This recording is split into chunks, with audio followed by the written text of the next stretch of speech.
Hey, VOD viewers. Excuse me.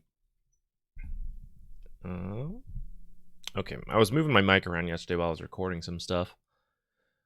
Probably got to redo all that later. I don't know. I haven't looked through the actual footage yet. We'll see what we think of it later. There's so much though. It's not supposed to be that long of a video. I think I had like over an hour of footage, and that doesn't even include going into the gameplay yet. So we're gonna see how much we cut out.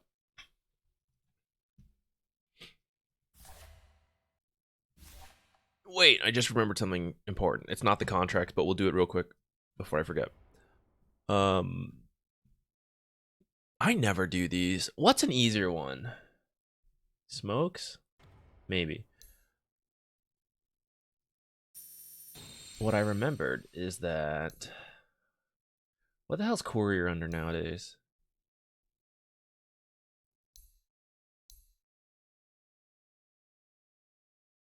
Oh, Couriers. Add to shuffle. Yeah, throw them in there.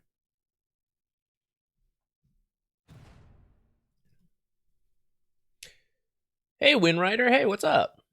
Thanks for coming in from YouTube. Changies, hey. Keel Muff, what's up? Ruining pubs with NP. Oh, I'm so proud, dude. Never stop. Live the dream for me. Slownick TV, what's up? I am a little sleepy today. Maybe shouldn't queue these up. I'll tell you what, we won't do offlane, at least for our warm-up game. We'll do support. We'll pick someone we're comfortable with. Perhaps I will also be playing some Nature's Prophet. We'll see. We're just kind of living in the glory days of this patch at this point. Like, surely it will end soon, we keep saying, for another week in a row. I don't know. Like, at what point do we. I mean, we're learning Enchantress, right? Is that enough of an excuse to continue to get to enjoy natures while we can? He is soon to leave this world, guys. Look, life lesson. You gotta know when you're in the golden days. It's tough to know you're in the golden days. You only ever know when you look back. And that's why, when you can, appreciate what you love and have. It's Wednesday, my dudes. That's my favorite. It's one of my favorite memes. I don't even know why. It's so simple. But it's just something like something about it popping up every Wednesday, you know, or it used to. Losing streak of 5, that's rough. What should I do? I mean, sometimes you just lose and you just need a break, breather. You get back to it. Like maybe you were tired, just not playing that well. Sometimes you do just get unlucky. It happens. But if you think there were any trends, like, I lost every lane today, right? Then maybe you started to do something different from what you normally do. Hold on one second. My brain is only so big and can only handle a couple actions at a time. Venge? 5 seconds. I actually don't love Venge 4 all that much, but oh well, okay. I wanted to work on this Nether Swap challenge. Should we go like Monkey King? Someone's dropped out like a kid in school. 10 seconds to go. This could be bad. 5 Now let's seconds. play it safe. Let's be Gyro. I said I was sleepy. I can't be using my. I don't have enough brain power to like pull out the Monkey King, which we're not even doing that well with right now.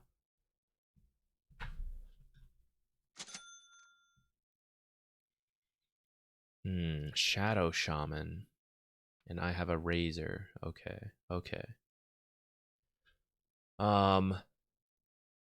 What was I just saying before this? About your losing streak, right? I think about like, oh yeah, trying to figure out like a trend between it, which I would, if you just came off that 5 losing streak and it's frustrating you, I would still take a break first before looking back at it. If you're not really frustrated, you're just like, why am I losing?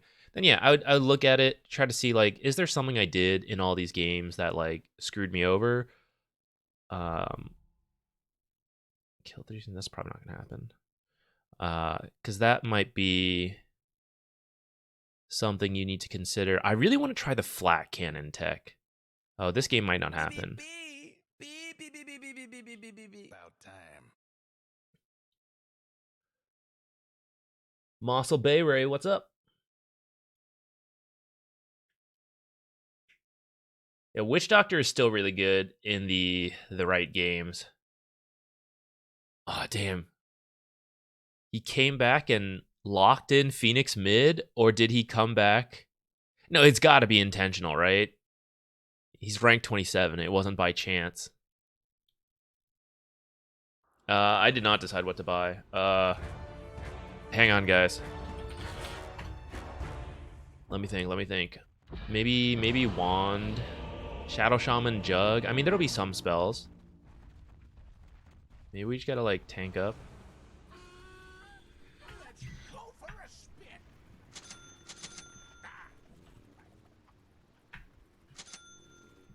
Places, everyone. No, I'm gonna do... Ya te dije, soy Gozu.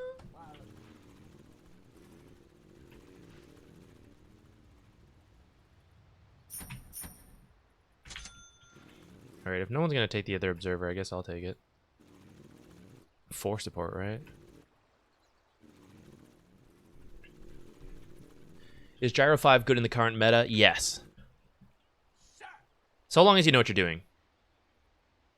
It's in the bag. I think it can be good, though.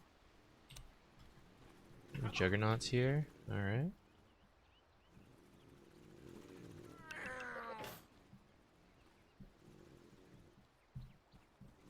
Seconds to showtime. Don't have a life stealer currently. I'd like to start flat cannon, actually. I really wanted to try this build. Yes, sir. I would not have done that. Speak up.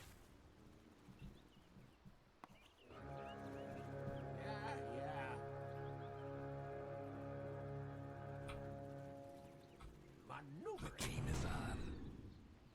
Ah, shit. He probably knew what I just did. Juggernaut's here alone, so I don't think they blocked this camp. I think I will then block his small camp. And he saw that as well. I'm not off to a good start right now, I gotta say, guys. Well, hopefully he uses his sentry to deward.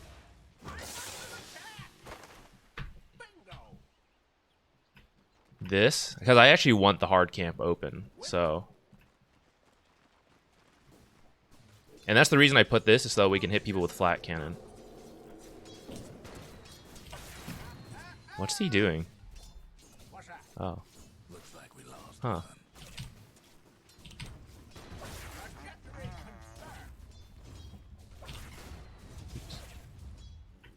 Okay.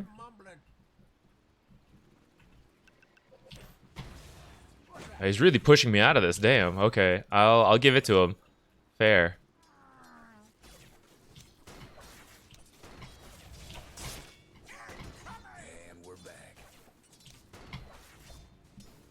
I want to use flat cannon, but actually, I mean, the lane's coming back because the guy DC'd, so I feel like, you know, shouldn't do that. Okay, fair.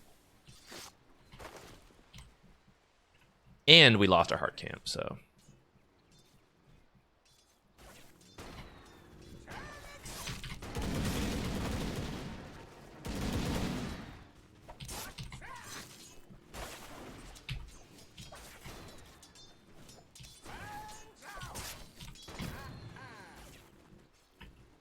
He unblocked our small camp. I think I need to go try to redo that. I need to be careful, because Jug's coming, so I'm just going to let them have that small camp. Rather do that than die. They're blocking this again. Alright. Not really a huge deal, because our lane's actually right here. Shadow Shaman will probably go for a small pull coming up. And I want to try to stop that. Alright, I guess flat cannon build's not happening this game, guys. And by flat cannon build, I mean like just 1 point in it is all I was going to do. But I think that window is passed, so... Alright, they missed the pull window, so I guess we're good again.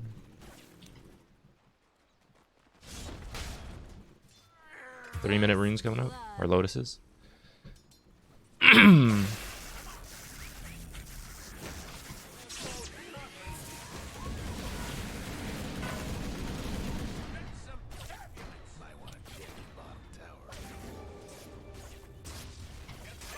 Oh, last attack. Nice. I almost body blocked him and ruined that.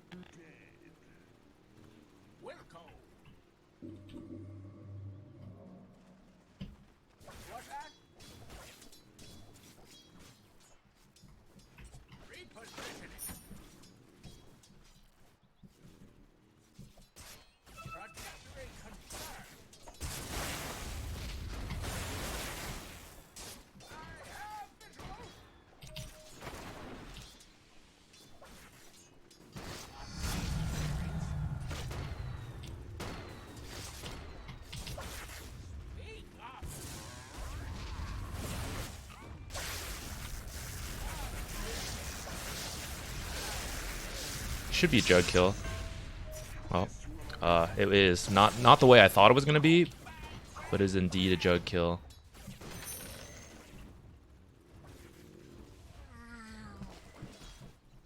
You know what? That's fine. I'm gonna come for this. I guess Phoenix just doesn't care about runes.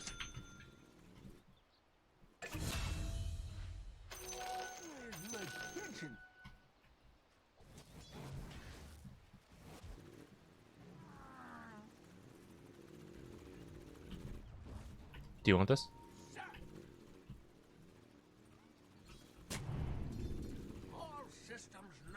Is he muted? Oh, he's typing. Okay.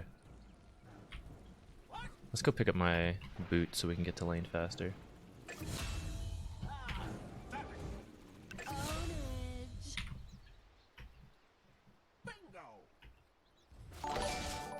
Team seems off to a good start so far.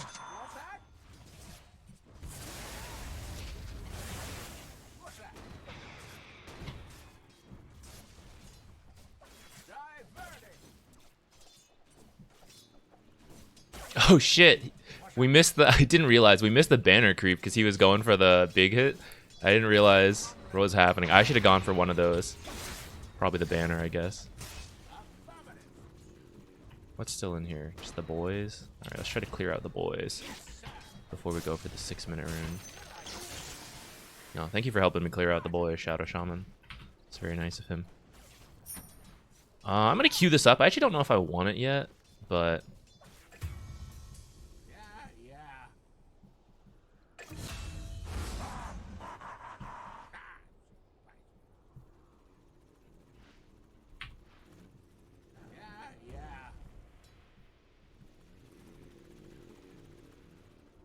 oops. Oh, I'm not that worried about being spotted. He'll just be extra careful.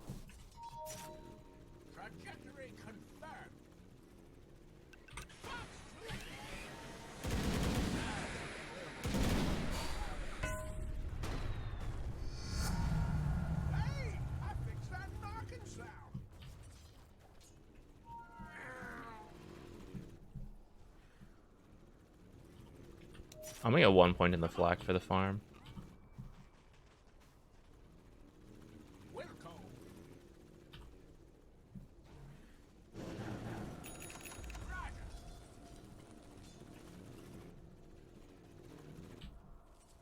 What's that? What?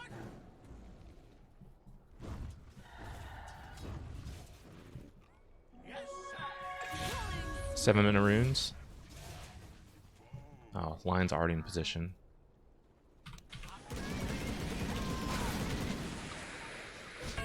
Alright, that should put him in his place while we go get our wisdom rune. Got my bearings. Quit your mumbling.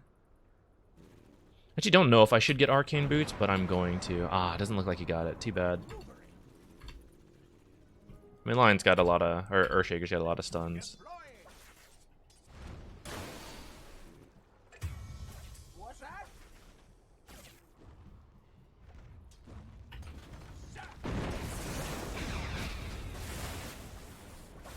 What's that?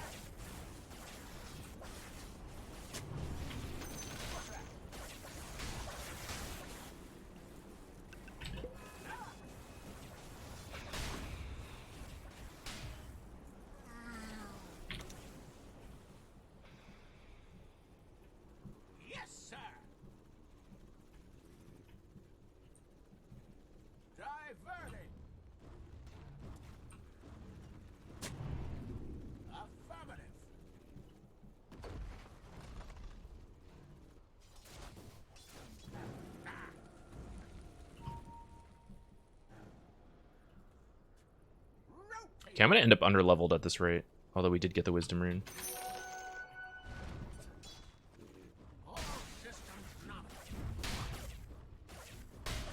I'm not sure if I should do this pull or not, or I should be... I think with Razor, or with Tide, it would be hard to get to actually push the lane, or like take the tower. I think doing a pull is kind of okay. Especially because it'll get me to level 5.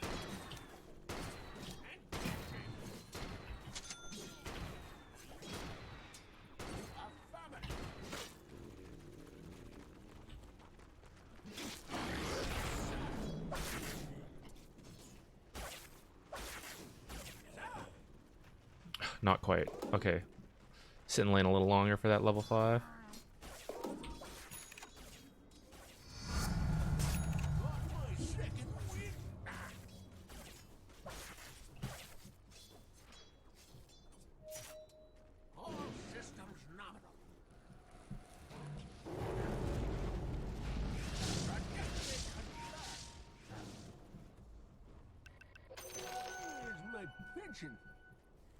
What's that? Yes, sir.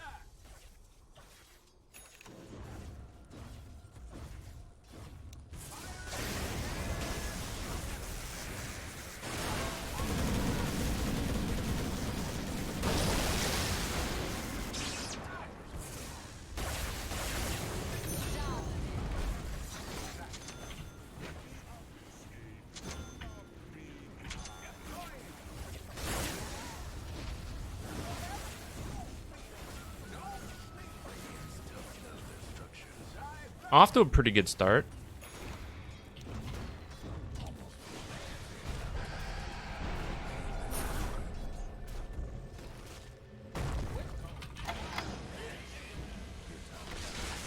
Maybe Rocket will go over to Earthshaker. Damn, to the creep. Too bad. Oops, maybe I got too close to this line.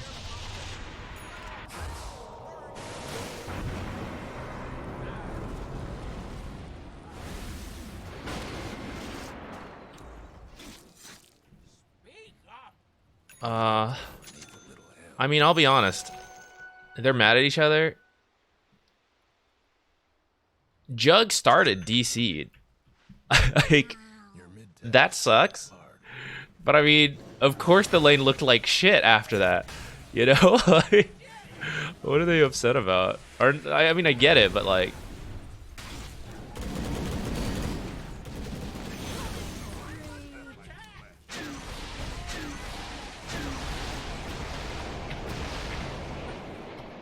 Holy shit.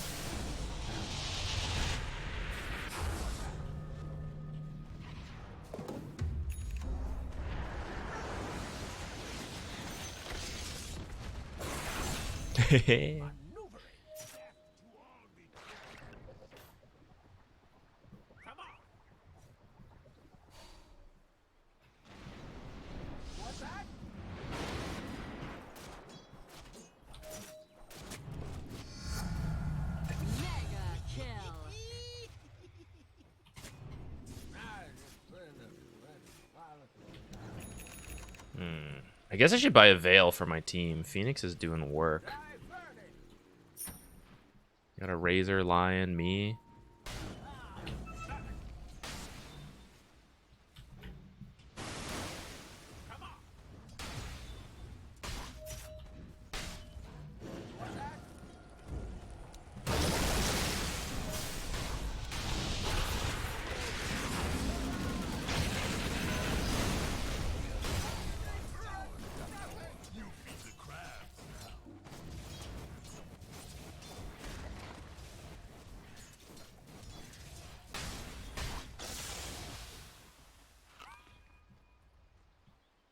You know when neutral creeps cast a spell, you get wand charges? I think I did, but kind of forgot about it, so.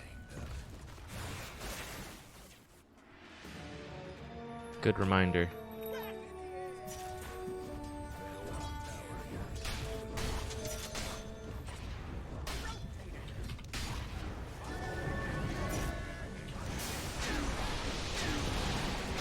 We got that smoke ready, boys. Double kill.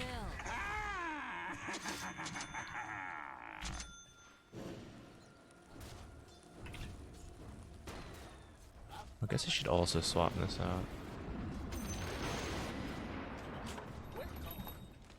After Veil, I think I want a shard.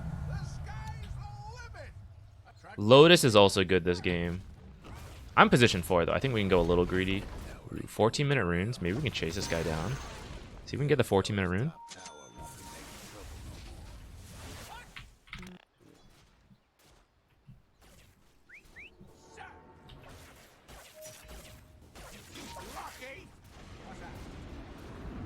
See if I can get the 14-minute rune.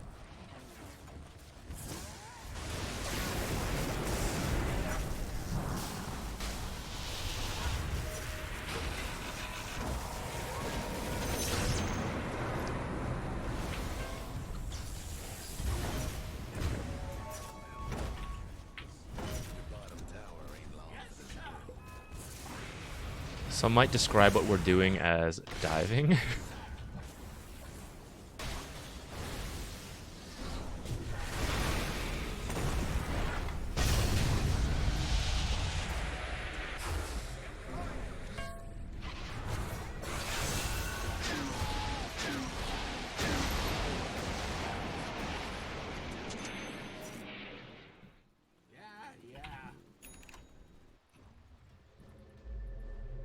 Your bottom tower's in a tight spot.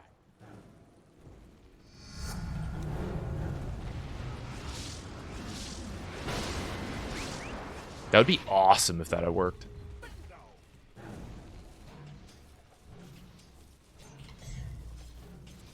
All systems nominal.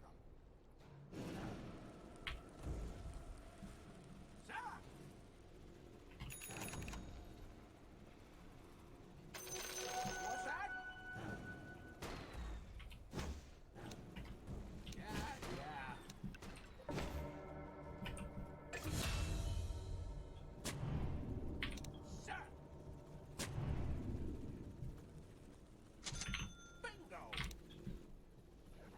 How much is this? 300? Okay, surely we can farm that up.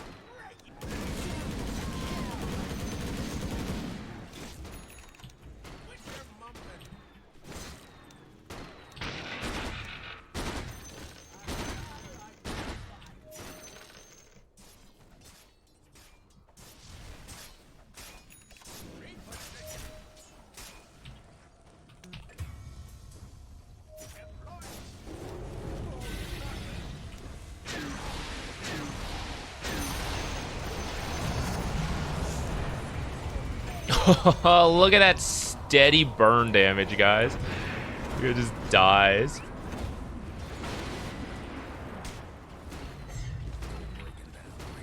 Oh.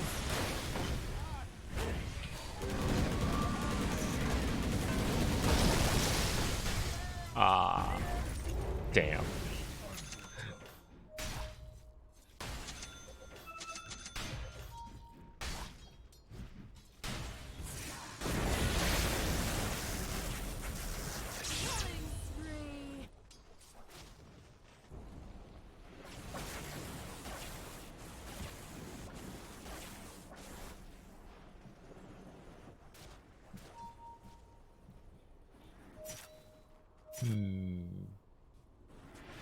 Man, do I even need the shard?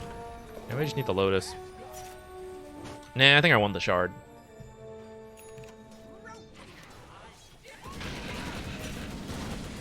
Ah, I messed that up. Killing spree.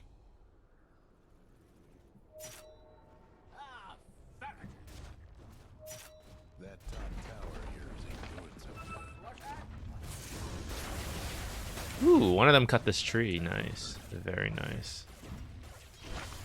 I guess it was Lifestealer. Does anyone else even have a way to cut trees? Maybe there was a Phoenix dive. The other fella's bottom tower. Nothing but fragments now. Hate to be your mid tower right about now.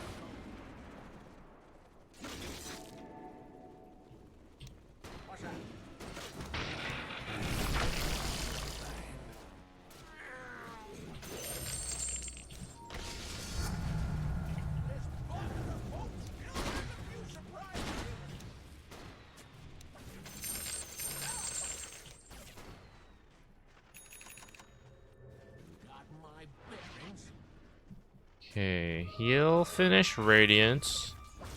We'll get Aegis later, and then maybe we can start thinking about that high ground.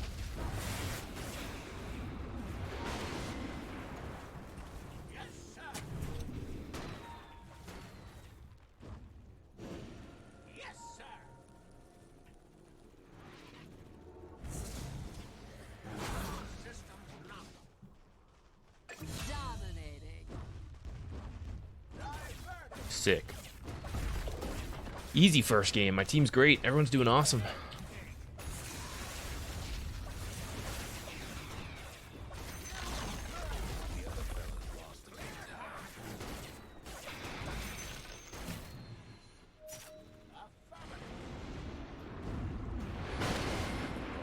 Radiant structures now.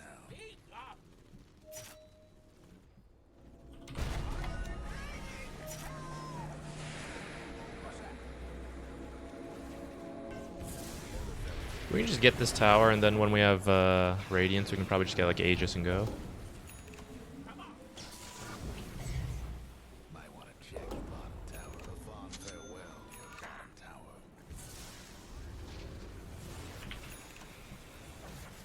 Could also steal their Tormentor. Maybe I don't have to buy my own shard, guys.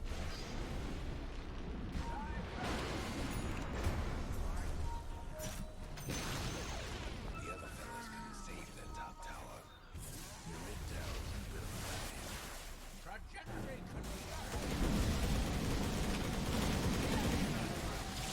Please, please, shard, shard, shard, shard, shard, shard. Gimme, gimme, gimme, gimme. This game sucks, guys. Dota's terrible. Grove Bow.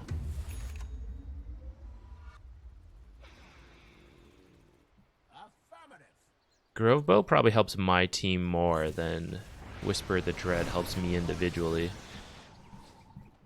By probably, I mean it literally does, and that's why I'm doing it.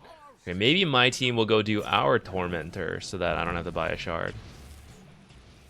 I mean, there's still a chance we don't get it, but...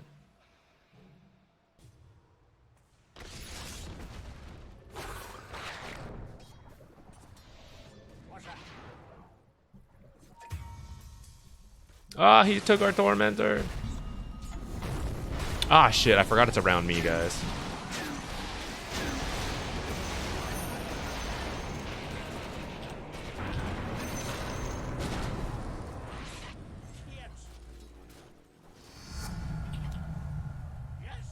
So used to what's it called, having a cast range. Yeah, we can do Roche and or our Tormentor, so maybe I don't have to buy a shard, huh? What about it? Maybe?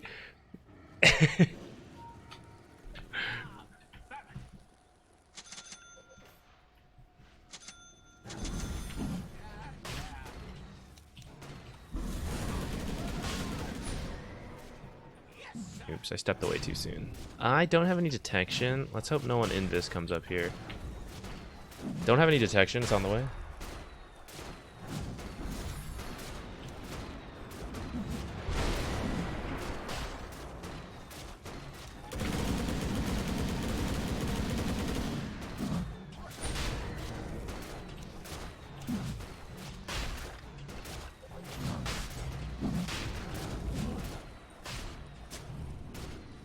Just in case, guys. I don't think we really need to. Actually, I should use Dust for it, because Dust doesn't have a stock limit. So that's a no on the shard, huh?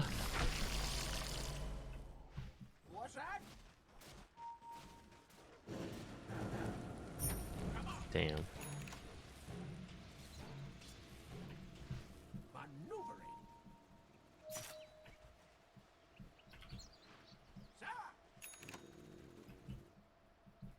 I don't think I really need the shard, guys. That's why I'm working on...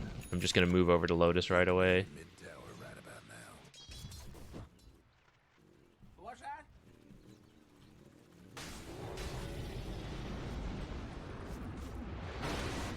Got him.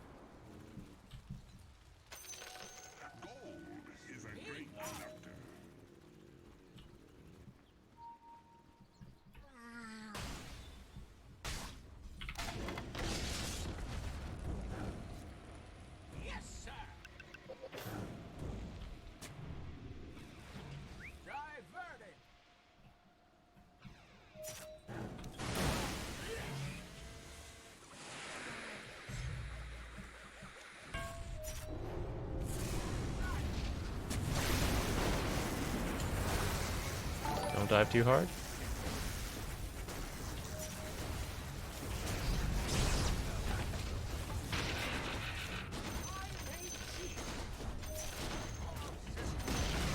Remember when we were pinging out Ravage Cataclysm? No dive, no dive.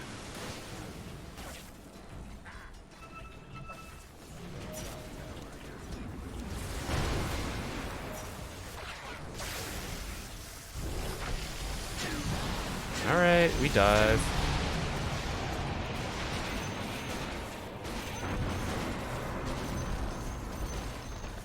The other fella's bottom rags is finished.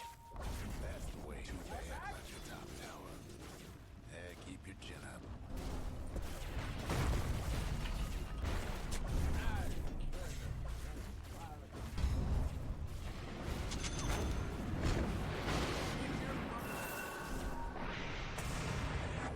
Bad for your top tower.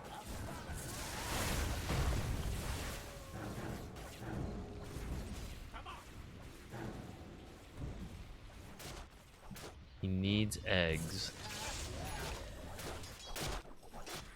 I've got a meme for this, but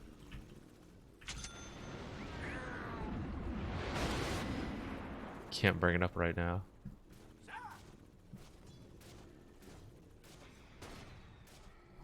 Deploying.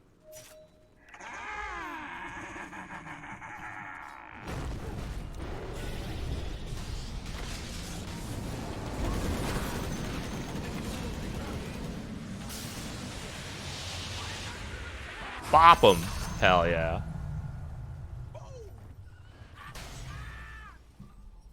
Yes, sir.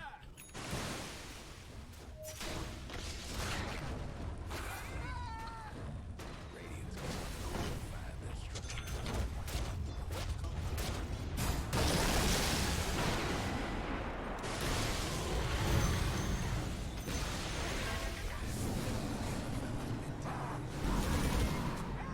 Oops.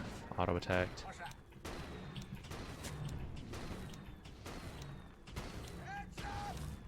Lag, 1 moment. Don't worry. Jug's DC. Take as many moments as you need.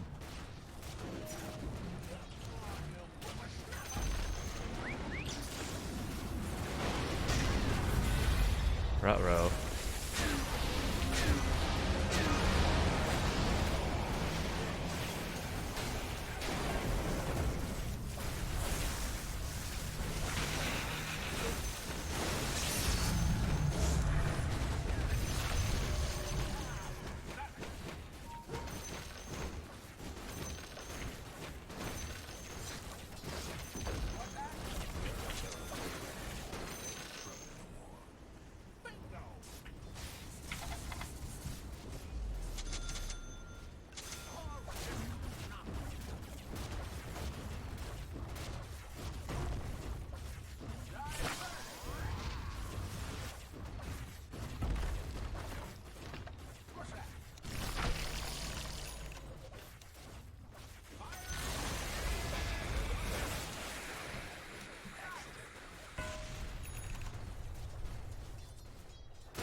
I'll be honest, guys. I was looking for what even gave us vision of Earthshaker. I could not see it.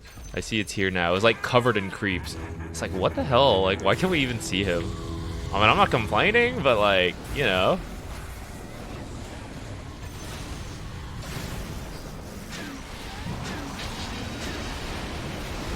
This is what we in the biz call throwing.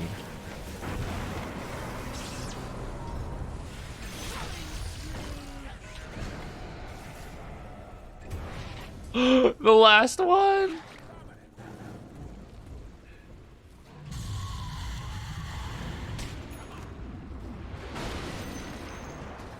What would have been sick is if I had swapped this while I was next to Fountain so there was no cooldown delay, and then I saved him with it. That would have been some Giga Chad shit.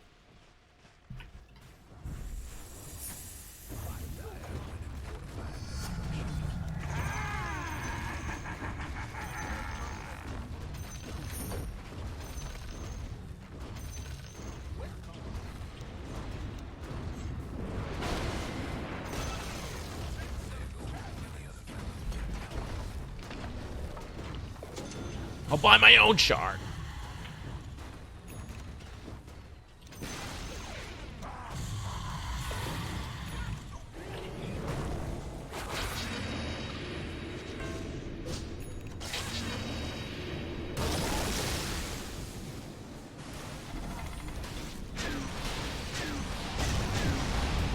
Ouch. You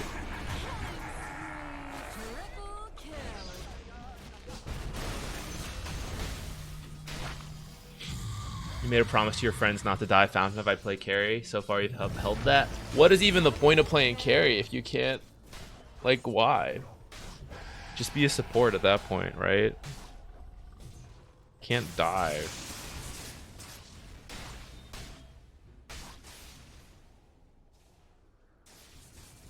Let's see, where is this?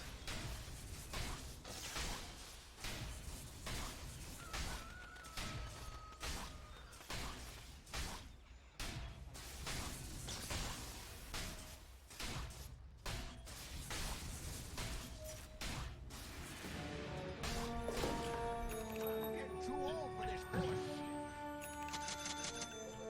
What? Trajectory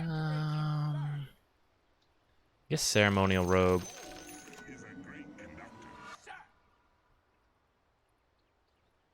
Trying to get this meme over. Ever played a game on Dubai servers? I don't think so.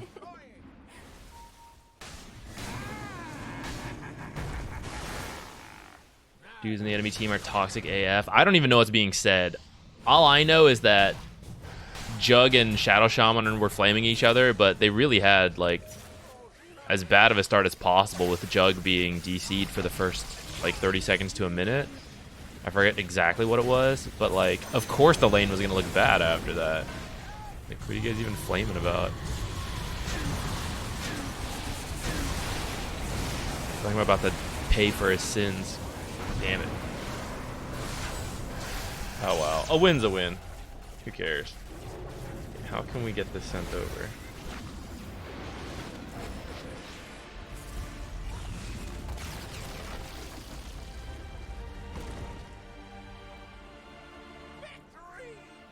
It's not even gonna be funny. Like, I'm finally gonna get this in at some point. And you'll be like, Zach, what was the point of this?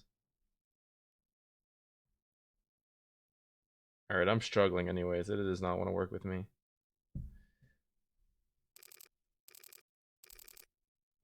Okay, never mind. I give up. Alright, we won our first game. We'll take it. Usually that's our warm-up game. I made a pretty nice team. I think. I wasn't actually reading chat that much. I kind of just zoned it out after it was the enemy team just like raging. Yeah, easy lane when your mid picks Phoenix and is the only one who understands Phoenix mid in the game and destroys the mid Invoker. Holy shit, Invoker 2.6k. And then Jug just like wasn't there at the start, so we got Equilibrium right away, and then we kept the camp, or like we had the camp blocked. He did not unblock it in time. They just like couldn't do anything. The lane was in a favorable spot for the first 3 minutes with the Razor versus them lane. So like easy peasy. Nice game. Curious why you rushed Veil and not Shard. I thought Shard doubles your damage. Shard does massively increase my damage, but that game, let's see, when I decided to build it, where was I? So we got it at 16 minutes and 40 seconds. So my damage would have gone up at that time because we could buy Shard instead of Veil. But earlier, I bought this Helm of the Iron Will, right? So we started to turn our money into actual value. But the real reason is this guy right here, Phoenix, was stomping. And he had Meteor Hammer Orchid at 16 minutes. So rather than buff up my own damage, I just buff up this guy's damage and let him keep carrying me, along with like other people on my team. So it's a combination of that, plus like I actually get value for my gold earlier.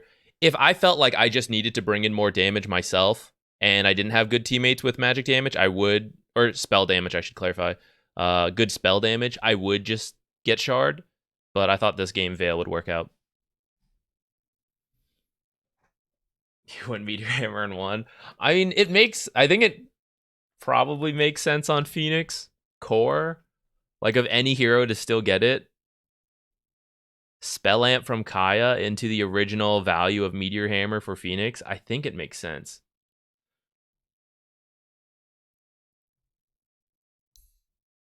I just think not a lot of heroes can reasonably build it. I think if they change it a little bit, Brooks, it could become really good. But right now, I think it's too awkward because there's very few heroes that actually want to go Kaya first and then want to stand still and channel. Like, that overlap is low. In the previous iteration, when it gave general regen into the stun, it made sense because it built onto initiators, like people with stuns who wanted regen, and then like, yeah, I'm an initiator, so blink stunning and then standing still to channel also makes sense. But the people who build Kaya are like what? Storm Spirit,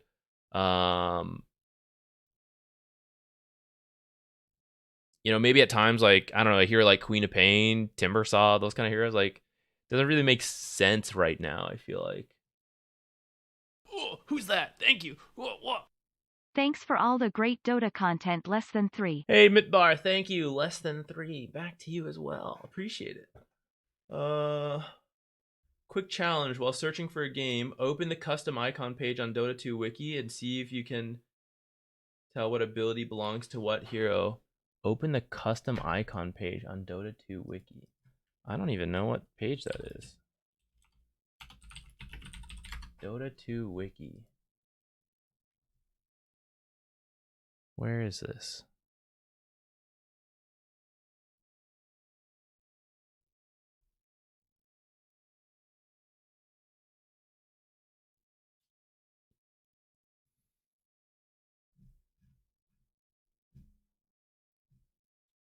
I'm at the Dota 2 Wiki.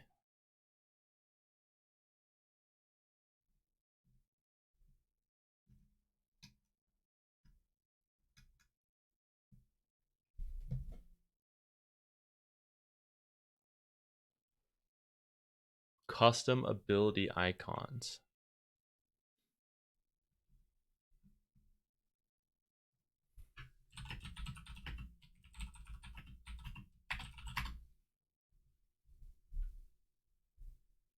Customizations / icons? The different items in the game? Or is it supposed to be specifically abilities? I see them for items, but I think items seem too straightforward.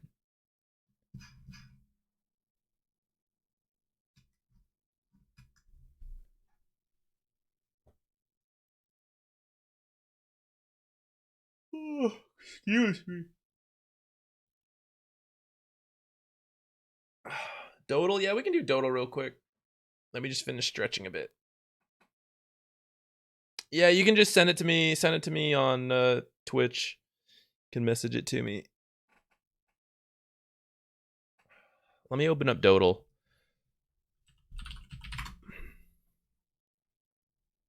I don't want to get any of those toxic people in my game on the enemy team. No way.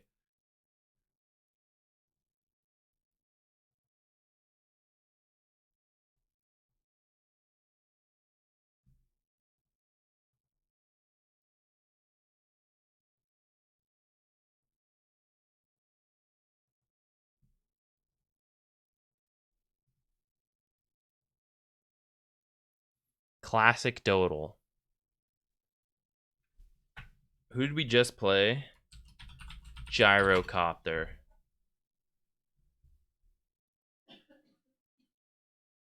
Male, carry, agility, ranged. Is Morphling? When was... I don't know the release dates. Morphling doesn't count as male, huh? Okay. I see how it is. Is Morphling mid really a thing? I mean, only kind of, right? Who's another male ranged carry? There can't be that many. Sniper? Sniper's got to be under easy complexity, though.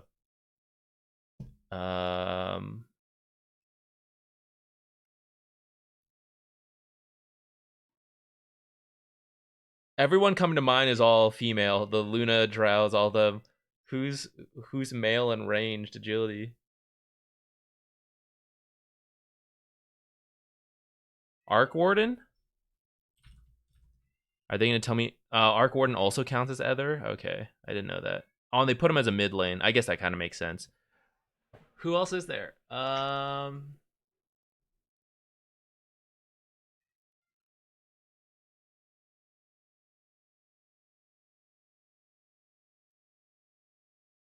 Man, I really can't think of him off the top of my head. Razor? Would they count Razor as carry?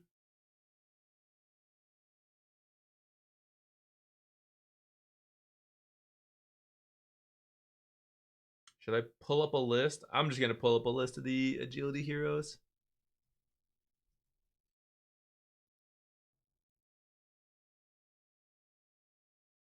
Oh, Clinks. Let's see if it's Clinks. No. Mid lane / support. Is this really the identity of Clinks nowadays? Mid lane / support? I don't know if I agree with that. Are they counting Troll as ranged? Troll or Weaver, maybe? Troll's only got to be considered a carry, right? Oh, they do include him as melee / ranged. All right, let's try Weaver, I guess. Weaver is a Weaver. Release year 2005. I didn't realize that. Okay. What website is this? Dodal. Dodal.net. This is the most interesting one. The others aren't that hard usually. Like the quote. The quote's kind of interesting. This is Eeyore. I don't know. Is this Ogre? Nice. Ability is usually super easy. I almost like wasn't sure. And then the loading screen is usually tough. Let's see what we get. Is this Wyvern? The color scheme seems right. Maybe it's a twist. It's actually like Dragon Knight. I'll go Winter Wyvern. Nice. All right. Dodal complete.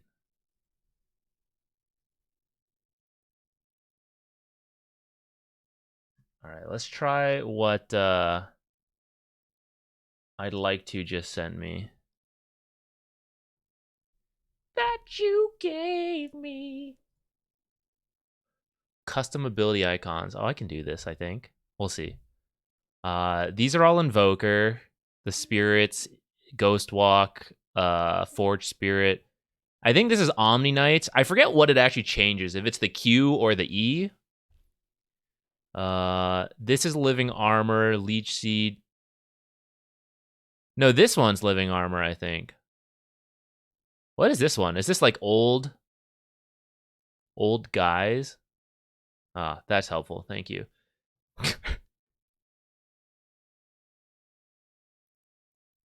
I'm not sure a way to check the answer of what this is.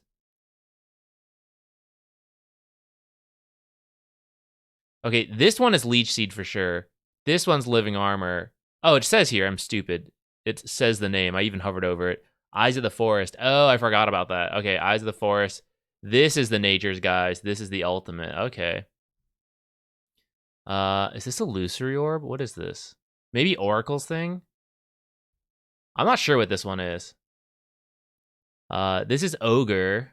Bloodlust, I guess. Stun. Ignite. Multicast. Refined Fire Blast. Ember's Shield. Is this Witch Doctor Cask? Heal. Maybe. Necrophos stuff. I actually don't know what this one is. Would this be the passive, I guess? This is the ultimate? What's this one? Is this Tinker? Is this Marcher Machines? Resonance Beam Laser. What? It is. Huh. I don't think I've ever noticed this. I've never noticed this because I don't play Tinker and I don't have this cosmetic. I don't know this one, actually. What is this?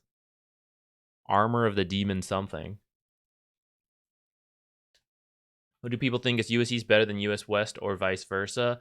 US East is the bigger server with arguably the higher ranked players, but is arguably more toxic because of that. US West, smaller server, in my experience, typically a little nicer, but also maybe lower skilled.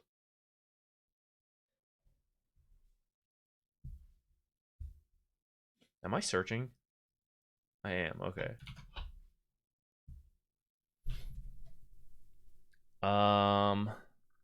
Yeah, I don't know what this one is. Is this Disruption? Wait, Arsenal of the Demonic Vessel, Aphotic Shield. Wait, so what ability is this? Oh, I got tricked, guys. Armor of the Demon, Arsenal of the Demon. I just like brushed over the fact I was like A into Demon, and so I just assumed they were the same hero, and I was like, what hero has like such a different color scheme between abilities? I see. Ban somebody. What are we? 4 support again. I'm gonna pick my hero and then run to the bathroom.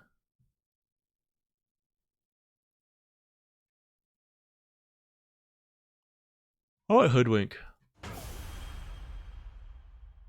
Let's see if it locks in.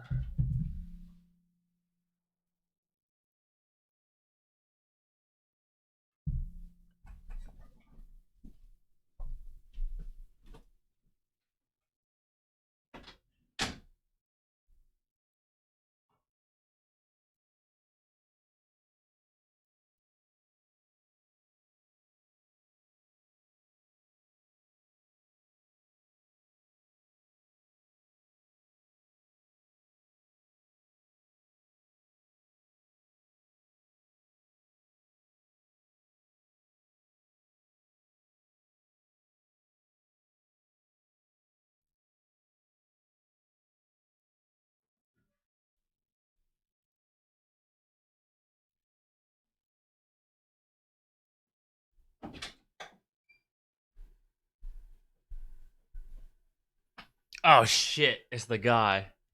I wasn't paying attention. Oh no, we have an Invoker on our team. We just saw Invoker get smashed by Phoenix. Let's see if this guy knows the matchup a little better. Who am I with? Centaur? Against what? Like a Wind Ranger carry or Abaddon carry? I kind of want to get a Blightstone because I feel like it would combine well with Venge, and then like there's some low armor heroes here, but Centaur doesn't really need it.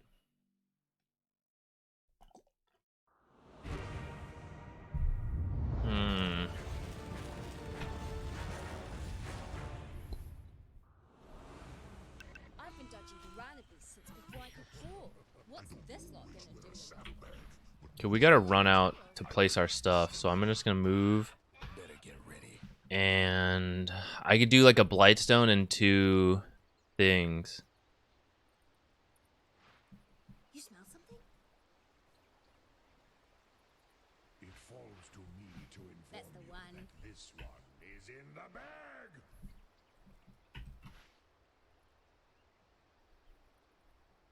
Yeah, I see it. Leave it. It's in stripping time. This looks funny. This is for Pudge. This is for spotting Pudge hooks Notice that. from the tree lines. My tail's a sail. 30 seconds to go. Hmm. Now you tell me. There it is. Got any scrog?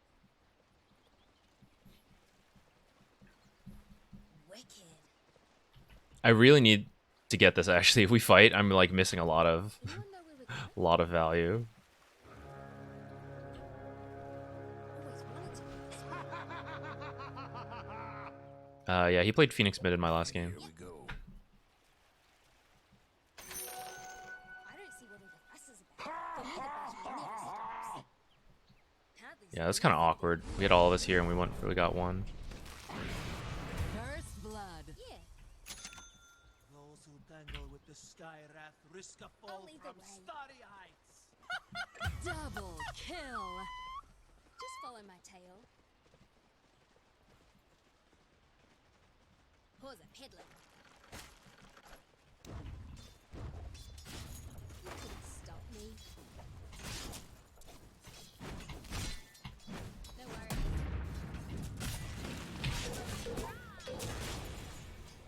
I kind of procced that shield. I may have gotten him killed. Where do you think you're going? This way. I'm always on the right trail. Yeah. Did you see a button? Rack off. He killed the hard creep, darn. But we're already up here, so equilibrium wise it's okay. Off to a rough start off of taking that much damage.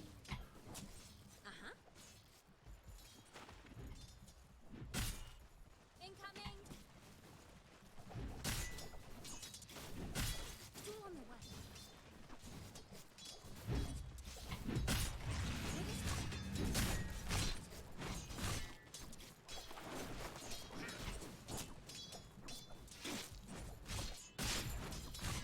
Damn, my attack speed is so slow with this like 2 base attack time. Unlucky bounce.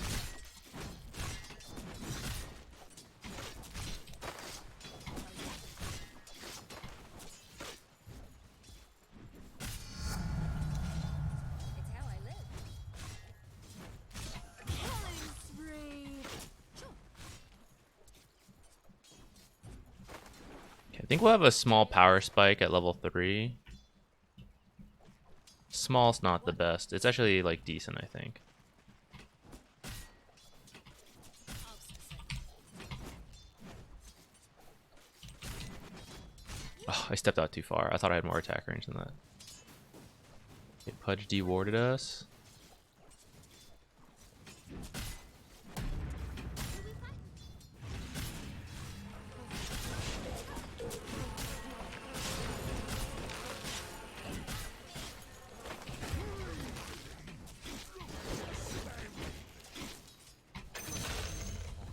I messed that up. I should have planted a tree and then it would have been okay. I could have stunned.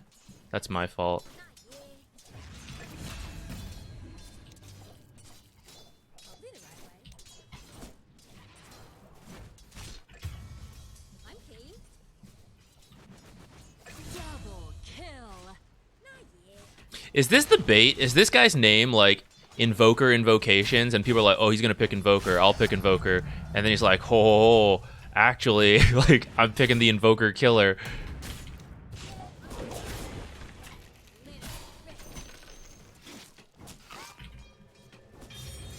Go this way. Anyone know where we're going? No worries.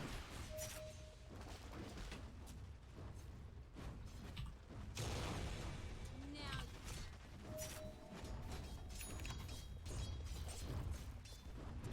Just follow my trail. My tail's a sail. Okay, we're gonna have to try to help out at like 6-minute runes at least. We didn't help out with 4 minutes. Where's the murder stack? This Damn! Cut my tree right away. What a bunch of tryhards. it's how I should have bought more tangos. Who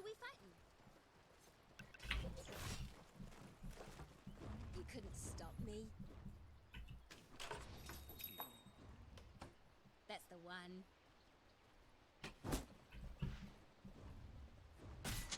Time to kill something?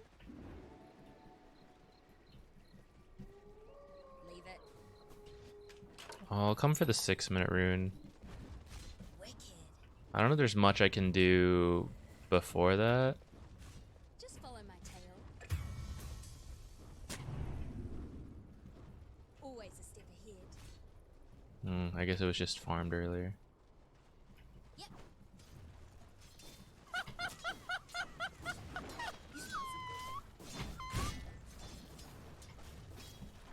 One in the group. I'll lead the way.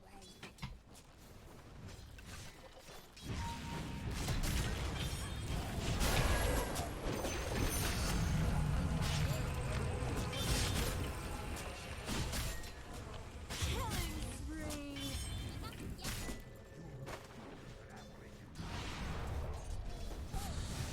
I am not there for the 6-minute rune, guys.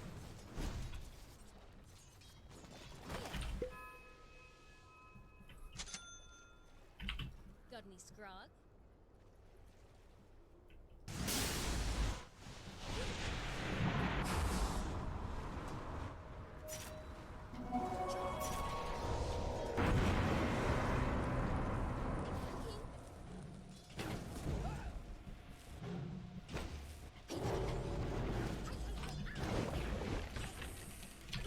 Oh my god, the burn damage is insane. Qué rico. Your top tower's getting old. We're gonna have Phoenix issues, guys.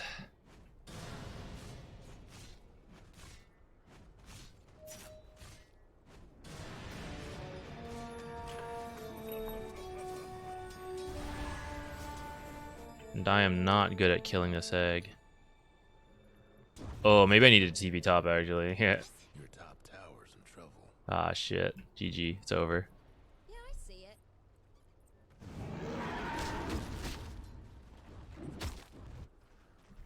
Ripper.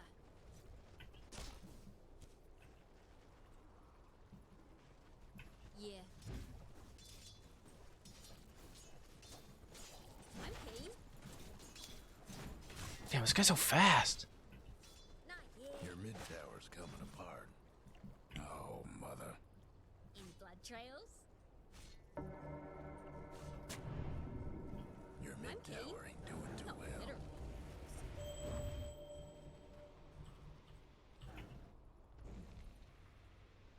See my point? Pudge is also going for this rune.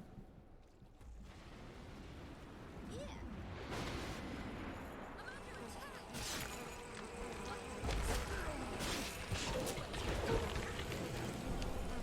We're all good. Dominating. Look at you. Ugh, the rune ended up top anyways. So sad. Your mid tower's in a bit of a bang.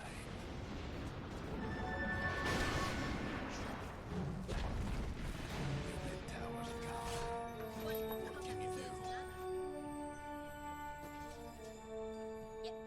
Maybe we should have lane swapped. You ever feel really exposed? Always on the right tail.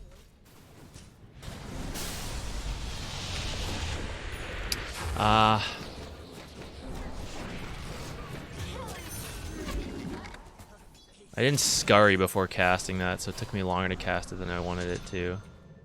What is this? Fairy trinket? Doing too well. Pursuit might be okay.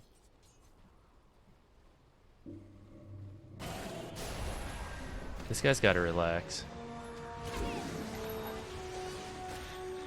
Oh, damn.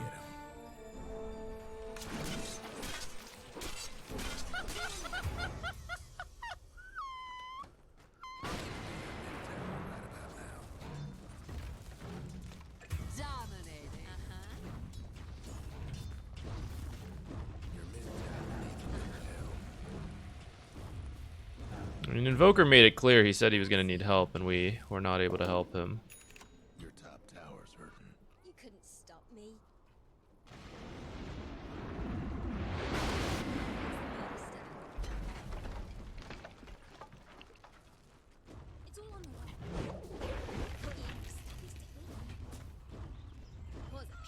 Tier 2 tower so hard to last hit against.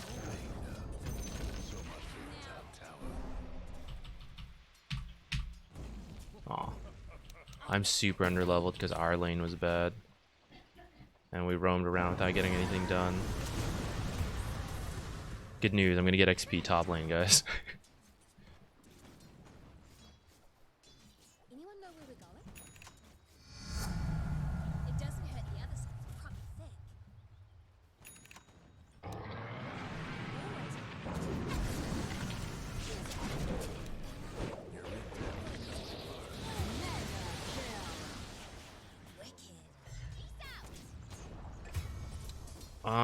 Okay, so Mage Slayer is pretty good here, but I kind of feel like I'm gonna need a Maelstrom for wave clear or something. It's how I live. This way. Hate to be your mid tower right about now. No, this way. Your bottom tower ain't long for this world. Just follow my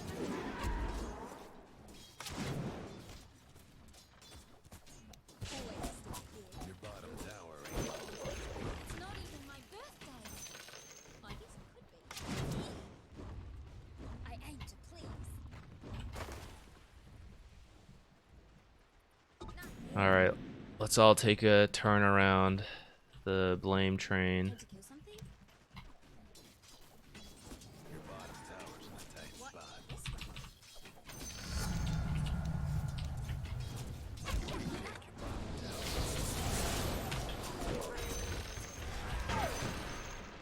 I fired early because I don't see anyone else coming, and we were gonna miss her when she just wind run. Your bottom tower. No worries. I think that's everyone. I think I'm the only one who doesn't get to go yet.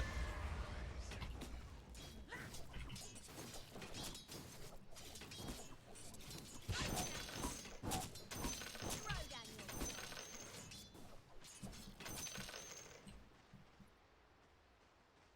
My tail's a sailor. I think we'll do the Maelstrom. How you like my rig? Here and there.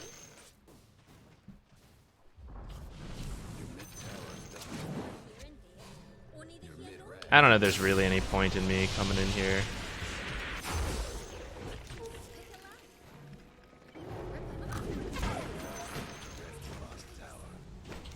Mega kill.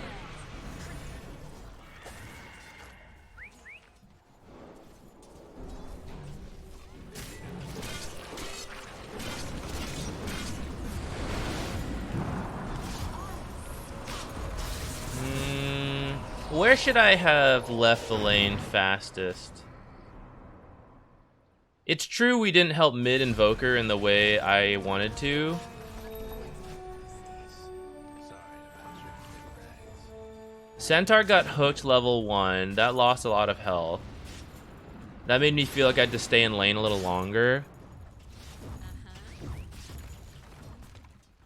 Your mid tower's in a But we did get it to come back. And maybe I could have left really early and gone and sat mid or something. But that's just the thing. Like, I don't know what I would have done when I was like level 2 or level 3. 6 minutes maybe I was off. But I mean, we did get involved in a kill attempt like at that exact moment. So yeah, I don't know. Like, do I actually want to defend, guys? I don't think I do. I do kind of want to get an Abaddon kill, actually. I lied.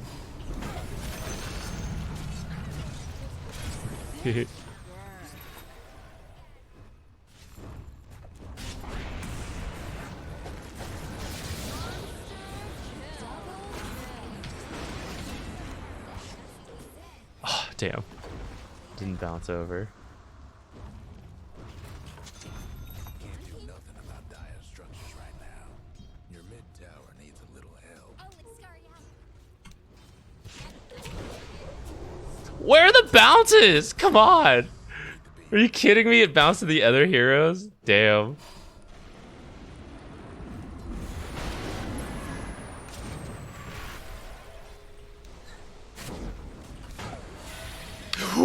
Damn, guys, I'm so bad.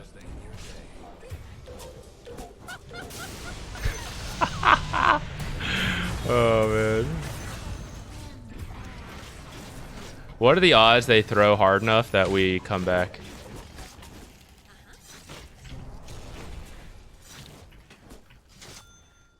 You couldn't stop me.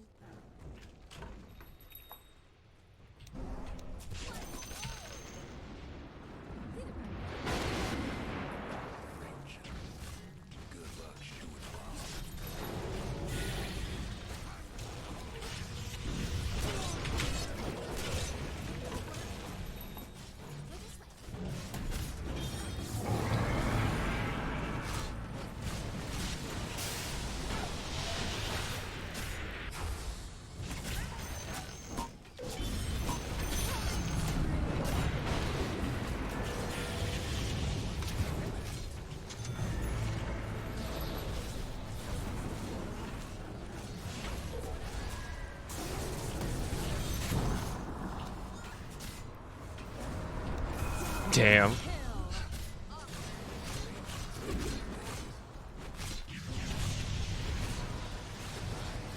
GG, I guess.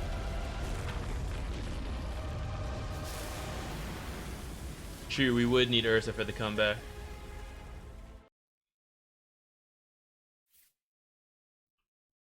One week Guardian to Crusader, Lunar Keys, a nice work. Alright, let's see how quickly all our lanes lost.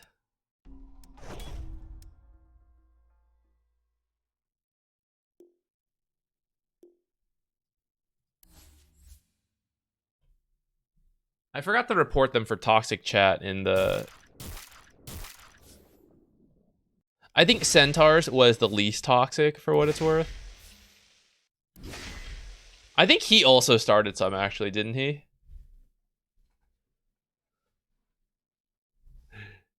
I can't remember. I think he was one of the first, though, but then he like stopped talking after that. Looks like we started losing instantly. What happened?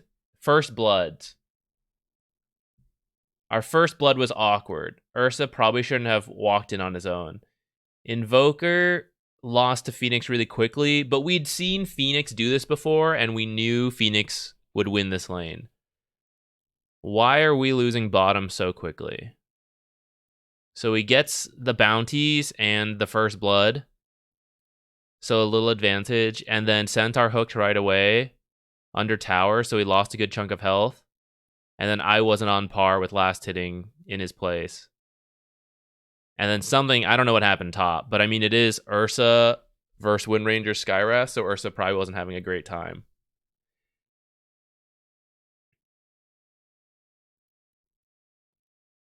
For all they complained, though, like, our lane did go the best 5 minutes in. And then I guess that's when we started moving around. Or both lanes started moving around. Like, Pudge went top, everything. Like, they started doing things first with their lead. And things, like, kind of evened out after that.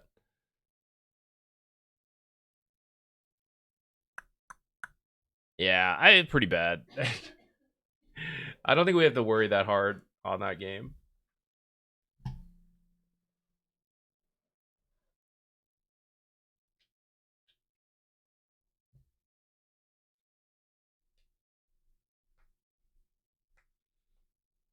$150 games in. That's pretty fast, though, actually. 150 into Crusader makes sense if you're coming from League, at least. But that's still pretty fast, I'd say. Nice. Oh, maybe not. I don't know. I guess if you have the MOBA basics, maybe that's normal. I don't know. Still pretty good. Could you elaborate a bit on why Phoenix dumpsters Invoker? I don't know. Because I'm not these... I don't play these heroes. Why don't we go watch what he does? Because he did it twice. We had him on our team. Easy win there. Now he's on the enemy team. Easy loss here. Let's go see what he does. Yeah, it was the same Phoenix. How many Phoenix mids can there be? I think it has to do with Fire Spirits being super cheesy and Invoker having no way to dispel or anything or deal with that level of harass. So we like just can't last hit versus a Phoenix who's also universal. Everybody gets sent. Invoker knew it'd be tough. So there's a damage difference, 62 to what is this? 56. ghastly evil. It falls to I me can to see. 30 seconds to go. That first blood already gets him up, you know, like 200 gold. Guess he lost a chunk of health for it.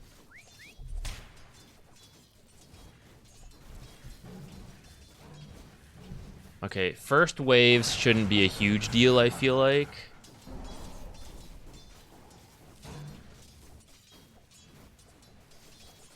With that extra gold, though, he's already at 70 damage.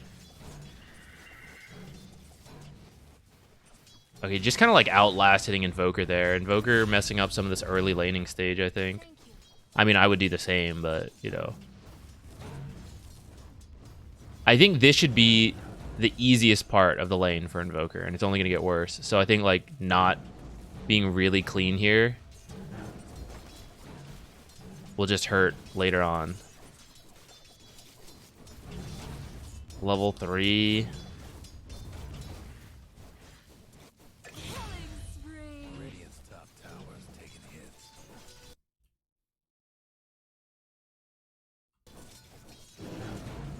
Okay, so top lane started losing instantly. Okay, Invoker almost got the Phoenix kill and actually even canceled Salve, so that part's pretty good. Just buys another Salve though. Invoker does not.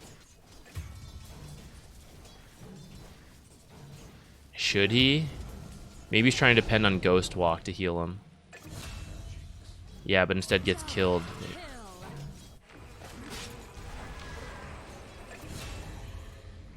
Some Phoenix outplay there.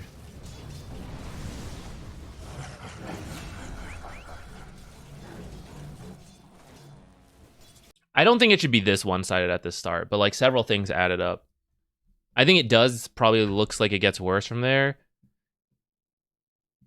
But like Invoker not that great at jungling either, I guess. So you can't just like totally ban in the lane. I don't know what happened here, but actually I don't really care, I think. Let's go look. Let's look at when we could have left sooner.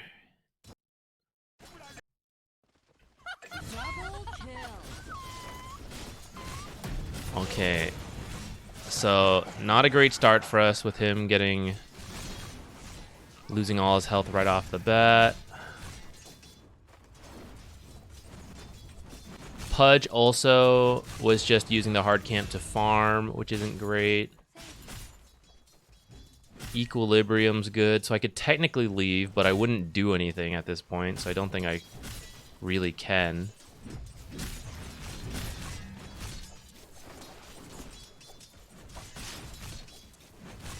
Probably not poking enough.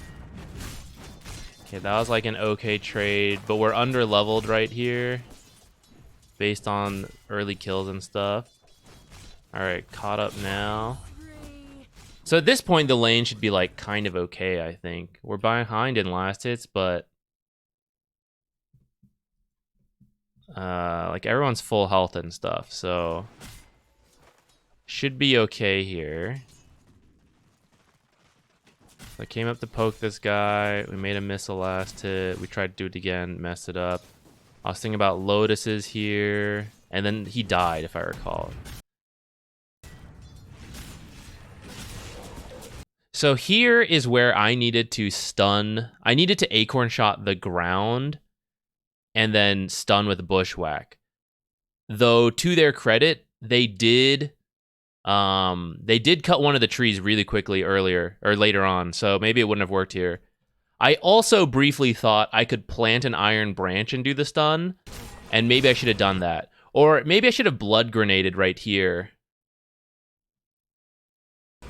If I Blood Grenaded, I might have killed this guy.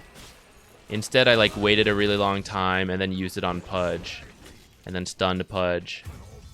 So I think if I stun the ground there, or if I Acorn Shot the ground and I double stun and I Blood Grenade, this is maybe a double kill for our lane instead of a kill for Abaddon and I get a return kill. And then because of that, I also lost the Lotus. Though, actually, I probably should have just ran this way. After I killed Pudge, I got caught up in that. I should have just immediately ran to the Lotus here and picked it up. I don't need to gloat. I've been exhausted. Yeah, I could have had the Lotus there. Okay, lane's good here. Double kill. So I could maybe leave. I think this is where Pudge came up top. No. Oh, no, it is. Okay, he killed. Did we get him? It was close. So I should leave, like, right after that, I think. I think after I do this Abaddon attempt and we see Winter TP, if I run mid and Centaur does his own pull off of that, it's good. Or maybe I do the pull and I TP mid, but I think I would be too low mana to do anything. But I could have shown up for the 4-minute rune. Not that Phoenix has really been caring about runes, though, so... Even if I'm here, could I have done anything? I have to land the Acorn Shot Bushwhack. But I don't think we actually have any damage to do anything. I'm not really sure if coming over would have made much of a difference. All I can imagine is that I Acorn Shot Phoenix and hope for a lucky bounce, but I would be stealing XP from Invoker. Oh yeah, here's where he cut the tree pretty fast. Who did it? Was it Abaddon? Oh, it's gotta be.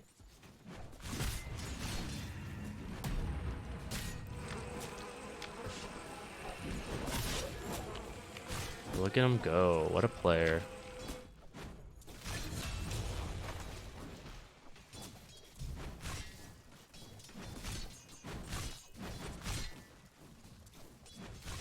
Any advice on Phoenix? Land your fire spirits. Don't let them land the fire spirits. Fire spirits is a huge part of Phoenix, so that is really... I mean, that determines the laning stage of Phoenix, is how many fire spirits land. If you're hit by fire spirits, unless you have a dispel, do not try to trade. Oh, no, it's not too late. Ah, it is too late, darn.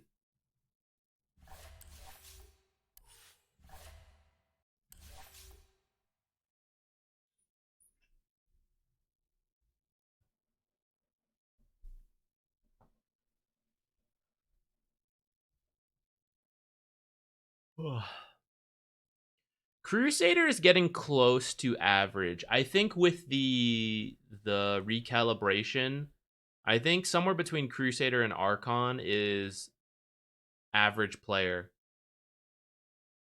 So it's low in the sense that, I mean, there are higher ranks, but I don't know, not that low, I think. Maybe Archon is now the new fully average player with the recalibration.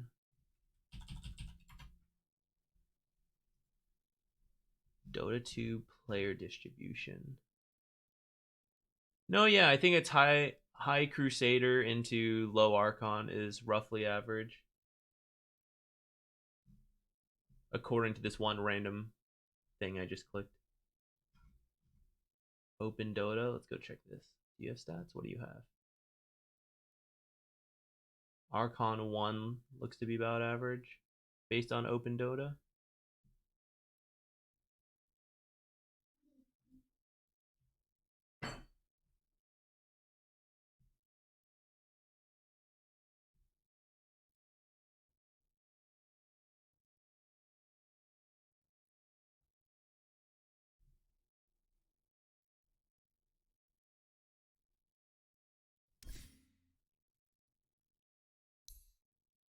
Well, easy come, easy go. Can't really complain.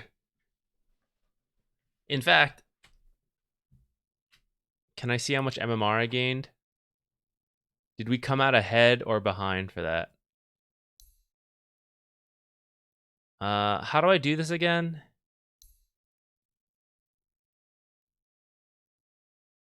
Can I see by matches here? Where's the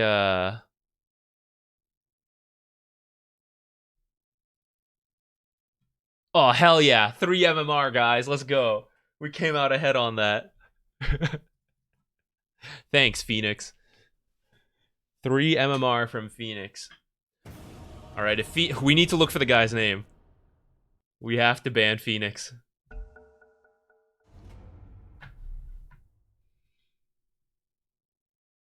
All right, he's not in here, or he's changed his name. And we're off lane.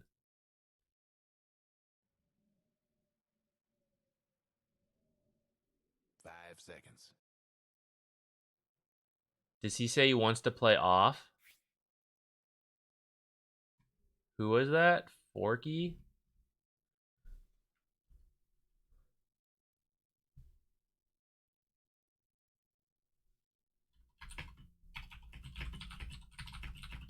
Seconds to go.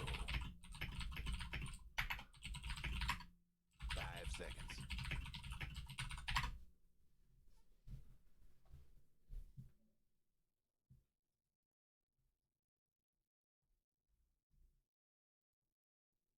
What carry could I play? Luna. You guys want to see me play Luna? 5 seconds. You're up. DK carry. He's banned. I looked at it. I would have done it. YOLO. Let's do it. This guy won't flame me. Seconds to go. 5 seconds.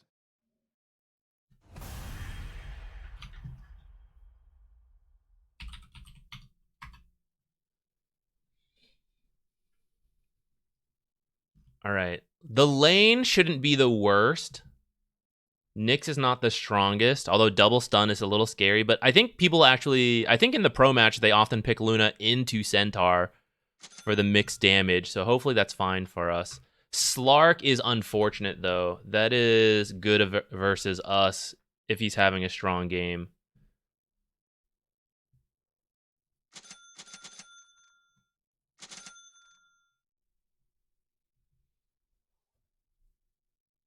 Beep beep beep beep beep beep beep beep beep beep beep beep beep.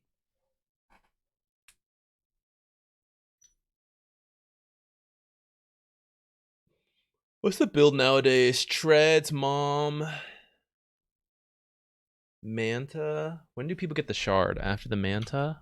Looks like it. Sometimes BKB first. Conda. Oh, guys. This might be the first time I ever get to build Conda, actually. Pretty excited. Let's go.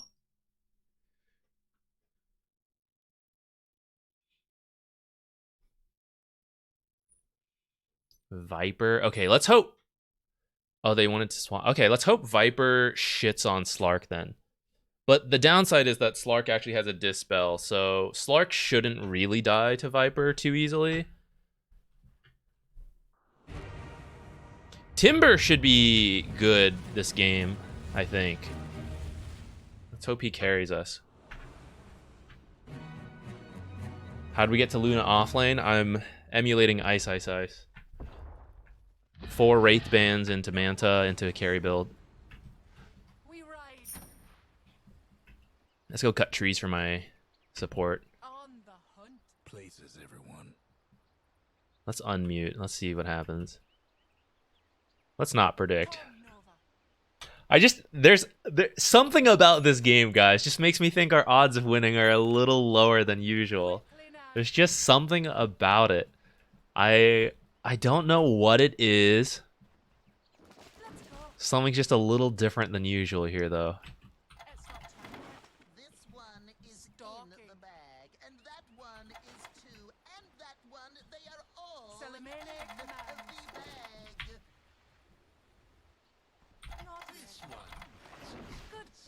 bag. Slark's down here. They're probably trying for a first blood attempt down here if Slark's here. Probably trying for first blood down here. I should tell my team as well. 30 seconds. Yeah. Time. On the prowl. Absolutely. careful, man. Selemene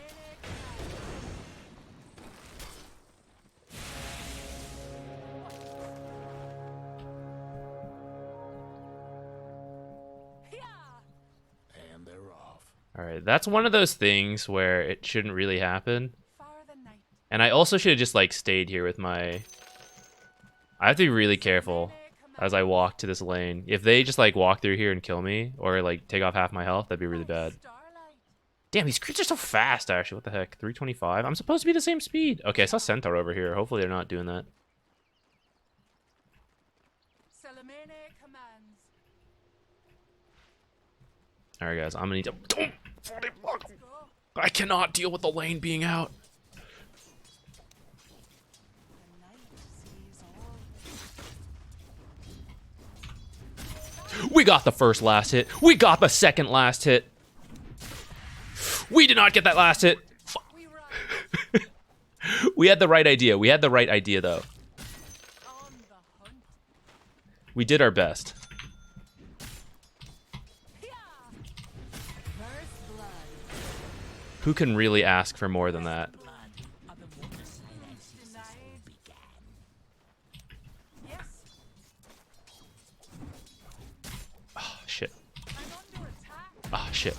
Okay, he missed the stun. I'm feeling better about myself. Alright, feeling a little worse. Let's go. Got him.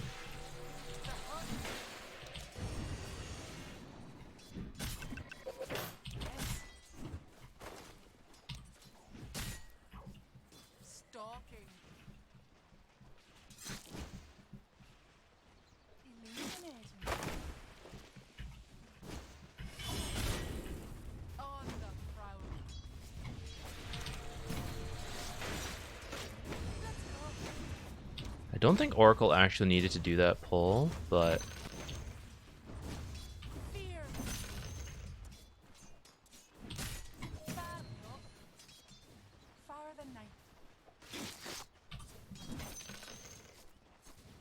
The night sees all.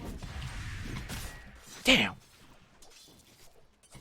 Crescent steel. What? Guys, I don't think I've gotten a single ranged last hit.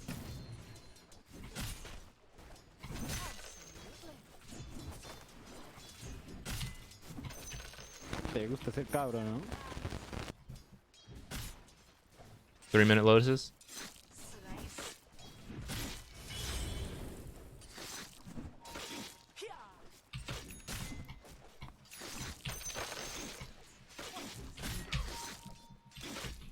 I absolutely cannot go for that by myself. Starlight. Alright, Nyx is actually over there. It's fine.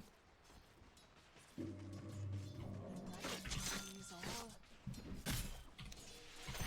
We got one, boys! On the prowl. Absolutely.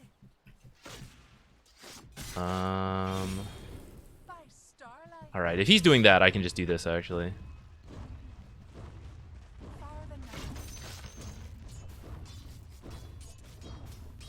Let's go. Come, Nova. Hands to yourself.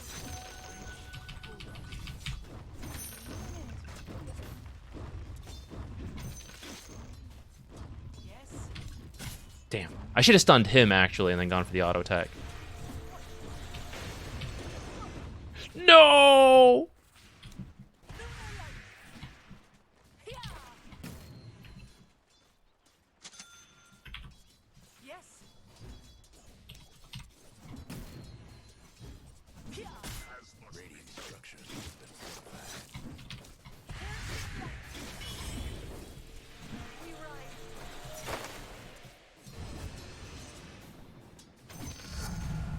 On the hunt.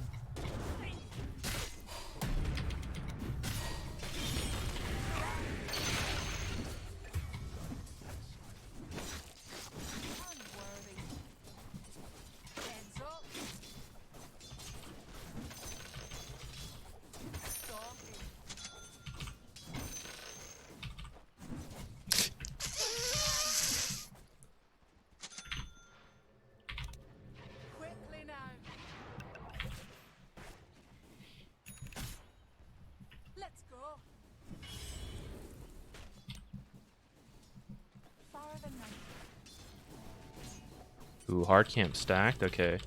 I want to shove and then try to pull into that, I think.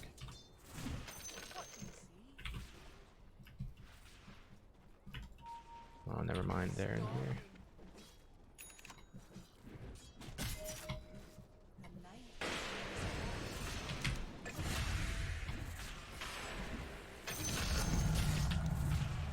Hungry, Nova?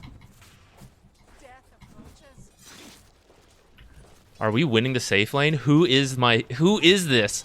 Certainly is not Z Quixotic support player.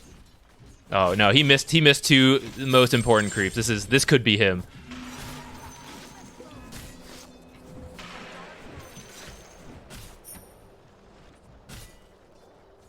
Onion, onion, onion, onion, onion. I got top.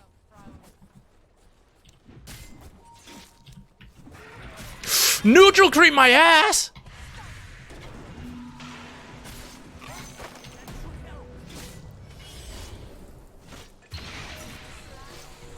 Techo Serrano.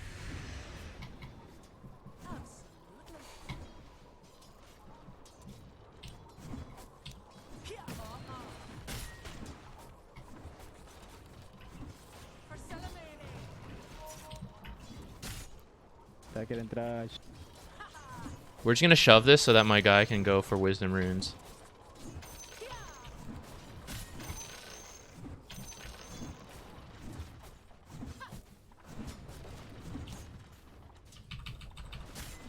Oh, I should have just gone for that 2 auto attacks actually. Salamene commands. Am I giving a lane to him? Whatever. I don't know, guys. I'm just gonna do what I think I need to do. Into battle.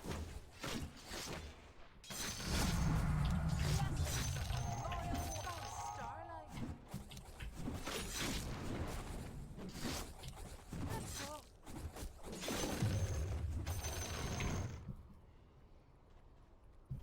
Ah, maybe Spark of Courage would have been better. Oh well.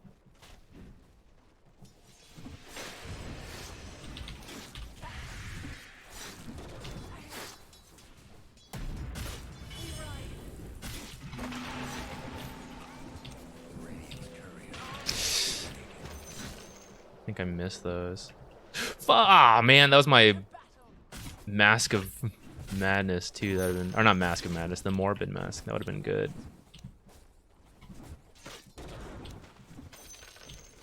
Yes. That would have been very good to have. You won't.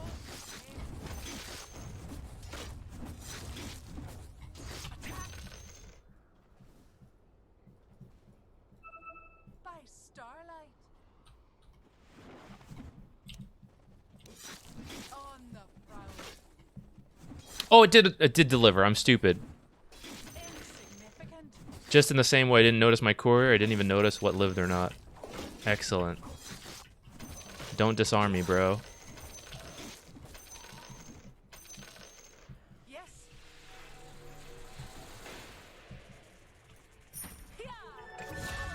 Maybe I should buy a Hurricane Pike early, actually, versus Slark and a Storm.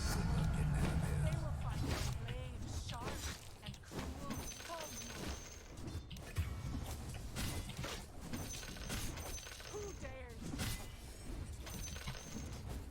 Eh. Quickly now. I'm under attack. With illuminating. Top. Attack. Come. Ride. Let's go. Fire the night. Here's some food. Run them down.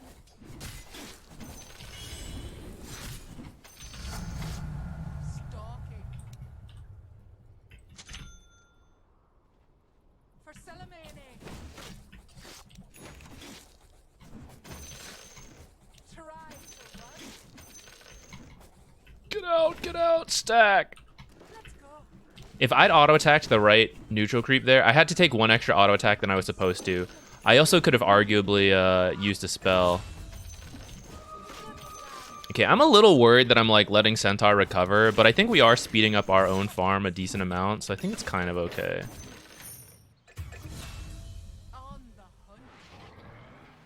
Oh, he left. Okay, we're gonna take this tower, or we're gonna try. Where is my timber?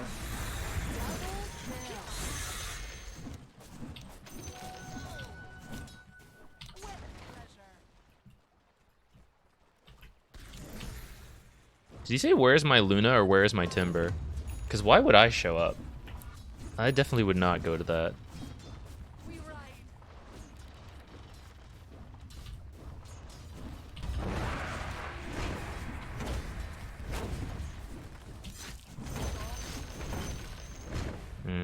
I don't want to tank this too long for that. Don't think it's really worth it.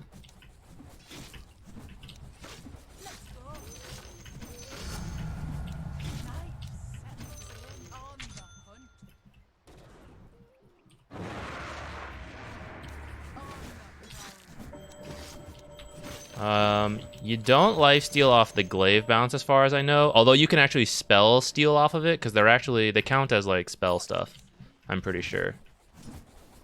My understanding of Luna mechanics are a little fuzzy since I, as you imagine, don't play this hero all that often. Maybe I could have pushed that lane in more actually. No, why is he breaking my glaives? That's so rude. I don't think we're gonna get this. I think we will actually.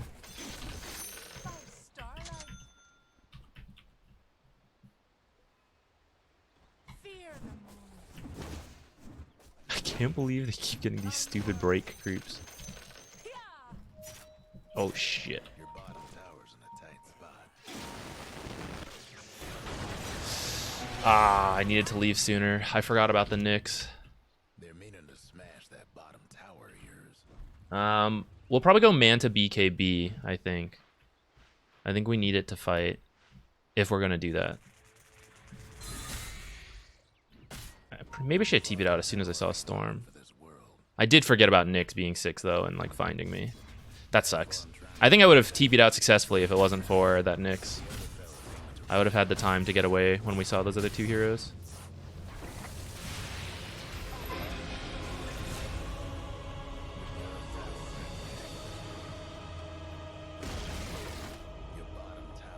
Alright, they killed Slark too, so that's good. I should have Mastiff Madness from the fountain to run out faster. At this point, I should have just saved it. I'm not ready. Heads up.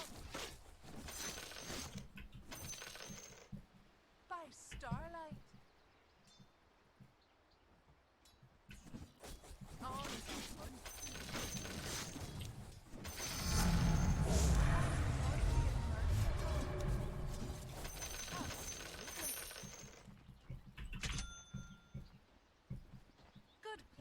Nyx is top. Probably okay to be here. Unless Storm was like right there. That would have been sad. Them Dire buildings are tough as nails for now.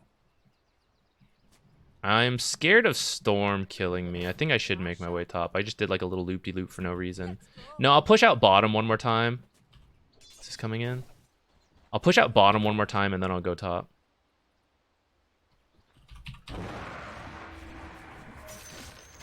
Maybe it's risky to do it. I think they should be reacting to mid though, right? I won't show until they do. Okay, never mind. I'm gonna just go top. Oh, I attacked the wrong creep because I'm stupid. We're still missing a lot of people. I'm scared.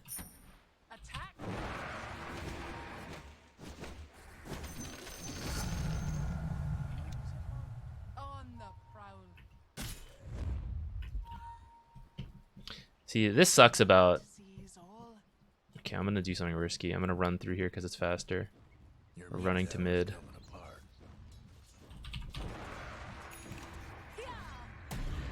Oh, shit. Damn, how did they still catch me here?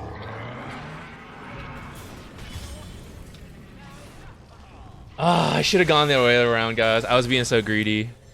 I didn't think they could do it, but I guess they are fast. I thought I could make it out. I thought I could cut through here before they could get to me.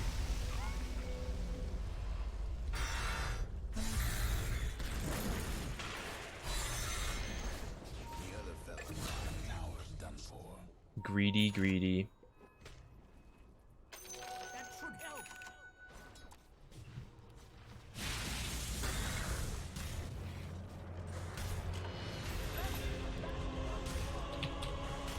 Lesson learned. Mask of Madness out of base. On the prowl.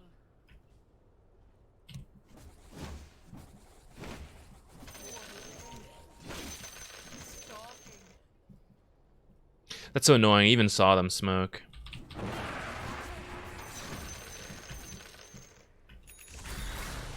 On the hunt. Quickly now. The night sees all. These guys always want to break my shit.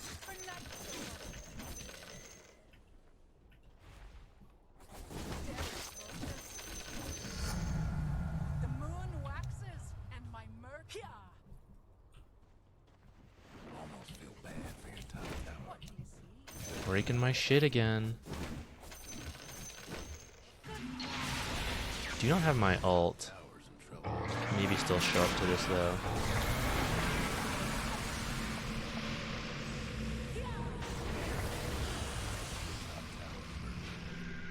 We ride. Hey, ponte a correr acá.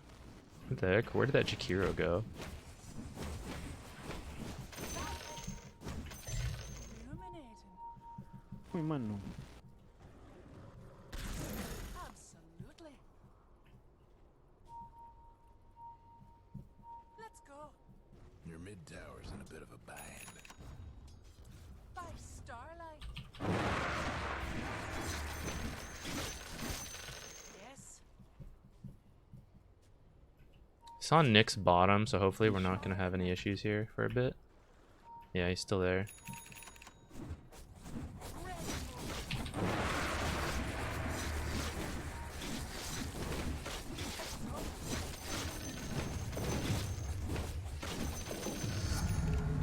Sky alight. Let's go.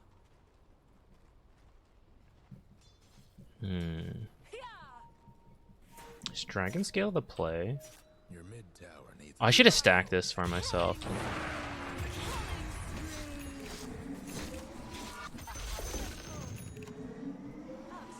Se te pasa por no tirar. ¡Tú das!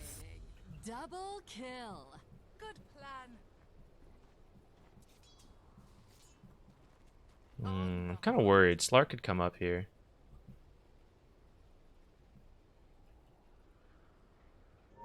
Yes. Far the night. Where the heck is Slark? Ay, Oh, pero there he is. también ¿dónde vas a poner Alright. ese sentry, weón? Ponla acá en el medio, pero puta, nos ha visto Sanix y nos mató los dos, mano, juntos. Yes.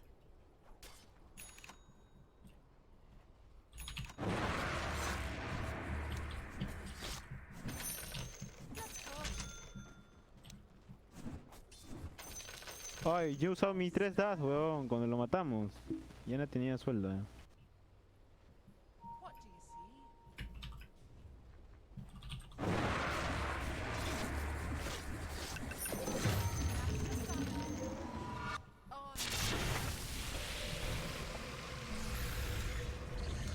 On. Me saltaba a mí.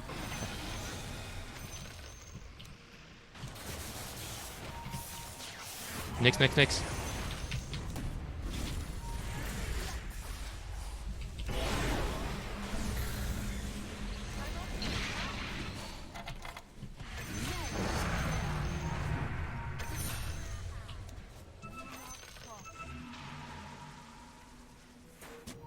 Quickly now.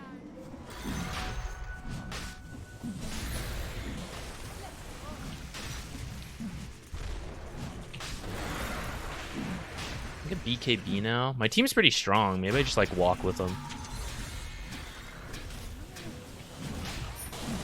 BKB into Shard into Hurricane Pike? I don't know. Ah, matar, imbécil.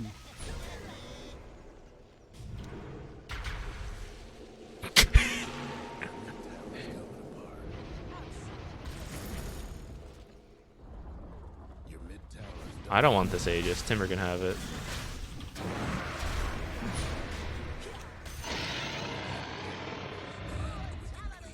Vamos acá arriba. Tenemos muy buena estrategia, mano.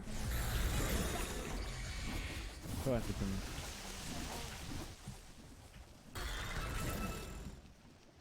We your mid ride. tower needs a little help. Good plan.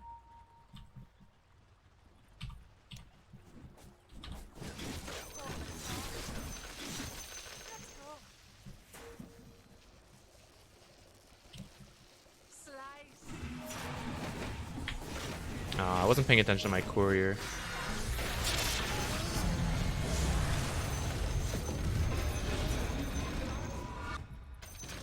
Tengo la spot. Are we doing this? Where's my team? What is going on? No tenemos nada, viejo.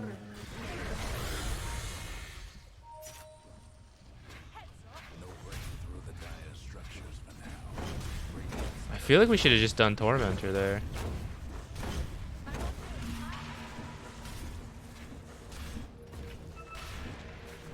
I mean, Storm cut the wave. We're gonna be like stuck here forever.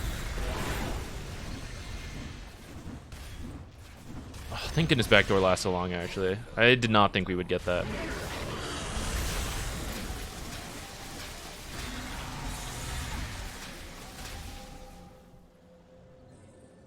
Be your mid tower.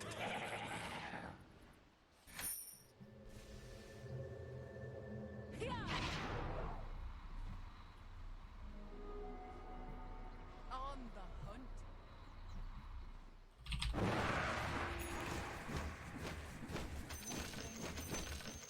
Ayúdame, ayúdame. Méteme ulti.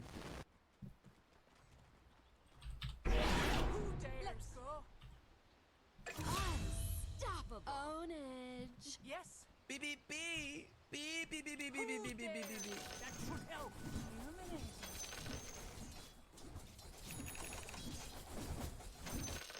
On the prowl. Where are they?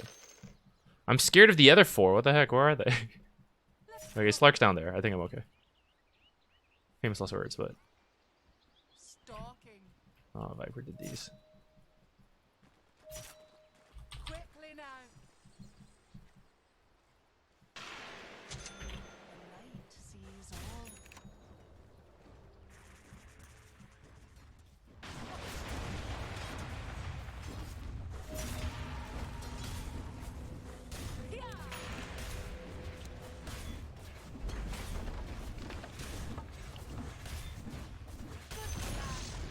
The other fella's lost a mid tower. That ought to put a scare in. Hmm.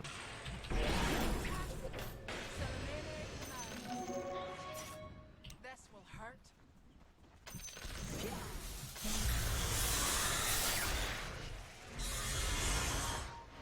¡Qué gozo! Yes. Sick. Ownage. Ese es Thor también, weón. Se pone a blinkear aquí. Hear me. Salamene commands. I was gonna go farm, but actually I think I can just hit this. On the The other fella's aiming direct. I want Timber to tank it, though. Alright, fine, whatever. Cúrame, oye, un favor, pues.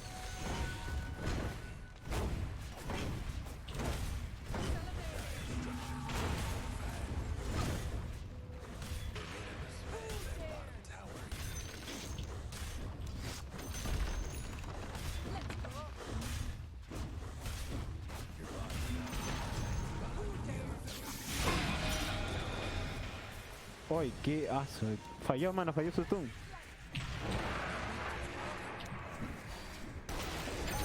Ownage.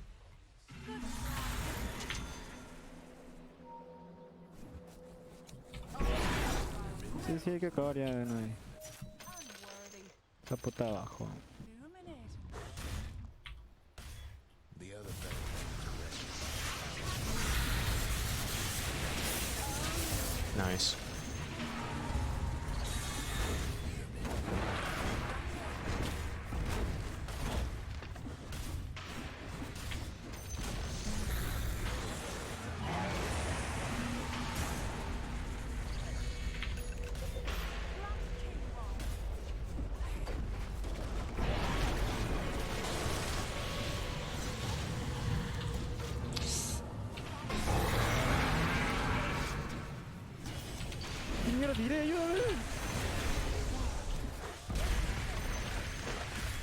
I wish I'd BKB'd faster, but Escúchame, pisé y no se we're still gonna soñó, get weón. this, ¿Qué I fue? think.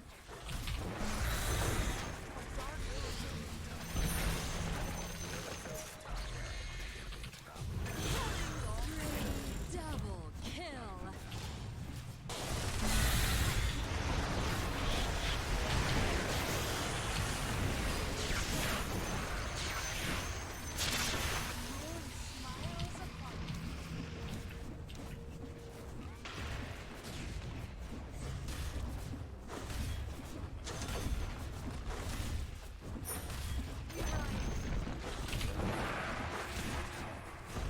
Four, 2, and 4. Barely had to do a thing, guys.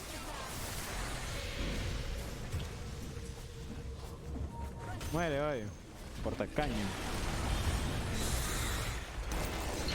Alright. Gonna die. Stayed too No long. mueran, imbécil. Feeding. I thought we could at least get the barracks, you know? I should have left. Should have left sooner. Triple kill. I'll just let you freeze.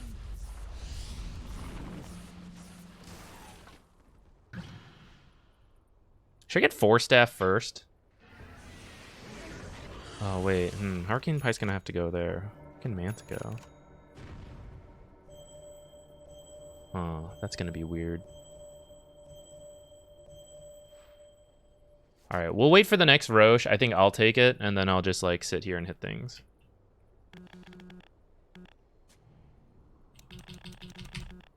Ay, están ahí, ahora clic, cuidado.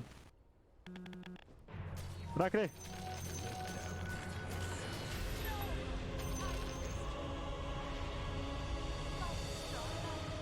I think all of our deaths were pretty avoidable. I can't remember the second one, actually. Mano, fiel, la mierda.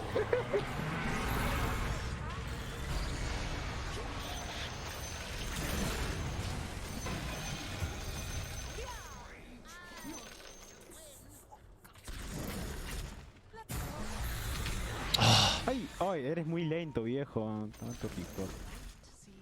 That was like, there was no time for either of us to react. Come on, man. Cut us some slack.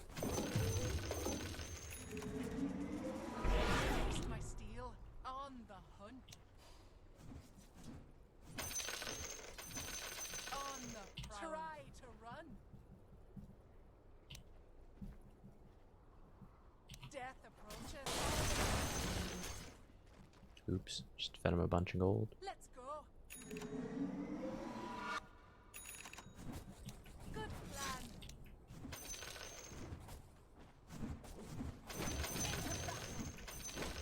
Incoming.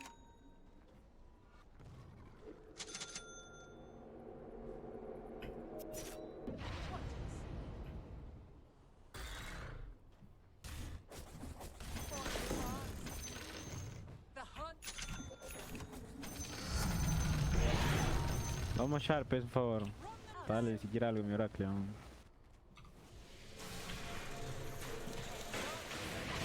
A ver si con eso cura, mano.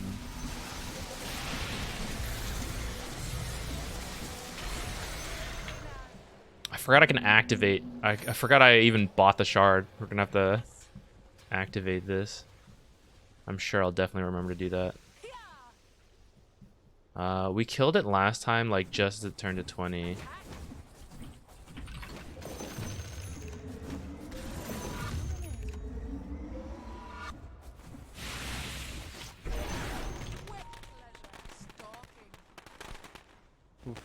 Cante, ¿eh? Melee commands. Yes. Fear the moon. Mano, ya no hicimos daño en su server. Loki.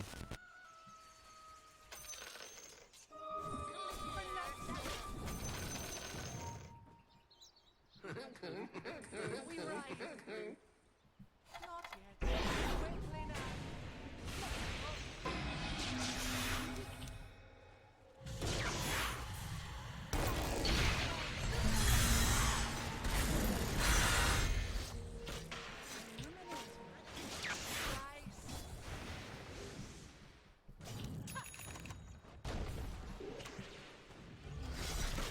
Yes. Mano, son lentísimos, son.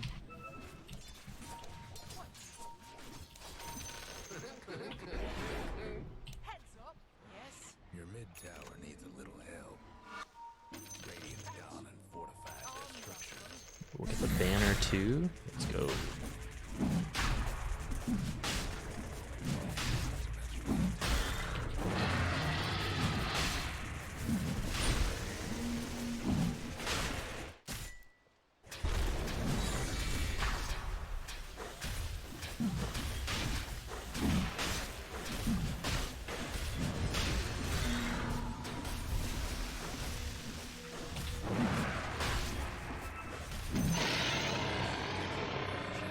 Immortality. Night sees all. Oh, he knows what he wants. He's like instantly putting that down. Let's go. Your top tower's getting all banged up. On the ground. Yeah. Almost feels like your top tower. Stalking. Yeah. Now, where's my team? We need them all here. Plan. Otra chara.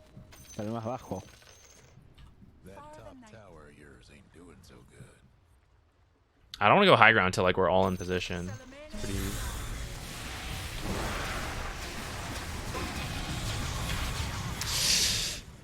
I couldn't Q because I was Mask of Madness.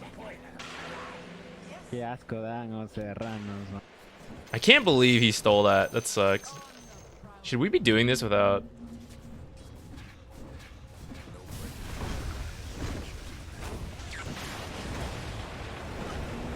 Va a quedar nomás una pelea afuera. Man.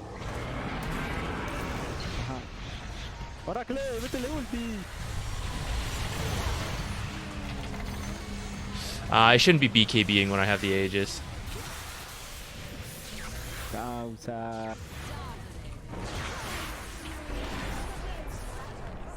Not the best use of my stuff, guys. Also, I forgot to do this. I should have left, guys. I should not have gone up there without the guy. I don't know why I was up there. Stupid of me.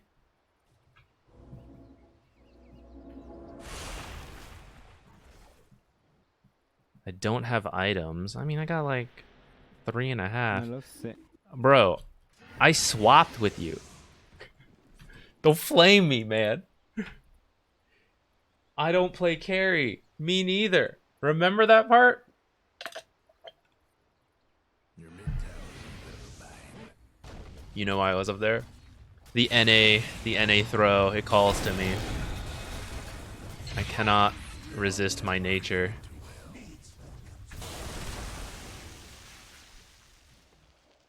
Alright, I do think if I was a better carry player, I probably could have won this already. Maybe not like already, but like I think several of these deaths we would have cut out and then we'd be winning here.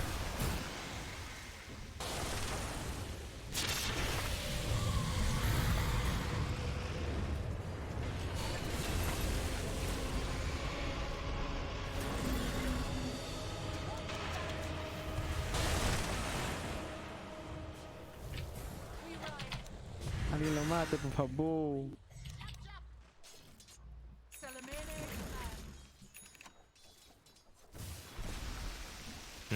I kind of don't want to save buyback. Is that throwing or? Absolutely. Attack. What do you see?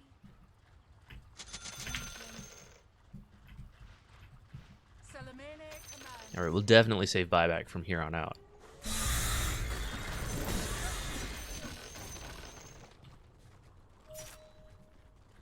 Stalking.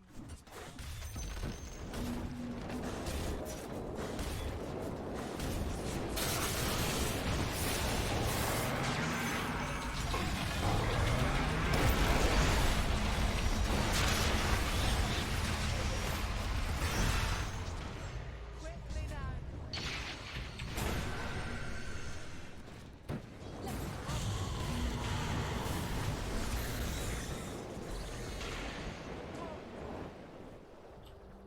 I'm scared.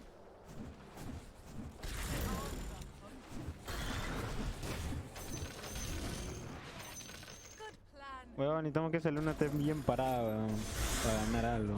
Si no está bien parada, vamos a seguir perdiendo todas las peleas. The night sees all.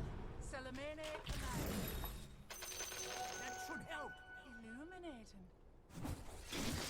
Another death. Guys, I think I've used my shard once. I constantly forget about it. We ride. Fire the night. Let's go. Absolutely. Clear cutting. Stalking. Yes. What's my last item? Conda? Butterfly could be good versus this Slark. Let's think about it in a bit.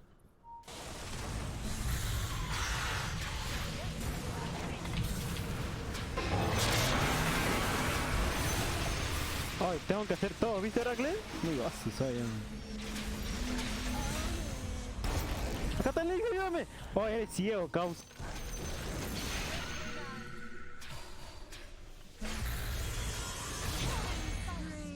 I maybe should have BKB'd there and just like ran through and fought. I'm not sure, but I guess I would have been running into Ag, so the fact that I didn't do it is good. Okay, I gotta remember to use this shard, guys. One day, I'll remember.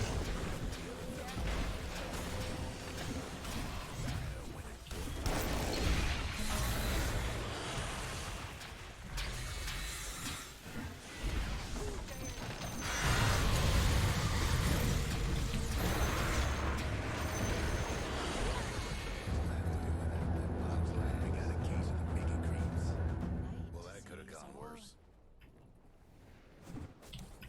Okay, we have megas. I hope we're in a good spot.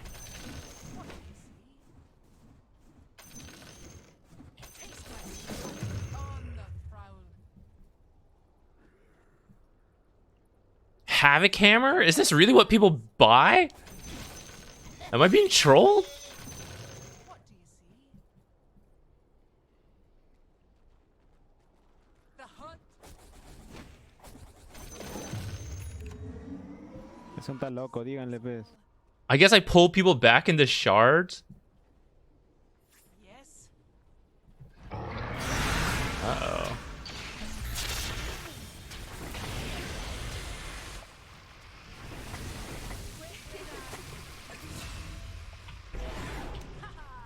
Paisión, ¿cómo aguantaba, eh?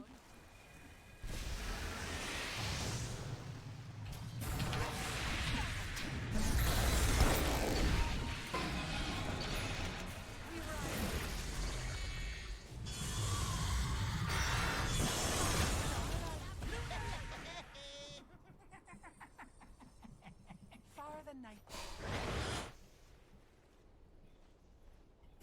Viejo, te salva el culo más que ese Oracle apestoso que no mete última. Nothing left of the other fella's mid tower.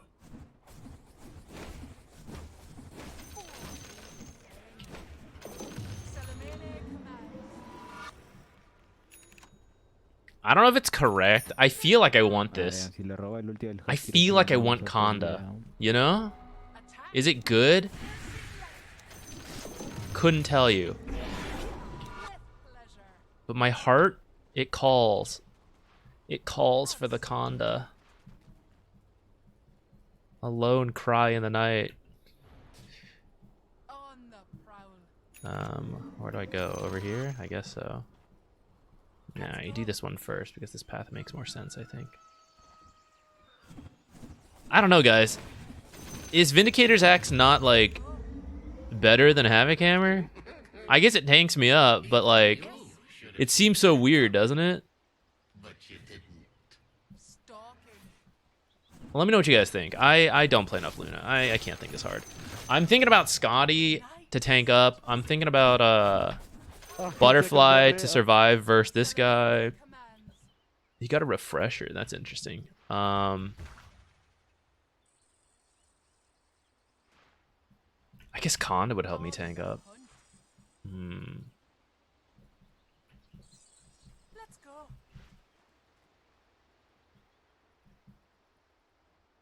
Stalking. We ride. Quickly now. Ya está roja ya. For Night Silver. Yes. No sabe contar causa. La mu-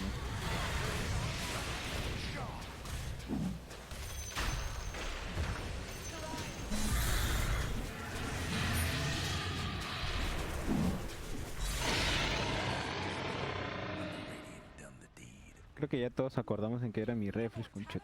Rapier's the item if I trust. I don't know about that.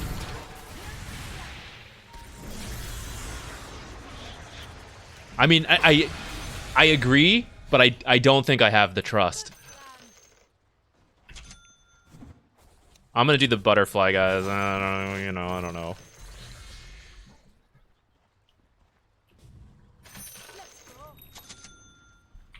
Se va a comprar BKB. Cuando se compre BKB. I'm gonna keep Vindicator's Axe. Do we do this? I want Oracle.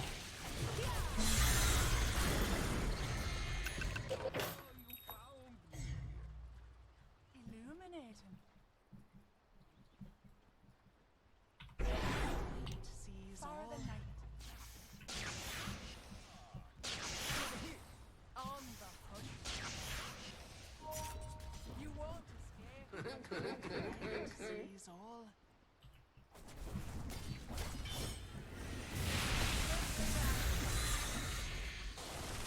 Okay, what do I turn the Mask of Madness into? Satanic?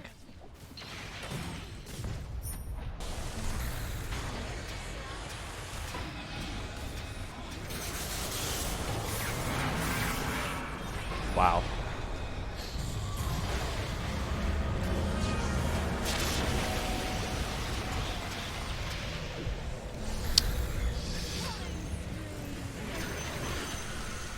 Does he have buyback? Mano, me muero. Mano. Oh, man, if I'd Manta dodged that, it would have been so sick, guys. Ah, conche su madre, Dios, mano. No creo aguantar esto. Oh, ya. Aguanté, mano. Qué rico. I don't think I pressed W, guys. No, wait, maybe I did once. I'm not sure. Ah, we won a carry game, guys. Woohoo! Satanic and buyback. I think that probably makes sense. I mean, we saw it got really low there, right? Especially with Aegis, and I didn't want to pop. Well, I couldn't have popped BKB, but like, I didn't want to use defensive stuff, but I didn't want to die.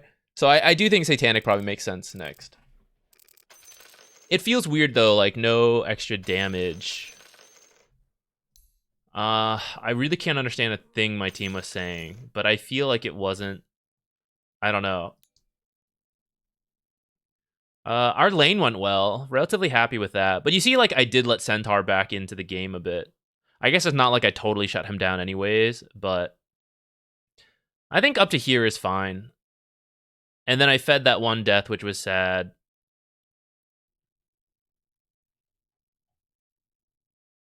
Not too bad, I guess. Watching a bunch of pro matches paid off. Feel like I kind of knew what to do there. But they all commended me. But I feel like sometimes people just commend at the end of the game. I don't know. I'm undecided. I feel like it was kind of, you know, there's like some tension there throughout most of the game. let's look at the items. Let's think about what Kanda could have given us. 50 damage is good. 58 damage, I guess, with the stats. More health. The mana I probably don't really need. The active goes really well with our Q. 100 plus 75% of your attack damage is bonus damage to the target and slows them for 50%.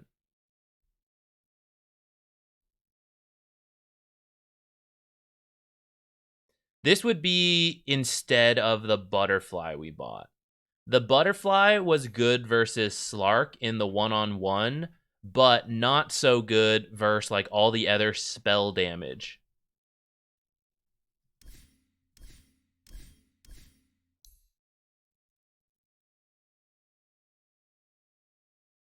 I would have liked having crit though.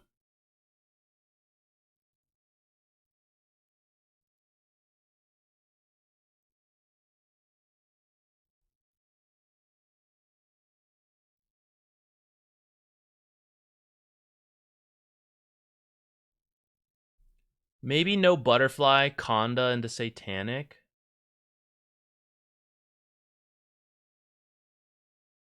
Your teammates were flaming each other all game long. That was the feeling I had. Did we have Disperser? Oh, you know what? We didn't. I did forget about that. Would that have been good here? Who was I against again?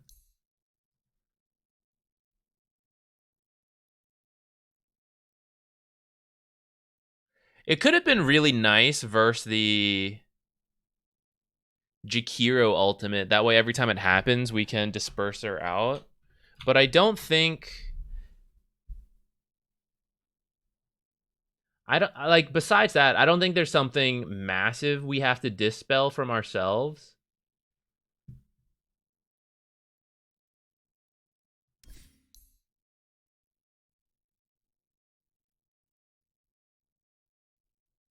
"40 agility, 10 intelligence. No strength, though. This instead of butterfly.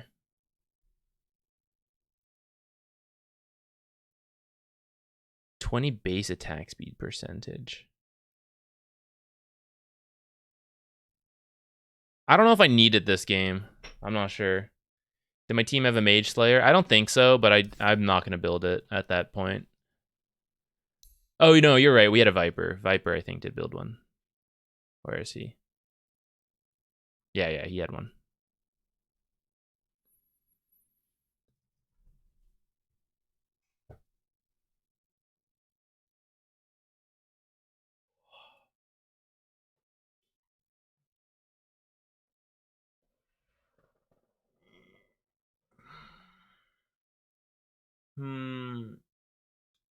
Yeah, maybe that's true. We got the disarms against that Slark. Maybe I don't need the butterfly.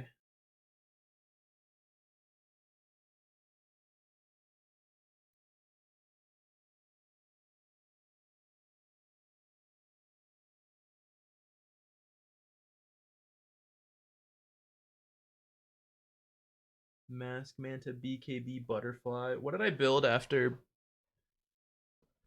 I built Hurricane Pike to have a tool versus Slark Pounce. I think that's okay though. I think Hurricane Pike isn't that much of a deviation. Like, I think it's a commonly bought item.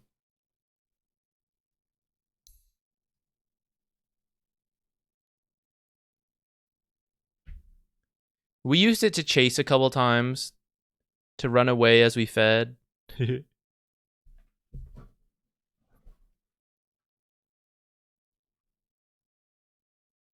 Also, you had your shard. Oh yeah, but I never used the shard, so needed that passive item.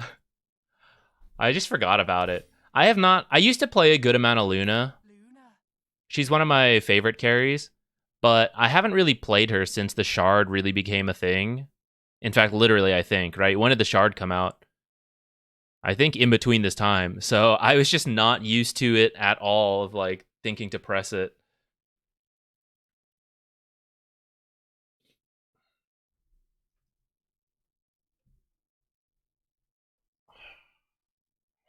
Where's my water? Oh, kind of need more water. Okay, I'll be right back. I think we'll play one more game, and then we'll do the replays for the day. I will be right back.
Ever been to Sushi by Scratch? Is that a restaurant? A chain?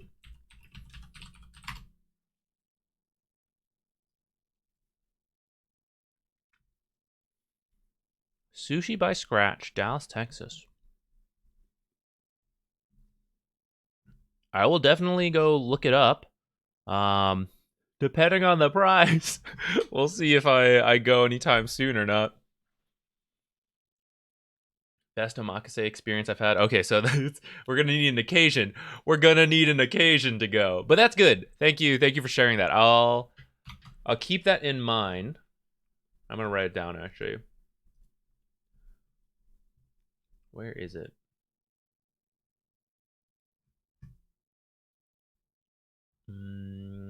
Is this the right one? Sushi by Scratch.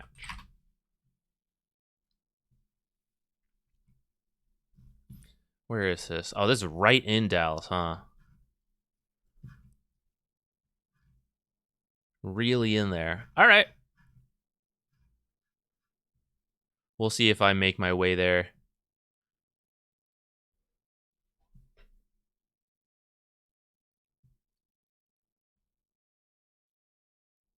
I do love some good sushi, but it is just so expensive. Oh, who's that? Thank you. What? Love the fact that you're becoming a prominent figure in the Dota community. Keep going with the great work. Much love. Carnage, thank you. It's kind of happening, huh? It's pretty surreal. Yeah, I don't know. I'll keep it up. I'll just keep doing it. Sometimes I think about it like it's kind of weird, kind of crazy. Got to figure out what to focus on. I think it's not bad to like. I think doing this casting is good and maybe being more of a community figure. But then the cynical capitalist part's like, how do I turn this into money? Because I still need money. Like, how will it translate to like Twitch streams or YouTube stuff like that? I don't know. I don't have a clear like business plan for it, but I think it's at least good. I think it's good, right? So thank you all for the support on this journey. This who knows where it'll go, but thank you everyone. I will do my best. Before you know it, you'll be casting on TI. I mean, that would certainly be exciting. I think there's a little bit more work to be done to improve the casting. I think the first cast I did with Ricky a couple weeks ago, overall, I think it was decent. I did feel that initial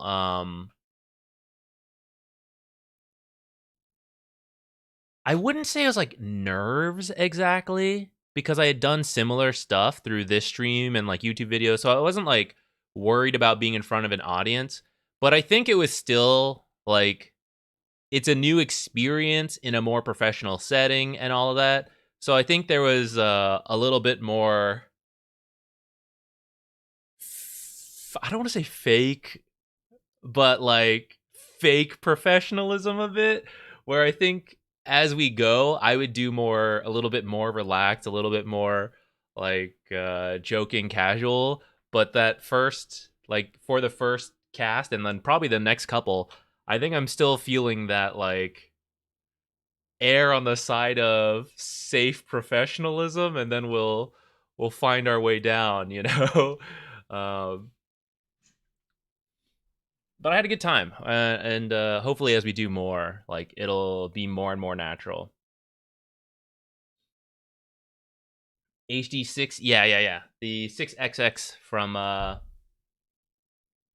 Moondrop?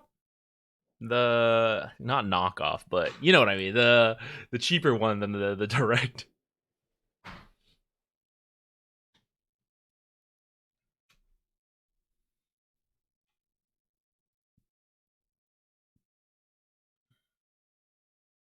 Yeah, I agree. The best casters make it feel a little bit more natural, and I think that was the part that I was not quite yet at, because it wasn't natural. It was like a brand new thing, you know. But hopefully we'll get there.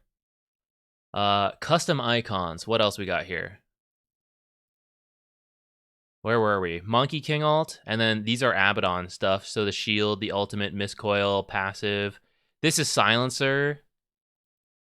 Is it glaives or is it just his E? I think it might be his E. This is Wraith King. Yeah, a bunch of Wraith King stuff. Stun, crit, the boys, the ult. This one is Lesh OD. Who is this? Astral Drift, Sanity the Clip. Oh, this is the OD ult. What is this one? This.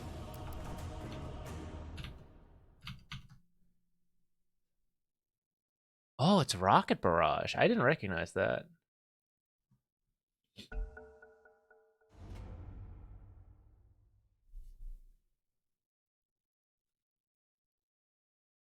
Time to ban. That's the challenging thing, right? Everyone has different tastes in what they want from a caster. And I think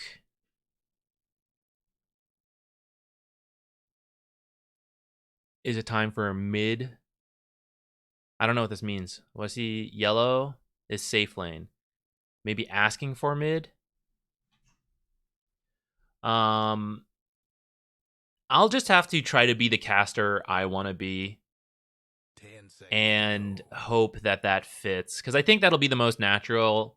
And obviously I'll adjust a little bit, but at some point there's a style that some people like and some people don't like, right? And it's fair, everyone gets their pick.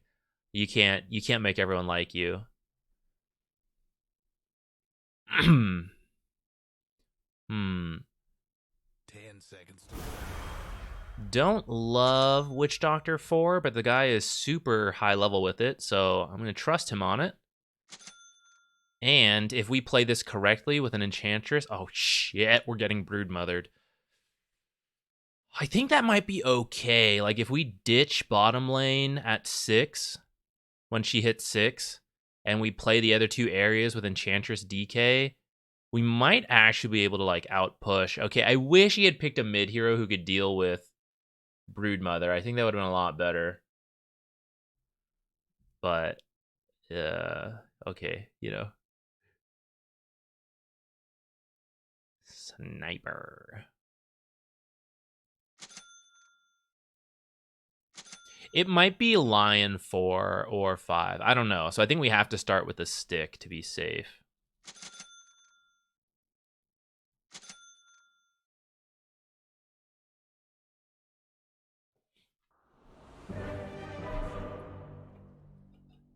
There's no way a pub mid player willingly demotes himself to support. There's absolutely no way in hell.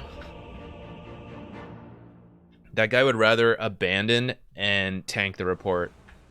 The dragon comes for war. I'm willing to bet a lot on that.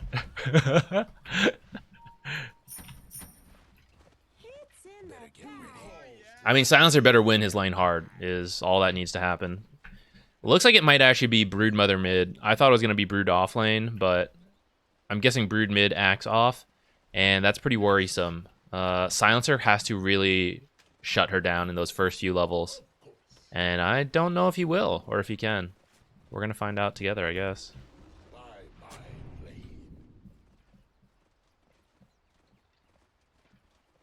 I probably want to start Breathe Fire.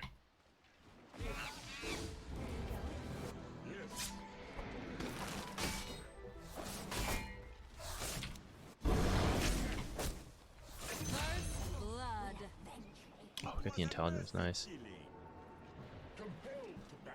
I wanted to start Q because of we're against a sniper. We'll never stun him. I wish someone else had gotten it, but I suppose we'll take it. The guy in our lane got it. Fuck it, let's go kill this guy too. Yeah, why not? Let's go. I need no scheme. You're going for the bounty.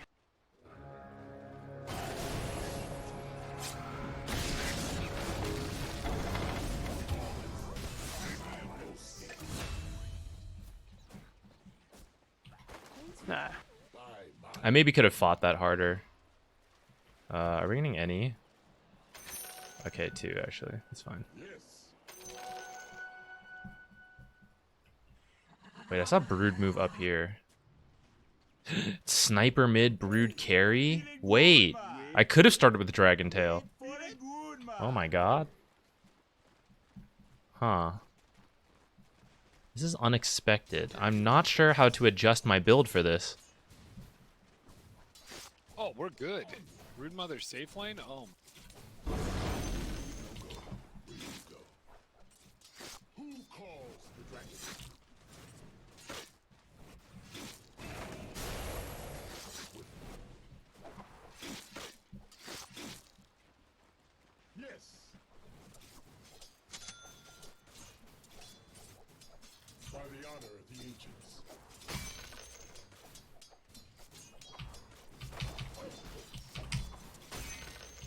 I almost missed that. Oops, not this. Ooh, thankfully he got that. I was gonna miss that because I messed up my buying. Ah, shit. Got him!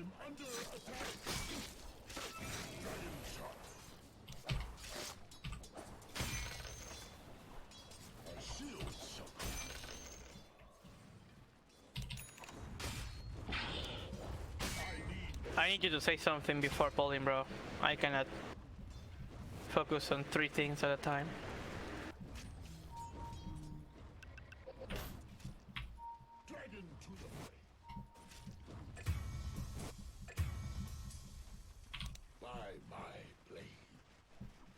Chule, ¿te hablas español?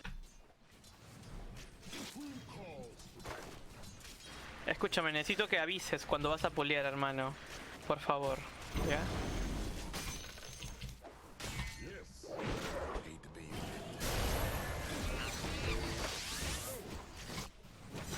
Missed.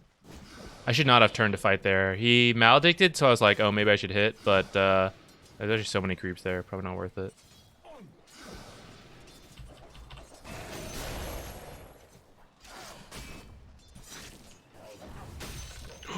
I think he should have had that deny.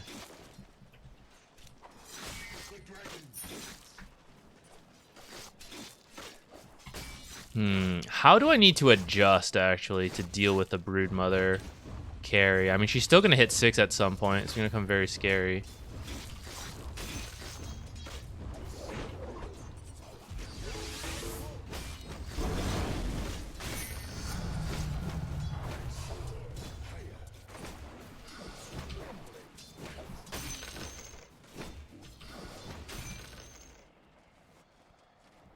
Should I go straight Mage Slayer? Would that do anything? No tengo mana para ayudarte.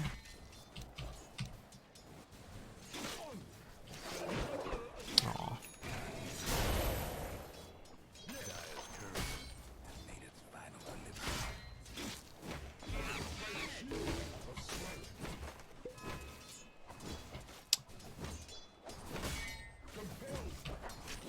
Damn.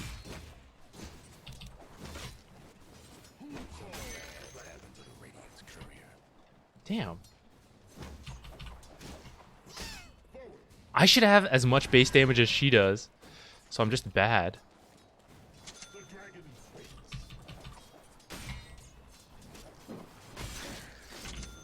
That's not what I meant to buy, but I'm just gonna go with it.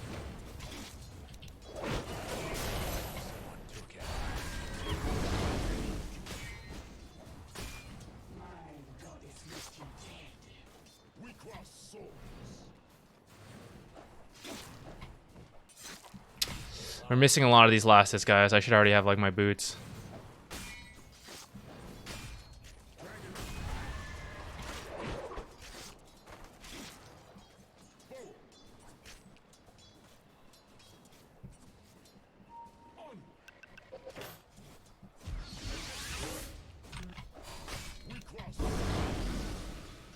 I need my stun. I thought about taking that level 3 and I didn't, but I am regretting that. I think there were a couple opportunities for me to do stuff with it.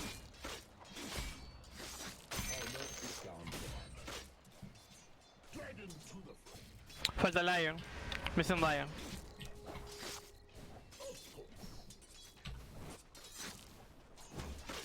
I had to get that creep wave. I couldn't miss it. I should have maybe killed that one creep on its own faster so I could...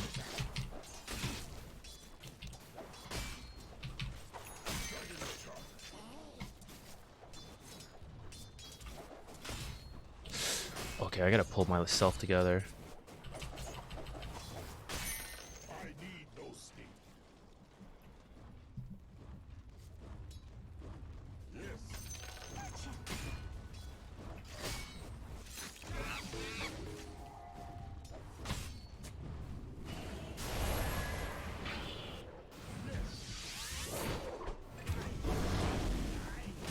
Got him.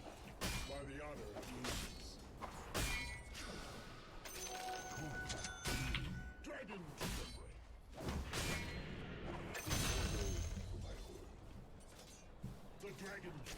Missing Lion.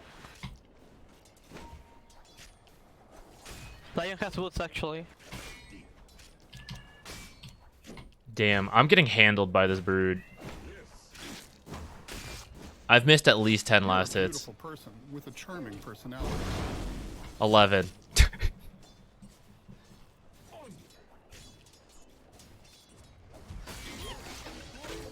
Oh, I didn't realize he was going. Please stop denying me things. Oh my god.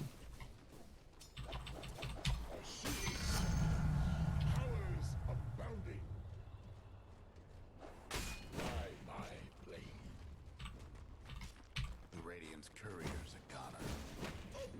Oh my god, 3 heroes here. Can someone TP please? I need no scheme. Oh, she is 6. We have issues. Swiftly.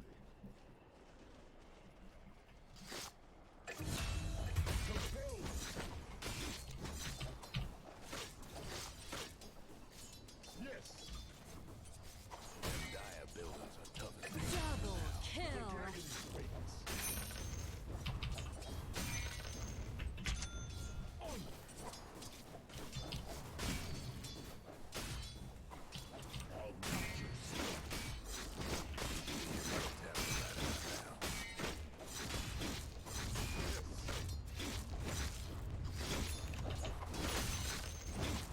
Damn it! Fuck, sniper gay ass hero. Hold.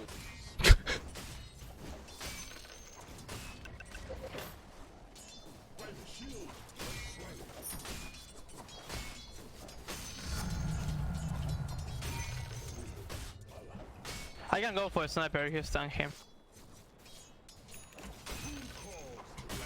I don't think we go. You sure? I can ult if. Okay, go.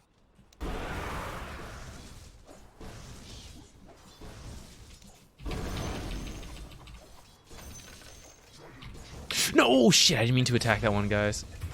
Run. They all went mid too.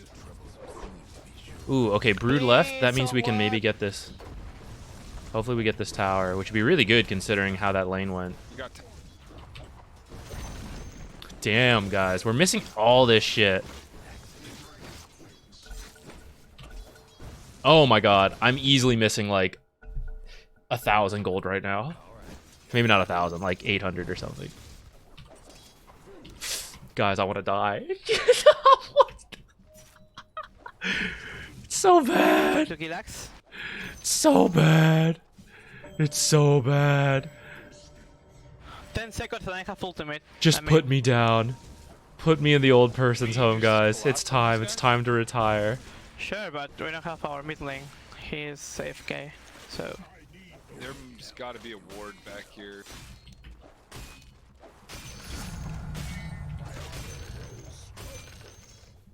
Fuck. Your mid tower's in a bit of a bind.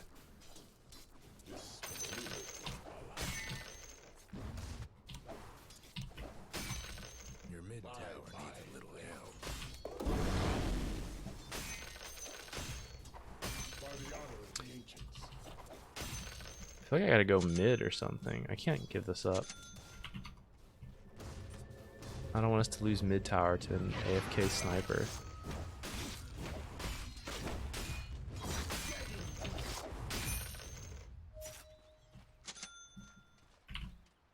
Of course.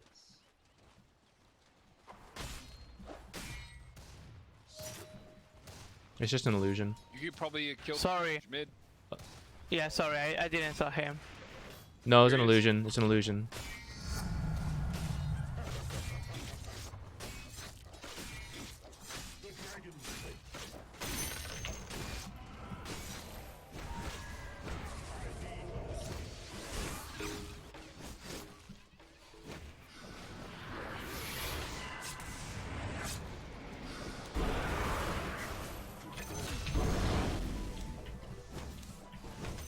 Double kill. Let's go mid. I have my ult.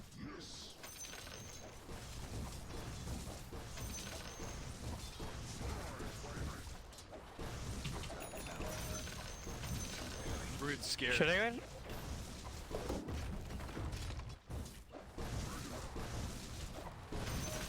Almost feel bad for your top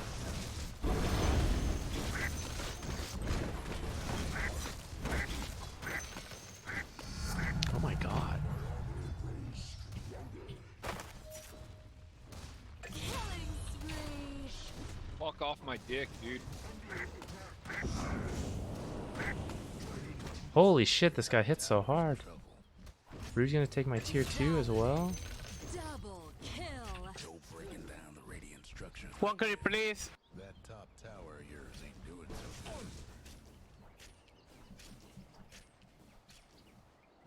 good. Who calls the dragon? I mean, we're gonna lose mid or tier 2 off, so we gotta pick and choose here. I have ultimate for. Fuck. You slow him? By my blade. Invisibility.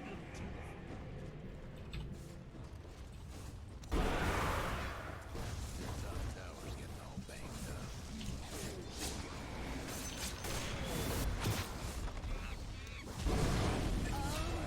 This is bad for your top tower. Someone took it. Can't do nothing about dire structures right now.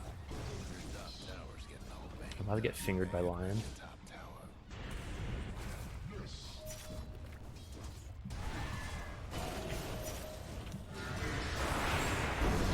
Don't let him get to the creeps. Don't let him get to the Tower's hurting.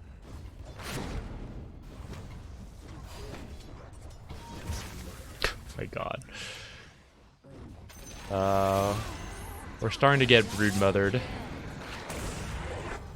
Not really starting like we are.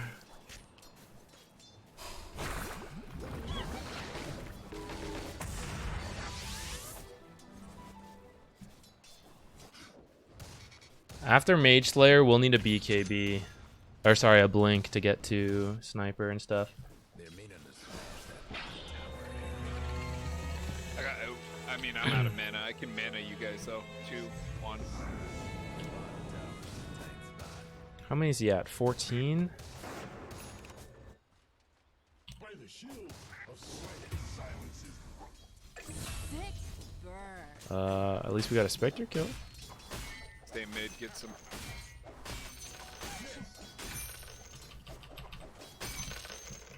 Going apart. Radiant.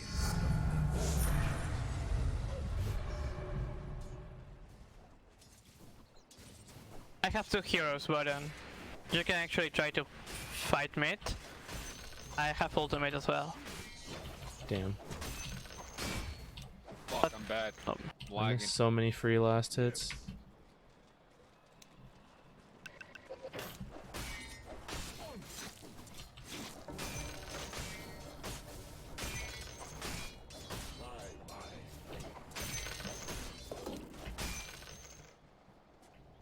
Dragon charge.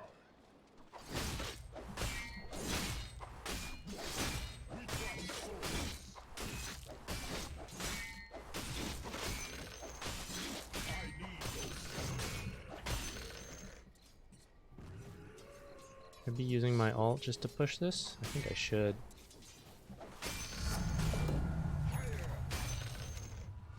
The dragon waits. Oh, blink. I knew they were there. Who calls the dragon?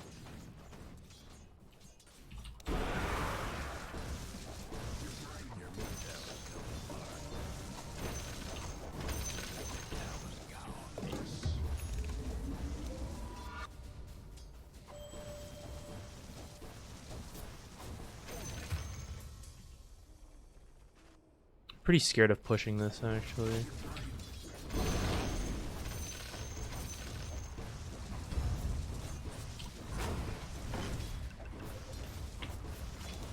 Okay, I see Axe, so we're probably okay for now.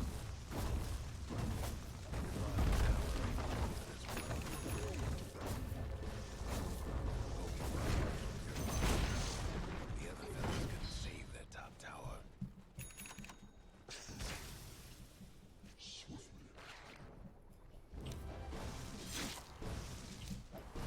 Okay, maybe we can go through the twin gate and catch someone.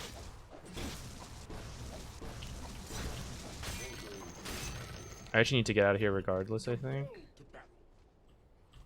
I'm gonna go through, play it safe. Oh, actually they left. Alright, we're going back. Just casually burn 150 mana. Just for laughs.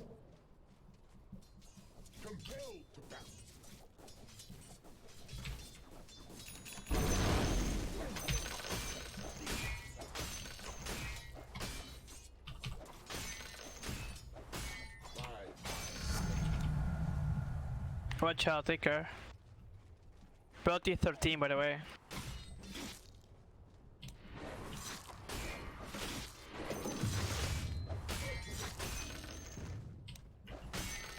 Enjoy your last moments.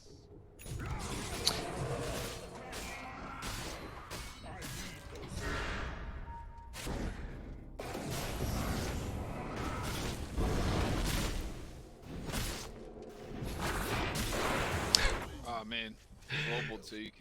Damn. Almost. Ah, we were pretty close to Blink too. Maybe they have a ward there? I got Blink called.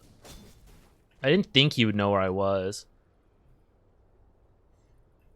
Maybe he did though.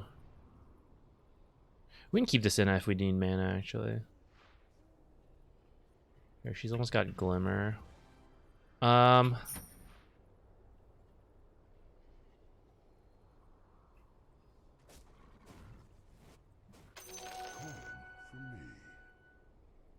Your mid tower ain't doing too well.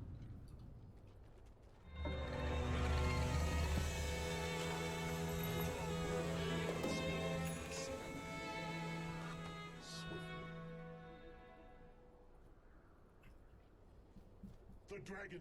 I don't know where they are.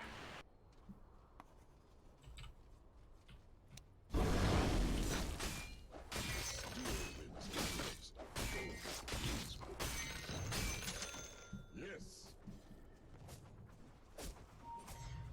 They're smoked. They're smoked. They're smoked. They're smoked. They're smoked. They're smoked.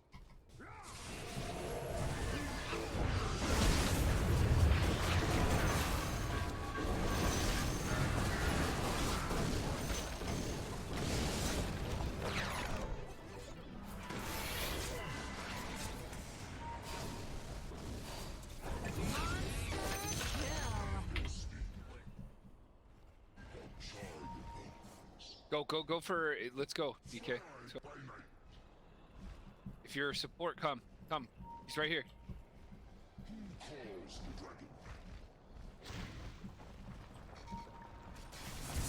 It's 2 mid.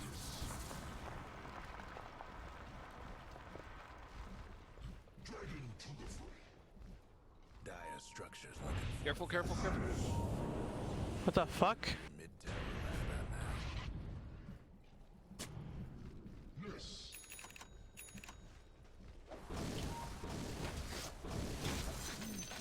Help. Ayúdame.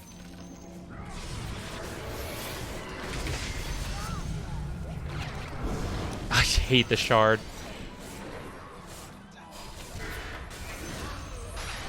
Double kill. Shit. Triple kill. You're done. It feels good to be this good. Freaking shard, man. Okay, we finally hit level 2 ult, which should make it a lot easier to deal with Broodmother. Trying to figure out if I should still build Manta. I think I do.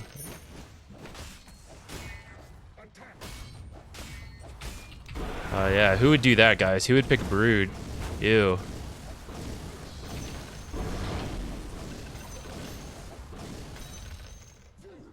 Gross. Imagine enjoying playing Broodmother, guys.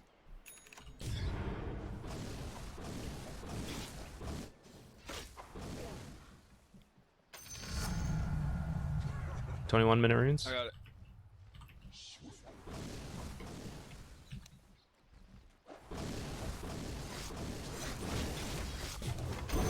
Oops. That's not what I meant to do.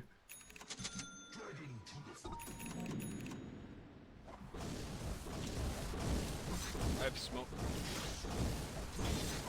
Hey, why don't we do this right now?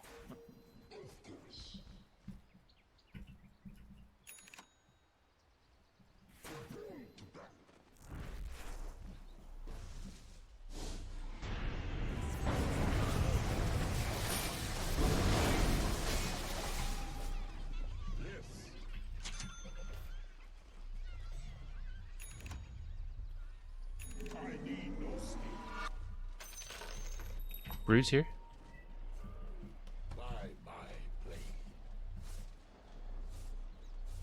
No, maybe not.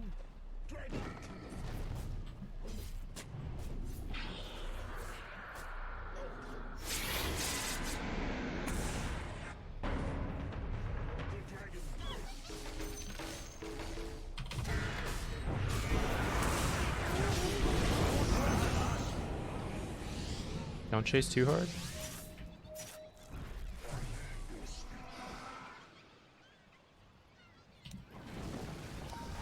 Killchung gonna change me. Oh my god, mana. This guy's an issue. Let me get my orc kit. Oh, they're just showing up as we get vision of the areas. Let's see. Oops.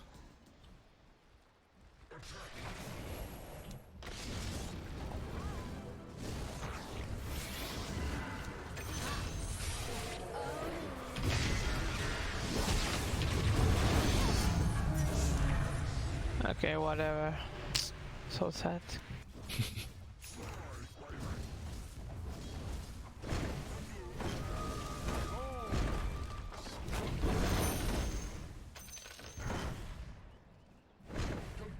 Can we go rush? They have double meet us. They cannot fight us. 5 versus 5.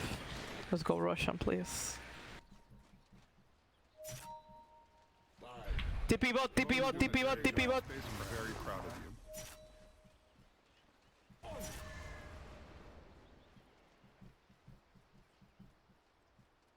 Dragon to the fray. The dragon waits. Compelled to battle.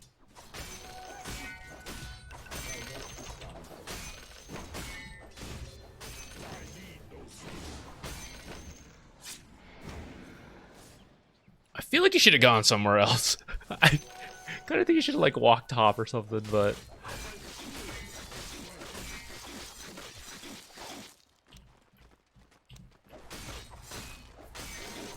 They're gonna do Roche top. They're gonna do Roche top. They might be through. I can go through first. Which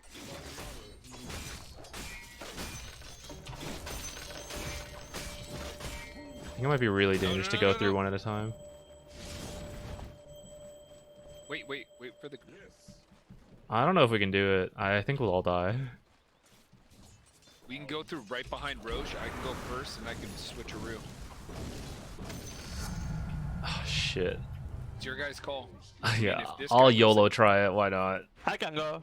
Here, no. Let me go first. Let me go first. Go like a half second behind me. Okay, go.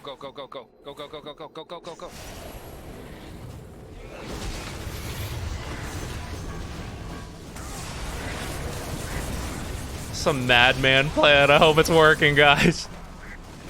All right, we hit him once. Can't believe the old Roche surprise.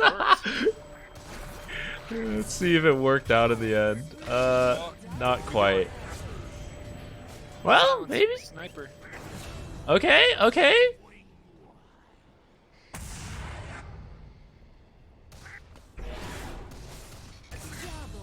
Okay, Spectre 19 worked. That was excellent. I should have dusted, probably.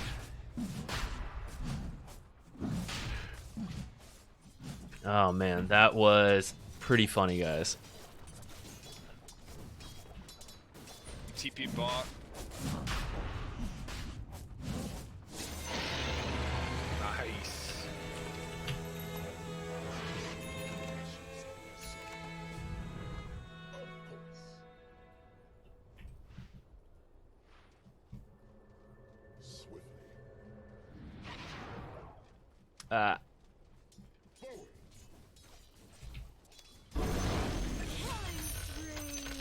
Move to him. Move to him. I would have liked to just farm up the Manta before smoking. Compelled to battle. Yes. My smoke broke somewhere around here. Yes.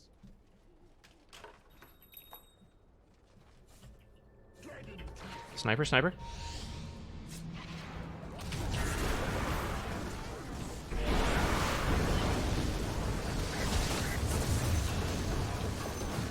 Nice. I mean, we can go bot. We can just go bot now. Get the tower and then the wisdom rune. They're tormented. Ooh. I think we'll do Cloak of Flames. We'll just like casually burn down spiderlings without even having to do anything. I don't know if I well, I'll get the axe. Why not? The other fella's bottom tower's gone for good.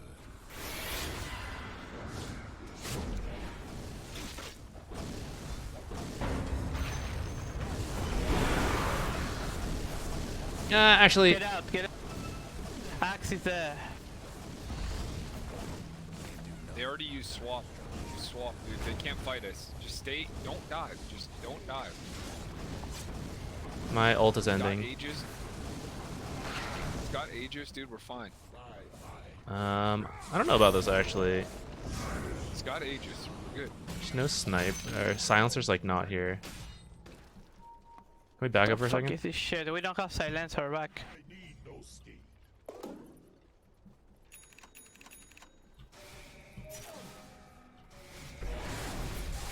I don't think They're we can coming. do They're this. coming. Oh, We have shit. to back up. Back up. Started it without finishing that watcher.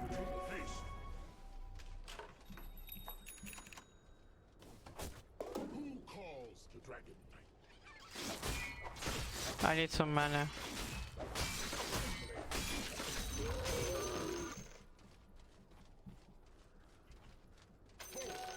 I want to hit level 18 before we fight again. By my blade.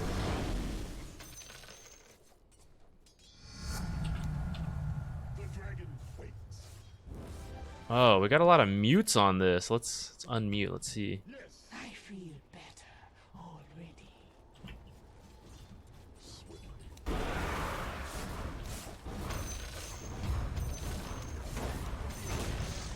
Nothing left of the other fella's mid tower. Maybe Barang?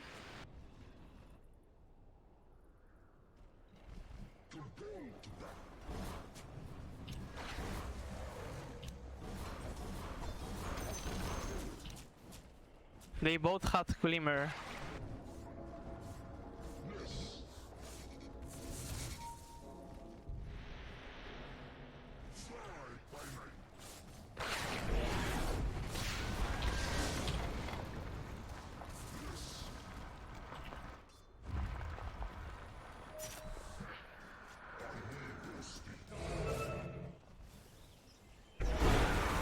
Okay, back out. Spectre, They use might try to your fight us now. They might try to fight us now. Can We should back just out. We jump should- the brood and kill him? It You feels can't good improve being this until you make mistakes.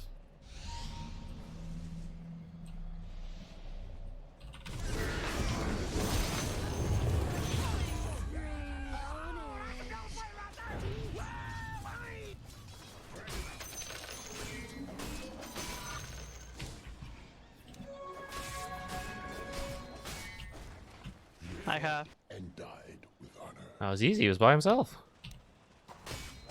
Stay with me. Stay with me. I was worried about clicking him in the spiders, but he was actually in front of the... He was a little in front. It worked out. Click on his portrait on the top too. No, I'm definitely not that skilled. That's some Chad move. Are we gonna go right now? I'm waiting for our offlane to go in. I don't know. Fuck it, let's go, dude. We got Aegis, or we got the. We almost got the Aegis. We don't got the Aegis anymore.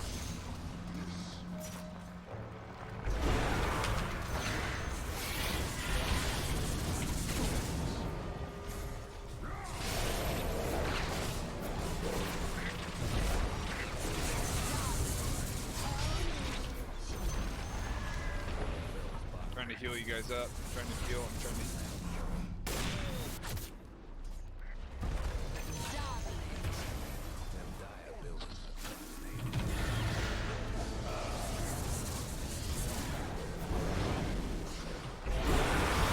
Ooh, bad time to use those.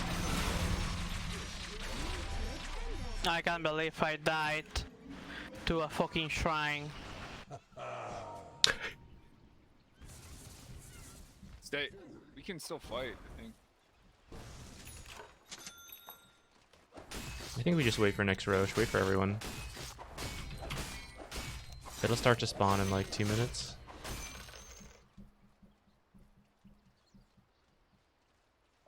I wonder if I can save this for a little... Nope.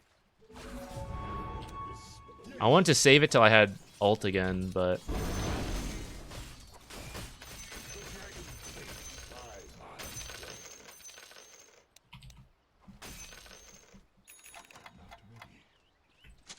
Compelled to battle.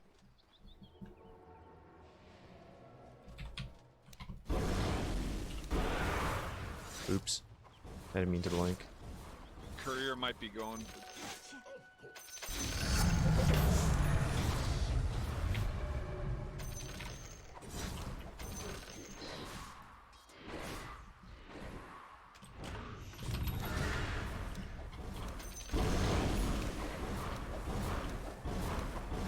Axe TP'd back to base. Give me vision of him, bro. Give me vision of. Of Slayer. If you dagger, I can kill bench. Whatever. That. Oh, I'm out of shoot. Should have been a free kill. That's on me. I forgot to buy more detection.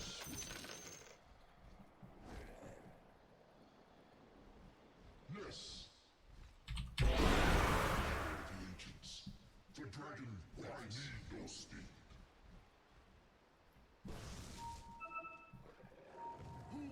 Go.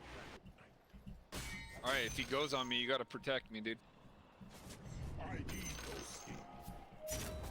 Buy an scepter.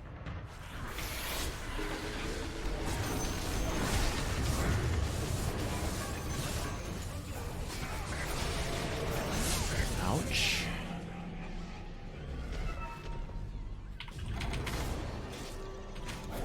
Oh, I need to start him!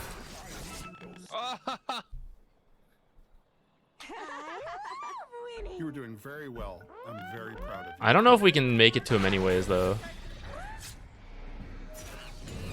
Get this motherfucker, please. Stun myself, but my team will be free to hit.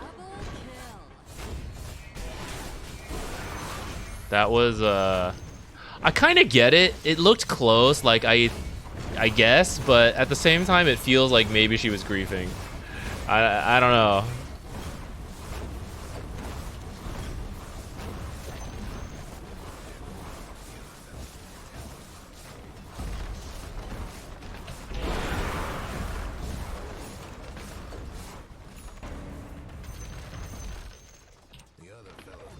It feels good to be this good.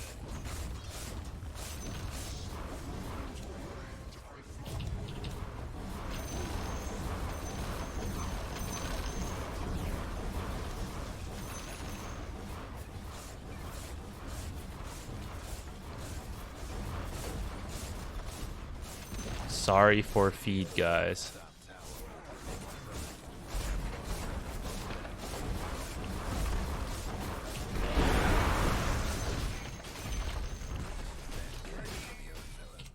Relax, dog. Go low. Okay, so like we got some pros and cons here. Saying Starry, usually a good thing. The language he's using, pretty offensive. Get in there. And he's still flaming the enemy team. So like I kind of get why he was pre-muted at the start of all this. Get in there.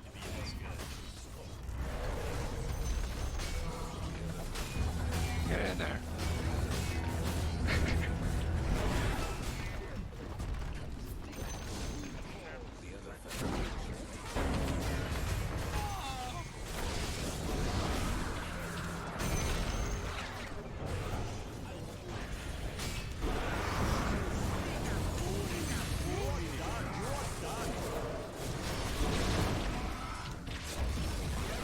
I was gonna go for that gem.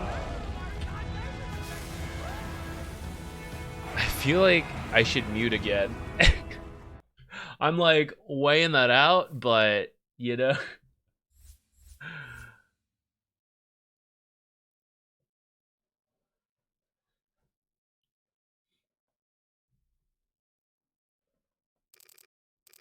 Which hero was TPing? Whoever was pink. I forget what player was pink. I think I had Enchantress muted at the start. I don't know why though. Seemed fine even after we unmuted.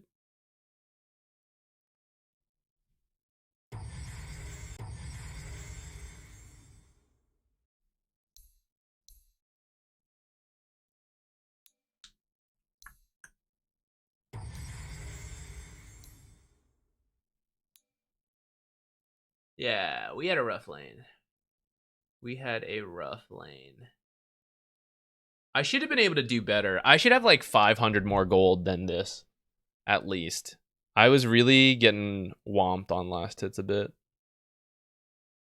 And I don't think I should have.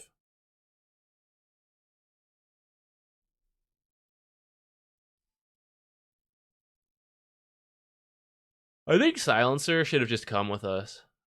I don't even know what feed he was talking about. I think if he just came with us, we started to be like pretty strong around some Aegises, and he was just like never with us.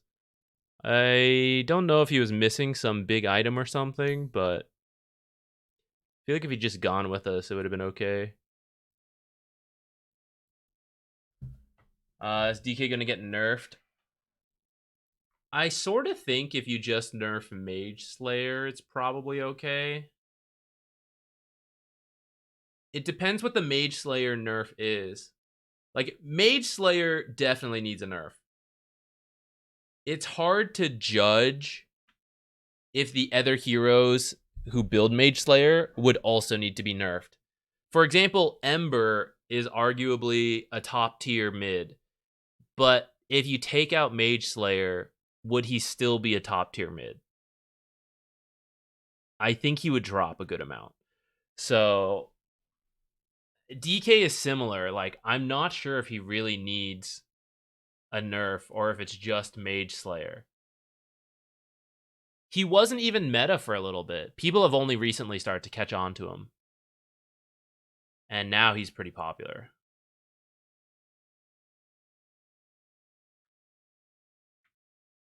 I like Underlord. In the right games, Underlord's okay, but he's not particularly popular right now because other items are more popular. Not the aura items so much. Well, I say that. Like, Vlad's is okay. And Shiva's is in a pretty good spot. Those two items he kind of likes. But the other items Underlords frequently build, Greaves, Pipe, maybe a Crimson Guard, those aren't the best compared to the other items you could build. So he hasn't been very popular. In your pub games, you probably don't have to sweat that much about it, depending on your rank.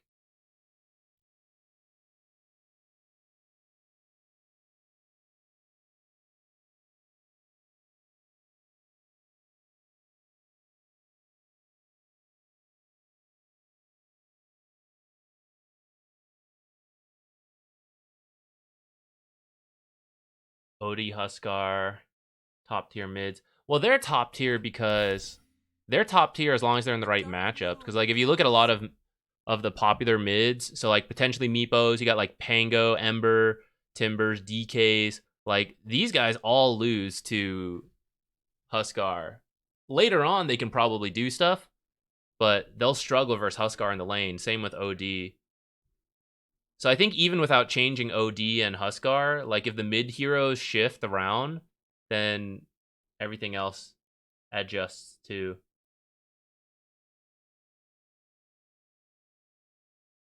Carnage, same. I also want the Jakiro set. I am hoping we can buy it after. It's really not clear. Chat told me you probably can, but it's really lacking in the descriptions. So I'm not sure. I'm curious, is this still at 50? It was 50 when this first came out. drop down to 40. What about Primal Beast? $10? 5. 5. Second style? Blue. Okay, let's change over to replays.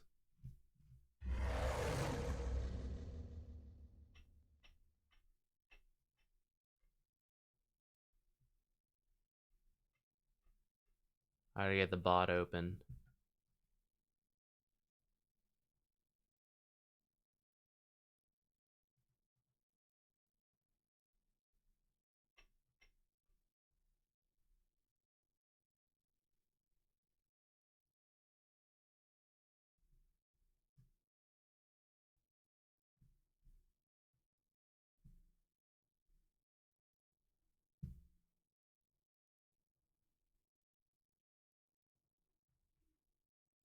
All right. We're switching over to the replay analysis section. Type exclamation point replay if you'd like to join the raffle. If you've never been here before, it is free. Whatever rank or role, if you think I can help, then enter in. You get a chance to win. We look at your game. It ranges. Depends on what I'm feeling. It's usually at least 10 minutes, sometimes more. Frequently more, sometimes about exactly 10 minutes. Yeah, we just give advice for whatever we can. Maybe it helps, maybe it doesn't help. No guarantees. Sometimes I'm eating food and distracted and you get no advice. My bad. So it goes. What am I doing? I gotta change the stream title. It's Wednesday replays, my dudes. I'm just gonna add replays in there. Done. Risk. Sorry, yeah, I forgot. Let's go. Do you have to leave right away? Can we do a raffle first since I already started it, and then we do yours right after the raffle?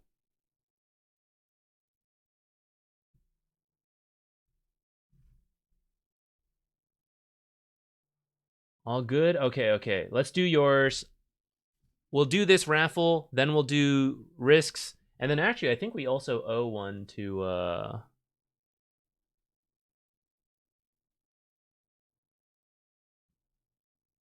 PC XXY. And I can't remember if we did these other ones and I forgot to just mark them as complete.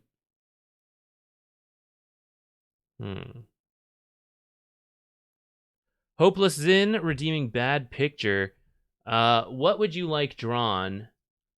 There's one more request first, though we're gonna have to draw that one, but I'll add yours to the list.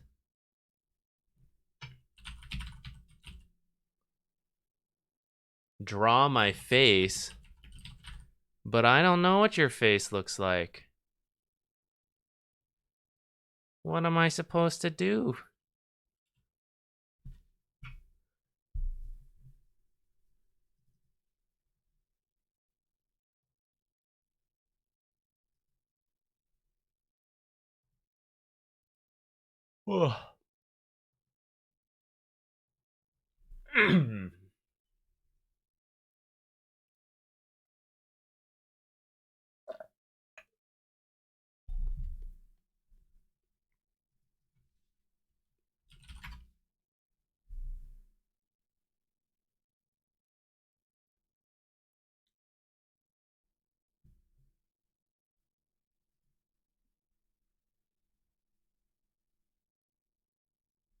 Where is... Here it is. I still need to do Meepo players, and I still didn't decide what to draw for Meepo players.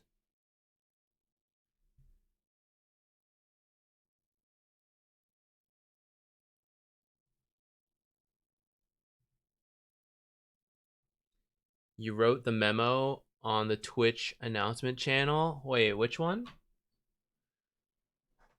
What'd I do?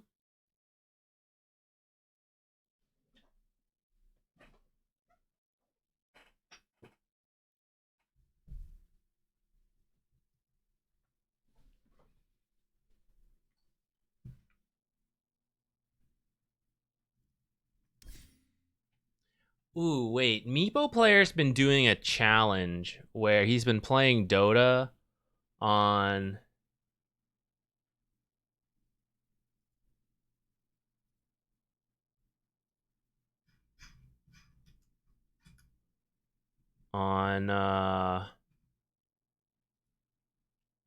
What's the console Valve made?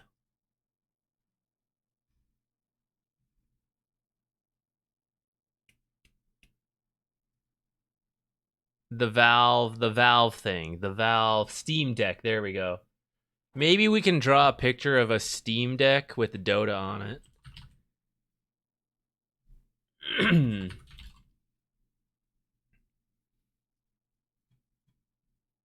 All right, last chance to hop in. We're going to pick our first winner and get going.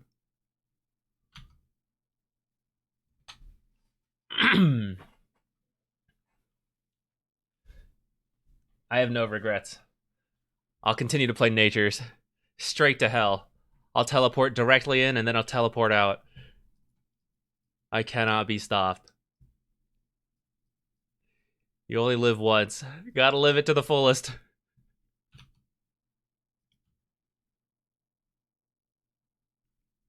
All right. Let's pick our first winner. Carnage. This is where you now submit a Meepo/Nature's Prophet replay.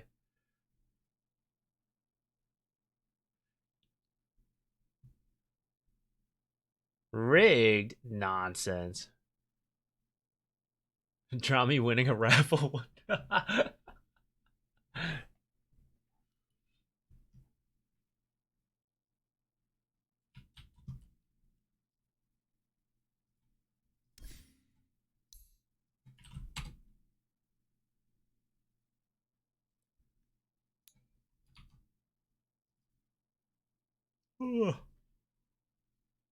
Where are you?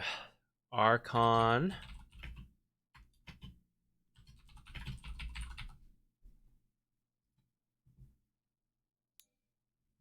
All right. Any question in particular?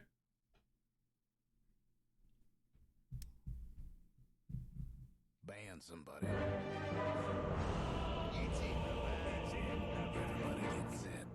Where are you? Here you are.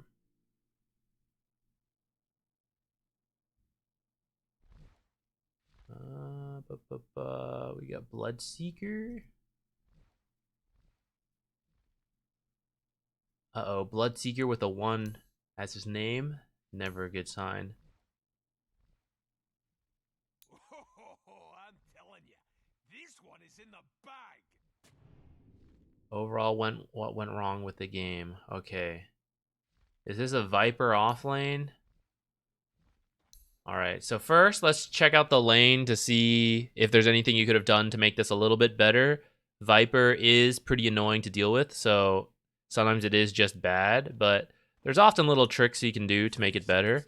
And then it looks like there's a decent recovery after that, so maybe we'll jump ahead and see things after the laning stage.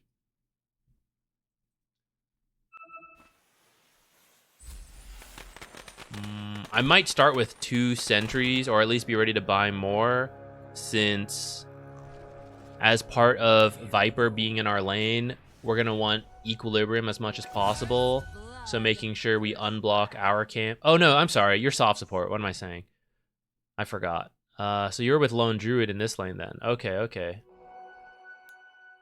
Well, we can still see if there's anything you can do to help Bloodseeker, I guess. But looks like your lane at least won. Maybe we could do more, we'll see. But if you win your lane with a Lone Druid, we can definitely do some tempo stuff. So let's, with that in mind, let's see. You could maybe start with an Observer.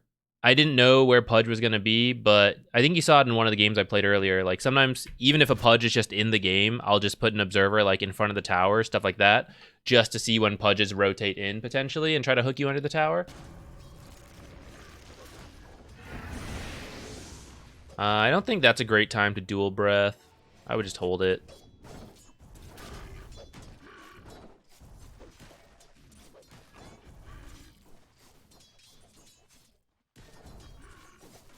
Okay, you don't actually need to check that camp right there. You could have stayed in the lane. Because pretty much you confirmed it was there, and then you're like, it's not time to pull, nothing to do. So then you just come back to lane, right? So it's kind of like useless. So if you just stay in the lane till like 110, and then you start to walk over, and if it's not spawned, you're just like, well, okay, and you turn right around, or you walk up, you see it's up, and then you just keep going because it's like, okay, hit, and then pull like right around now, right? That way you don't have to like do this awkward walk back and forth, where confirming it but at the wrong time didn't really like do anything for you. That's a little bit better of a dual breath there, the timing of it, but Lone Druid didn't go for it. I think you guys could have hit like Pudge a couple times, but it's better than like Monkey King under the tower. Whoa, scary.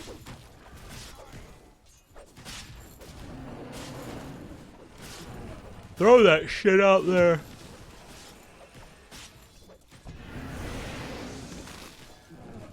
Blech.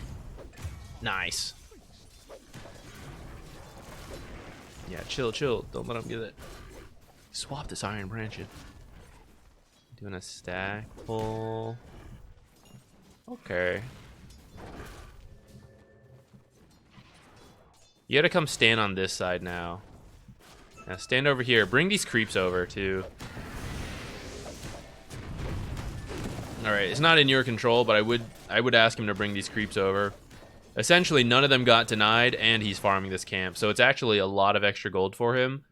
Which is why, like, you do need to be a little bit on the same page. If the lane is pushing in a little bit, sometimes you don't have to do these pulls because it's more natural for an offlaner to play here with you. It's, like, easier for that to happen and more difficult for this kind of thing to happen. Core players, make sure you come over for this kind of stuff.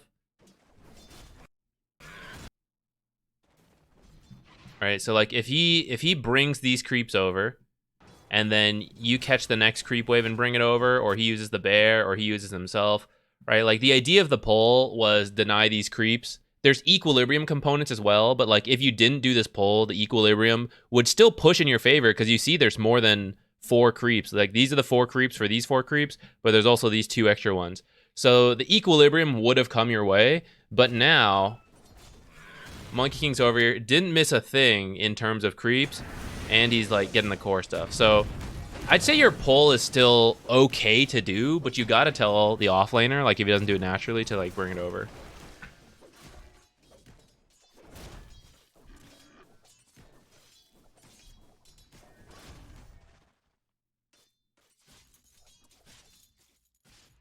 Ugh. You guys debating being toxic? Don't do that. Resist. Be good. You play Dota because you like hard games, and you gotta remember, it's harder to be good than it is to be evil. It's just an extra challenge in life. Extra hard mode to be good. But you can do it because you're high skill.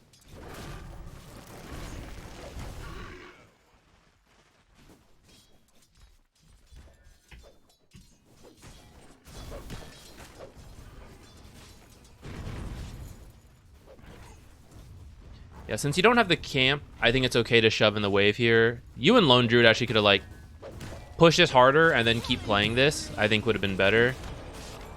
And then you just got to avoid, like, be careful of these hooks. So let's go back to that. Alright, so we see this pushing in. Pretty big wave. No pull camp. So if we want equilibrium to come back to be free, we're going to have to shove this in so that the next wave meets under the tower, it all dies, and then like it eventually starts making our way back out. So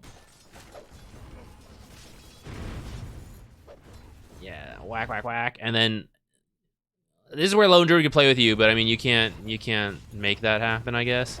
But as this happens, you got to like start moving this way, away from Pudge faster. And then you'd be okay. This equilibrium would be... Oh, actually, it didn't live long enough, quite enough, but it at least reset. It's like even here versus pushing in, which they could potentially hold there forever. But because it's even, it's easier to get it to come back out again, which is still, I think, better. Okay, no bottle.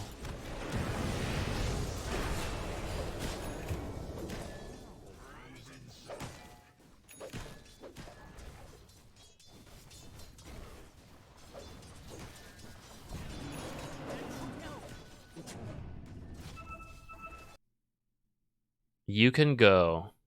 This is pushing into you. So you can go to the 6-minute rune now. Dewarding, and then you can go.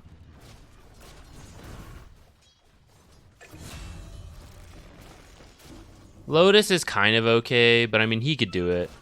He could be over here. This guy died, but I think it would have been good. It would have been good to come for the power rune. Good habit to build. So you're gonna try Twin Gate over instead. Maybe go for the steal. Wisdom rune steal. No, you're just gonna hold this. Yeah, I think that last minute could have been much better. I think come for the power rune. And then off this power rune, maybe something happens. Maybe the guy dies still anyways. You just chill, you sit mid, or you then go top, or you come back bottom, like whatever. Since you didn't do that, you twin gated over. I think attempt this wisdom rune steal at 7 minutes is better, and then you can TP out. I don't think you actually want to sit here until Bloodseeker is actually done with this lane and like, okay, I'm giving up. I'm going to go jungle. And then you can come sit here. But in the meantime, like, I think you play as much as you can around Lone Druid and try to make as much happen and take a tower before Viper takes his tower. Because once Viper starts moving around, he's also going to be very annoying for Lone Druid. So rather than come up here and try to like play with Bloodseeker and Viper, is like not going to work, right? So I'd rather continue to play down here where it's more possible to do things. The Rubik asked for a lane swap. I would just give up the lane if we're at that point.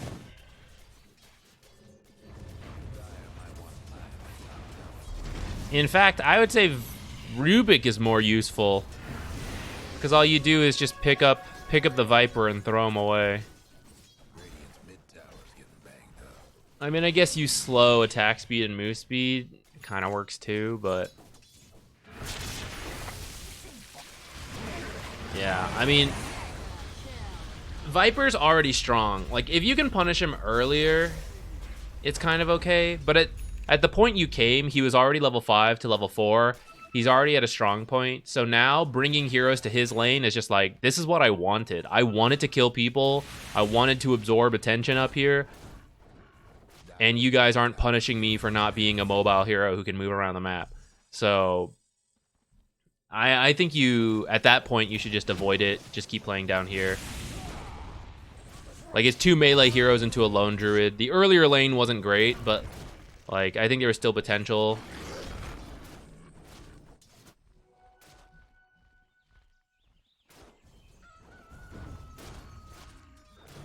Yeah, he's just jungling at this point. His last hits aren't. His last hits look okay, though his farm is maybe not the best. I think some deaths, yeah.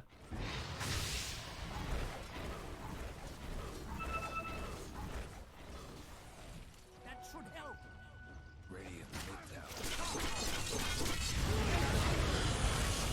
He got hooked. From here, I mean, let's just see how long it is until you just stick bottom. Like, you just shouldn't leave bottom. You should just keep going there with Lone Druid and just keep pushing things into the tower. You can maybe hold a lane as well, but I mean, that tower's already dead. So now we're entering the part where we want to push bottom. But Viper's free. Because this tower's already down. So now Viper can be down here. And now you're going to have to push into Viper, where he might end up killing you guys. Because he's 6k net worth at 12 minutes. That's why it was so important to try to stay in there before this. Or if you want to just deal with Viper one-on-one and slow down his ability to take a tower because he's not a fast tower taker, he is a hero killer, that would be okay too. But you usually want to do that while he's still stuck in the top lane. Like, he's still trying to take the safe lane tower, so you go over there and you just keep nuking out waves. You would max dual breath. You would skip Ice Path because you're not doing anything with it.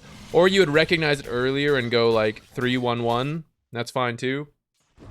And then you just hold that. Pudge is going around. So why is the offlaner stuck top till it's gone? They can move around a little bit. But let's say, like, Viper's winning.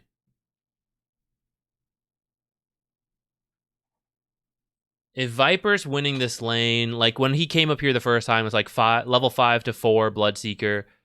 Bloodseeker can't jungle that well yet. The carry can't jungle that well yet because they are just low level and they don't have a lot of gold because they were losing the lane.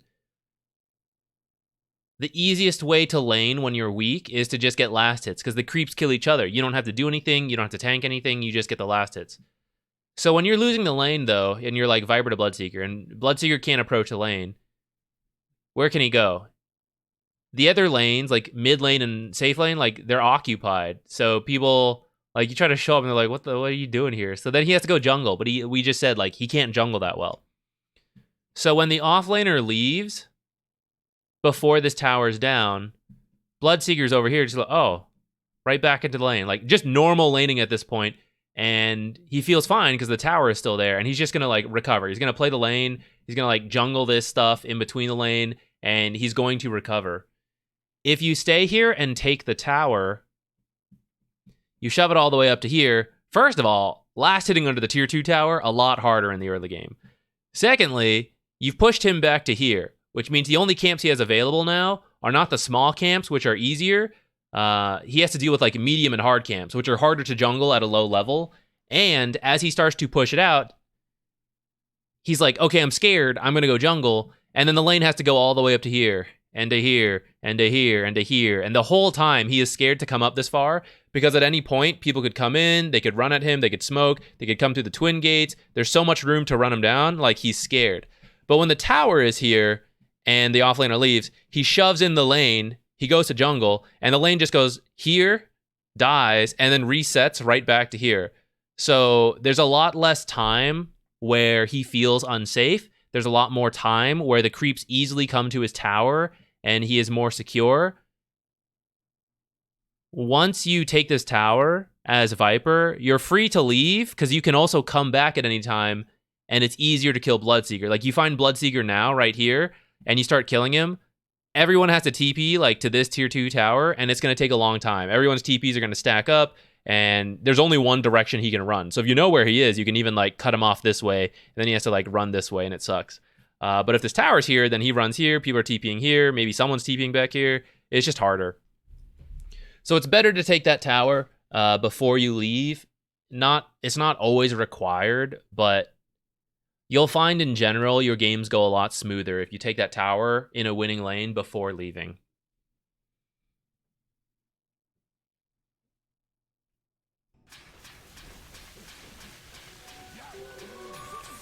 Yeah, if they're winning.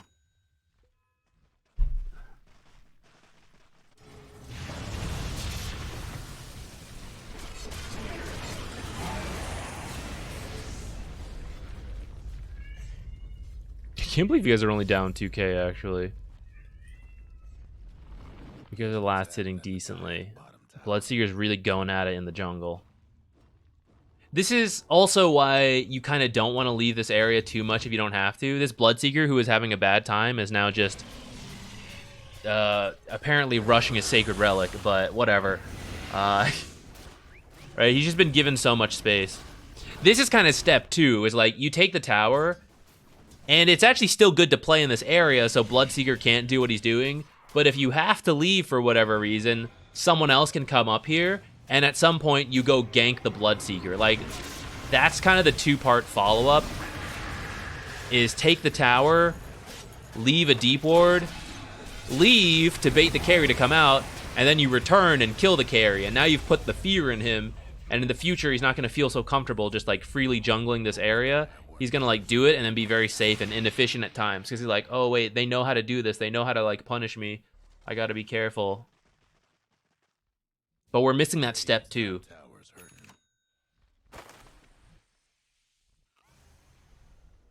Yeah, Viper, if Viper had continued to just stay in this area and farm, like where would Bloodseeker have gone? He would have had nowhere to go. He would have had to continue to jungle. Viper can leave though. Where is he?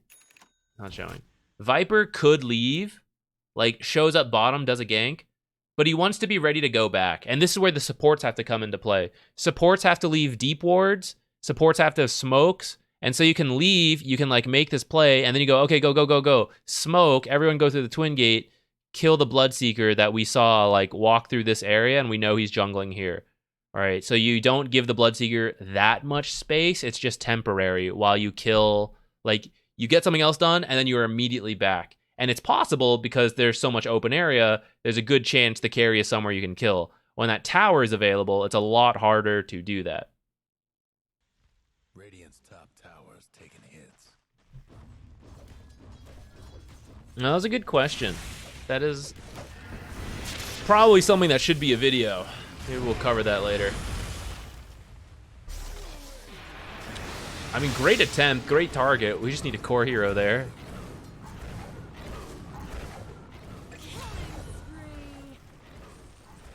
Oh, there we go. They killed Bloodseeker. That's good. Or for them, you know. It's what they should do. Like occupying camps connect to mid, but that is old map habits. I mean, that works too, right? If you play this area as Viper, so that's the thing, right? You shove in the lane, and hopefully because you're playing control of this area, you have vision control. And from here, let's switch perspectives. So like Viper just shoved this in and disappeared. So the question is like, where is Viper? He's actually probably going to push this wave in here, so let's wait. Never mind, he's not doing it. So where is he? Is he going through Twin Gate and showing up bottom? Or is he running through here, showing up mid? I don't know. And now everyone is scared because Viper is gone. But he actually could still be here just jungling up. And so everyone else is like playing cautiously, reducing their farm efficiency while Viper's just like, ha ha, pit, pit, pit, like spitting at these jungle creeps. And then eventually Viper doesn't show for a while, and they're like, oh, I guess he wasn't coming. And that's when Viper's like, oh, I guess I should go help out. And it like Twin Gates over and pops in. It's like, I'm here. Holy shit, it's Viper. And then, you know.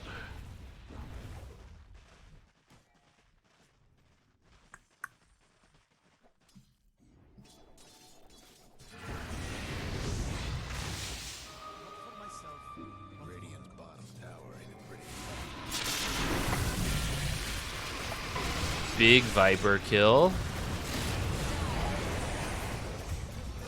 It's a really good fight for your team.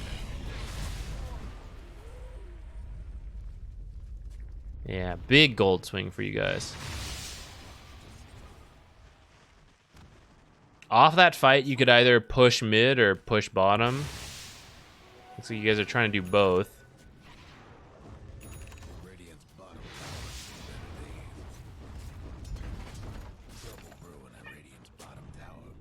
Okay, they teleported here. Your team could either avoid them, go do something else, or try to fight like specific areas. For example, if you wanted to avoid them and you saw Monkey King mid, you could go fight mid, and you can even dive this tower knowing that Pudge and Viper can't teleport in.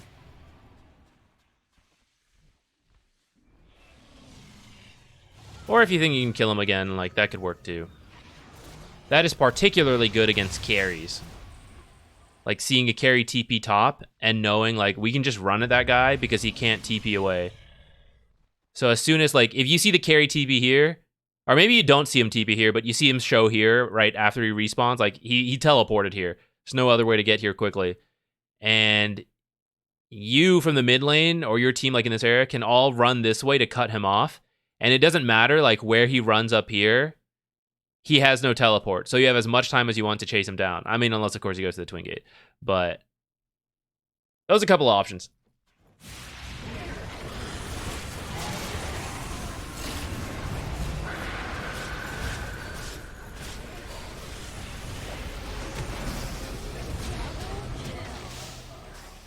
It's like Bloodseeker just ran through and died. That was looking like a good fight. Ended up being a bit awkward.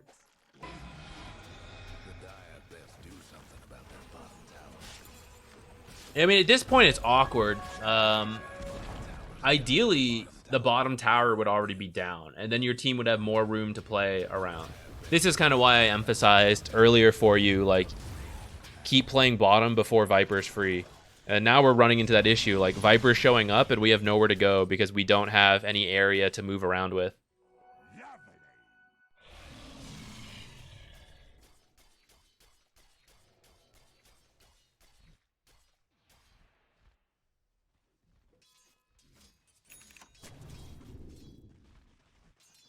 Okay, Viper mid, so we can shove in bottom probably. There's multiple heroes that are scary, but Viper we kind of definitely want to avoid at this time. Unless he's on his own and we can like get a big kill on him. Alright, so I see a ton of them showing up here, so quickly shove in this wave, and then take a look if you want to show up. If you do, then you gotta go. Otherwise, try to take this tower.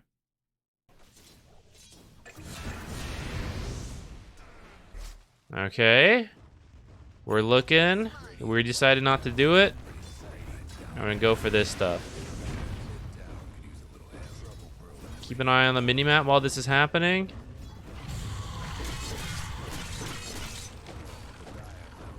If you leave a little sooner, you're probably okay. Try to figure out like which heroes are gonna kill me through rotations. And I can't just walk away from. Pudge is one of them. So if Pudge disappears, gotta leave early. Is position 5 Rubik okay? It's not as good as it used to be because of the Fade Bolt nerf, but you can get away with it if you want to.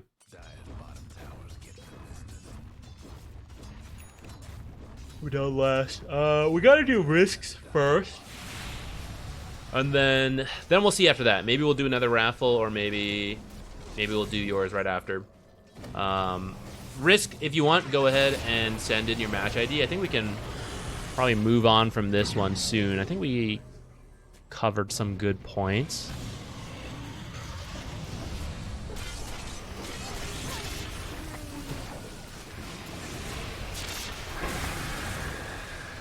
A very awkward Monkey King ult.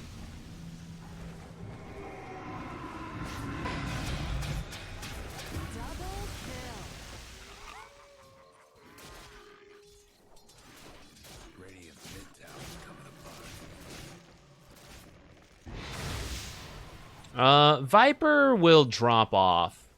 It like depends how much Viper gets done, and that's why the early game matters a lot. Like if you can't win the Viper lane, trying to get other things done. I mean, it's actually roughly even at this point, right? So it kind of comes down to the execution of stuff. I'd say letting Lone Druid take point. He doesn't always love to do that, but I mean, it's what you guys got in this game, this draft. He needs to start stuff so that Bloodseeker can choose when to go in, Wyvern can get good ultimates, and you guys just kind of like back him up as much as possible. Right now you guys are scattered. I think you have almost everything you need to make a play. So if you guys like smoked for something, that would be good. How do we recover? Because they took a really good fight around this area. That's the thing you can always like look for in pubs is there will be throws back and forth. Let's see what your team does to throw this away. Currently, they're together and your team's not quite. Okay, actually, no, we are kind of together as well. Monkey King was top on his own, so like a quick smoke over there to look for Monkey King could be good. Smoke, okay, but it's kind of okay, but we saw a group of them together, and you guys are choosing to smoke into that group. If you feel confident about that, that's okay. But usually, if you're not, if you're feeling behind, you should go to the hero on their own. Okay, so even though, like, this is where I think someone, like, no one on your team is reading the map well enough and explaining what's going on. So, kind of knew they were here grouped up, and Bloodseeker still showed on his own, so he's, like, insta-deleted. You guys get some, like, return kills, but ideally you would have lived. You could probably Rosh here with Lone Druid. If Wyvern joined in, like, the three of them could probably do Rosh.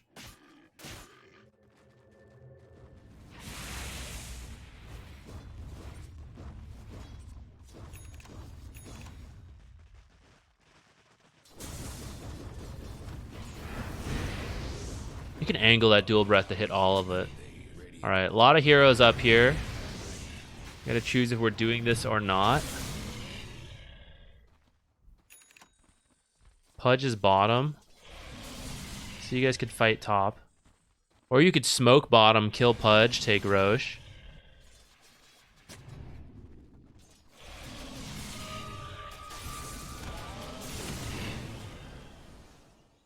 You guys are about to siege a tier 1 tower. A little scary with all of them missing.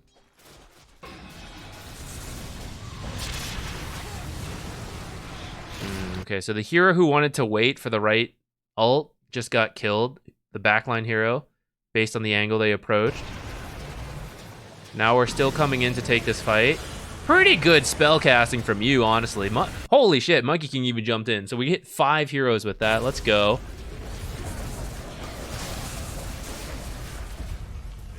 And it worked out. Easy peasy. I don't think that was a little sus, honestly, but they all ran into it, so it worked out.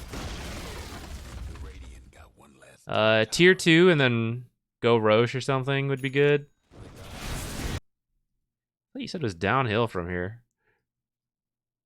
I want to see where it's downhill. You guys almost win.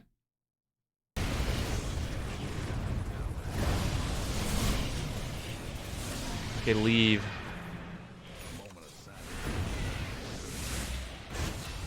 Alright, see, that's just like, this is one of those unnecessary deaths. That's not you, but I'm gonna talk about this because it happens all the time. This is a classic way to throw a big advantage. So if you look at the minimap, guys, you see, like, Viper came here, Dazzle's here, Monkey King's here. What are they gonna do? They brought everyone here, they want to fight. So you can't give them the fight. You are winning, you just gotta back off. These core shouldn't farm in this area, especially 3 heroes were bottom, or top, sorry, and this wave is not being dealt with. It means they smoked, 100%. They're dog shit, or they smoked. It's like one or the other. And you get to take your pick. If you're an Archon, you're like, do I think all those heroes would ignore a creep wave? Or do I think they smoked? And the safer bet is that they smoked. And everyone needs to leave. And when you scatter like this, you're just asking, where are they going to go? I don't know. But wherever they go, they will kill someone. They're going to find here, kill Lone Druid. They go here, they kill Bloodseer. They go here, they're going to kill you guys. You guys are scattered. So someone needs to see that and then scream out to everyone, please back out. Or all be together.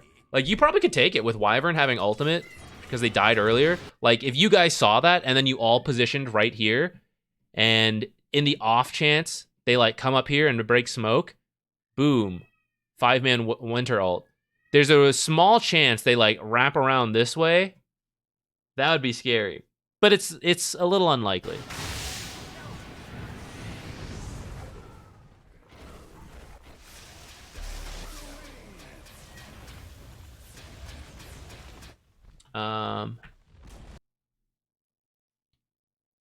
Risk. I've been mulling over this game for a few days. A pretty solid specific thing I'd want your input on, which needs a couple messages worth of explanations. Want me to PM you on Discord or paste it over a couple messages here? Either way is fine to me. I don't care. Twitch or Discord both work. There's a controversial replay from Discord. Can you check it out? If someone wins and wants that game checked out, I'll do it.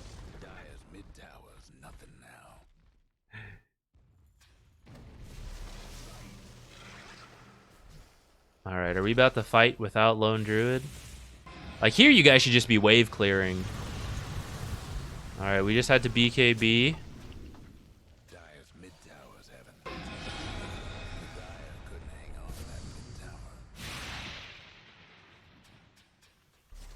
Alright, so, like, in this situation, the heroes with wave clear, Rubik, Jakiro, Wyvern, can sit here and wave clear, and then whoever does not have safe wave clear should be shoving out other lanes. So, like, Bloodseeker should have been up here, should have been down here.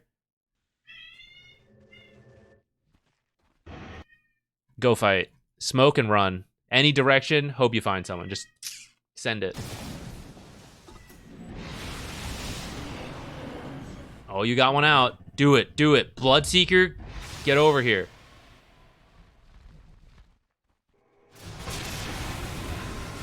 Alright, fortunately find Viper on his own.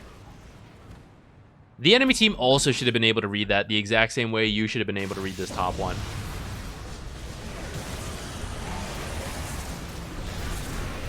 Boy, I wish we were all here.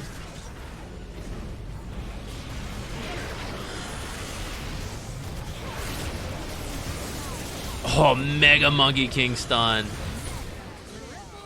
Oh, you know what? We got a clip later that that Witch Doctor surprise through the coming through here and winning this fight. That was hilarious. We gotta get that later. I'm gonna move on to Risk's game. I think we covered some good stuff there. I might go back and like clip some of that for a video. Actually, I think we talked about some useful stuff. Let's download this one. Okay, I gotta read Risk's message once we... Immortal.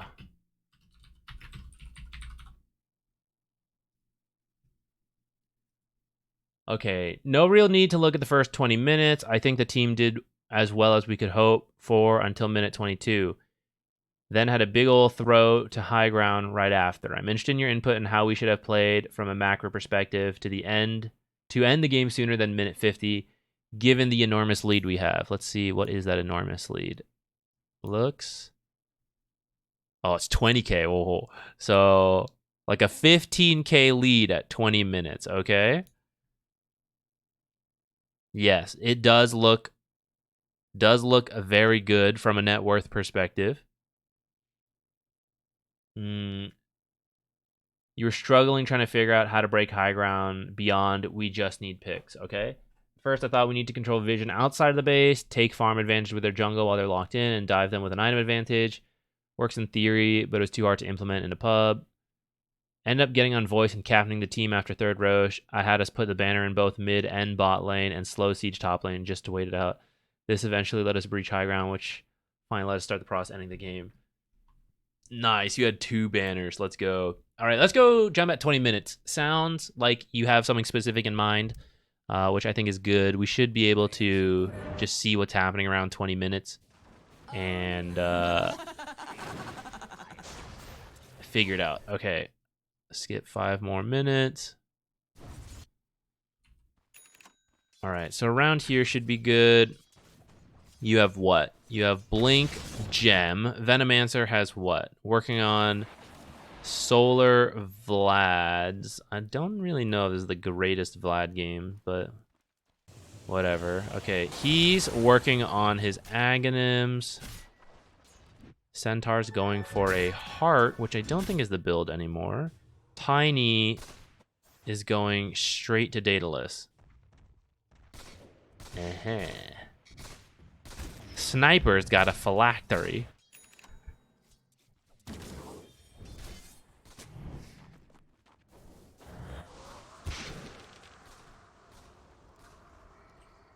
Okay. I see. Can't do nothing about Dire's.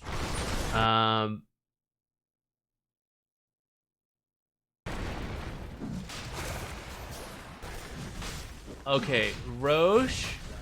Sure. Slark's actually pretty bad at Roche without any stacks, but I mean, you guys are pretty ahead. I'm down for it. We take this. You have all of the stuff. The high ground is pretty strong against Sniper and all of that. I feel like if you give Aegis to Slark, though, he can just, like, between Veno wards and Slark poke, the other 3 heroes stand behind, and you can, like, it's gonna take a couple minutes plus, but like I think you could slowly siege this tower down. Outside of that, picks do sound good. Let's see what happens. Wind Ranger finds a good start. Okay. Now maybe looking for more. But we didn't push in bottom. I think if someone had been pushing in bottom while you guys killed this Wind Ranger, you could probably poke for a few, for like at least the wave while Wind Ranger was dead. By the time you guys come mid and do it, she's up. Okay, so here's issue number 1. That's not supposed to happen.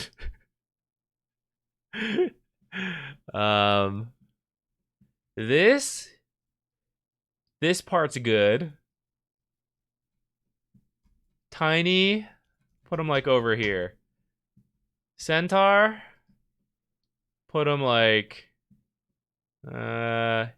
he can either also be here with Tiny or like be over here.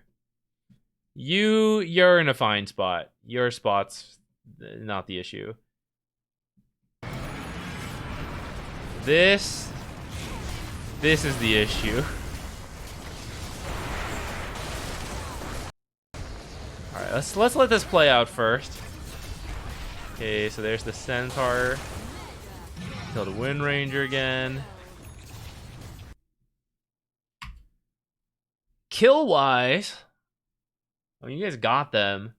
I just want to highlight net worth wise though. I think it's even. Centaur was worth 1,100 plus. And what'd you guys get here? About 600, 600, 400. Okay. So for the 3-to-1 trade, you gained about 300 gold. In the end, it's actually not that bad, I suppose. It could have been worse. But I think it was unnecessary.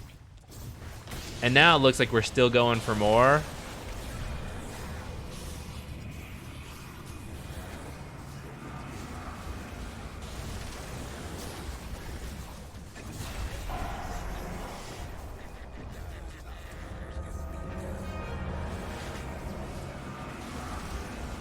Okay, after this throw? Okay.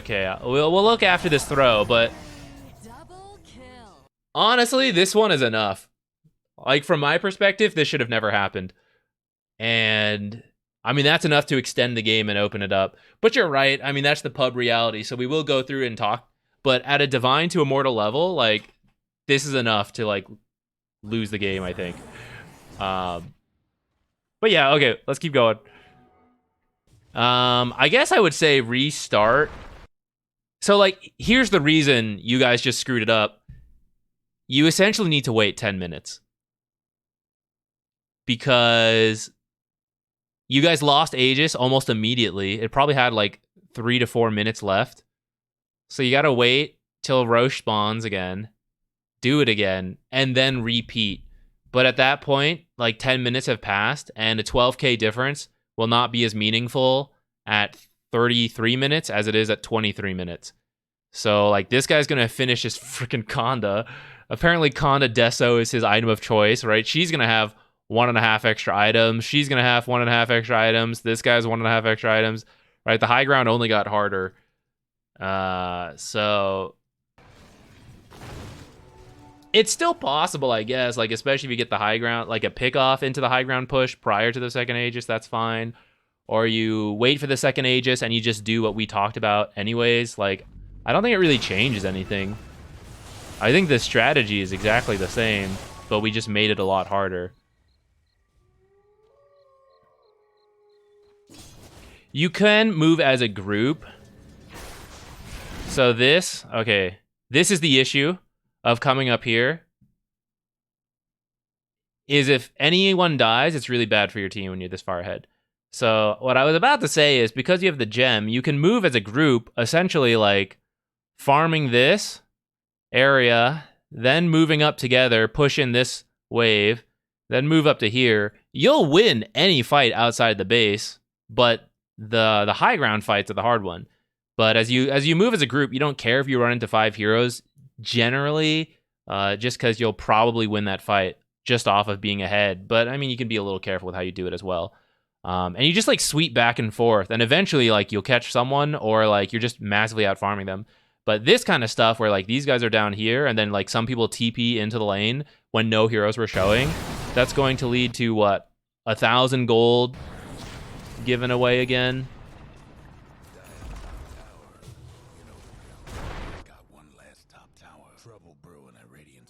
All right, still the same strategy. Wait for Venno. Push up together, sweep back and forth. All right, we're chasing Wind Ranger. Wind Ranger kill, cool. Everyone collapse somewhere mid. You can take any fight you want, any fight in the game, except the high ground. But you guys are scattered, kind of getting together. Sorted together in the bottom lane. Slark's not here. Okay, Drow top, Wind Ranger mid. We're scattered again.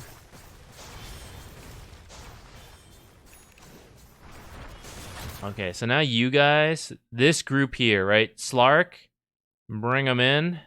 And now you push in this way. And you cut off any hero who is daring to push out top.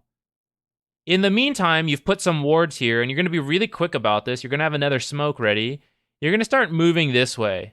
And if you see in any of your observers, they noticed you leaving the area, so they're trying to push out, that's when you, like, immediately smoke down and go kill them. So these are, like, here and here, right? So you guys farm this area. It looks like it's just about done. So now you move up top. Sort of happening. A little scattered. Kind of working, except 2 heroes are here now and 2 heroes are here. So now we've lost it. So this is a period of great risk.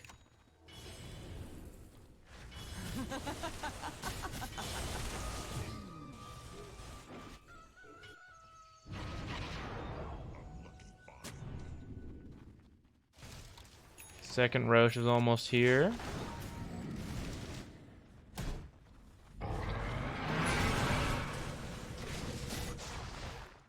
It's a little scary to go on that Wind Ranger like that without all the heroes missing, but worked out. Okay, your team go get Roche.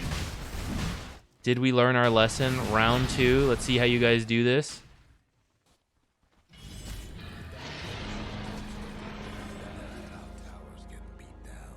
I would say maybe like banner mid, shove bottom, or if you want to banner bottom and shove bottom, it's kind of okay. The issue is like I think they'll still just kill the creeps. So I think splitting them up might be a little better. Not fully sure. This is where the banner is still relatively new for me as well.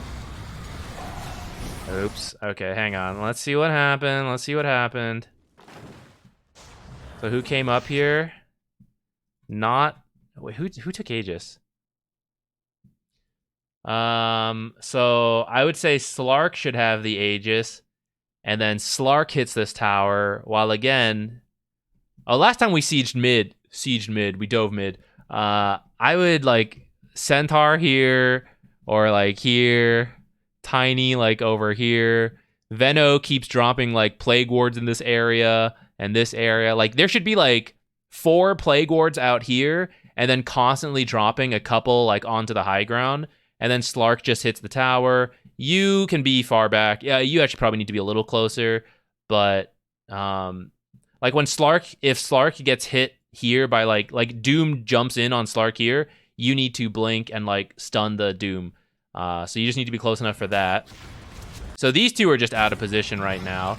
But you see, like, look how quickly this tower is taking damage. I guess it's Tiny, right? So I guess if you want Tiny to have the Aegis and do this, I guess it's okay.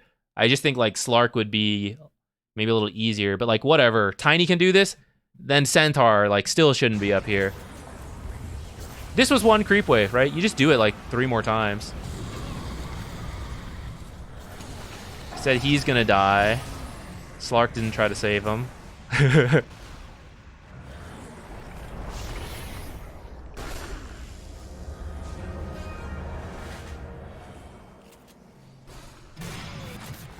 Okay, so second high ground fight. Thrown again off of bad positioning. I mean, it wasn't really anything you did, Risk. There, like you said, it's more... Slark insisted he want to do it. Okay. I mean, then I guess it's fine with Tiny doing it, but Centaur still can't be up there. Centaur is still incorrect. Whoever goes up should be on their own. If it's not going to be Slark, I'm kind of fine with that, thinking it through. Like, if Tiny wants to be the one to do it with his huge damage, and then like Slark Shard can save him. The reason you see pro teams pick Centaur after the enemy team has picked Doom, except no one does it anymore because no one lets Doom through, but when it was a thing, it's because whoever gets doomed, you stampede them out of the fight. So Centaur cannot also be there getting caught and preventing that from happening. Otherwise, Tiny's up here, for example, and Tiny's by himself, so he can't get shackled all that long. He gets doomed. You just stampede out, and you just wait out the doom, and then you come back in. And then, like, stampede versus doom, like, doom is more powerful, I would say. It kind of depends on the fight, but, like, you know, and then you just repeat.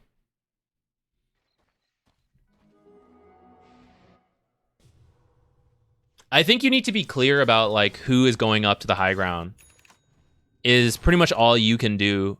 You need to set it up ahead of time where you say, as you're getting close to the high ground, you tell them, like, here is the hero that is hitting. Everyone else stand back and do not dive. We will siege this over a couple minutes and we'll take it. Like, that's pretty much the best you can do. And then it's still up to, like, Centaur to not move up that far.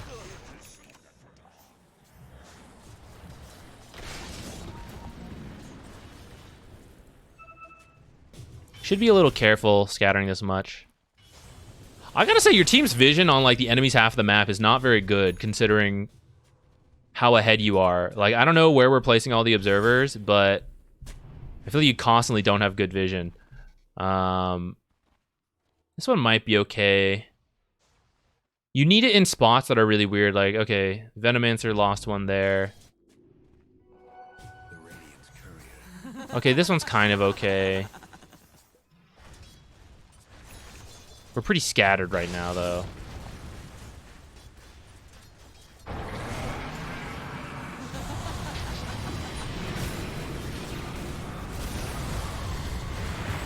Tiny Ags.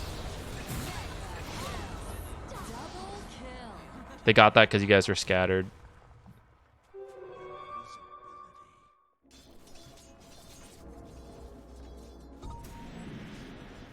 Does this speed up how fast he throws trees? This isn't good, right? Do Tinies do this? Am I crazy?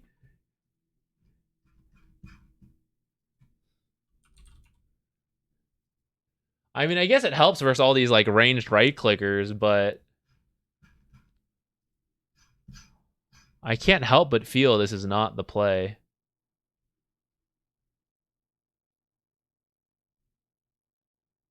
Okay, I don't see a single butterfly amidst the mid-tinies.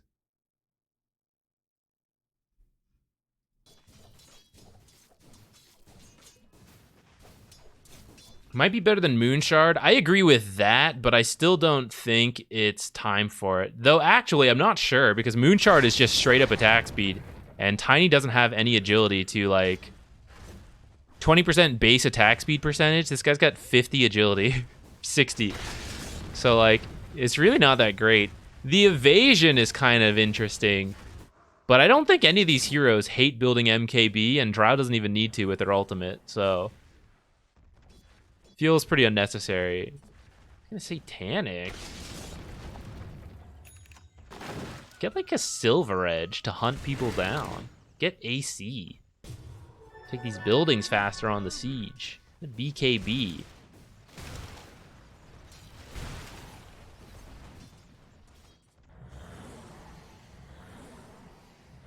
Who else redeemed one? I'd like to. Okay, we can do I'd like to replay next, I think, and then we'll do another raffle after that.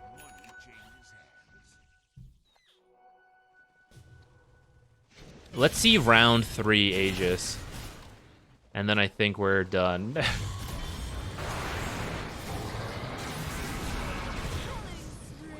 My jam!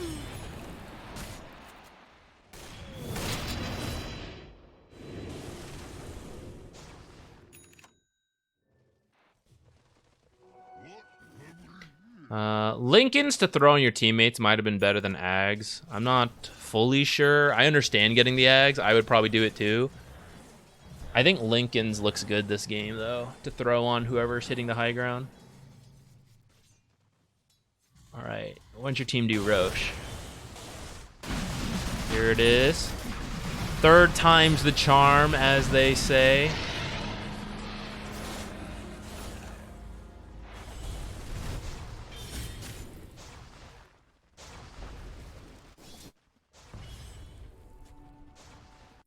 this kind of scattering is like the really scary thing. This is where if you have not, like, you guys are pushing into this area again for the first time. Like, I know you guys have a gem, but you were previously out of this area and now you're back in. So if they have any observers down, they will see this, like, people in multiple lanes, and they will immediately, like, at higher levels, they will go and they will kill the people scattered.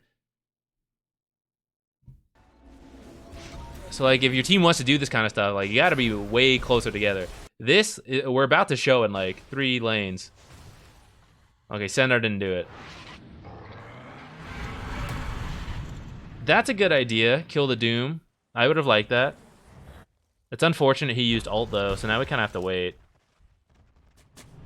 It's not that long, though. 50 seconds.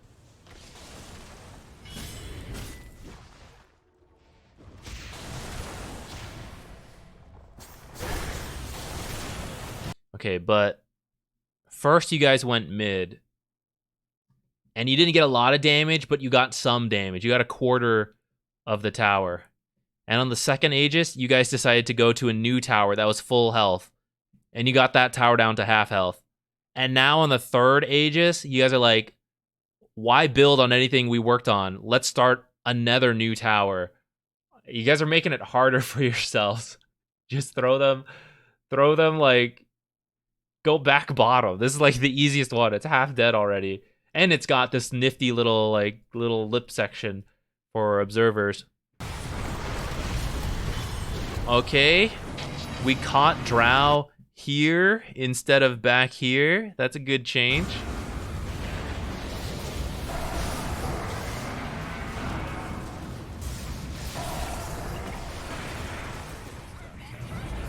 We're still in the back, but at least it started off better. You guys would definitely all be dead if Drow was shooting you at that time.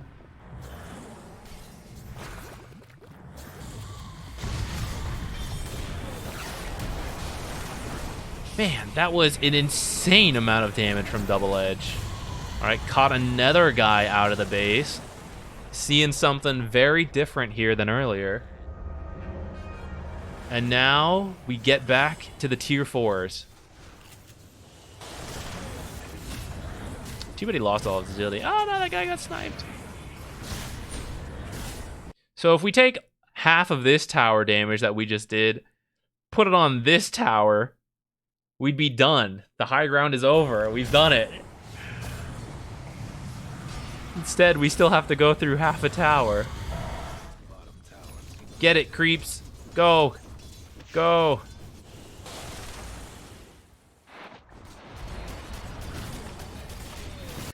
Centaurs, get out, man. Get out. Why is he always up here hitting the tower? He just needs to be in the back to stampede and blink stun. I mean, shit, if you guys want Centaur to be the guy doing it, then fine. Like, whatever. As long as it's one person and he, like, hits it with retaliate, whatever. It cannot be multiple heroes all at once, all the time. And then, like, dive further. The idea of sending one guy is so that the fight occurs from here to back here. And what a lot of people do is they all bring a bunch of heroes here, and then they blink further, and so then the fight occurs back here. And this is dog shit. This is winning. So it's up to you guys to choose which side of that you want to be on, but that's essentially 90% of high ground throws, is people just choosing incorrectly where they're going to fight. Or trying to fight at all.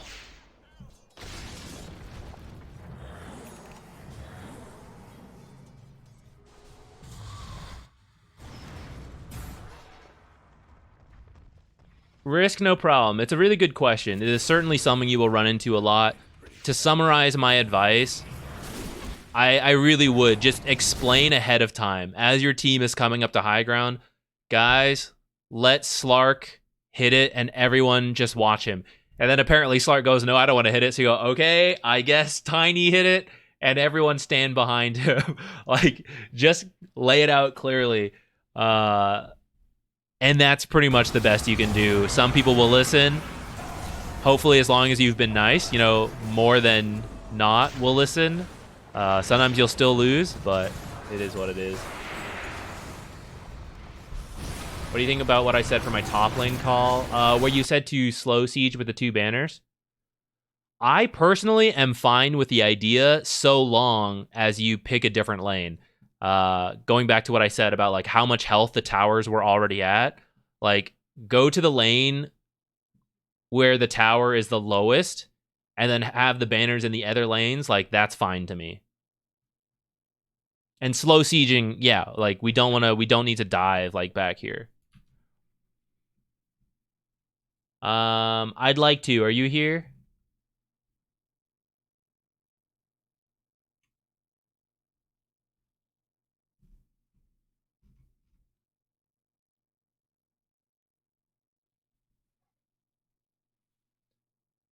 Threaten the low tower with creeps, draw more hero aggro to more easily draw heroes away. I would still...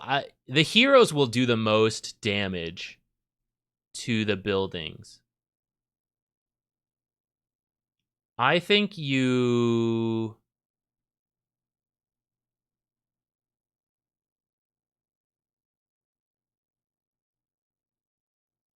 like, let's switch it up. Let's say it was a slower siege up here, this full health tower, and you guys are really struggling to get it, but there's a lot of heroes up here, right? The creeps are going to... they take this, but it's still going to take a while to do this. And every time a new creep wave spawns, they get distracted, right? So the enemy has more time to ignore this, even though it's an open barracks, because it's just creeps. Granted, it's banner creeps, so they're stronger, but still, like... there's also the fact that you don't have vision up here, so while you're posturing and like, I'm not sure if we can go, sniper shows down here, pew, pew, pew, pew. If you can't act at that exact moment, he clears it, and then he walks back or he TPs back. You literally have like potentially a 2 to 3 second window in which to instantly act the second sniper has moved.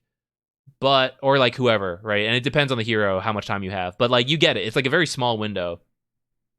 But on the other side, like, I think if you heroes are the ones that break open the high ground and you have creeps like slowly taking this tower and someone steps away, it's much easier to like capitalize on that by like a tiny hitting a range creep a couple times or a range barracks a couple times. Tiny won't get distracted by like creep spawning, and maybe you don't kill it, but like the range tower will never recover that damage, and you can do it again in the next creep wave the next time someone gets drawn up here.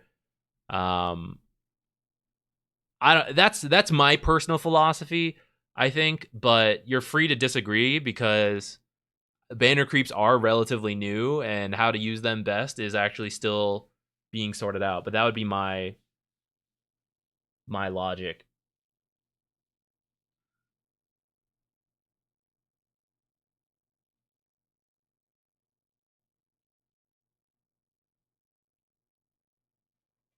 Rune Sage with a 20 stream streak. Thank you for showing up so consistently. If you want to play a game, then do a replay. No, it's fine. Someone came up for an hour. Okay, that's fine. We'll do yours later on. We'll do a raffle first and do someone else's replay in the meantime. Oops. Clicked it multiple times. Hopefully that didn't bug anything out. Okay, no, it looks good. Okay, guys, if you want to join in, type !replay.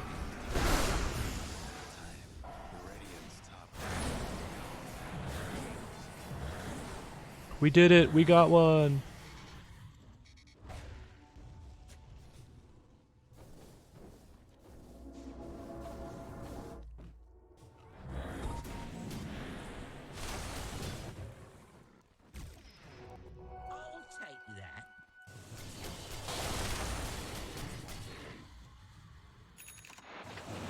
PCXXY, yeah, that's fine.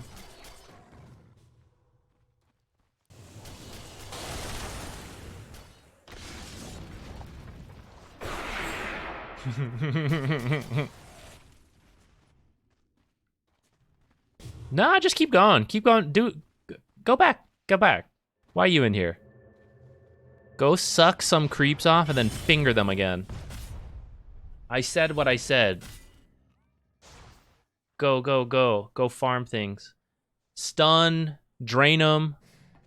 There's no reason to go back. Go get your gold.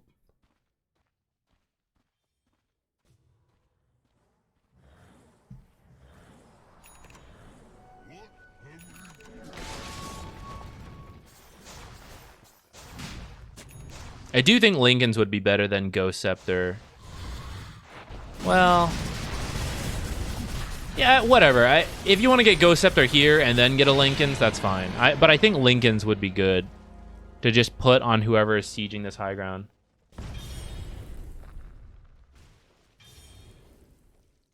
Priestess Camellia. I feel like I particularly did something wrong now that Priestess has showed up.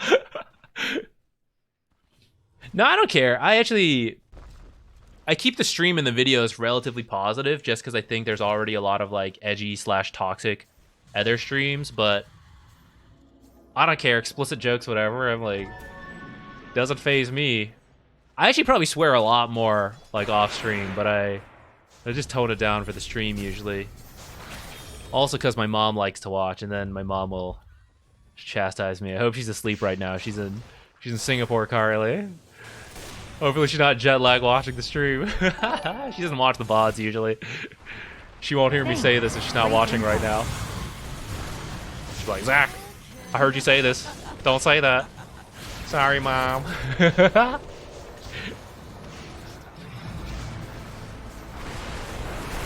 Also, part of my logic for it is that like when I lived at home and I would want to watch a Dota video, and then they're like swearing out the ass. It's like weird to sit like, you know, I'm eating breakfast at the family table and my whole family can hear it.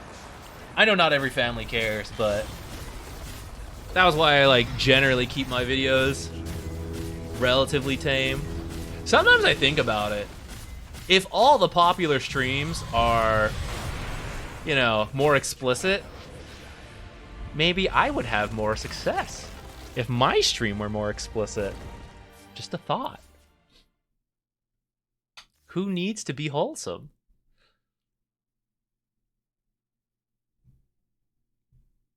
Isn't Ags Lion shit? I mean, if you get into late game, I think it's okay. He didn't buy it like first item. He got he got the blink, got the shard, got a 4-staff, and then got an Ags. So like at that point, I'm kind of open to it. I do think if he picked something else, it would also be okay. But level 18 Lionel with a couple stacks, like it's actually a very significant chunk of damage. So I don't really hate it at that point.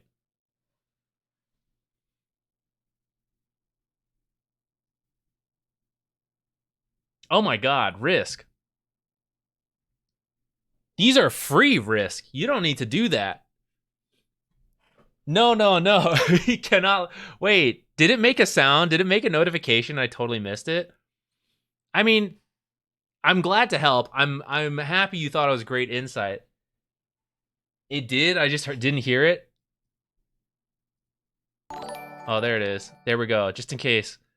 Thanks. Great insight. Risk. Thank you. If you're sure, you can take it back. I would understand. If you're like, I accidentally hit 0 twice too many times. Oops. You know, like I would understand that.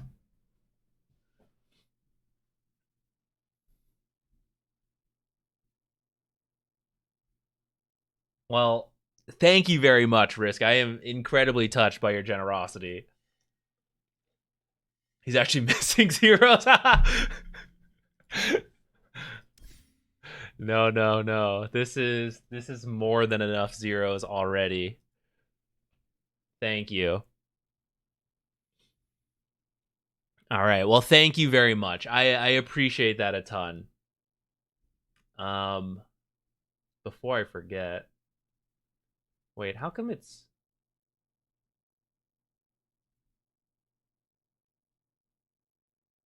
Oh, guys, I don't think any of those entries just worked. I think we have to start over. Someone try joining. Someone type exclamation point replay. Okay, yeah. Everyone redo it. Do it again. While we bask in the generosity of Risk. Everyone say thank you to Risk. He's literally keeping this stream going right now.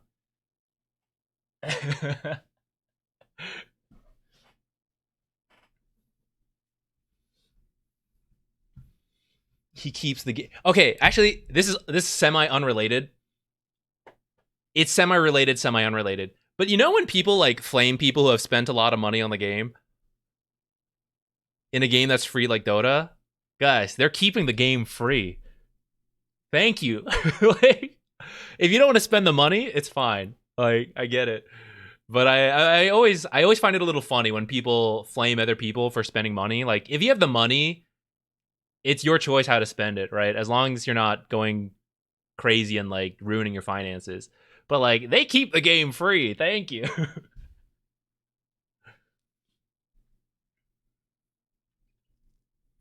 As lifelong F2P, I always thank people who keep the game alive. Yeah, like, it ain't me keeping that stream alive or the game alive, so thank you.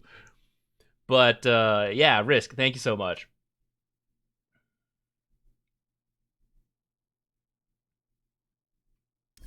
The slow push. I mean, we can go watch it since I messed up the replay thing. Okay, anyone else want to join? We have enough people in here that we can go pick the next person.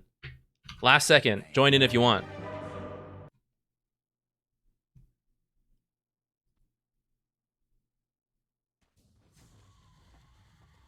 One more got in here. Boop. Oh, someone slipped in just as I pressed close. Pick winner. Who is it? Smiles per hour. Congratulations, my dude. Maybe that's what I should say every time, since we do this on Wednesdays.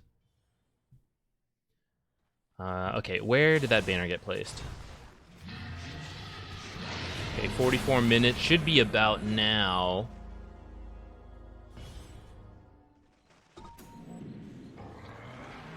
Okay, there's the banner. Here's the slow push developing. Okay, Doom. Doom ruined it.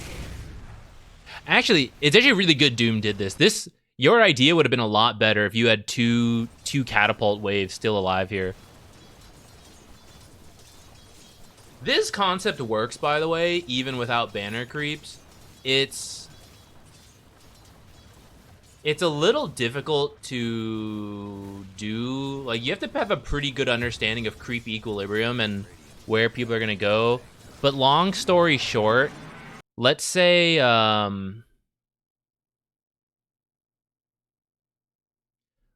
like a full health creep wave and a full health creep wave meet around here for whatever reason, right? If you totally obliterate this other creep wave, you show up and destroy that creep wave, you're going to push relatively fast, but it's going to be a smaller wave. But something you will see the pros sometimes do, they will kill off like two creeps. It'll be a slow push, but it'll build up a lot after a while. That can be good when you're doing something like what Risk is suggesting here, like, okay, a slow push bottom with creeps, and eventually someone goes over and we do this. That's one application. Another application you'll see pros do is with Roche, because you don't want to deal with it. But if you shove this too hard, like, it'll take like a minute to shove in, and then it'll be back here. And you're like, I actually want to sit up here for like 3 minutes, and then I want one of the enemy teams to have to leave. So sometimes they'll clear off like one creep, and then they'll go up here. And then in like 2-3 minutes, the wave gets here and it's huge. And either someone leaves the Roche area to deal with it, which is your opportunity to take this area, or like they just have to watch a massive creep wave destroy their buildings. The downside and the risk of this is that if you don't, like, you clear off 2 creeps and you leave, and there's an enemy hero here, they're like, that's weird, and they kill it, and then you're like, your whole idea is ruined, and you got to come back and deal with it. But if you know like who's in the area where they are, it's something you will sometimes see pros do. Tundra was really good about it. The old Tundra with like AUI and that whole squad, the whole like nerds, right? They would be very aware of this stuff. Oh, sorry, we didn't even finish watching this wave continue to build up.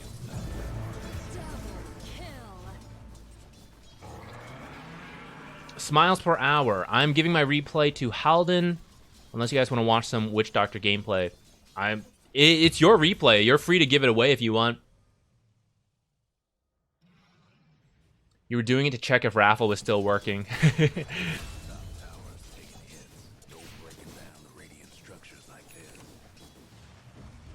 Look at them go. Here they are. Pew, pew, pew, pew, pew, pew. Pew, pew. Yeah, but so like this is what I was talking about. Like when the creeps spawn, it distracts your creeps a little bit. Of course, if your creep wave is big enough, it doesn't matter. But that is the window for someone like Sniper to come in, deal with it, and then leave.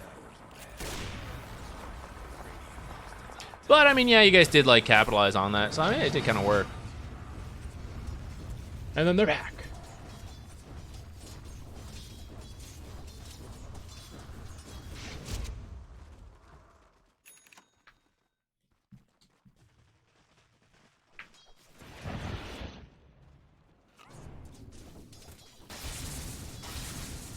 Maybe that could be a good use of the banner creep, is actually saving them for the second Roche. Like, third, I guess. Like, you get second Roche here, it's time for third Roche, and, like, both teams are posturing here, so you drop the banner, like, in the other lane, and you're gonna get a lot of, like, free chip value in, or, like, someone's eventually gonna have to go deal with it. Of course, I guess it doesn't work that well if someone like has like Ember Spirit, Boots of Travel, stuff like that, Dawnbreaker, Spectre, those types of heroes. It won't work as well, but could be a cool way to use Banner is to actually like get you the next Roche, not the high ground, stuff like that. Could be cool. Halden. Okay, let's see. You're choosing between Enigma and Mirana. Let's find out what you're gonna go with. Helix. You got a question on Mirana? Yeah, let me put this in and I'll go look for it. Banner lasts for 5 minutes.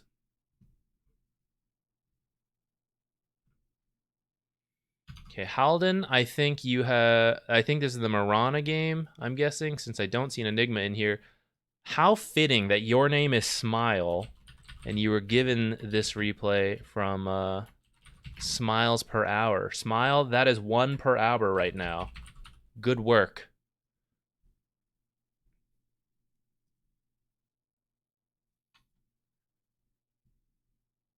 Helix, let me go find your question real quick.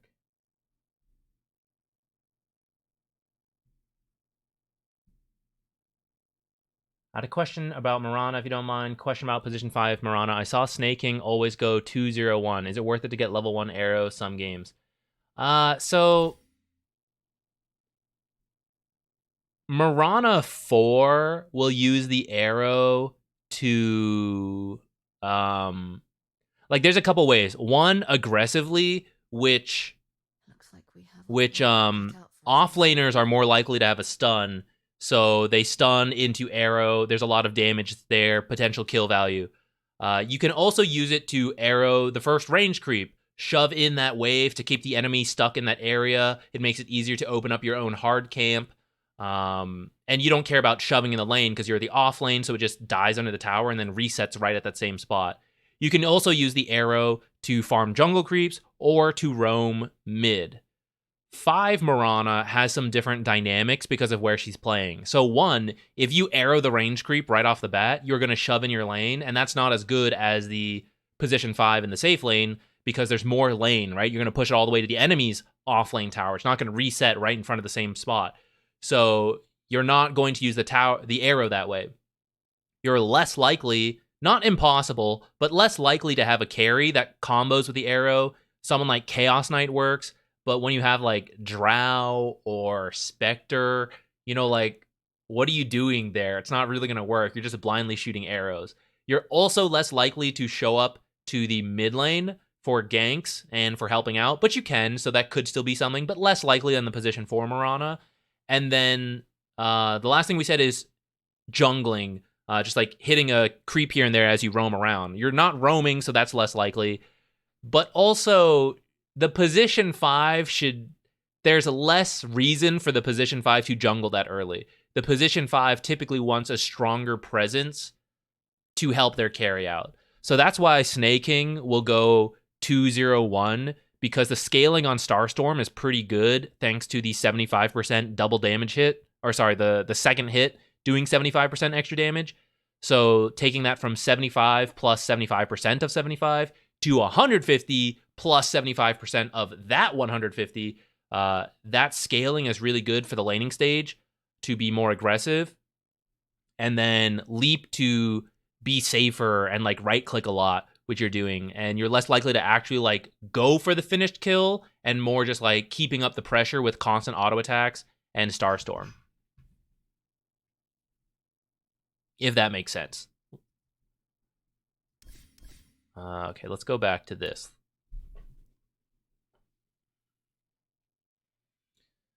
Okay, Halden, did you have any specific question here, or are we just kind of like going through the laning stage, taking a look? Perhaps what we just explained is going to matter in just a moment here. Because I think you said this is position 5, Marana. Everybody get set. Strategically, this one's in the bag. Try harder. Try harder. It's in the bag. It's in the bag. Yeah, okay, it is hard support.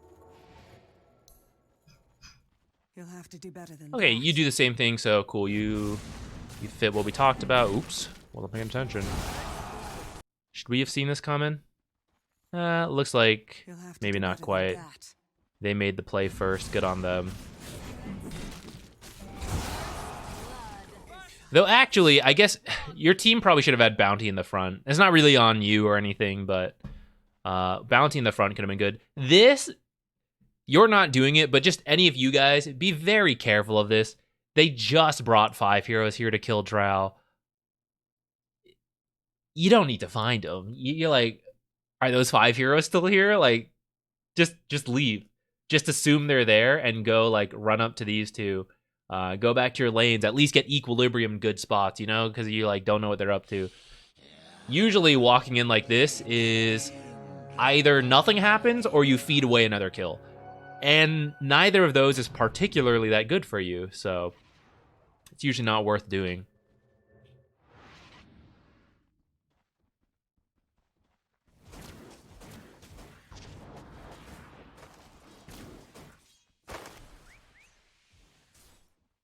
This'll come in handy. Ideally do this a little earlier. You see by the time we're now reapproaching the lane, you missed out on 2 creeps dying from your side and 1 from the enemy. So you're going to be a little late on your level 2 leap, which is going to make you safe. You pretty much can't die in this lane if you have leap.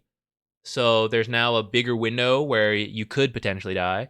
As well as the fact that I actually don't know. Maybe Drow was fine, maybe not. Looks like Legion managed to pick up 2 of those last hits. Drow got the 1. So we've already kind of like missed some of these first creeps.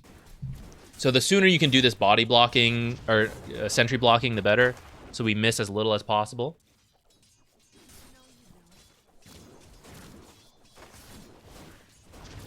Scared because they were all in our jungle. Yeah, that's totally fine. When you're walking to the lane, swap the sentry in.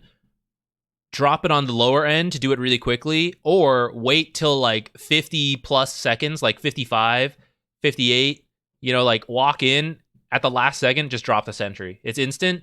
They might see it happening, but usually the very first camp is the most important to block. So even if they deward it later, it's like not the end of the world. Or maybe you can just walk in, you know, and that way you're able to play the lane and then come up and do it. But if you spend a lot of time, like if you think about it, you're trying to be sneaky, try to place it potentially in a weird spot, but they're playing the lane and they're like, where's the position 5, right? Even if you're trying to like sneak your way around here, like what are they doing? You've got to be doing something, especially at this bracket, right? They're going to assume you're doing something useful. And the only thing useful to do at this time is blocking. So then they're going to know. They're going to like, oh, I'll buy another sentry. So usually like just being in the lane and then at the last second pop in and block it is good enough. And that way you can be pressuring her all at the start before she picks up like another bracer or whatever else she might be working on. Oh, you will need a Quelling Blade this lane, by the way. I would maybe replace one of these circlets with like the Quelling Blade and then buy more tangos or something.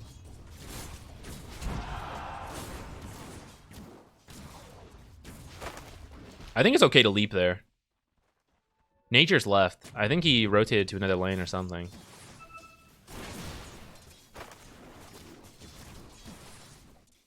Which is why it's, by the way, it's good to call this out, guys. If you're the top lane getting ganked by Natures, instead of just being angry and like passive aggressive about it, say that Nature showed up.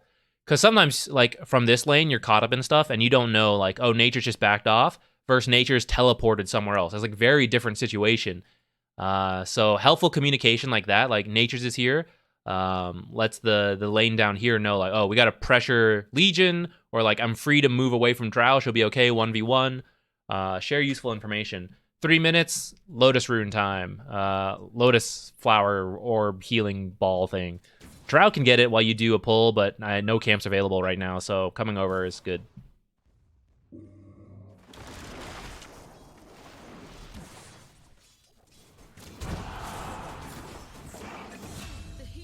Didn't get it because of leap. I think it's still worth grabbing. You don't want to feel forced to leap every time this guy sprouts you. The charge is 52 seconds at level 1. So this guy in 45 seconds could make you use all 3 charges, and then you wouldn't have it. So I think it's still worth getting, along with the fact that later on you can help out teammates potentially, or like you can cut a couple useful trees for yourself in the laning stage with the Quelling Blade as well. I think it's, as I could be wrong, but as someone who plays Nature's Prophet a lot, I really think you need to have the Quelling Blade. Like, always. And there might be bad natures who, like, don't take advantage of it, but I think if you don't have the Sprout, you're setting yourself up to be forced into worse situations for not having it.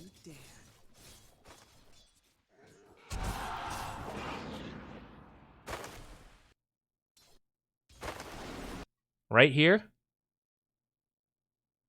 this is a common problem for support players who feel like they have to be doing something, and I see this a lot where people will walk in under... Is my stream okay? Oh, I think it is. Okay. I don't know. It was weird. My thing just popped up like, welcome to the chat room, which I've been here the whole time, so I was worried the stream died or something. I think it's okay. Okay. This here's a problem I see a lot for support players. You feel like you need to do something, so you go looking for the enemy, but it's not going to be favorable because they're going to know what you're doing, first of all, because these creeps see this area. So they're going to know you're about to walk in here. And if they want to fight that, they're going to be like, oh, she's coming, like, get in position. Surprise, birthday! You know, like, Legion's here, Nature's here. They both hit you. You can't possibly win that trade, so you just got to walk away. So you just took, like, 1 auto attack for free, probably more. You do find someone, you find Nature's, but he's healthier than you, so you have to run away, so he hits you for free, right? There's just a lot of risk of walking up here when you can just stand here and help Drow. Drow's about to wait for this banner creep to go low and get the last hit, so just start hitting this creep right here and kill it off before Legion shows back up, right? And you just get to sit here safely. You don't have to take any risk of like walking into this area. You don't got to do any of that, and you're still helping by hitting this stuff. It's not the time for pulls, and this camp is dead. There's nothing to do here in this area. It's also why you don't have to like sit back here. Okay, you didn't walk in. Oh, no, you're doing it now, right? But you could still just sit down here and hit these creeps. You don't have to go look for them like this. And then this happens. Look, she can't... God. She's not balancing it on her own. She should be able to, but she's not. And depending on your bracket, like this can happen more often, especially if you're lower than Legend, right? But if you were here killing the creeps, guaranteed the equilibrium is still right here, if not in your favor. But you leave it up to the carry, and sometimes this will happen. It's pushing. It's not too bad. Okay, but this right there, 2 range creeps alive now, not being killed off. So this lane will shove. She's getting a pretty good trade here. She might kill her. You could possibly commit if you didn't have to use leap all the time. Every time you use sprout, you might have enough mana and leap charges to go boop, boop, pop her. There's a benefit of the Quelling Blade. Fortunately, he used some spells too, so it's actually pushed back. This looks pretty good. You can consider the 6-minute rotation. You can't always do it as a position 5, but this looks decent in terms of position right now. Yeah, I would like walk over here maybe. Oh, you're really close to 4 actually. So get 4 and then like come over here. Or depending how close you are, you can maybe just like kill creeps. Like in the meantime though, like be here and hit these creeps. Kill them off. Now it's not in a good spot anymore. But I think that was on her. I think she brought someone to the tower. That was supposed to be good. What happened? You can't trust a carry player. This is another reason why it's good to be in the lane as a support, guys. The one job. Last hit in equilibrium. They can't do it sometimes. So you gotta stand here and make sure the creeps are outside the tower. Then you'd be free to go. You'd be safe. I'm like arrow this guy. Easy kills. Yeah, it's not really your fault. She should be able to hold this. You should be fine to go to the 6 minutes here. Looks like you are going, but just a little late. You went for the bounty first. Definitely prioritize the action runes, and then walk backwards into the bounty rune. If it's not there, it's not really a big deal. Like, no one has ever said, like, holy shit, we lost the bounty rune, the game's over. But, like, Zeus double damage, Zeus regen, like, that's way more impactful. So, the bounty rune is useful for bottle refills. It's, like, nice for the gold, but it is never as important as like, an action rune.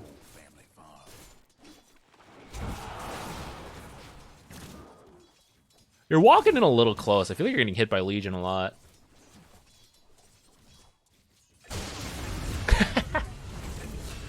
Sometimes it be like that.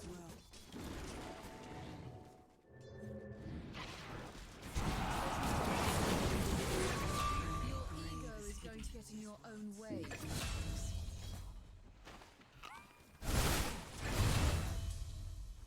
You could have maybe gone through the Twin Gate there. Show up with Slardar, maybe we can get something done. Going mid's not too bad either. Nice. Free CM kill.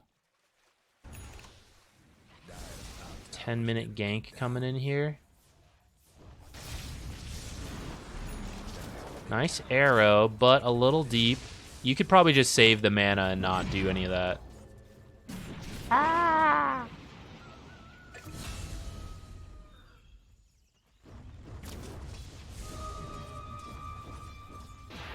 Dazzle should have been able to get that one, actually. I don't know if he realized what was going on, or maybe he was trying to help you. But I think if you say, like, get the rune, Dazzle should probably have that power rune right there. Killing spree. Radiant's top tower's having to die. Radiant's top tower's taking hits. Dire's mid tower won't last much longer. Talked about it earlier, but Slardar doesn't leave top too much until that tower's actually down. Let's go Maelstrom. Interesting.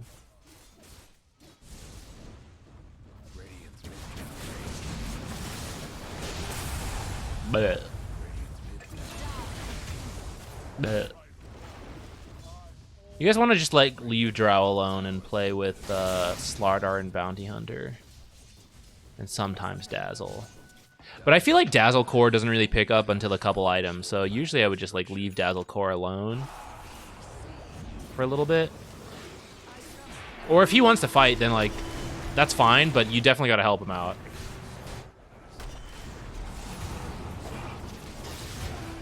Like, thanks to the way Shadow Wave works, Dazzle is better the more people there are. But he usually does still want, like, an item or two first.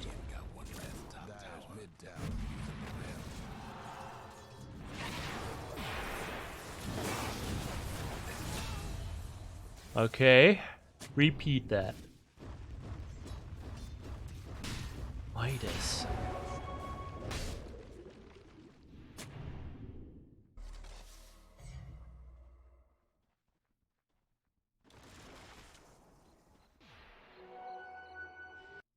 The range for the second star is 650, which is just a little bit more than attack range. So if you can auto attack someone, they are within the 650 attack range.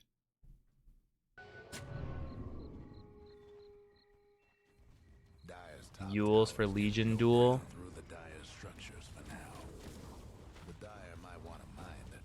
It's not too bad, but the issue is, like, her teammates actually have a lot of damage, so even if you Yules her, she'll probably, like Zeus could Ags on top and ult and, like, still pick up a kill. So you might need, like, tools to save Drow.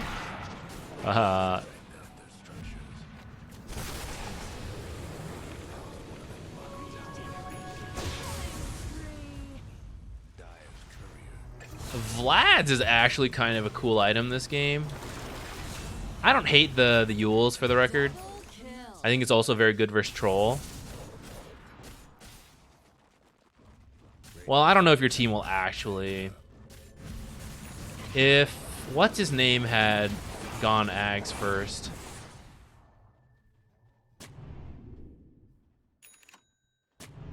Dazzle. Vlad's might have been very interesting. Though Bounty could maybe do it as well. Yules or, like, Greaves, I think is fine. I'm not... Mirana 5 is, like, coming back since Snaking just, like, won with it. It was kind of, like, dropped off, I feel like, for a while.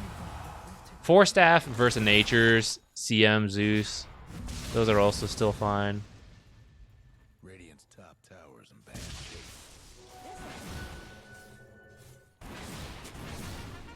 Is there a typo about that skill? Somewhere it said 60... said 675, 650. Not sure on that. Oh, I'm pretty sure 675 is how many units will get hit by the first Starstorm, but for the second hit, it needs to be 650. So, for example, if someone was at 675 range and there was only one target, they would get hit by the first star, but no second star would fall.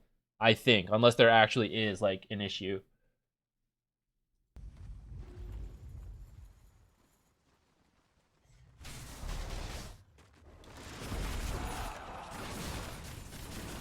It's Dota 2, so the tooltip could definitely be wrong, but certainly something you can probably just step into a demo mode real quick, line some people up, and, like, test it.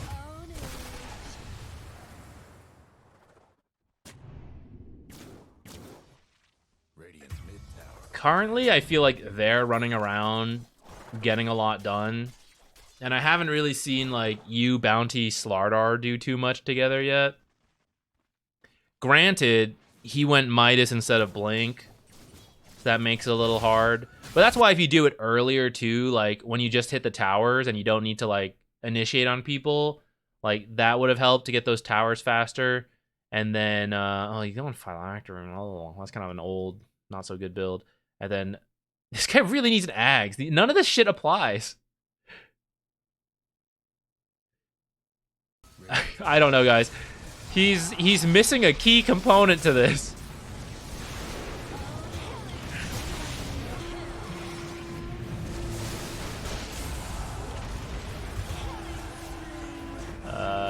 Yeah, they're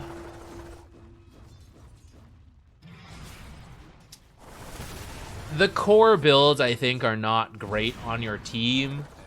For you, I would focus on the laning stage we talked about, and then the play style of going with Bounty plus a core. Even though I don't think Midas is the best, I still think playing with Slardar would work. and possibly Dazzle.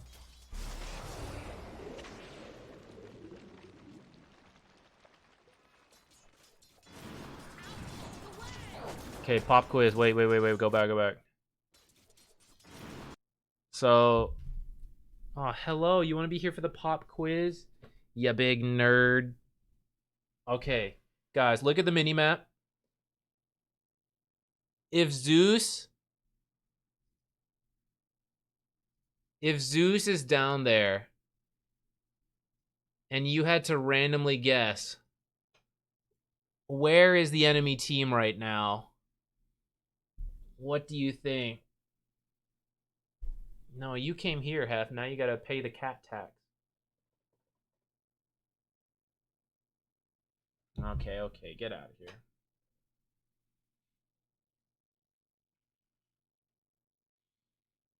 Roche Pit is actually much more specific than I meant, but it's true. They could be doing Roche.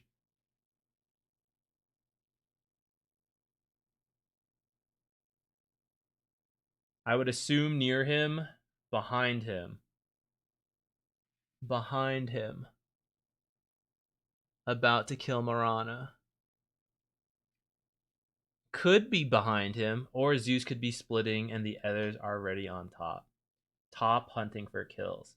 Yeah, so it's true, we don't know for sure, and a pub game, things could be all over the place, but if I had to guess, Zeus, with his global abilities, is split pushing while his team is somewhere up here. Part of the reason, I actually don't remember what happened like in the last minute, so maybe they did show somewhere, I don't know. But you have an observer here, which shows like this area. It takes a lot of discipline for a pub team to all be behind Zeus and like who's doing what. Like Troll is farming this, and then what? The other three heroes are just standing there, you know? It's very rare. People are almost always farming, which means someone probably would show in this observer pretty soon. So when no one continues to show in this and I only see Zeus down here, if I had to guess, I would say there's probably heroes up here. Nature's may also not be near Zeus. Like if I had to blindly guess, Nature's would be somewhere else up here, possibly in this corner, because he can show up anywhere, right? So that's his benefit. And then heroes could be here or heroes could be here. So it's true, like you don't know, but essentially I guess the point is like you have to be very careful walking into here because Zeus is a global hero. It's very likely that they are not near the Zeus. Zeus is iffy though because like not all his abilities are global. If it was a Spectre or a Dawnbreaker, then 100% I would guess they are not next to like the team and they're all up here or something. Let's switch over to their perspective. It looks like you guys actually are right. They are doing Roche. Legion was up here. CM's actually over here. Radiant's bottom tower is pretty set right now. Radiant's bottom tower's seen better days.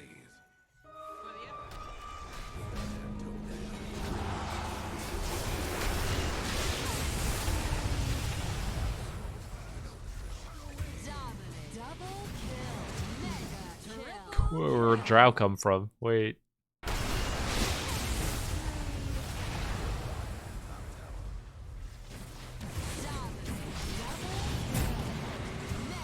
Oh no. Alright, I don't know. From here, your team is kind of falling apart. I'm not gonna lie. Trouble brewing at Radiant's bottom tower.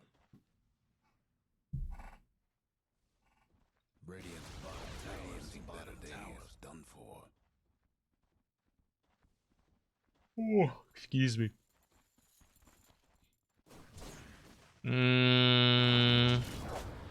I don't know. From here, it's like pretty difficult, and I wouldn't say it's. I would again just highlight like improving the laning stage and how quickly you leave Drow and do other things, because at this point the builds from your cores are making it very difficult, along with the draft. So split pushing's pretty tough versus Nature's Legion Zeus. Finding pickoffs is kind of the play, but it's very scary versus what they have. Your draft was meant, maybe not meant to, but like you wanted a stronger start. You can always wait high ground, right? They're not the greatest in the world. Troll has to get himself in range. It's not like Sniper Drow who's like hitting outside the tower. So they could throw. That's kind of like what we're coming up to here. Being killed out here, maybe not the best, though. Maybe First Life? No. Ah! That's CM.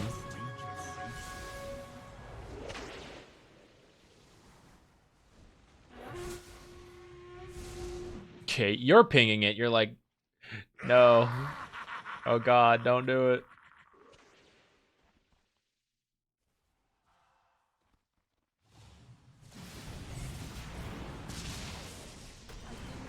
Ah, excellent hit. You knew exactly what he was going for. Sorry, Neff. I'm doing replays right now.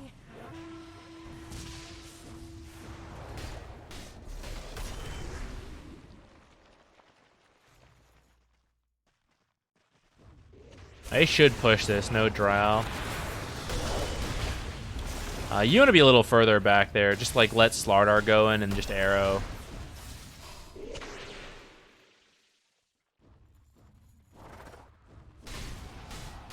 Who are we doing next? I'd like to. I think you mentioned you're here again.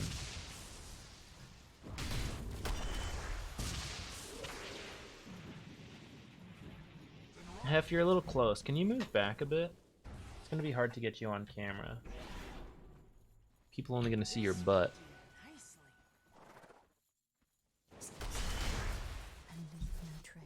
The seeds of fortune.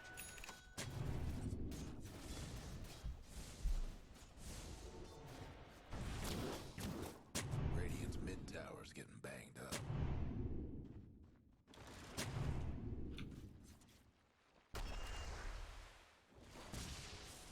Too close, Hef. It's too hard to see you.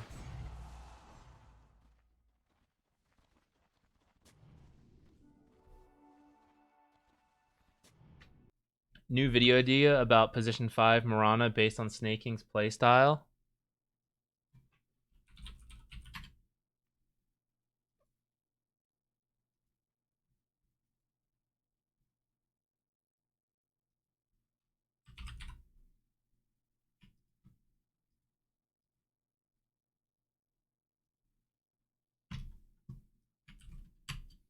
There you go.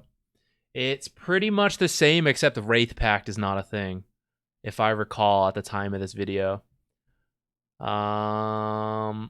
lot of what I talked about in that video, I mean, I don't remember it perfectly, but I think it's going to be pretty similar.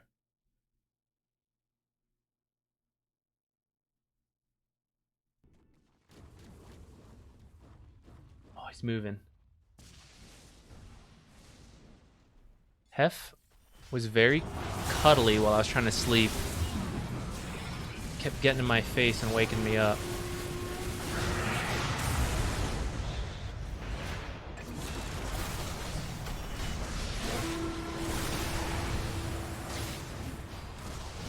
Oh no, it's bugged. Don't worry. It's not like we've just started this game. Recently, I don't know. It just won't. It doesn't move until you do it yourself. So it's been bugged. I'd like to send me a match ID whenever you're ready. I'm gonna turn on my fan real quick.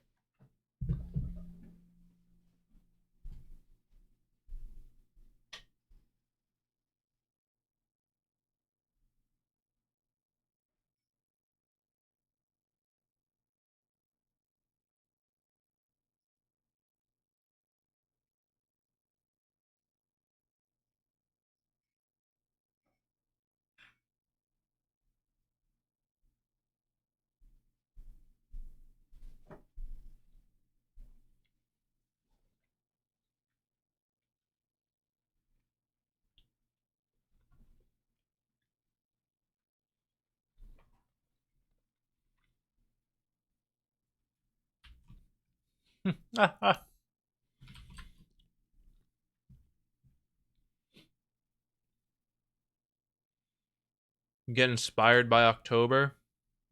We need October in on this.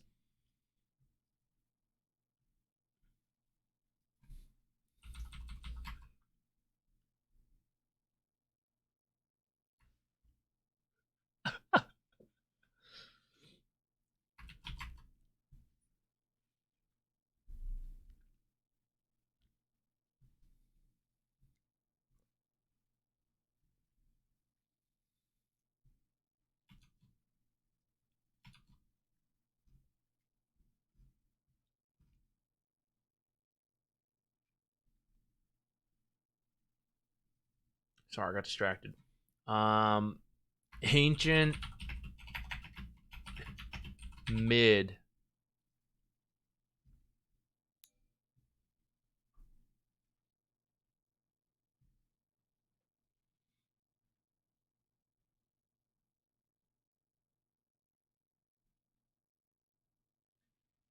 Yeah, Falcons is playing some heroes that not everyone is doing.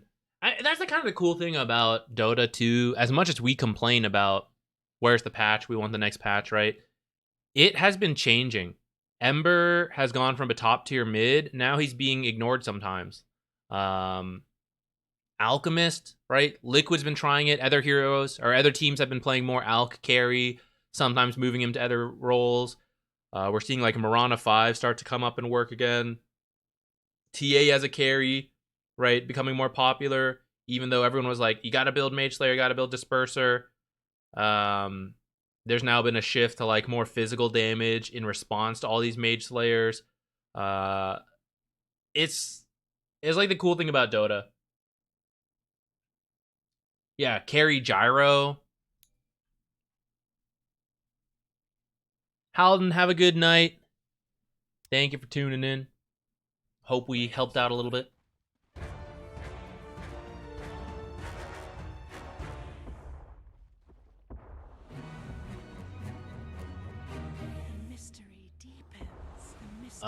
What did he do to us? I think he went like Orchid first item or something, right? That this one is in the bag. What an amazing thing. So what you did, you got the phase into Orchid to the Phylactery, lol. The Conda. I don't know how much advice I'm gonna have. I think we might just be watching and chilling a little bit. Maybe I should go get a snack. Maybe this is the time for it.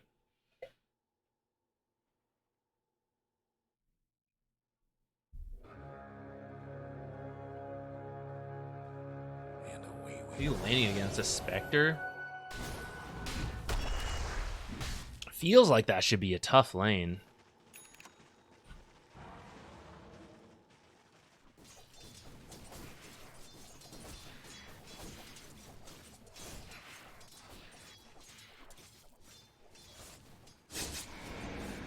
Well, nice try.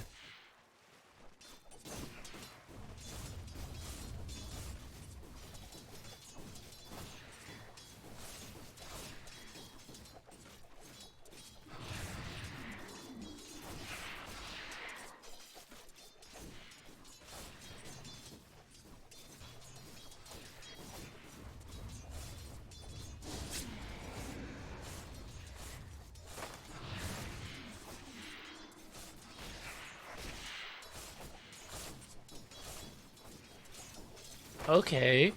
Not the worst, considering I'm even seeing you miss some of these, so could actually be pretty even with her at this point.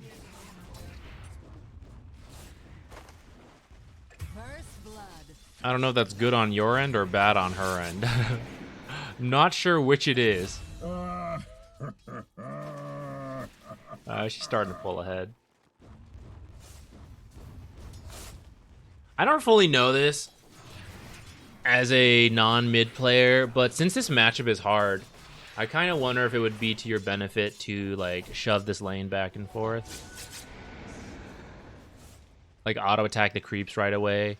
If you have a creep advantage, she can't really fight into you because of refraction being destroyed right away, and it's harder for her to line up. Like when the creeps are stationary, it's easier for her to line up side blades or go for denies like this and hit you with it. But when the wave is shoving in at her and they're constantly moving, I think it's harder for TA. It might be good for you to do that. And then, like, because you shove on her tower, it comes under your tower, which you can then pull it, like, really far back. I mean, she could actually follow you, but I might try to do that, but I'm not really the mid player, so. She has a blood grenade! I definitely didn't expect that.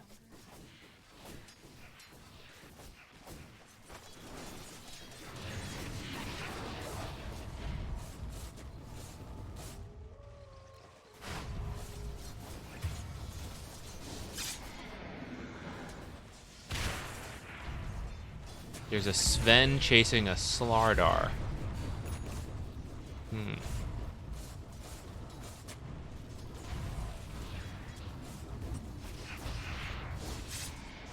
Yeah, if I was a good mid player, this is what that lane would have looked like. I feel like I wasn't supposed to lose that lane. I'm gonna speed up to when you're level 6.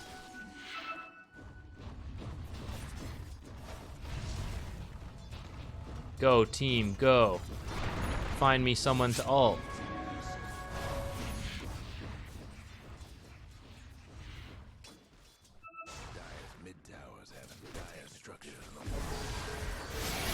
Get him, get him, get him. No! I think you may have gone right before Maledict hit. I think you need to wait for Maledict so that you get the extra jump damage. He arguably shouldn't have stunned there. Also, yeah, you gotta be super careful of this. Ooh, I didn't expect a Slardar gank, actually, so this is actually working out. Maybe you guys planned that. Otherwise, I was gonna tell you, you gotta be really careful about coming back to mid lane like that against the TA with all the traps. Ooh, rip. And you may need to buy sentries yourself versus TA. It's something I'm pretty bad at, actually, as a support. I try to be better about it, but whenever there's a TA mid, it's pretty much a sentry war in the mid lane because you have to scout out the traps. And she's going to want to protect her traps, of course, so she's going to bring sentries as well. But it's really good to remember that as a support player. Like, don't put any observers in this area because you need to put... You need, like, vision on this hill especially, and then depending what side your mid wants to play on, like, having more vision around these areas can also be very good.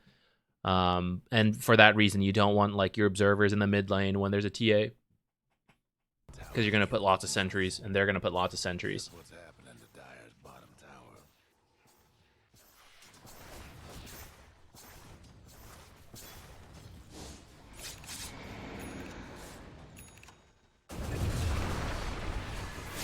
Get him. Bye. Nah, just leave, just leave. Don't even come back. I think you're happy with the 1 kill. I don't think you should have come back. I think you should have just, like, sprinted mid with the haste and then, like, farm it. Or even TP away and farm it. Like, yeah, nothing's, like, happening here, right? You guys are behind. Let's be real. You're Spectre mid, right? So there's some struggles. So getting the 1 pick off the ult surprise is great. You're not going to do anything in a sustained fight at this point. So off that kill, I would just immediately come back mid or go to another lane or whatever. But you got to start shoving stuff out to punish the fact that they brought a lot of heroes to one side. You have to go farm mid and make one of them want to come back or something.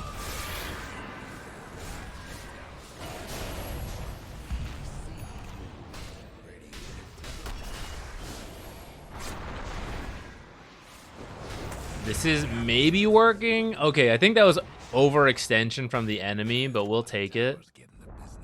Part of the benefit of Spectre mid is finding these kind of kills.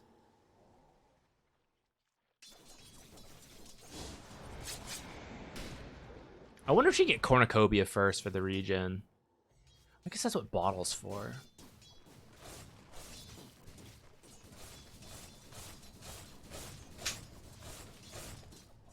Alright, this is good.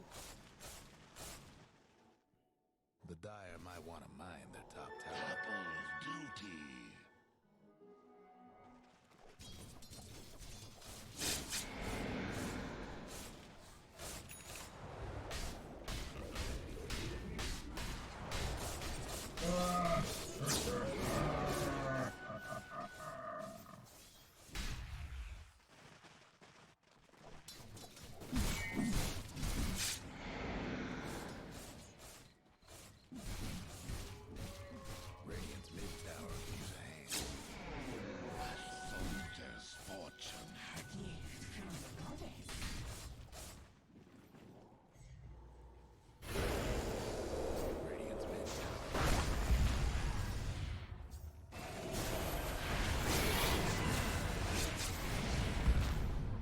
I think you're coming in a little too early there.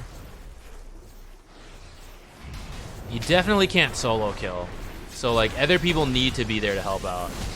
So like this part looks good, but my worry is if you jump in too soon, you take a lot of damage, 3v1, you maybe get out alive, but now you're really scared to like join in the fight. So I would make sure like I would let your team start before coming in as Spectre.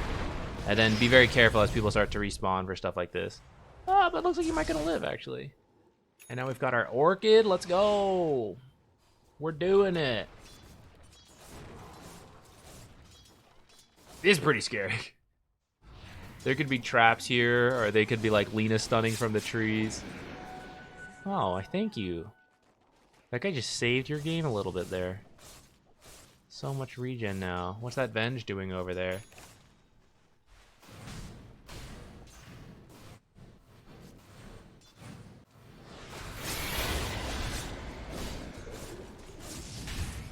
Cool.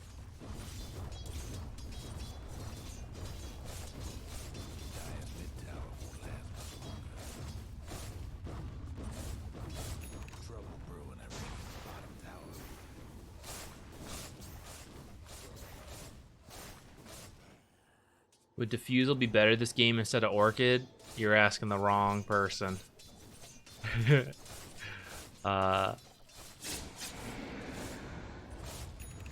Orchid kind of makes sense for what Spectre's doing, ganking in.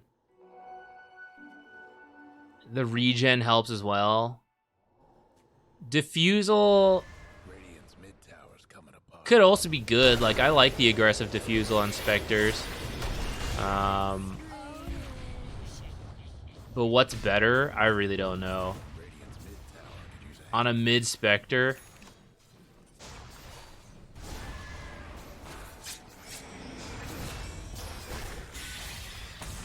I think Orchid is probably better on a mid Spectre. Because ideally you'd be able to kill supports, and you have the damage from just being nature of higher level. So it's about the supports stunning and like getting away. So I think Orchid works better in that sense. Although the Diffusal buildup is maybe a little better.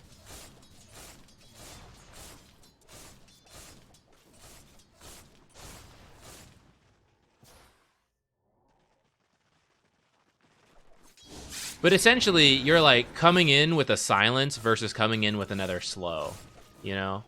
And I think the silence is better. Bottom tower ain't a pretty sight right now.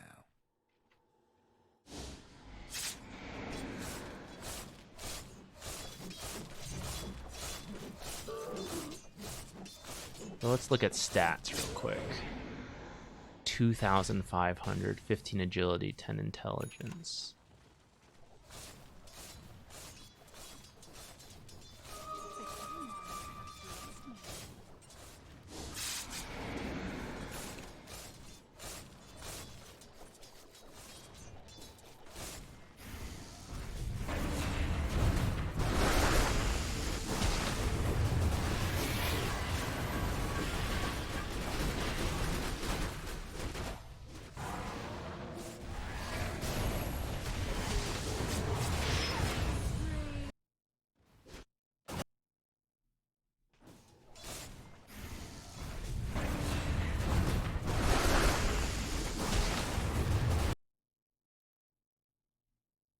I was just debating because I've seen you jump the full health Lina a couple times now. And I think going for this TA might be better. She's next to this Death Ward. So I think if you jump on top of her, silence and slow, you're more likely to be able to get a kill off of the Death Ward than try to solo kill people. Like, I don't think you had a good enough lane to be solo killing people right now. So you still need to work with your teammates a lot. You would have probably been stunned up as you go on that TA, but that doesn't matter because you're slowing for the Death Ward damage.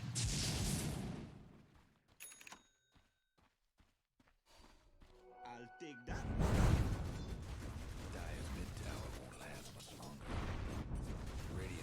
This Venge is very farmed.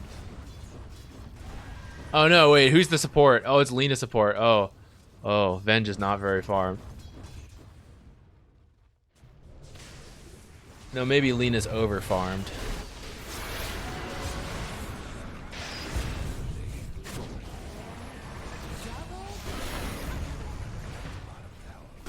Okay, I was looking at last hits. What happened? Your team definitely does not want to take like straight on fights. You're supposed to just look for quick offs. Maybe you guys were trying, but they brought in more than expected, maybe. But also, I think, you know, fighting next to a tower invites that.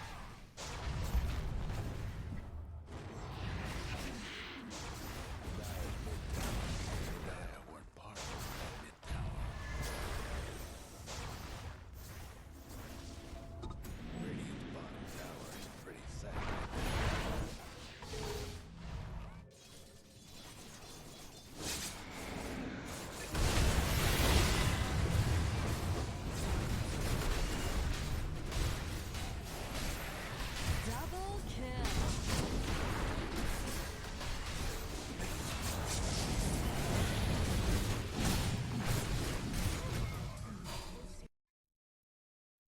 It's cool in 6 seconds. So with level 2 Shadow Step, you can get 2 procs of Phylactery. At level 3, it's more guaranteed. I don't even know if it's worth it. I know it's what he built, and you just copy that. But actually, like, theory crafting myself, I didn't do nearly as much testing as he did, so I don't know, but...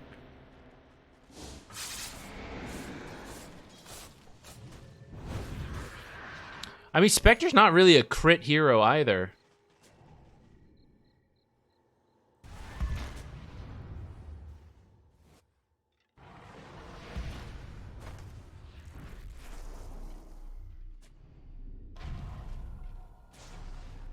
How many levels of Dagon could you just build instead? Like, show with the level 3 Dagon, you know, like Orchid Dagon, I don't know. Nah, I mean, like... Yeah, there's a lot of, like, normal Spectre items instead of Conda that I feel like might be better. I guess maybe not versus Sven, like the Butterfly, but...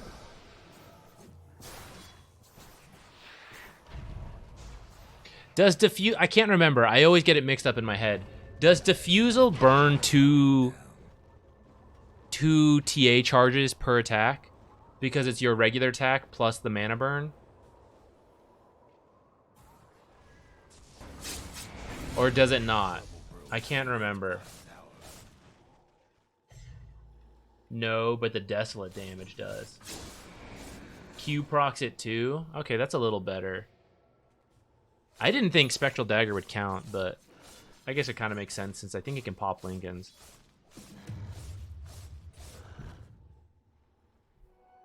Blessings.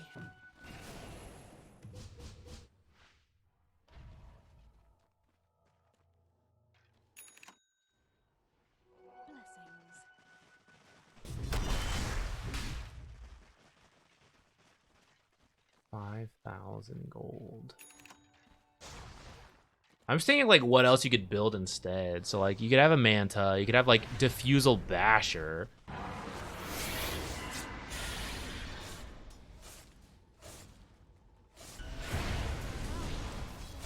I think you could have gotten one more reality jump on her, right? Run! Witchblade? Nah, Spec doesn't have a lot of intelligence.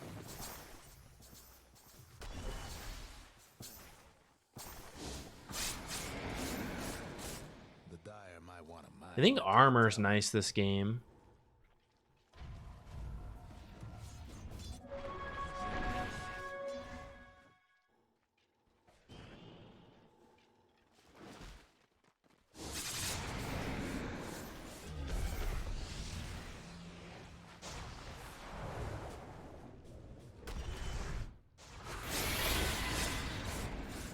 Actually, maybe Manta is good to burn off more refraction charge at once.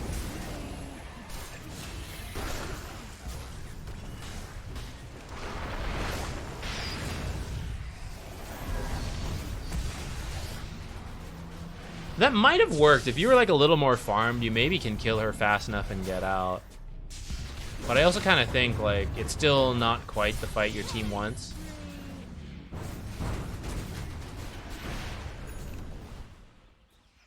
Blade Mail, why not Mage Slayer? I think I would be kind of okay with Mage Slayer if it wasn't, like, TA, Tiny, Sven, like, high physical damage, Venge. Well, Tiny does have Magic Burst, and so does Lena, but there's a lot of physical damage, so that's why I'm kind of okay skipping Mage Slayer. If it was more spellcasters, I think I'd be up for it on the mid Spectre. Get that attack speed for Desolate, the utility, guaranteed apply on your target.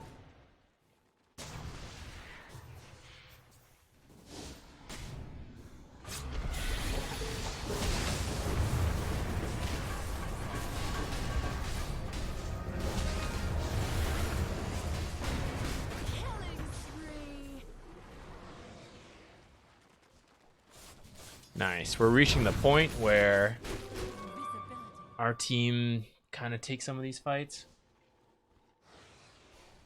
Yeah, I don't know. It's weird. I'm still not sure it's something I would recommend. Not in this current iteration of Spectre. I am open to it though, especially with the Shadow Step change, making it so low cooldown. But I think I'm not a believer in the Conda.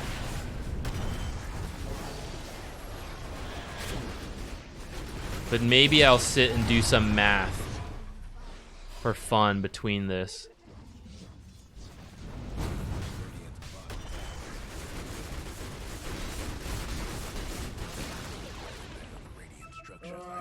I'm gonna start a new giveaway. Radiant's top tower's been disowned. Radiant's mid tower's coming apart.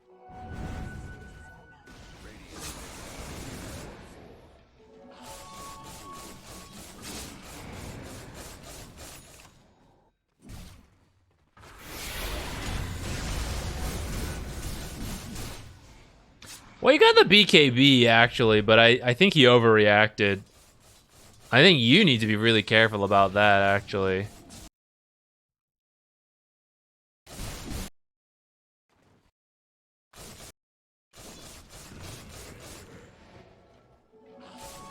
Like, from your perspective, what'd you see? Tiny here, Venge here, and you just kind of, like, sent it. But actually, if there had been heroes here, like, I think you're the one in trouble a little bit. I think BKB's definitely overreaction from his part. I feel like you just go farm. I thought the Illusion started with real... Oh, okay. That makes more sense then, yeah. If that was real Slardar, I would have been up for it.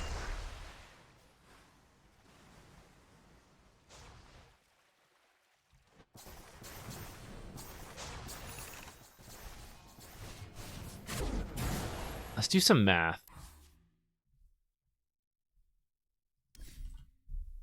Sagan, how about we go win a war?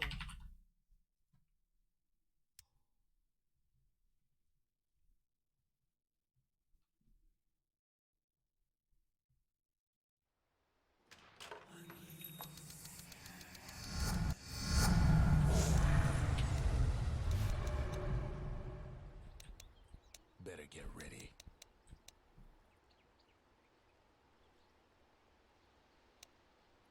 I don't even know what talent Spectre takes, actually.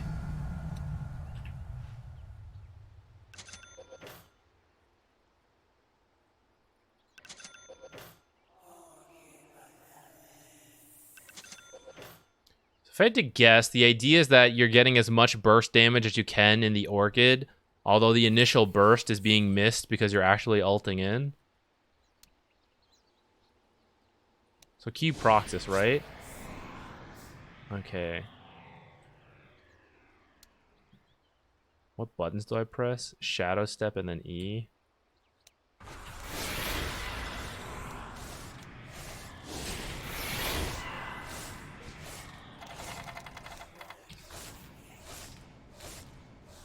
I attacked too much there.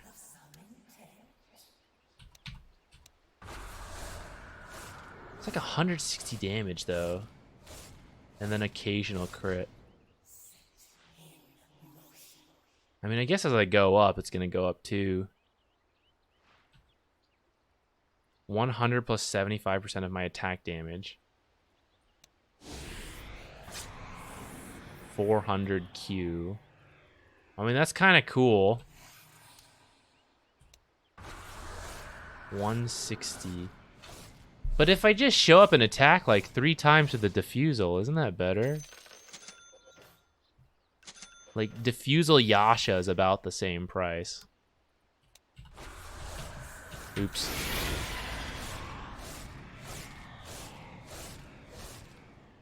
I mean, there's less poke damage when I throw out the Q. That part's definitely true. Maybe that's some of the ideas, like prior to the fight starting, you're throwing out daggers. Maybe you take the dagger talents. But it feels weird. Like, I feel the value of mid-Spectre if you were going to try it. I like the Orchid and like the fact that you could low cooldown gank. But I think you just do like regular right-click builds after that, don't you?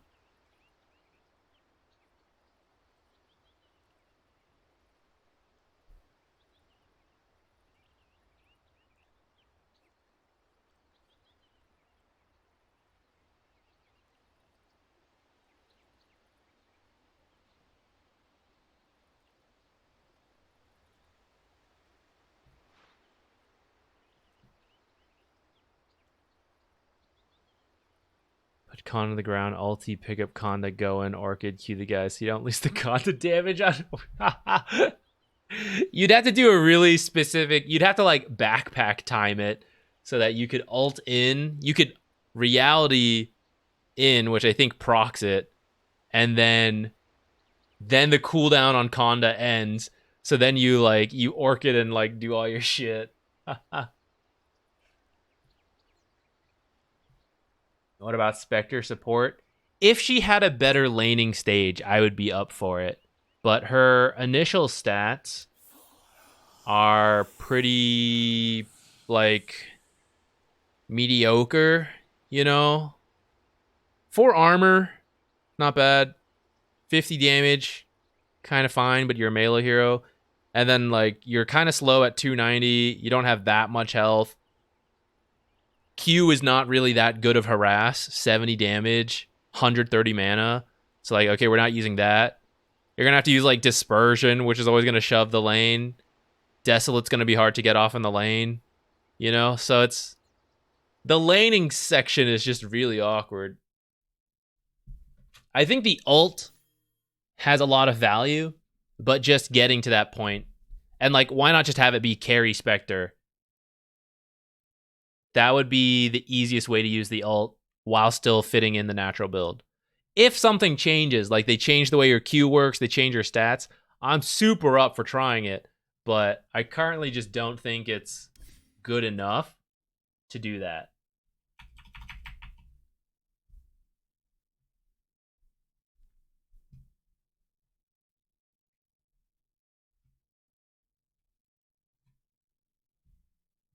Pick winner. Lavender Sea. All right. Send in the next Spectre game. I'll be right back while Lavender sends in the game.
Feeling kind of cold, so I had to go get a jacket.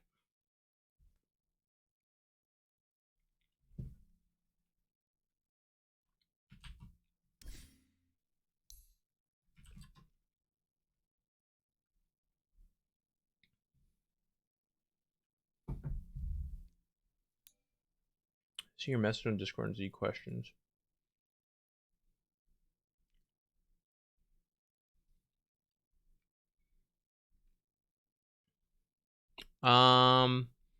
Yeah, I think there's at least 2 videos discussing carry farming patterns. I think they might. One of them is in Whose Fault Is It Anyways? The other one may not be. I think the other one is separate of that.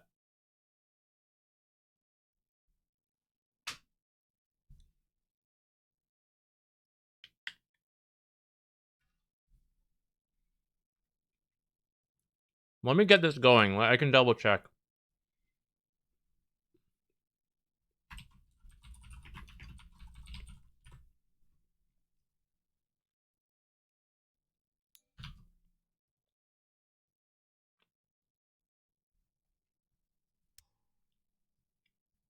Time to ban. What would I have named it?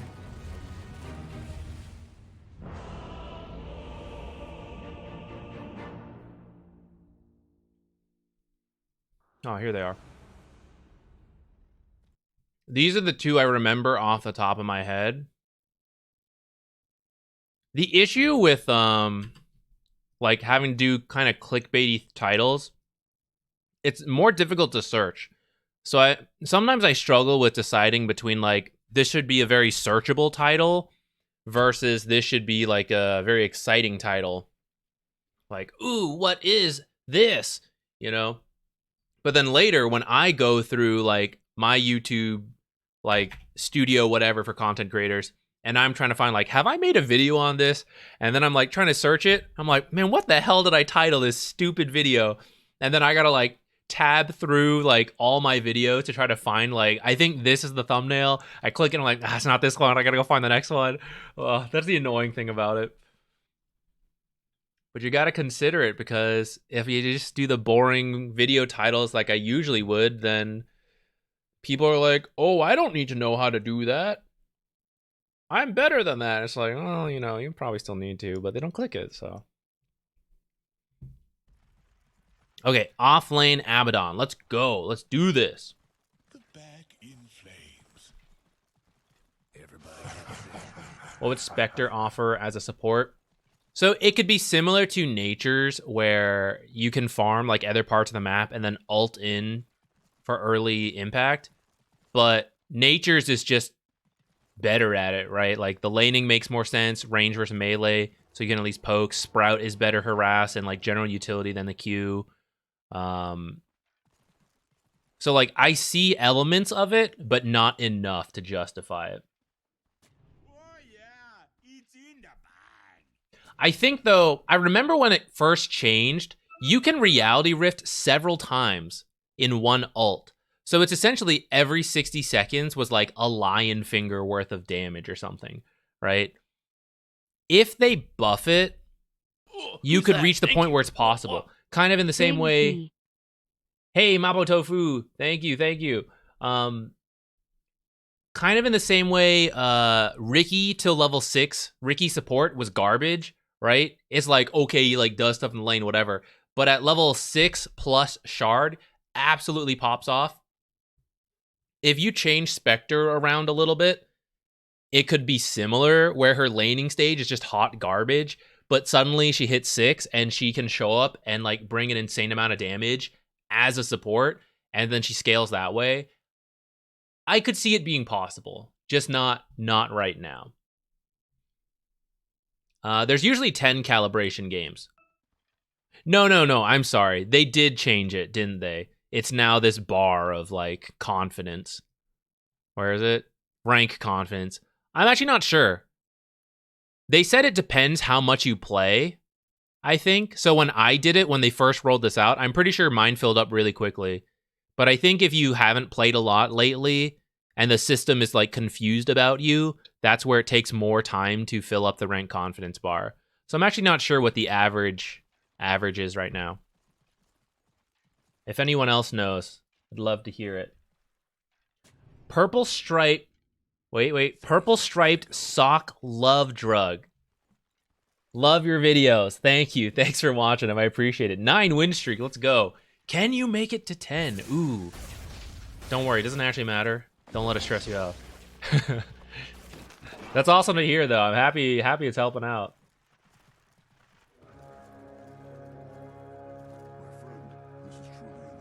Something I've noticed as a new player is there isn't a good guide for what hard counters other things and what matchups to avoid look for. You got a video for that? It would be really difficult, I think. That's probably why you haven't seen it too much. It's probably like, how many heroes are there? I guess you could do a really abbreviated version.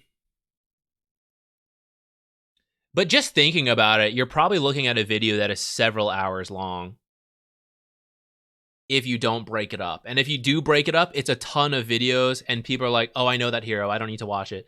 So then it is very good for new players, but it's like a ton of work that could change in a day because suddenly they nerf a hero.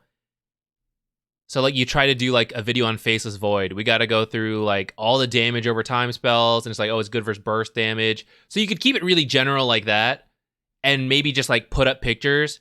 But then people might be like, well, you didn't explain like why this is a counter. Or, like what I need to look for. And so you try to go into more detail. But yeah, it ends up being long. And you may not know all of them. I guess if you only highlight it to a couple, like, oh, it's really bad versus this, it could work. The issue with me is, like, I could only do it for a few heroes confidently, I think. There's a lot of heroes I would not be sure on, and I might list, like, a couple of the counters, but then someone would, people would be like, oh, you missed, like, 7 of these ones. I'm like, well, I don't play that guy. I don't really know,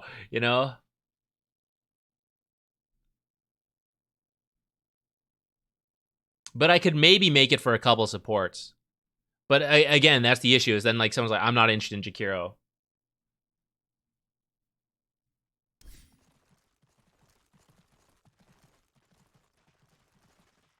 What do you think about DK? He seems to have low damage for a core. I think he's good. You don't pick him for being a damage hero. You pick him for his really stable laning stage, really good stun, and then the consistent damage on heroes and the very safe damage on objectives with the ultimate plus Manta, eventually an Ags, like that whole combination. You should go get that range creep there. You can get it. Like, shield yourself, run in, you'd probably get it. How accurate is Dota Picker? Is Dota Picker the one that comes with Dota Plus? Otherwise, I don't know what Dota Picker is.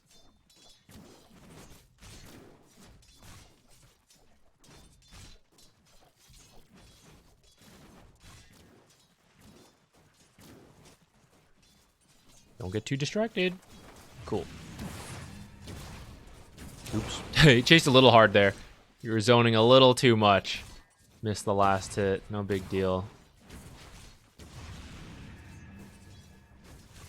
Nice deny. Alright, we're in a pretty good spot. The longer you can hold this here, the better. If you want to snipe this range creep now, great. Yeah, while Drow's like off over there. Cool. Okay, wait, we shifted over? Okay. Wait, Okay, this is what you need to be really careful of, is the range creep taking damage. Because she's doing something similar over here. So you want to min-max this for yourself. So you definitely want the melee creeps fighting each other. So you need to like turn around a little sooner so that these melee creeps are further in front. Otherwise, this happens. And then you're like forced to kill off this range creep early. And that can be bad. No!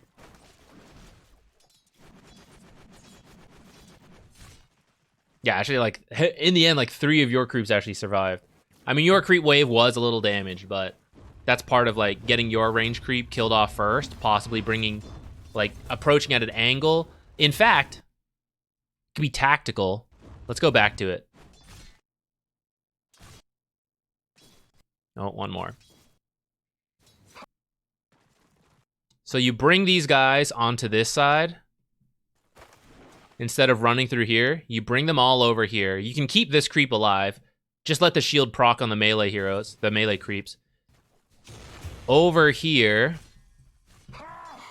you bring them in, and you essentially try to do a half pull, if possible. If not, no big deal. But if you catch, like, the back 2 creeps, the back 3, and let 1 or 2 creeps go through, the nice thing is that she's doing this. So she's here, and now suddenly creeps are entering her tower, and she's like, oh, shit. Like, I'm going to miss those. You know? You will technically... She'll miss them if you keep it here and kill them all, but the full health creep wave versus the reduced creep wave, you see, like, you ended up shoving in creeps, and she made it here to get them. So if you catch the back, you'll actually kill those off, and you'll still have creeps to work with to maybe, like, hold it to the next wave to, like, continue to mess with stuff. Or you could kill this as quickly as possible and shove this wave under tower before she's ready to show up. I think that could also be good.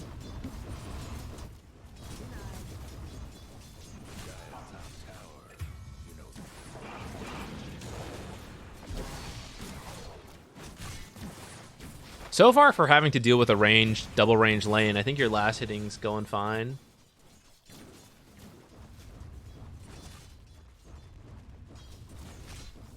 I don't think you want this Orb of Corrosion you have queued up. Essentially ask yourself how easy it is to melee these heroes when one of them's going to slow and gust you back and another has leap. You're not really going to auto-attack them all that much. So rushing the phase boots, which you currently... You haven't spent any of your money, so that's another issue. Chainmail into... I don't know. Either brown boots and then the chainmail, or chainmail and the brown boots. So you're going to buy, like... The Ring of Protection will be good, but this Glove of Haste... You don't really need more attack speed on the creeps when it comes to farming. The thing here is, like, you got to survive through this ranged harass. No, that range creep. And that's not going to help you.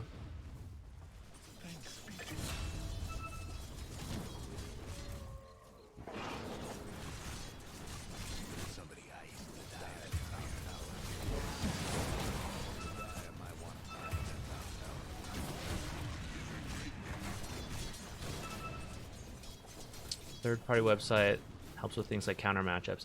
I personally don't know it, but there are definitely like fan-made sources out there that could be good. I haven't looked at it. I don't know if anyone else knows.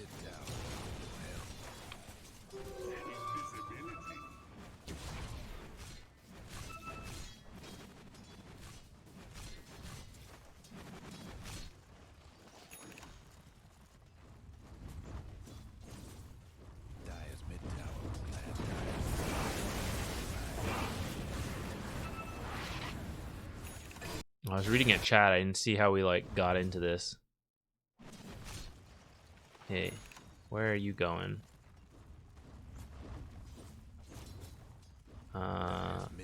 Pushing the wave and backed up. I guess maybe scared you weren't sure where the other heroes were. It's kind of fine. Go hit this tower. This is like something you can get the benefit out of.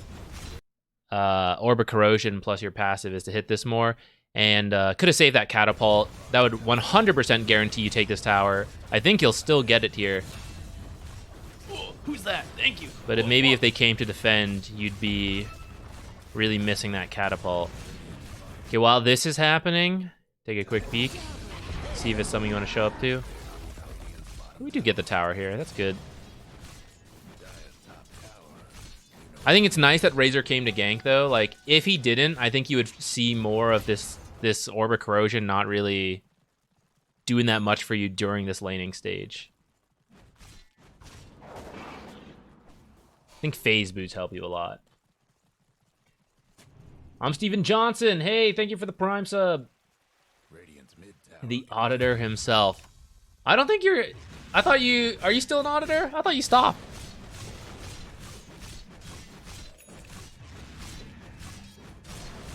Just checking Pro Tracker can be pretty good because it shows matchups based on what role enemy is. I don't think I even knew that. Once an Auditor, always an Auditor. Okay, I get that. Can't leave the auditing life. Gotcha.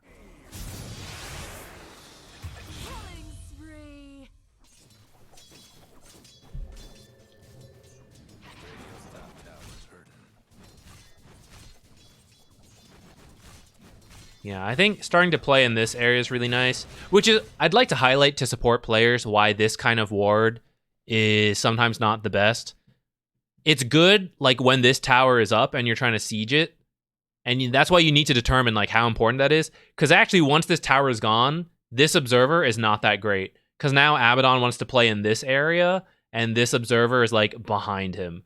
So a lot of times I'll see supports come down here like, oh, we want this tower, so they place it, but then they take the tower super easily, not thinking about the fact like the heroes weren't here or they're ahead and stuff like that. And then like this observer is actually not very good. So keep that in mind when you're placing it. Sometimes you don't know, like you think it's going to be tough and then it turns out being easy. Then it's like, okay, cool.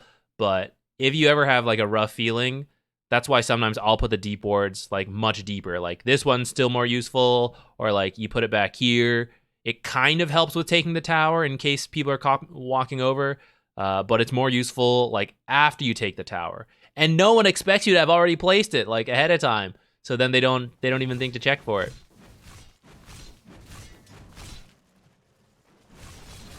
I do think continuing to play this area is good though. Like keep shoving stuff in. Abaddon can actually take towers really quickly, like even tier 2s, thanks to the passive.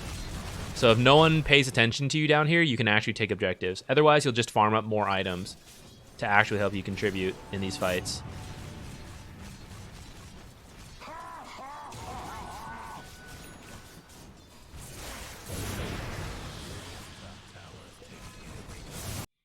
So because you came here, Razor was going to come mid, and now Razor's like, oh, that's kind of weird.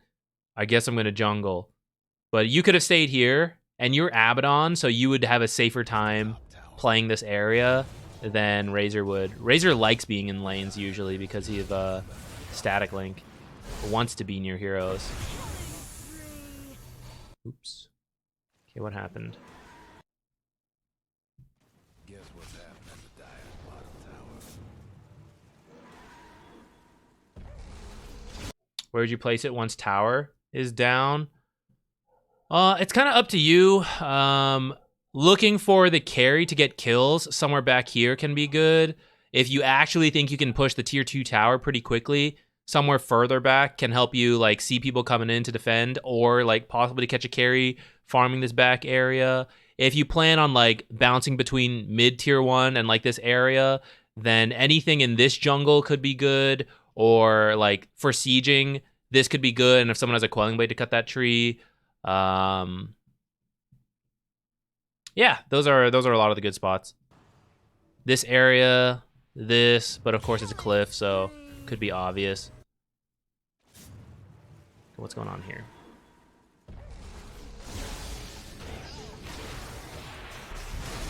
Grave just in time. A little bit of overkill on that ultimate, but no big deal. Stacks, yeah, if you guys want to steal stacks together, that'd be cool.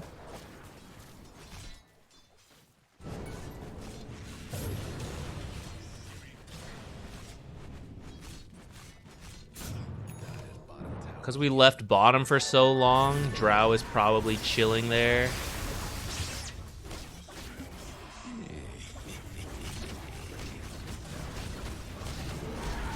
Nice quick tower.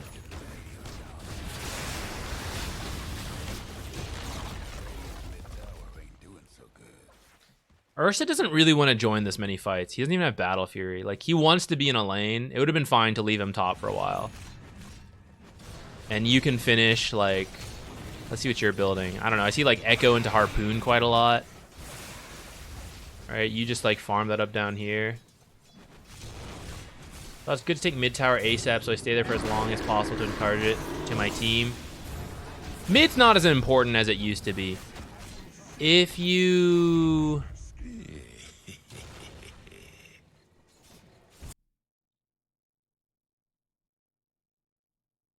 So it's like the payoff for the risk reward.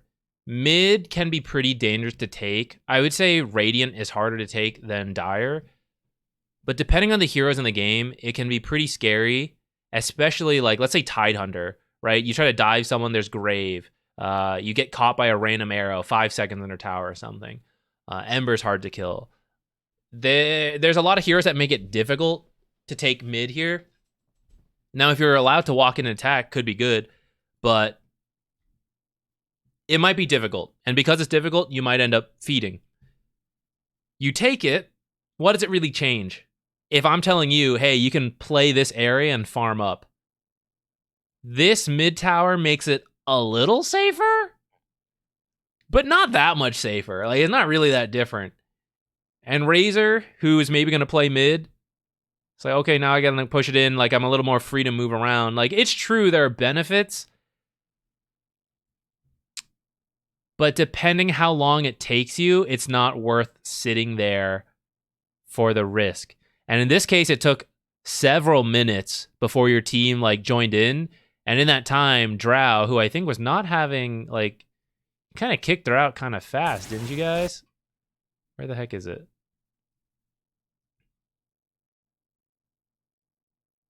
Okay, maybe Drow was doing fine. But then she, like, just continued to be fine farming, right? She's, like, pretty high net worth for her team. So that's kind of why I think, like, being in this area and, like, your net worth would be higher and potentially Drow's net worth is lower, even without killing her, because you're just, like, occupying the space. And at any point, like, at any point your team goes mid, you can go from here to here really easily, right? But I think you're the best hero to play in this area.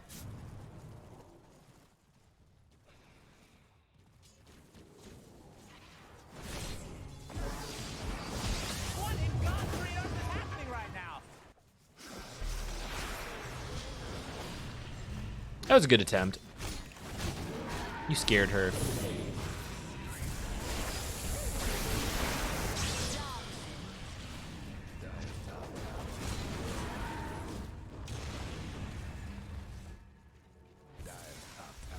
We give you enough money for whatever you were. There we go. Yeah, Iron Branches are a great way to fill up your slots, but I've seen you be a little slow on buying items. Like, Iron Branch replaced with any of the components of a bigger item, definitely worth it, so. He's gonna go do Roche.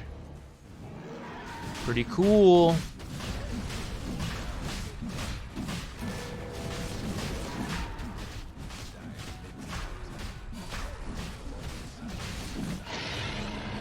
Ping it.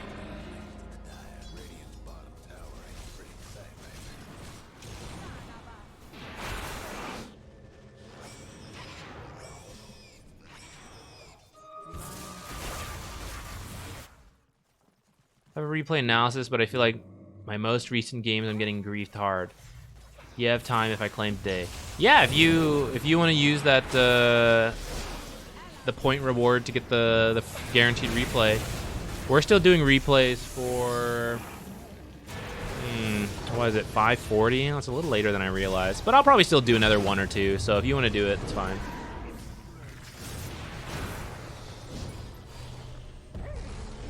Feels pretty smooth, especially in the mid game before the high ground push. When we do mistake after that, and it feels unplayable. Glitch cat forever sleeping.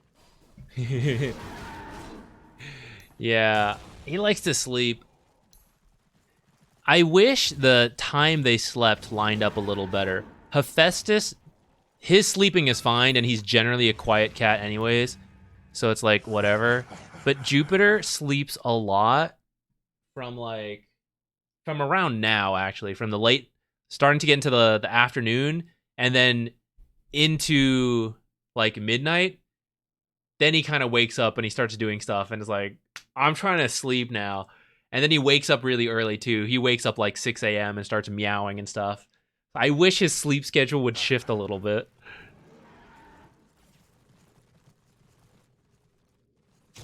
What was I gonna do? I went to go check that to like jump ahead to see like what else you got into.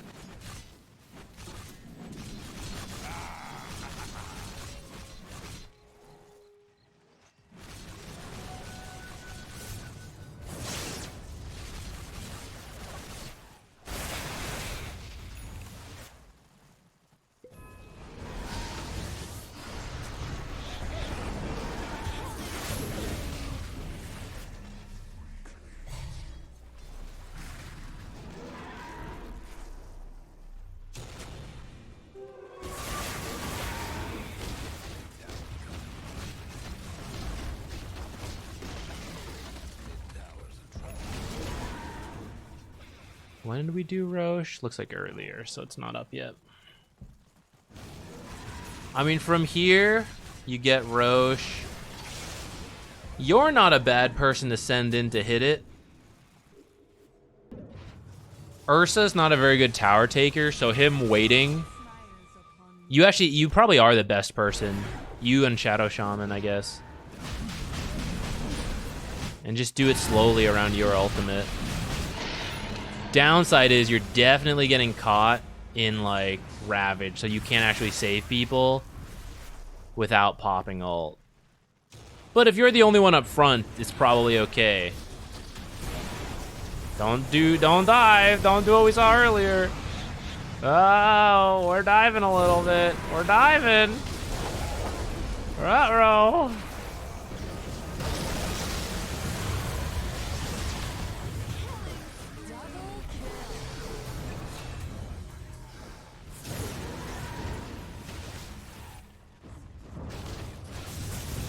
Kinda killed more heroes. I don't think it ever had to be that scary. Does curse attack speed apply to the wards? I don't think it does.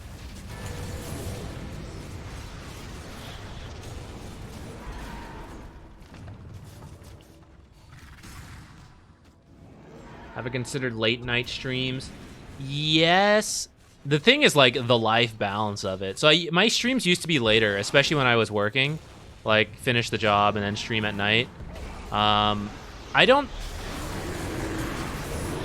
particularly mind myself, but the thing is like my girlfriend works at the normal daytime hours, and then if I start streaming right after that, and I stream like 3 times a week, plus like videos which sometimes like go into the night, right? Then essentially we don't interact. And then like on the stream days, I would be working, right? So then I'm like making videos from whenever I wake up to like, let's say I start streaming at 6. So then I'm doing a normal work day and then streaming. So then the stream, I'm going to be more tired too.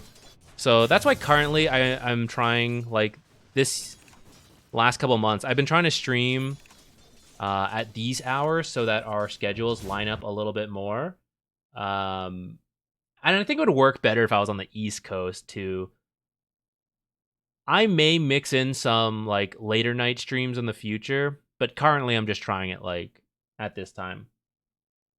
NPR, I use Streamlabs OBS.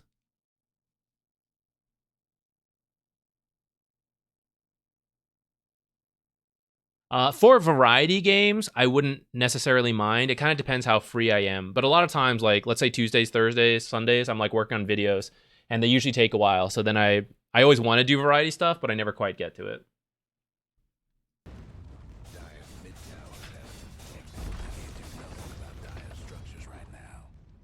It would be sad for EU watchers. Someone gets screwed over, whatever time zone we pick. Sorry, let me go back. You were asking if your team overstayed. Is it this high ground, the high ground attempt we were watching earlier? Is what you meant when you asked that question?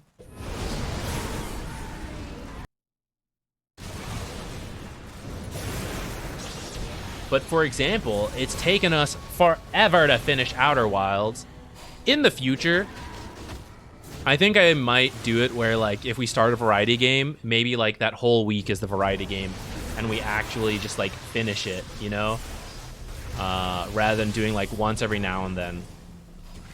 And just commit to like, okay, this week there's either going to be really easy videos or there's not going to be any videos, something like that. And we're just going to like do our variety stuff. Sorry, Lavender, I didn't see when you asked that question. Do you know roughly where you were talking about? It's the first high ground attempt we lost, but the second one probably worse. New Elden Ring expansion releasing June. Ah, shit. I might be moving around that time. I would like to play Elden Ring. We got to mix it in at some point. My lease is ending here later, so I might move out. Brooks, that is true. But I've got to say, I feel like I've actually kept a decent track as much as possible, considering like how far apart I have played that game. Like, I think I remember a decent chunk all things considered. But I agree, it would definitely have been a lot better to run it through all at once. I think after we eventually finish Outer Wilds, I will probably try to do that. For whatever the next game we play is, I will try to do like maybe 1 week, the full week, we just do that variety game. Okay, let me go back a minute or two. Okay, this first high ground push. I think you guys already lost the Aegis, right? Oh, this might be asking, like, did we then stay too long? Well, off that first high ground push, I think it definitely should have just been, like, you hitting it and everyone waiting. And then... Witch Doctor's not here, so I would just leave. Oh, okay, no, he's TPing into that. You can maybe stay. Do we have observers ready? Okay, this is an issue, though. Like, you're here, they're here. So what's the point of contact if they are trying to fight? It's either Witch Doctor or you. And then it's like, oh, shit, quick, I need help. And he's like...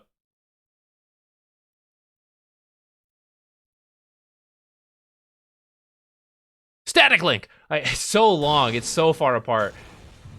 You guys are in the same part of the map, but you're not within the instant team fight health. I don't mind if you guys stay in this area, but you need to, like, as a team, be in this area. And you guys got a little scattered here.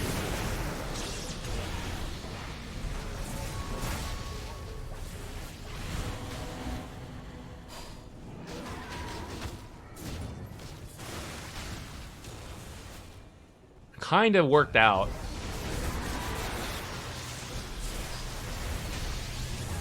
Gotta be worried about the... When's Rat? Oh yeah, here it is. Here it comes.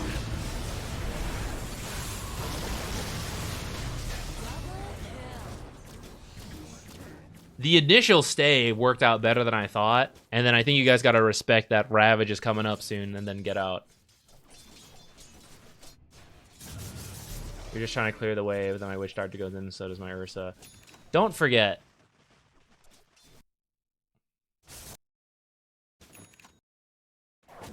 Here, let's go back to that. Damn it. It happened a lot later than I thought. Was it before this? Okay, whatever, wherever it was. What I was going to say is, if you ever feel at risk, remember, like, you don't have to kill a creep wave here. You can let it come back to, like, back here and then clear it off, and it'll be, like, relatively safer. And it's not a huge difference in terms of farm, but in terms of the safety of what your team might get baited into.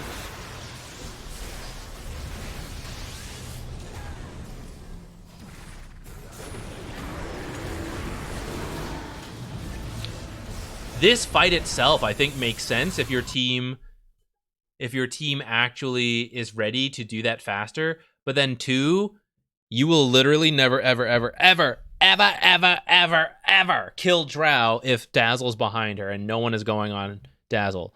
So in this case, you might need to blink, or someone on your team needs to deal with Dazzle.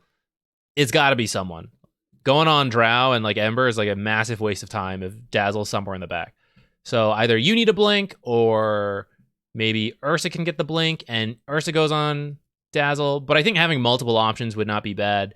So if you got the blink, blink jump, pop dust, whack, whack, whack, silenced, right? Blink Manta, echo hit, like the guy's instantly silenced, and then he's like, oh God, help me, you know, and you kill him in that time. And then Drow's being jumped by like Razor or Ursa, whatever, right? I think that would be better.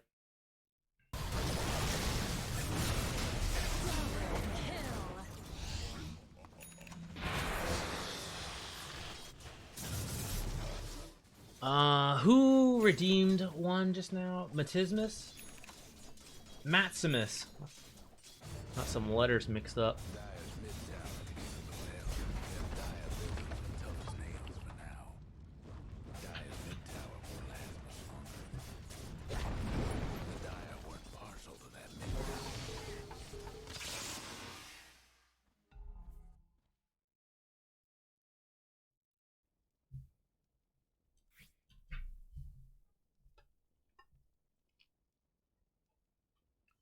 Maximus, if you're here, Let me know. We can do your game whenever.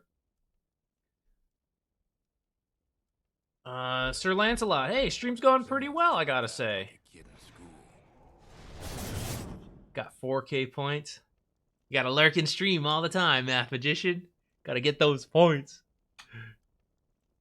Actually, some people here also like to gamble. And they know to gamble against me on certain heroes, and then they win the big points. Hates the working man. Oh, you know it.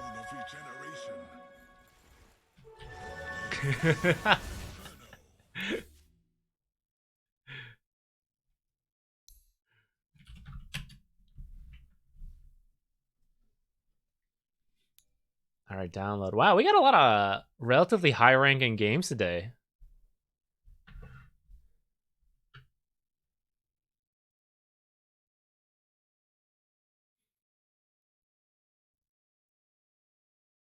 Okay.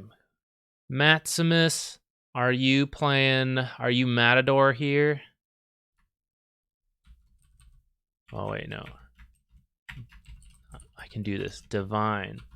Offlane. Whoa, who's that? Okay. Thank you. What? Any particular questions on it? Graph, hey, thank you. I'll tell you what, variety game. You know what I did the other day? I tried Halo Infinite. I don't know why. I was, actually, I do know why. I was talking to some friends, like some high school friends. We were reminiscing on the days we played like a bunch of Call of Duty and stuff, like in high school and all that. And then I actually liked Halo a little bit more than like Call of Duty, but my friends like played Call of Duty, so like I switched over. And then Halo Infinite's actually free. You can play a lot of like the multiplayer for free. So like, let's go back and see like what it's like. It was cool, but I don't think I'm like gonna play a lot.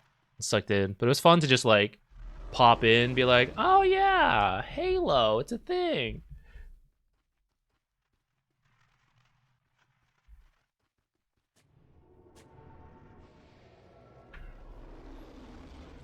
I think I played the lane well, but Hoodwink was griefing hard. Don't know what more I could have done here. Would appreciate your input. Okay. Razor. Is this Anti-Mage? That's definitely not the greatest matchup for you.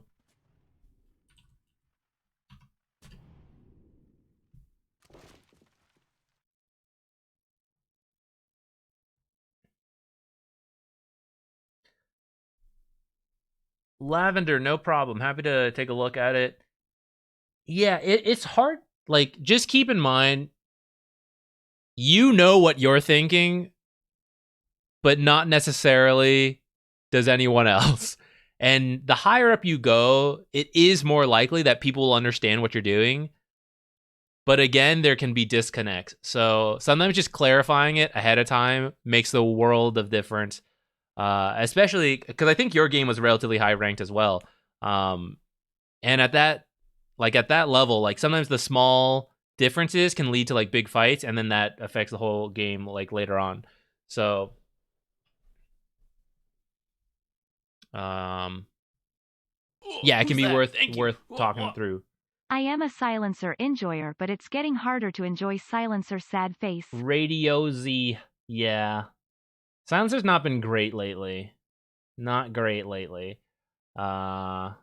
Maybe after the patch. Maybe he'll get buffed. He hasn't been very popular.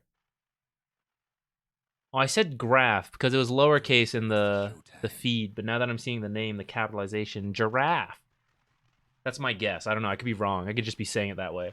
But yeah, it's a lottery usually, or sometimes there are channel points for it to get it guaranteed. I think against Anti-Mage, you might actually want to start Q for the creep securing. Well, Anti-Mage isn't probably going to take Blink level 1, so maybe Static Link is fine, actually. Yeah, you know what? It's probably fine. Let's abuse it while we can, because once this guy's higher up, it's going to be tough to use Link. I'd probably leave it at level 1.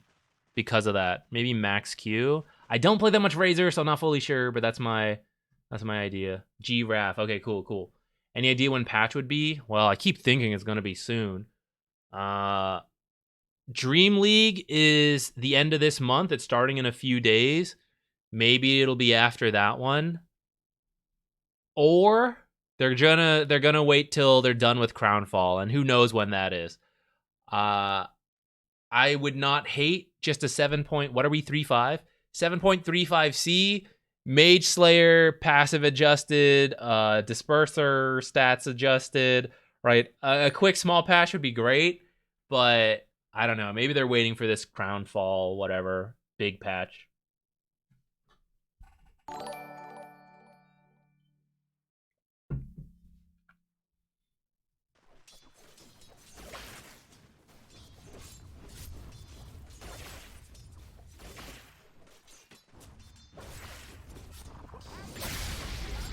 Got an Alchemist.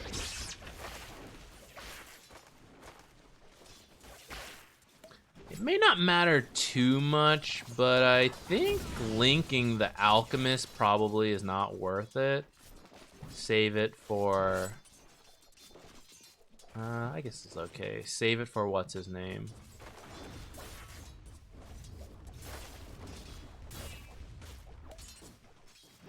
For Anti-Mage, especially in that first level.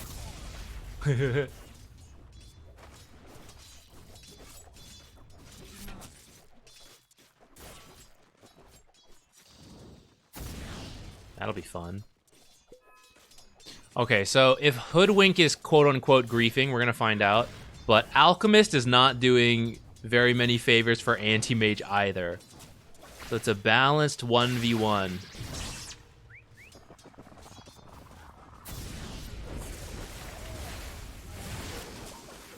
And chase for an Alch kill. Missed a couple last hits for that.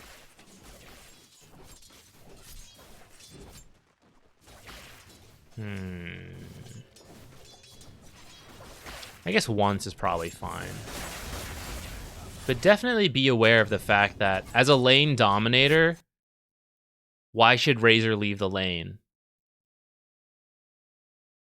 Is a philosophy like I think you should keep in mind. Like if the lane dominator is leaving to get kills, the carry is like actually pretty happy with that. Because they're like, oh, this is some space to farm.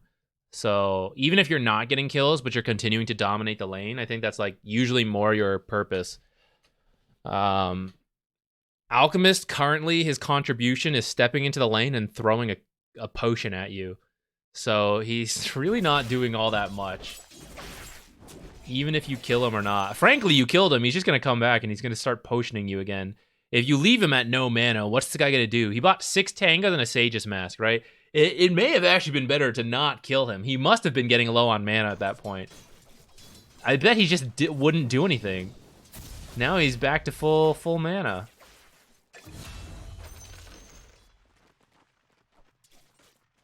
You need to meet further back, I think. Like, or further back being like this way a little bit. You are not giving yourself much room to work with here. Last time they like went under the creeps. So I think if you're not being pressured, like give yourself a little bit of room to work with. The Dire went and fortified their structures. Yeah, Hoodwink is doing this pull. I mean, I'd say Hoodwink is doing more than Alk, though I do wish he was helping to harass Anti-Mage maybe a little bit more. I think both of you could be posturing more aggressively. Even though I know we were saying it's hard against the Anti-Mage to actually get a good link off, but...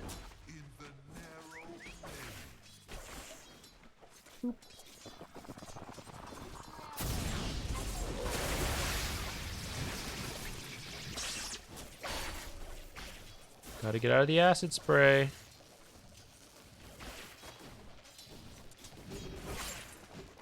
Like, Out comes in and then, like, shoves the lane in. Ooh, I like it. Stat efficiency. Double kill.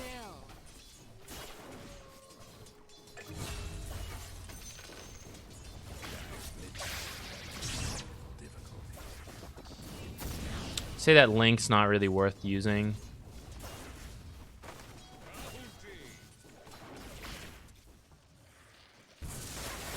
Oh, nice.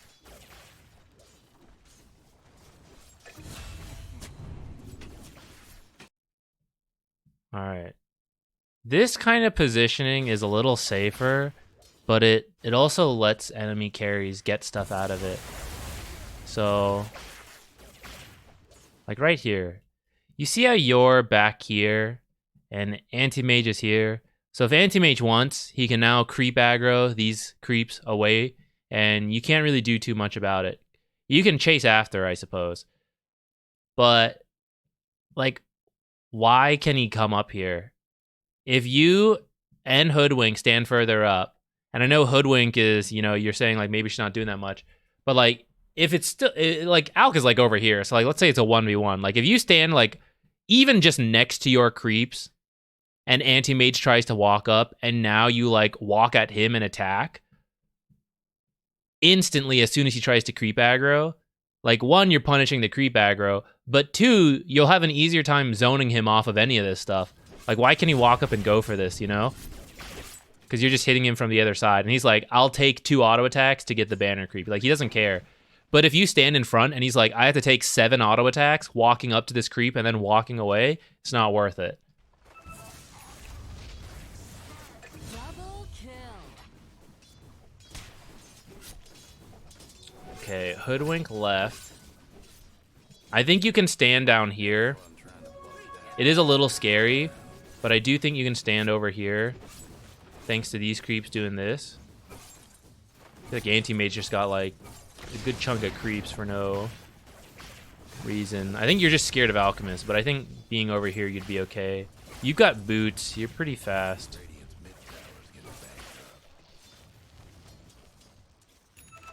Like, if Anti-Mage wants to kill you, he has to chase you. So, like, as soon as Alchemist shows and you see them running at you, you would link the Anti-Mage, and then to break it, he would have to run away and then blink back in. But, like, at that point, your stun's over, and you're probably, like, running out. See, like, Anti-Mage is pissed, too, about his support. Oh, Cat's gone. Forgot. I do think Hoodwink, like... Hoodwink could have played a lot better. But Hoodwink did do a couple connecting pulls, bringing the hard camp over. She's at least not as useless as Alchemist. Or she's not more useless than Alchemist. She might be at an equivalent level of, like, what are you two doing in this lane? But...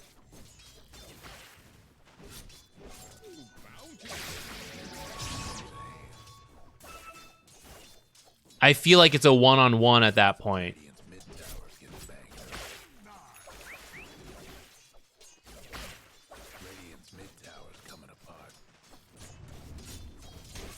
You can also always buy your own observers. Own observer sentries. Aw, Link broke right away. It's too bad. Don't farm this. Get to the lane.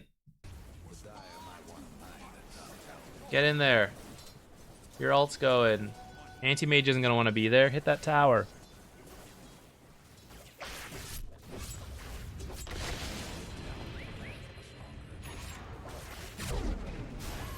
Oh, shit.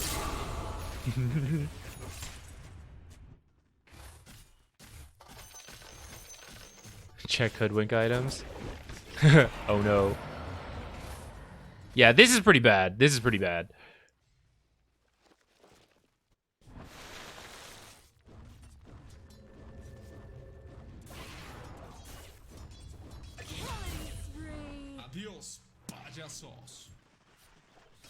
I mean, she's bad, but I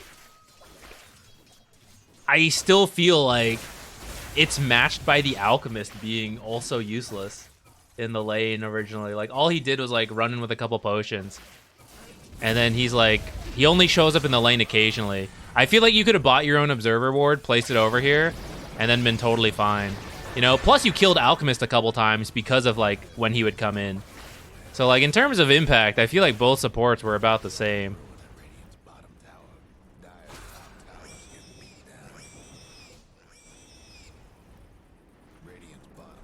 Did I miss something?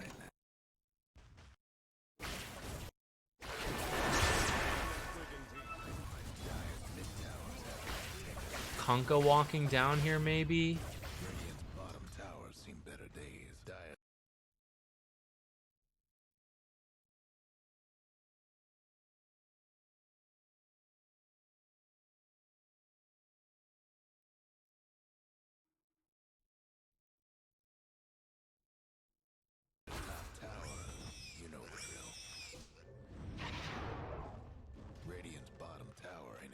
sight right now.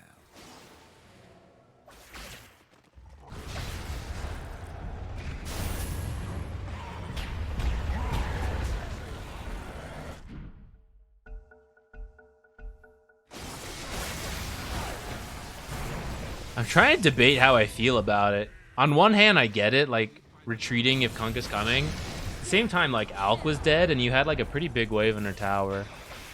I wonder if you couldn't like walk towards Huskar faster. Like Huskar was mid, you guys retreated this way like this. But maybe you should just meet this way to go find Kunkka, like 1v3. Because if Primal Beast comes in, like that's the main worry, is Primal Beast comes in plus the people here connect. But Primal Beast can only TP here. So if you meet Kunkka like somewhere over here with 3 of you, you're actually in a good spot. And Huskar would join and then you can come back bottom faster. In the end, I guess it's okay. I don't think you should TP mid though. I think you should help take this tower. Wow, there are missing creeps. Who else could have gone? Troll didn't have one. Alright, it's fine then. They'll get bottom.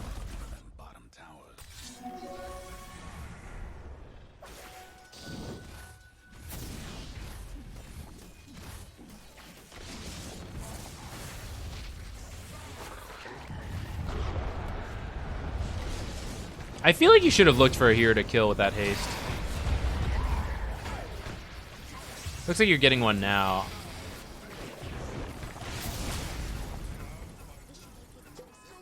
Line was like over here. I think you're good to just like blindly run in here and see if there's someone you can just like link and run next to for the full duration. Kunkka's the only worry of like X marks trapping you. Everyone else I think you can just run away from as long as you like properly keep your distance.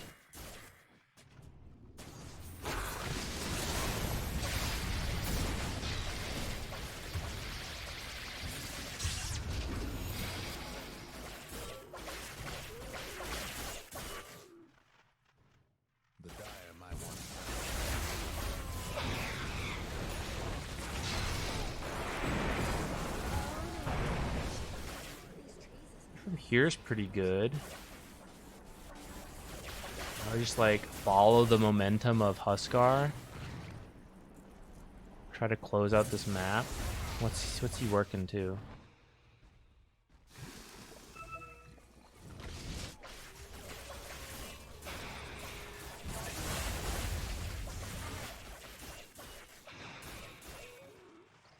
I'm not opposed to taking the occasional bounty.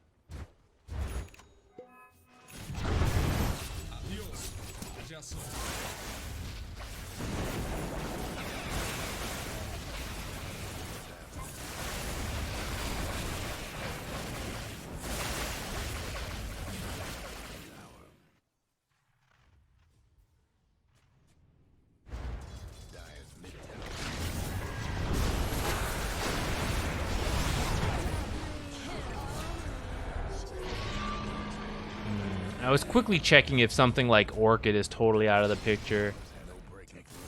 I guess no one does it on Razor.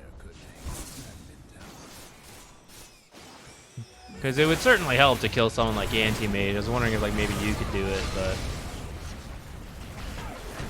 maybe just Ags on Huskar later will do it into like some of the stuns here.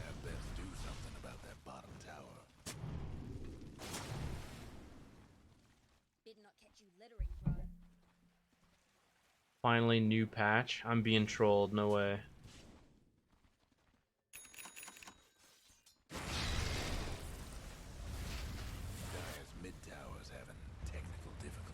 Don't do this to me.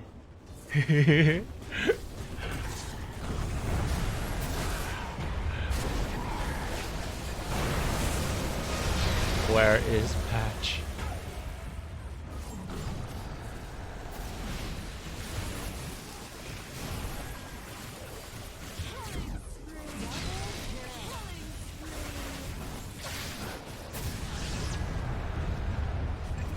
Alright, I was getting baited about the patch. How did we even get in this fight?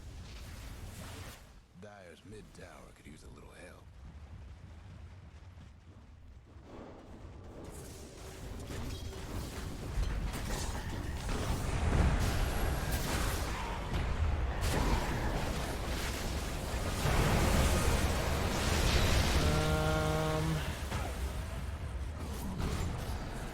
do want us to push, but maybe not if they're like all missing.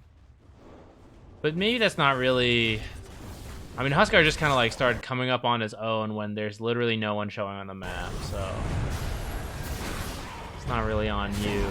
You guys remember what we were talking about last time? Lion flares. It's always like a point blank blink into the Hex, but Hex could have been cast like from back here. I do it too, but it really is good. Like blink and then use your abilities at max range. It's just harder to do, but it keeps your positioning a lot better.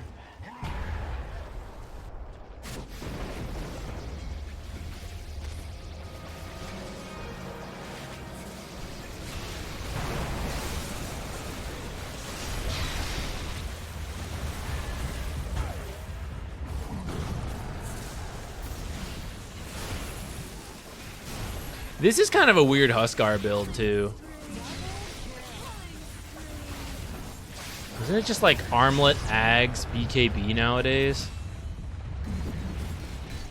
I mean, I'm not a Huskar player, you know, but I feel like that's what I always see.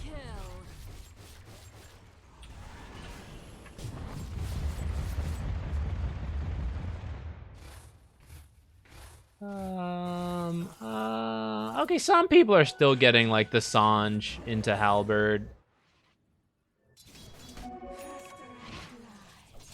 Some are going Armlet, Phase, BKB.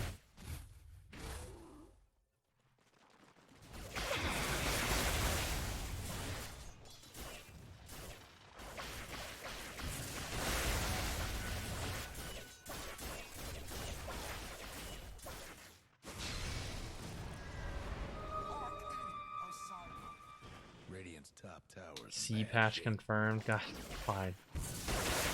I'll double check.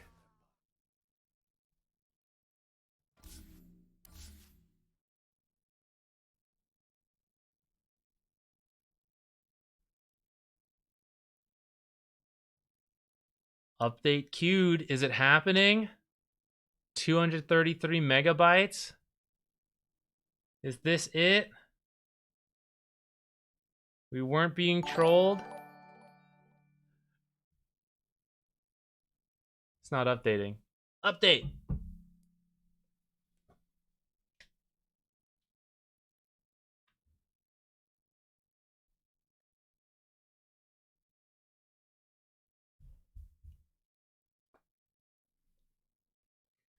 Second lunar treasure set. Let's see what it is.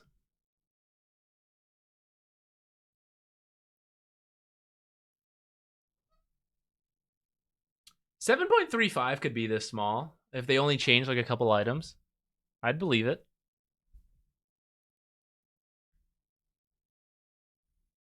Oh, it just turned into a 1.51 gigabyte. Oh, I guess you guys weren't trolling me. My bad, my bad.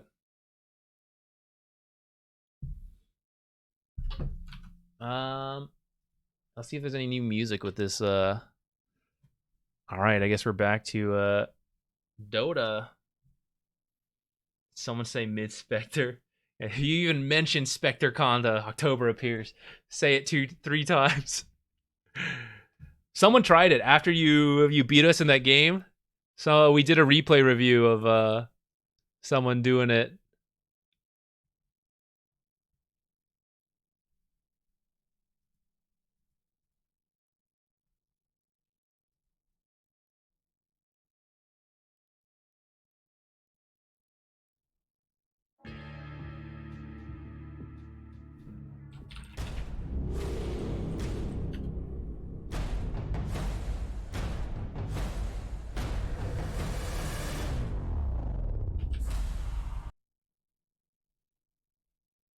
Is it gonna show?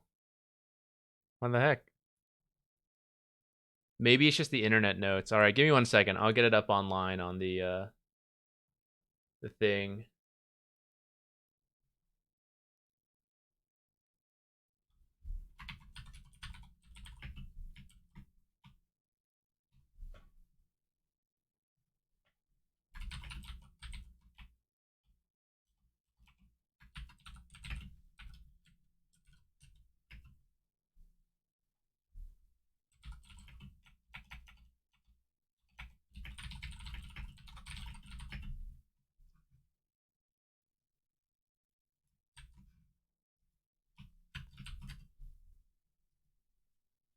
We gotta change the stream title now. Where is this? Hang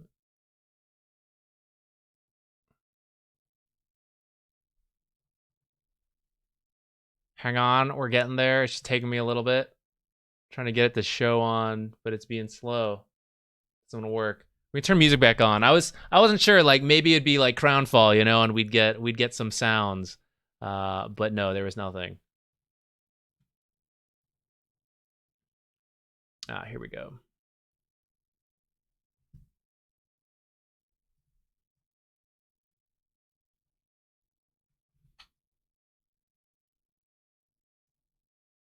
Here we can even increase the camera size now.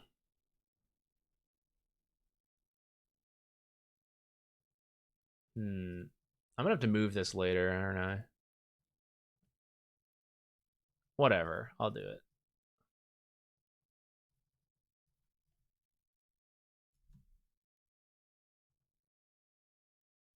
Whoop. Bigger for more expressions. All right, let's see what we got. Oh wait, we gotta change the stream title.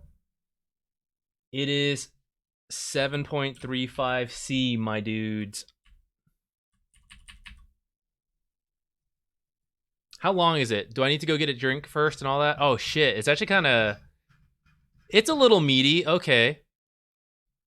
How about I go get a drink first real quick? I'll be right back. And then we'll go over this. 1 second.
I was working on my Herald guide, actually.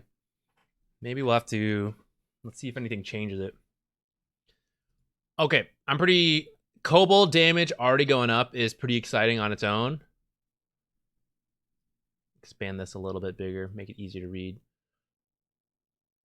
All right, let's do it, guys. 7.35C. Let's read it. See what's going on. Volume. Actually, there's no volume to here anyways. It's a patch note. All right. Kobold. Base damage up by 3. Kobold Foreman. Base damage by 3. Kobold Soldier up by 3. So there's 5 kobolds in the camp. So this is 15 extra damage. Some of the kobolds, like the Kobold Foreman is in another camp. The camp with the 2 trolls. So that camp's also buffed a little bit. And then you can dig up kobolds. So we're definitely going to see some like kobold rampage off some shovel kobold. This is pretty cool because the kobold camp has been super weak. I don't know if 3 damage is enough, but I guess they did their testing. But prior to this, if you ever tried to pull with a kobold camp, it was hot garbage. It's... I don't... My feeling is that 3 damage is probably not enough to bring it in line with the others, but it won't be so bad. We'll have to test this. We'll have to go see. But maybe it's just like it's still the worst, but it's not as bad. I'm excited. We'll see it. Hill Troll Priest no longer cast heal when first attacked. Okay, that's not that important. Now won't cast Ogre Smash while above 70%. Oh, fantastic. So this is for... Who's that? This is for making it possible to actually stack with this camp now. Tyler Posey, thank you for the sub.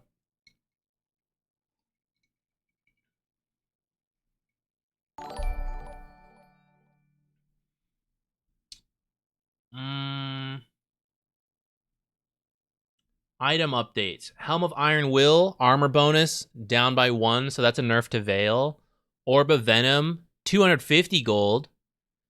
Orb of Venom was essentially replaced by Blood Grenade for almost every hero, except for the people who bought Orb of Corrosion. So this might make it a little more popular. We're going to have to do a little bit of math to see what we can mix up.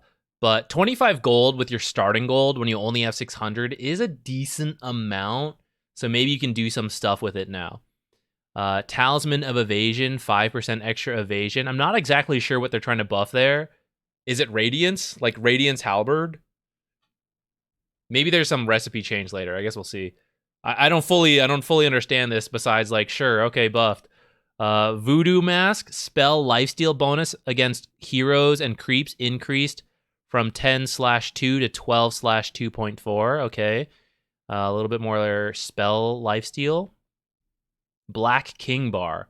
Avatar magic resistance increased from 50% to 60%. So when you activate it, you now have 60% magic resistance. Okay. Nerf to Muerta. Who else? Bloodstone. Recipe change. Now requires a Void Stone instead of a 700 gold recipe. Total cost unchanged. Now provides 3+ mana regen. That's kind of good. Hang on, let me just open Dota. I have it open, but I just can't see it right now. What am I doing? You guys can see it. There we go. Well, now my camera's too big, but okay. So Bloodstone.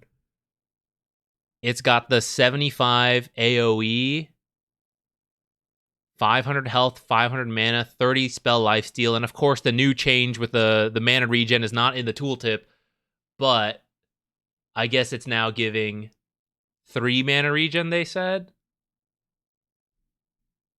Okay, interesting. So what's the... Maybe you build like Void Stone Voodoo Mask if you're laning, like a mid laner, and then you finish off with the Soul Booster or something. You get the regen and the spell lifesteal, and then just finish off with the raw health and mana. You get a Bloodstone out of it. Okay.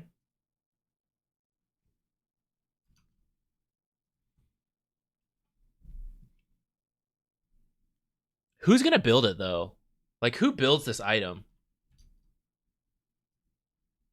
Mana regen is nice and all.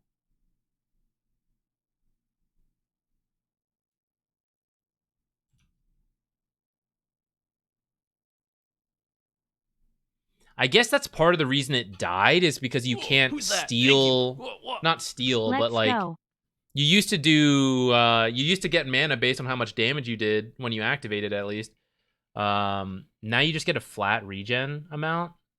So maybe those same heroes can buy it again, like Leshrac.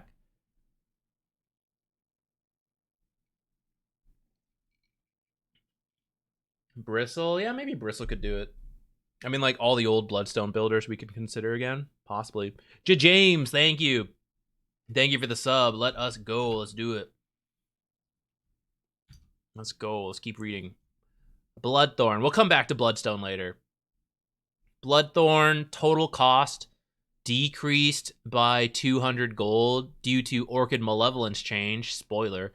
Soul Rend extra damage on hit decreased from 60 to 50. Okay. Bloodthorn felt pretty strong on the right heroes, so I think that's fair. To nerf the damage. It being cheaper a little bit might actually be nice, especially because it looks like Orchid might be cheaper, which is very nice for Orchid builders because it's a tempo item. The sooner you get it, the better usually.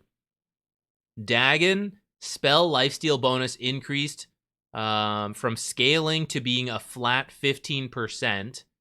Energy burst cooldown. Did anyone know? I did not know active of Dagon was called Energy Burst. It's just Dagoning people.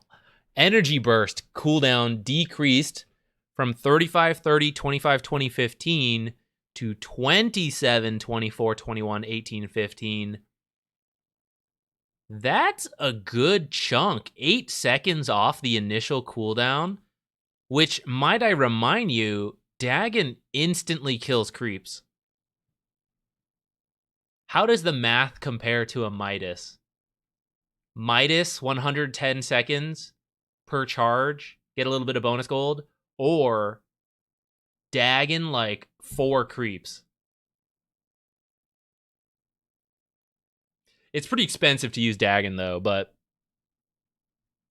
that's interesting. Let's think on that.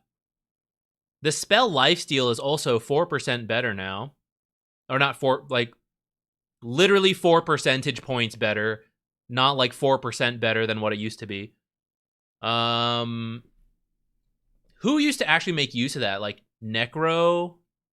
I think I tried it on, Venomancer before, because it's a universal item, right? How many stats is it?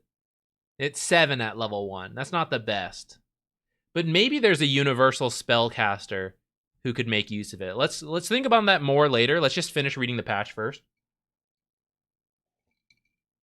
Diffusal. Inhibit now has a mana cost of 25. Interesting. The mana burning item has a mana cost. Inhibit is the active, although it'd be pretty funny if every time you used Diffusal to burn mana, it burned your own mana as well. So every time you activate it, it costs 25. Okay, I mean, that's definitely a nerf. Disperser, recipe cost increase from 400 to 800. Total cost from 5,700 to 6,100. Suppress no longer AoE. Okay, let's go. Suppress now always affects both the target and the user.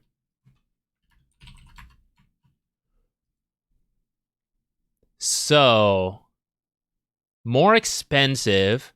Disperser was a little bit more to the mid-late game anyway, so I think that is not the end of the world itself. Not being AoE is pretty big, especially for Meepo and against certain matchups. Like, say against Warlock, your whole team is clustered together. You like remove Fatal Bonds from yourself, and you all sprint out of like the mud. Now, on Meepo, you are leaving behind some amount of Meepos, depending what level you are. Meepo dead? Question mark. And it's going to cost you 25 mana to use this, I think? Suppress might not have a mana cost, actually. It says Inhibit does, but maybe as part of increasing to Disperser, it loses the mana cost. Oh no, Suppress says it has a mana cost anyway, 75. Okay. I actually didn't know that. I don't think I literally have ever built Disperser. Big for Illusion Heroes. That's true too. Let's say you're Naga Siren building Disperser, and you're no longer running away all the illusions. 2 of them are moving, and you're like, I wonder which illusion's real, guys. Like, so yeah, that's a good point. I hadn't thought of that. Illusion Heroes are going to reveal at least two potential real ones, but especially if you use it on, like, you panic self-cast it, it's just you, or you use it on an ally, it's like, oh, that's the real Naga. Alright. Does it work on Mega Meepo? I imagine it should, because Mega Meepo is like one guy. So on Mega Meepo, it's still good. But I have seen cases where, like, he pops out a Mega Meepo and he disperses every Meepo and he runs away. Right? So it will affect him in some ways. Eternal Shroud is losing 50 health. It was a really tanky item. I think that's fine. Gleipnir recipe down by 200. Okay. Total cost is now 5,450. Sure. Heart of Tarask, 5 more strength to it. They killed it with the Blade Mail heart nerfs. No one bought it anymore, but bringing it back up a little bit. Heaven's Halberd. Total cost decrease from 3,550 to 3,500. I see. Due to Sange change. Spoiler. Evasion bonus from 20 to 25%. That's the talisman change we saw earlier. Health regen and life amp bonus increase from 20 to 25. Ooh. So this is an even more tempting item for for Huskar now. We were just kind of talking about it in that replay right before this. Helm of the Overlord. This has really dropped off. We have not seen a lot of people building this. Recipe cost decreased from 775. Damn, guys, I just realized I was putting off work because I was worried about the patch. I was going to prepare for the casting I was going to do later this month. And I mean, it's still good I did, but I was putting it off because I was like, what's the point of analyzing the heroes that teams have picked if there's going to be a big patch and then they don't pick those heroes anymore? So I was putting it off as long as possible. And then just yesterday, I was like, well, I should just do it, right? Like, it seems there's no patch. And here it is, screwing me over once again. Helm of the Overlord. Maybe it'll be good again. Let's see if Helm Dom... I don't know if we would have seen it already. I guess we would have. That one didn't receive a change. So it's just the cost of this. This cost is maybe not the biggest deal, but I mean, it is. I guess it's like 1 minute sooner, right? If we estimate this at about, I don't know why I'm saying estimate, is 475 gold. That's like 1 minute of GPM. Maybe a little less if the offlaner's having a good game. So Helm of the Overlord comes a minute faster. Kaya. Okay, we were saying Meteor Hammer has been really bad. Let's see if Kaya changes are any better, and then maybe Meteor Hammer got to change too. So Recipe's going to be 50 cheaper. It seems like all the Kaya Sange, all those are losing like 50 gold or something. So it's a flat 2,000. Spell Lifesteal Amplification bonus decreased by 4%. Spell Lifesteal Amplification. Can you guys remind me, does this mean it does not have Spell Lifesteal itself and it's amplifying Spell Lifesteal? It is, right? So you need to get Spell Lifesteal from a different item and then you amp that? Only amplifies. Okay. I also do not build very many Kayas, believe it or not. As a support player, I've not built a lot of Kayas. Spell Amplification bonus increased from 8 to 10%. Okay. Thank you, guys. Thank you. I'm the content creator, but you guys are the ones that really, you guys inform me and I just funnel it all into videos. Okay, so Kaya Sange is 100 gold cheaper, and I suppose all the combinations are probably 100 gold cheaper. Status resistance bonus increased by 5%. Okay, that's a decent amount for reducing stuns, silences, stuff like that. Spell Lifesteal Amplification bonus. Okay, decreased actually 30 to 25. Health regen and lifesteal amp bonus, which I'd argue maybe matters a little more. Actually, I'm not sure on that. But that one's up a little bit to just flat 25% across the board. Conda, empower spell damage. The base damage is going from 100 to 150. So it'll be 150 plus 75% of whatever your base attack is. Conda was good on a couple heroes, but not that many. I don't think this actually changes that though, right? Like, isn't it still just the exact same heroes who want to build Conda or not? And Conda is just going to be a better item by 50 extra damage. Like, who was on the fence that was like, I don't know, like 50 more damage is like, then I would build Conda. I mean, maybe some, right? But it's probably still the same heroes like Luna building Conda. Mage Slayer. Recipe cost increased by 200. So it's now a 2,825 gold item. The magic resistance bonus decreased by 5%.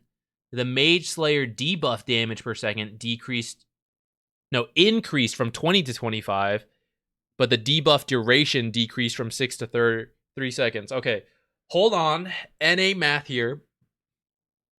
We used to do 120 damage, and now we're doing 75 damage. Okay. The damage is actually probably less important than the fact that you're debuffing someone. Like, you're hitting the Zeus, and instead of 6 seconds, he's doing 40% less spell damage. It's now only 3 seconds. And it's a lot easier to wait out 3 seconds than 6 seconds, obviously. But, like, you know, like a team fight, like, it happens quickly, and sometimes you're like, I can't wait 6 seconds before I, like, blow my ultimate and my stuff, right? So I gotta do it. But if it's 3 seconds, Maybe you can. You can wait for Mage Slayer to end so that you get more value out of your stuff.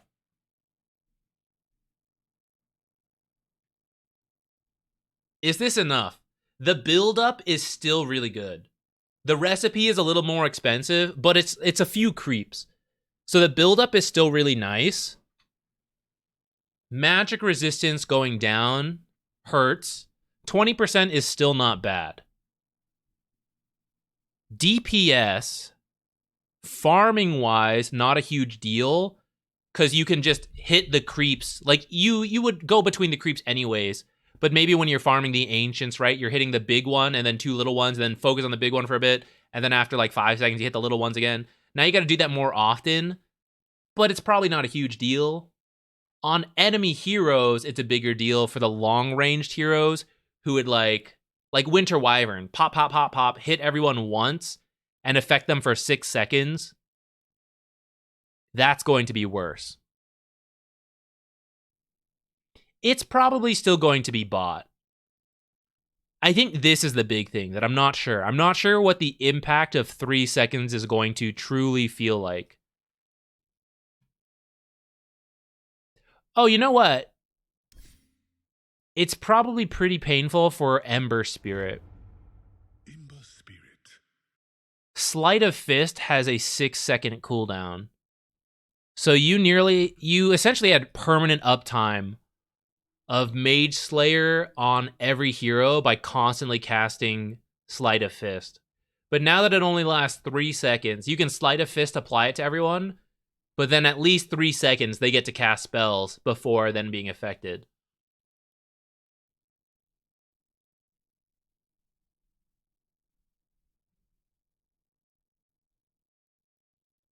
Really, when you buy Mage Slayer and Winter Wyverns for one of 2 heroes, I mean, fair, right? Usually you are focusing one hero, but I think it was a nice thing about these long-range Mage Slayer builders like Viper and Wyvern is like easily poking everyone and affecting quite a few of them.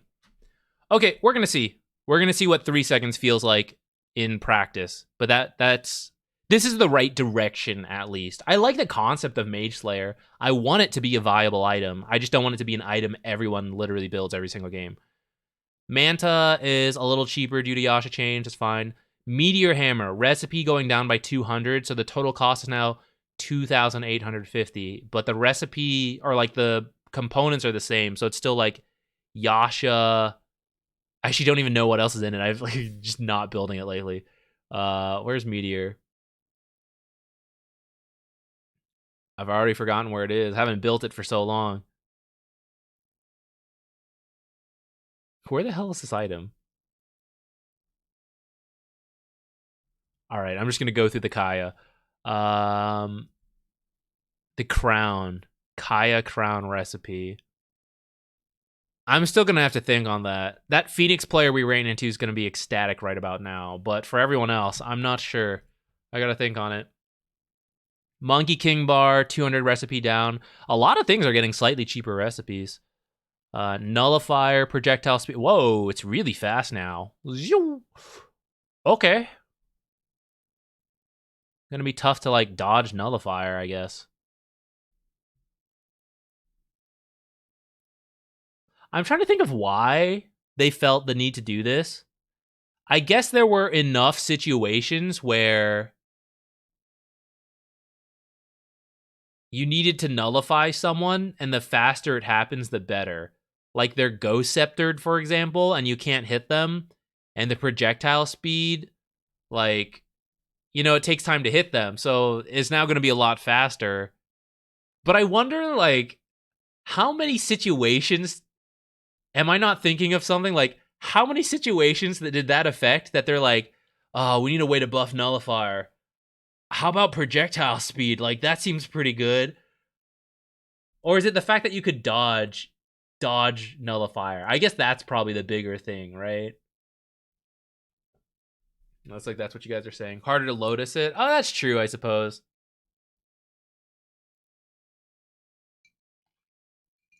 A little more viable on ranged heroes? I guess I could see that.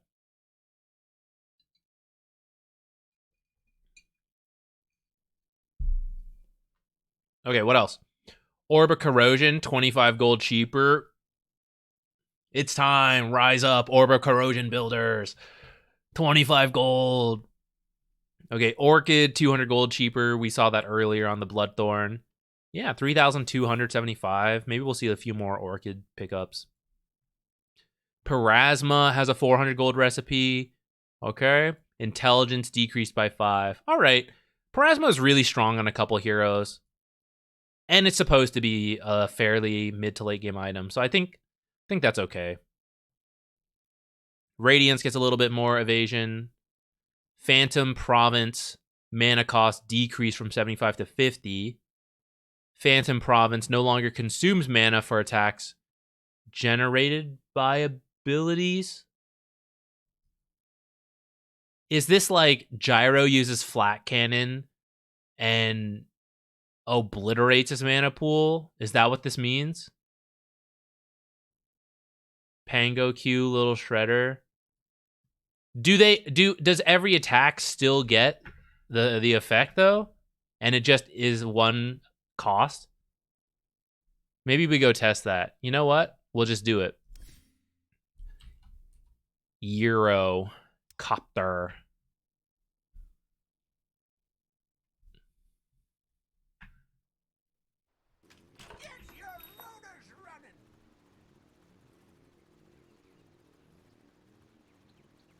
It's not built out of this? Get ready. It used to be, right? Am I crazy? They just changed it, didn't they? They did in the last one. I just hadn't seen it.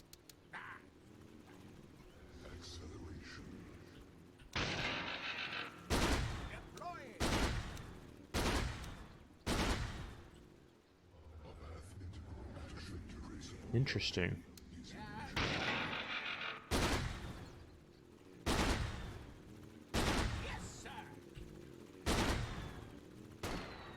So only the main one is being affected.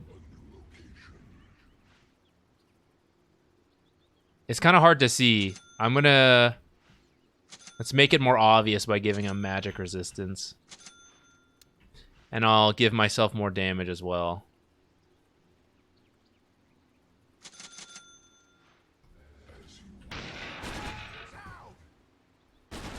Oh, maybe it's not. Wait. 235, 235. Wait, did I turn... Oh, I turned it off. Lol.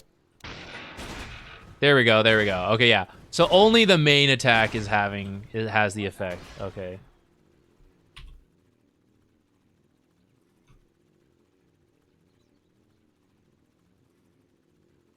Okay, let's go back.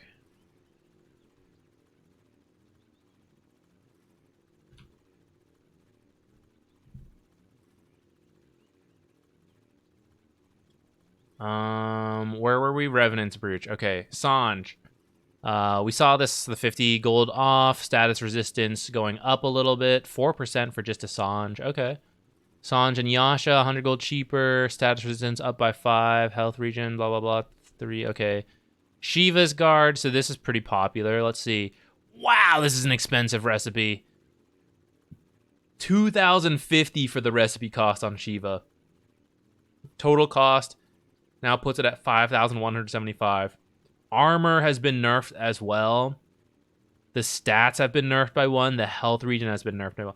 This feels a little overkill, actually, to hit, like, all of these. Like, I wouldn't say Shiva's is as big of an issue as other stuff. Actually, maybe I would. Maybe it's fine.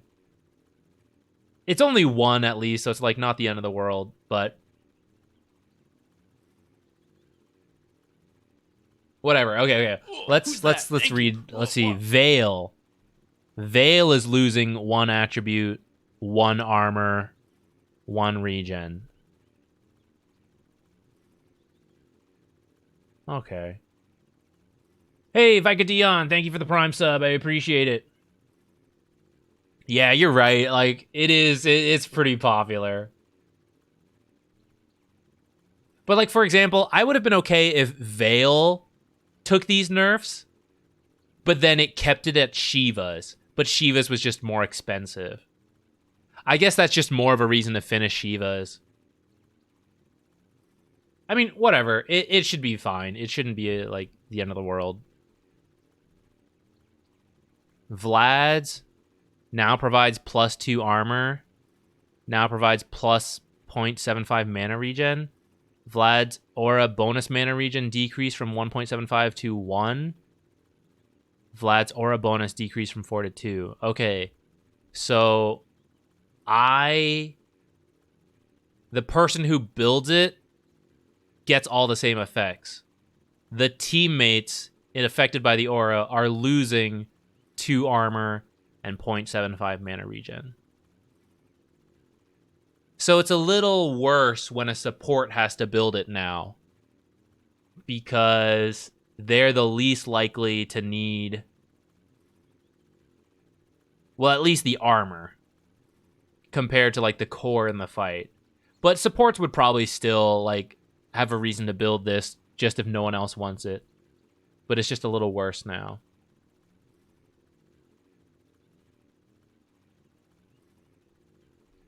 Wraithband. This is so funny. I get it because everyone builds Wraithband for armor, but to see the values change from 2 to 4, like how many stats on items can you think of where it's like, oh yeah, Wraithband 1.75 armor and it doubles to 3.5. What are we doing? Where are we now? This is the stats it gives. This isn't like mana regen or health regen. Like, yeah, 1.75 armor, which doesn't even make sense because agility is like 6 agility is 1 armor. We're getting to some weird math numbers here. It's getting strange. You buy a Wraithband and it doesn't show that. It still rounds, and so you're right, new players are gonna be confused, like, I buy a Wraithband, it says +2 armor, you're like, no, 1.75. Idiot. Obviously. Oh, weird.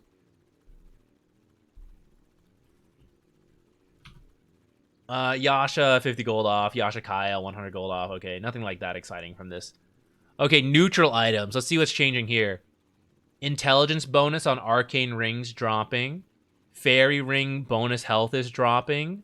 75 to 50, 1 intelligence off arcane ring. Occult bracelet, 1 more stat. Damn, guys, Occult bracelet has been straight up nerfed so many patches in a row. It's just so good for what it does.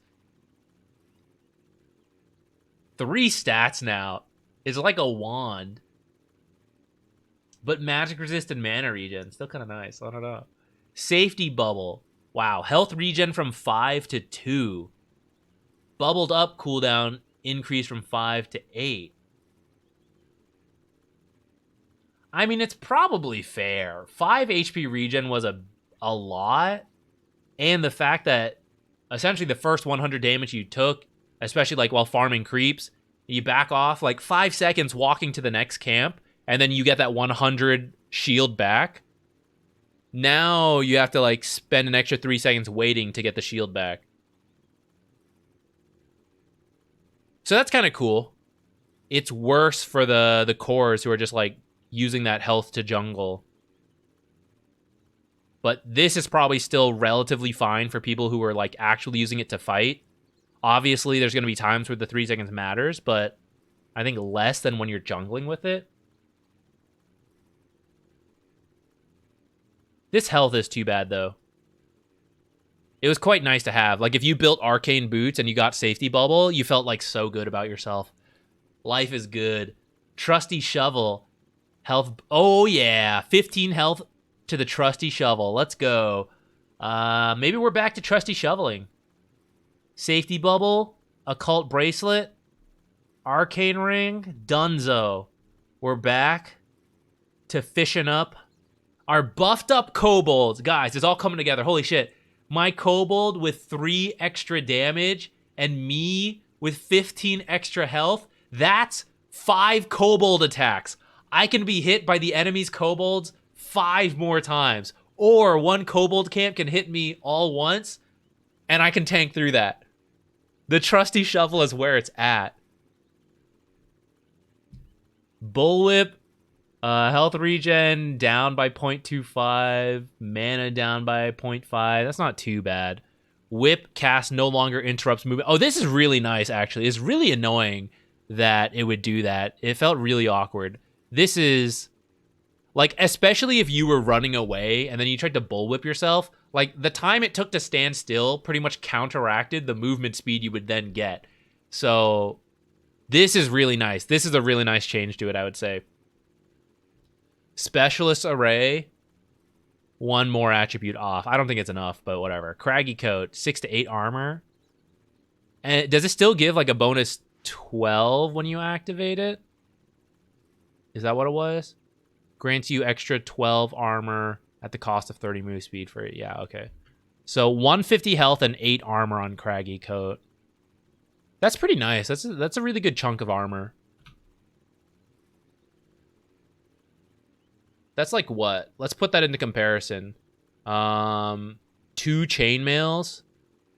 Or what's phase boots give you? Oh, phase boots are also 4 armor. Yeah, so 8 armor is a very nice chunk. Less than a plate mail, of course, but not by a lot. Plate mail's 10. So it's almost a free plate mail of armor. Pretty good. Giant's ring. Okay, tier 4 items. Perfect. Mwah! Don't touch them. Giant's ring. We're now to tier 5. Strength bonus decreased from 35 to 30. Move speed bonus decreased 50 to 45. Magic lamp. Health bonus up by 200. Wow, that's a lot. Rejuvenate heal, an extra 250. Unwavering condition. Max health increased from 1500 to 1800. I still like the odds that unwavering condition is what you want and you're not like Medusa. It's just so hard to imagine. Like, even supports have... I mean, there's probably a couple who are like 1800 at 60 minutes, but not that many. I don't know. It's rare to run into tier 5 items for me anyway, so I don't have a good read on this. Okay, how are we doing? We're entering hero changes. We're over halfway on the scroll bar. You guys can't see it.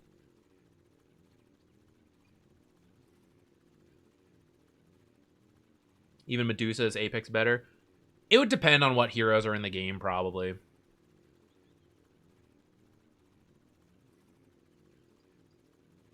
Herald's Love, Unwavering Condition.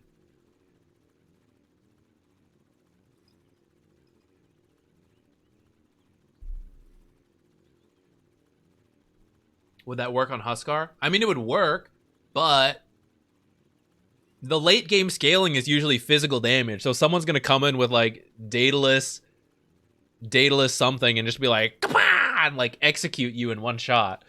Do some like 3000 crit and you're at like some low health with, I mean, you got armor, so it's like 2 crits, whatever.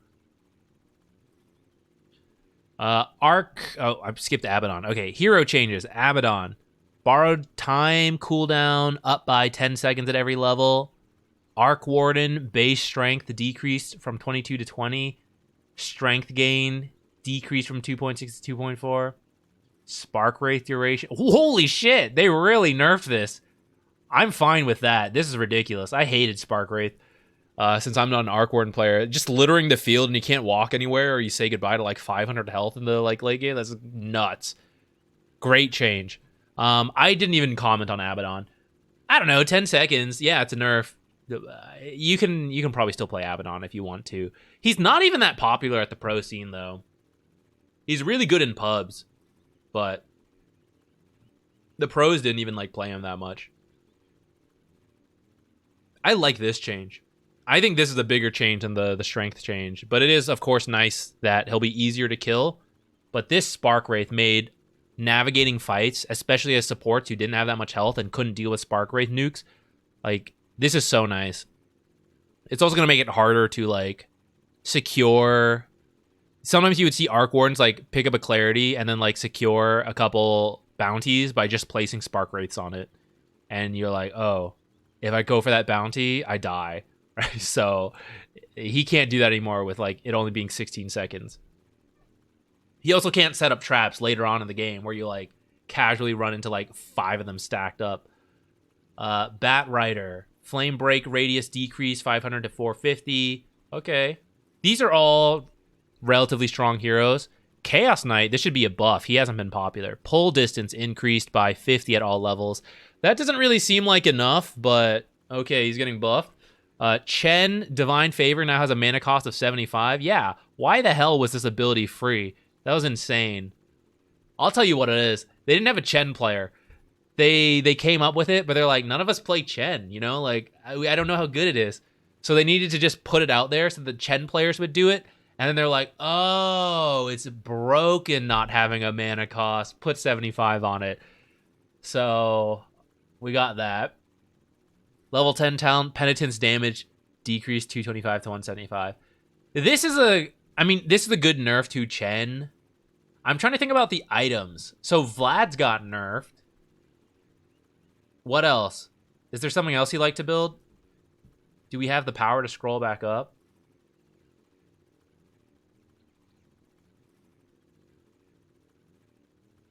Helm of the Overlord buffed though, so other heroes might want to return to Zoo, which Chen usually favors. Oh, and kobolds being more powerful. Chen, just kobold army. And then he digs one up with a shovel. Guys, you can only get 4 creeps, so he could never recreate a kobold camp. But now he can capture 2 kobolds, a kobold foreman and a kobold soldier, and then dig one up with the shovel. He's got his own. This is the kobold uprising. The lore is coming to life. Chen is going to lead the kobold uprising. Oh, this is it. This is the meta. Chen buffed by kobolds. It's a nerf. It's a nerf to him, but we'll see. We'll see if it's really enough. Up. Yeah, it is. It is OP. Rabid Nat, thank you for the sub. That kobold shovel is gonna be awesome. I can't wait to get a kill. When I get a kill with it, I'm gonna lose my shit, guys. I'm gonna clip that. We're gonna make shorts out of it. We're gonna paste it everywhere. I cannot wait to get a kobold killed with that 3 extra damage. I don't know, guys. We got any Chen players? This is a nerf. I don't know how big of a deal it is. Like this plus the Vlad. I don't know if he's gonna drop out of top tier position 1. Because I think the other part that made Chen so good is that he used to not get gold when he would Holy Persuasion creeps, but now he does. And that was a big part of helping him hit these timings. So like that is still in effect, and I think that is still very good for him. And Divine Favor did not become a worse ability. It just has a mana cost. So we can't use it as much for free, but like at the times he needs it, it's still as good as it used to be. And I don't know if Chen really had mana issues. I don't play a lot of Chen, so I don't actually know that. But Vlad's was good, and Vlad's had mana regen. He's gonna have, like, mangoes from the shovel OP power now. Like, I don't know. I don't know if he really had mana issues. But I guess, of course, you're not going to use it as much. It's the same way, like, Solar Crest got a mana cost, right? When it's free, you're going to use it an insane amount. So, I mean, I guess it is a nerf in that sense. Even if he doesn't have mana issues. Yeah, like, spam it off cooldown. Like, yeah, right. You're right. We'll see. We'll see, guys. I don't play enough Chen to really be able to tell you. Death Prophet, active movement speed decreased 8-12-16 to 4-8-12. Okay, 4% off flat, which is half as much at level 1. And don't forget, she used to be a much faster hero, so giving her move speed on her ult was their way of compensating, so now nerfing it, it's going to be slower. It's going to be harder to like run people down with Spirit Siphon Exorcism a little bit. What else? Doom, Scorched Earth. Bonus move speed decreased from 8, 9, 10, 11% to 7, 8, 9, 10%. That's probably not a huge deal. Doom duration from 16 down to 12, and then scaling up back to 16. This is a bigger nerf. Yeah, patch day. Let's go. CH Dixon, thank you. Kafatarov. I'm sure I butchered that, but thank you for the Prime sub. I appreciate it. Mikcha, you're going to do one of the community games or a replay analysis. Can you download those replays? Oh, It might be buggy from the patch, but maybe not. Because I don't think there's actually any map changes on this, so it might still be fine. Talent. Level 10, Scorched Earth damage decreased by 3. Okay. I think the Scorched Earth talents are nerfed, but not that too bad. 4 seconds off of Doom is pretty nice. Of a nerf, I mean. Like, that's a good nerf to it.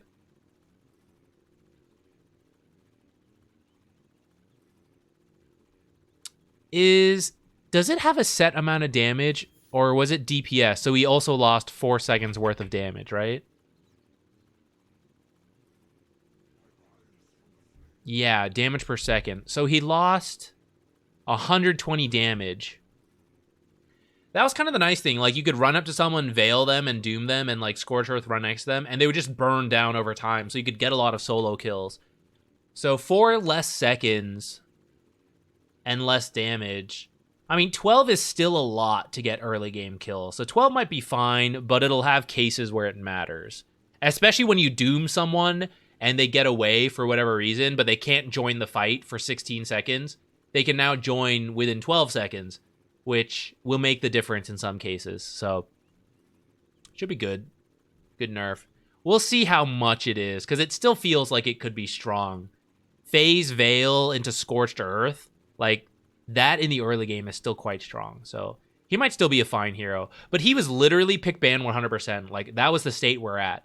So, he needed nerfs. This might not be enough, honestly.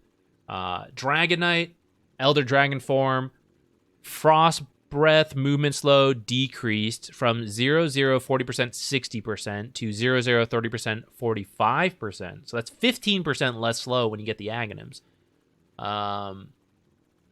Frost Breath attack slow decreased as well, so 15 less attack slow when you have the Aghanims. Okay. Aghanim Scepter Black Dragon magic resistance also nerfed, but 25 to 20%. It's not the end of the world. I think this will still be okay. Did his items get nerfed? Yasha got buffed. 50 gold. Dragon Knight is probably still okay. But part of the reason Dragon Knight is good is he had good matchups in the mid lane. So if that shifts too much based on these other changes that we're seeing, maybe he'll drop off. Ember Spirit, speaking of which, 5 more mana on Sleight of Fist. This will add up. It's an ability he spams. I think this is not too bad of a nerf, and I'm okay with that because I think Mage Slayer was a huge part of the reason Ember Spirit was good. So this will be a tentative way to see, like, he should not be top tier when he has a small nerf to Sleight of Fist and a decent nerf to Mage Slayer. I think that's okay. Position 3 DK back. Yeah, people are doing it again. It might drop off a little now. This nerf plus Mage Slayer nerfed, but I think it's probably still doable. Enigma, Malefice, cast range decreased by 150 at level 1, and then it scales back up to 600 by the max level. Was Enigma even good? Yeah, he was very good at the highest level. As an offlaner, you kind of needed the right matchups, but as a support, like, you had that flex value, and he works as a support. And he was a good Vlad's builder, especially in the offlane. Like, if you see your matchup, you pick Enigma, fast Vlads, he was really strong. So I think this is a fair nerf that doesn't hurt him too much. But it should make the kills a little harder because 150 cast range is like a decent amount in these early levels. Okay, Faceless Void, arguably the best carry in the game. But of course it depended a little bit on matchups. But he was really up there. So 1 armor off. That's good. What does that put him at now? 3 armor if this is properly updated in the client. 3.2 base armor now. Time dilation, cooldown progression slow decreased from 60% to 30, 40, 50, 60%. Okay, so that is a big nerf because people usually leave this at level 1 till like the very end. So 30% That's like a 50% nerf to this ability until like level 16 or whatever, when you finally max it back out.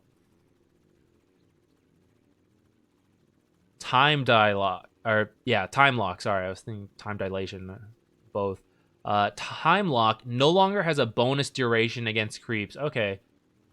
I mean, okay. How much did this matter? I don't really know. I guess against certain summoned heroes, maybe it mattered. And he'll take a little more damage from the jungle camps, especially those kobolds. All right, sure. Talent, 15. Time lock damage increased or decreased from 40 to 30. Attack speed during Chronosphere nerfed by 15. Okay.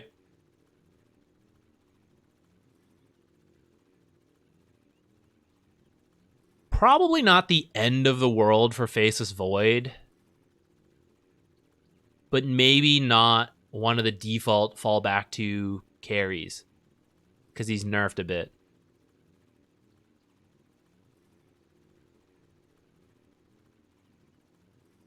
Enigma, or Doom nerfed though, and Doom is really good versus Faceless. Maybe that helps him.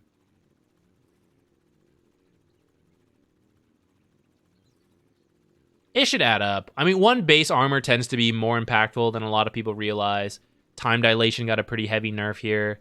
I don't fully understand this change, like how, like if that really matters at all. These talents do hurt a little bit, but I guess we'll see. Hoodwink, Q slow, duration decreasing a little bit. Doesn't seem that bad. 0.45 to 0.35. It wasn't a super long slow anyways, so doesn't seem that big of a deal. Leshrac. Okay, what are we going to do to Leshrac? Damage per explosion increased from 9, 16, 23, 30 to 10, 18, 26, 34.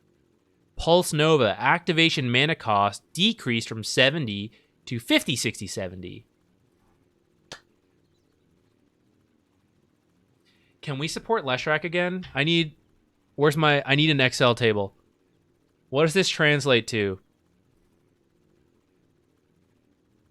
I think it's 40 explosions during Diabolic Edict. Yeah, 40 explosions.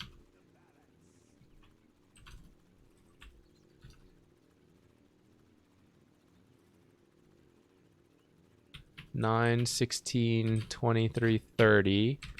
And it's now 10, 18, 26, 34.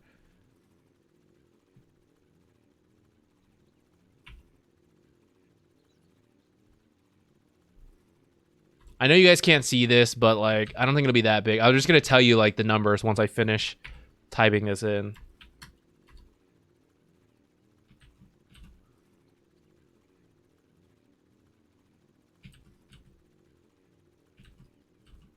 Okay, so level 1, it went from 360 damage to 400. At max level, we went from 1200 to 1360. And it is pure damage that works on buildings. Does it get reduced versus buildings? I can't remember. I don't think it does.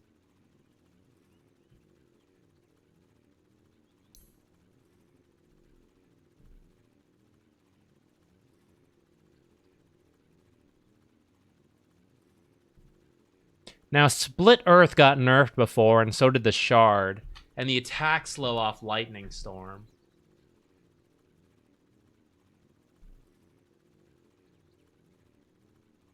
Still dead hero. But do you play him mid, or do you play him as a support? Because I'm not a mid player. I was never going to be able to play him mid. I agree. I don't think he's going to be a mid hero again based off this change. Or at least not... Let's see. Like, Shiva's nerfed... Bloodstone buffed a little bit. It's probably not enough for him, but I'm not that sure.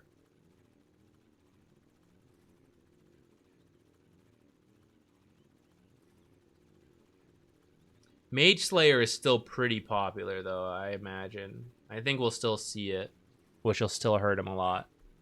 Let's move on from him for now, but I want to think about it because support Leshrac is pretty fun. Lion, cooldown increased from 11 seconds to 14, 13, 12, 11. That's fair. Okay, mana drain. What are we doing here? Movement slow / bonus decreased from 20, 25, 30, 35 to 15, 20, 25, 30. So 5% off flat. Shard, instead of 80% magic resistance, it's going down to 60%, which will now be in line with BKB. Aghanim Shard bonus break distance decreased a lot by 200. Aghanim Shard now breaks on secondary targets if Lion loses vision of them. Okay, that was really annoying, just having to run miles away from him even though you couldn't see him.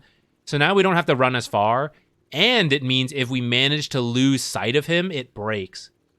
Maybe you can carry like an iron branch and just like, pop, plant it right in front of you, break it right away.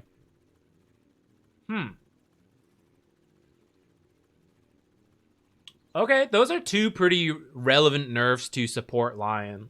I think that's fair.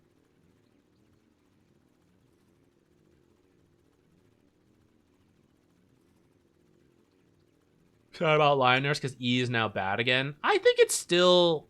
I think it was overtuned. I think it did need a nerf. This Shard nerf, maybe people aren't going to build Lion Shard anymore. But don't forget, Mana Drain is still fairly powerful from where it used to be. Plus, you can use it on certain heroes who need mana to give them mana. So I think it'll still be... like, I can still see it working. I think people will still pick him. I'm not sure how much he'll drop off. Or, like, what an alternate build to the Shard would be. Because the Shard was pretty good and a very popular build on him.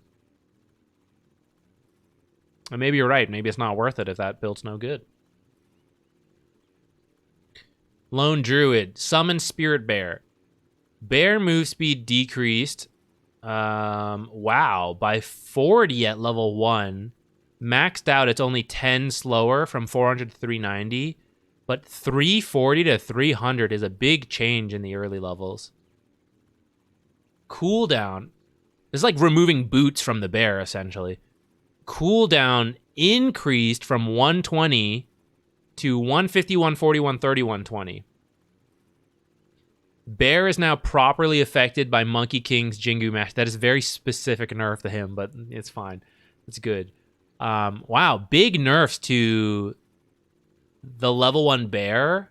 And if you get it killed because of this movement speed, you're going to be punished a lot longer due to this change. I gotta say, though, Lone Druid felt really strong at the start of the patch, but I haven't been seeing him as much. He still does get picked occasionally at the pro level. It didn't seem that bad, though, I guess. But I'm okay with this.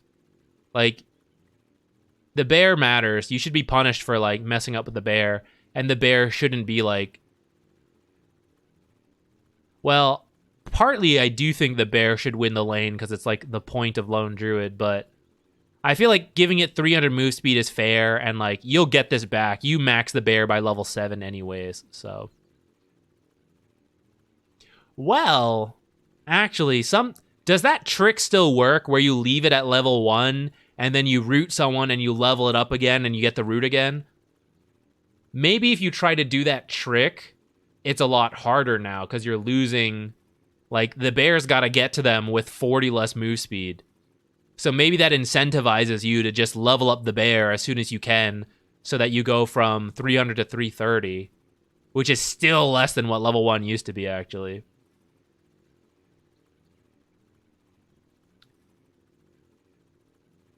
That's not just level 1, that's every bear level. True, but I think getting killed at the early levels is the most impactful.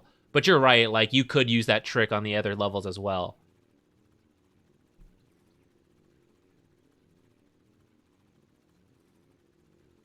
Okay, we'll see. Will we, though? Because this Lone Druid really show up in that many of our pub games? Who knows? We'll wait for the pros. Magnus has been a very popular flex pick, usually in the off lane or mid, but you can even play him support. And some people will do carry if you really want to go crazy. So Skewer, fixed interaction between Skewer and other forced movement abilities, such as Primal Beast Pulverize, causing Skewer to deal damage relative to the distance between the target and the center of the map. That is strange. Okay. Does that mean Skewer got nerfed? Or was this a bad thing for him? It seems like a good thing. So is this a nerf to Magnus? But in rare circumstances, or I don't know how rare, but it only seems to have interacted with other forced movement abilities. It's a huge deal? Is it? Like, how often did it actually interact? I guess I don't know this, so I don't know. Like, that's a legitimate question, not like a sarcastic, like, does it really matter? Like, actually, I don't know. I didn't really see this, or I didn't notice it happening. Talent changes, Skewer cooldown from 7 to 5, and Skewer range 375 to 275. These are solid nerfs, but I think a nice thing about Magnus is how, like, solid your early game is, which didn't get changed, it seems. So the Skewer in the late game is pretty scary, so nerfing that, I think, is nice. Maybe 1 in 1,000 games, you were just joking. Okay, gotcha. Oh, Meepo, let's see. So they already nerfed Disperser. Let's see. Did they nerf anything else he likes? He kind of likes Vlad's, but, I mean, it was whatever. Dig, so the Shard. Max health restored down from 35% to 25%, so that's a lot. And then Mega Meepo, stats gained from other Meepos decreased from 50% to 40%. These plus Disperser changes. Was there anything else? I guess Diffusal also got a nerf.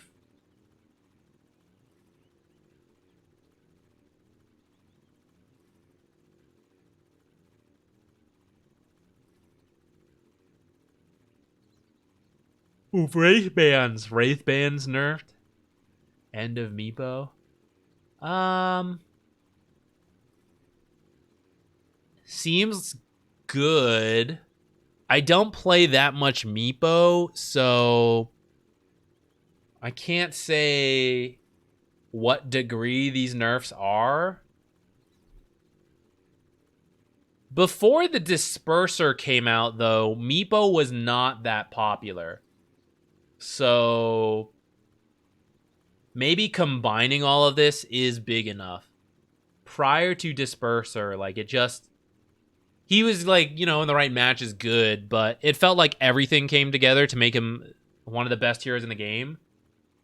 So maybe it's enough. I don't know. We'll just have to go see next time we get cheesed by a Meepo. Natures, oh no. Okay, what is it? I was just telling you earlier today, guys. You have to appreciate the golden days. And now the golden days. Is it over? Base damage down by 3. Sprout damage per second rescaled from 28, 40, 52, 64 to 25, 40, 55, 70. Oh, 6 more DPS actually at max level. Ooh, wait. Damage aura no longer lingers for point... Ah, damn. Okay. So that's going to be an overall nerf. If you guys didn't know, Sprout lasts... well, it ranges, right? But the intervals were half-second intervals of damage, and so it'll, like, tell you DPS, like, you know, 25 DPS for 3 seconds.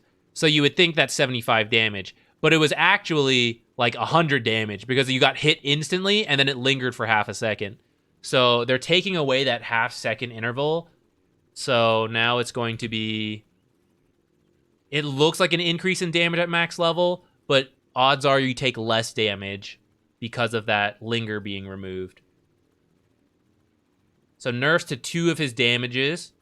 And then teleportation cooldown increased from 60 to 75 at level 1. And at max level, it's the same. Okay. As a Nature's Prophet spammer, fair. I'm sad, but fair. He did need these nerfs.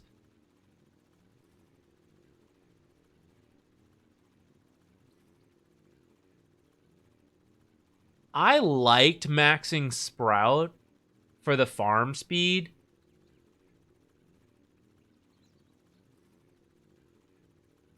But I would sometimes max teleportation. And at level 7, if you're back to 30, like, that might be fine. You are hitting less hard in the lane, though.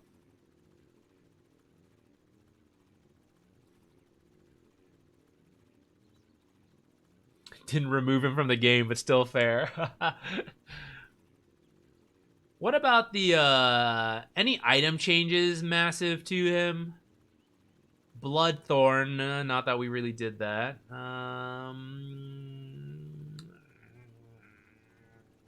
Mage Slayer he would occasionally build, I guess.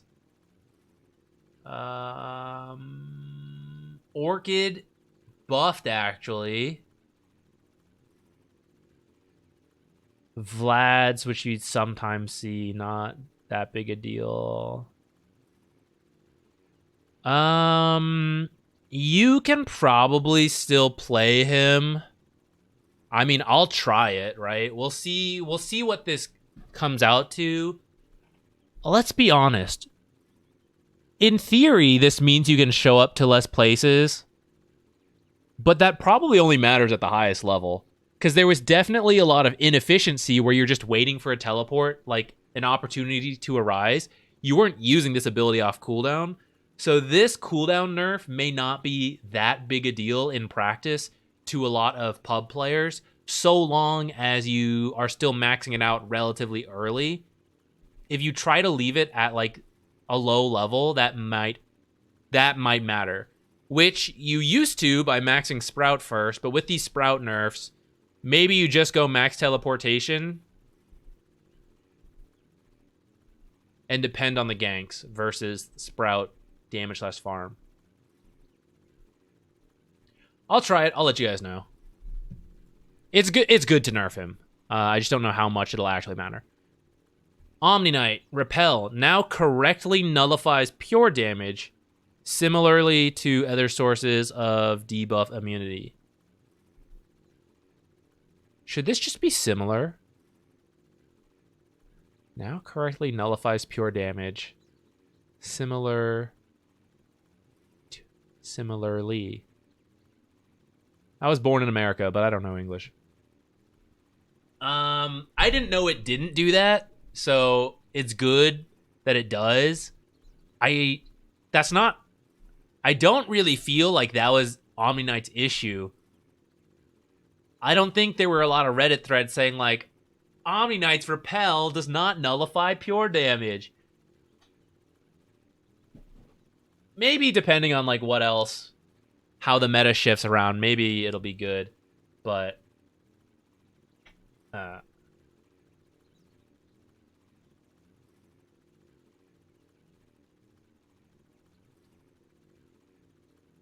one of the weird corner cases of English grammar. Yeah. I'm going to leave it. I'm not the guy to comment on that. Outworld Destroyer. Essence Flux. Aghanim Scepter max mana as damage barrier decreased from 75 to 70%. Aghanim Scepter max mana as damage barrier decreased. Okay.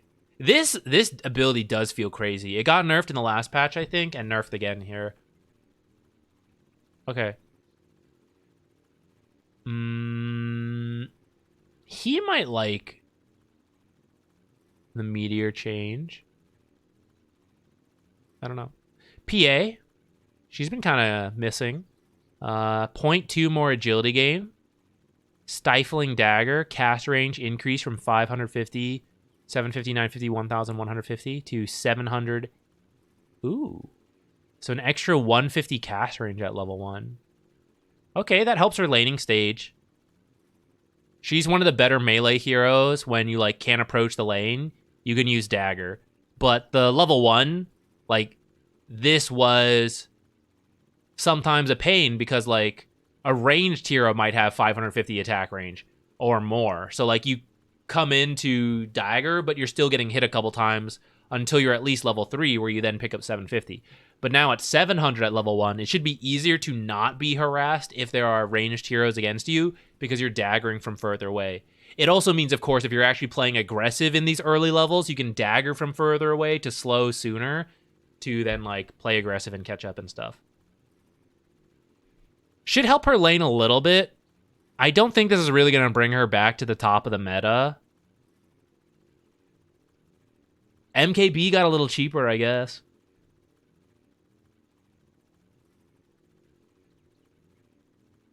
Nullifier buffed. She likes Nullifier.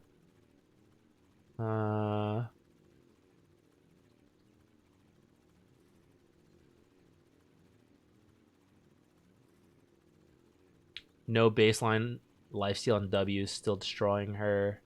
Doesn't evasion buff make her good? On which part? Which... I mean, she might build a butterfly, but I don't think she built any of the usual evasion items. Slark, pounce cooldown up by 2 seconds at all levels. Cool.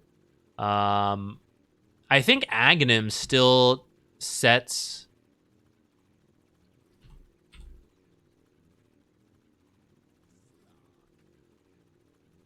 So Aghanim's still sets the base charge restore time to 10 seconds. I feel like this just furthers the case that you have to buy Aghanims on Slark, which I think is already a very good build on him. So, I mean, I guess this nerf matters until you have Ags, and then after that it doesn't matter again. No, yeah, Slark needed a nerf. He was also one of the really popular heroes. But he did get hit by the indirect nerfs of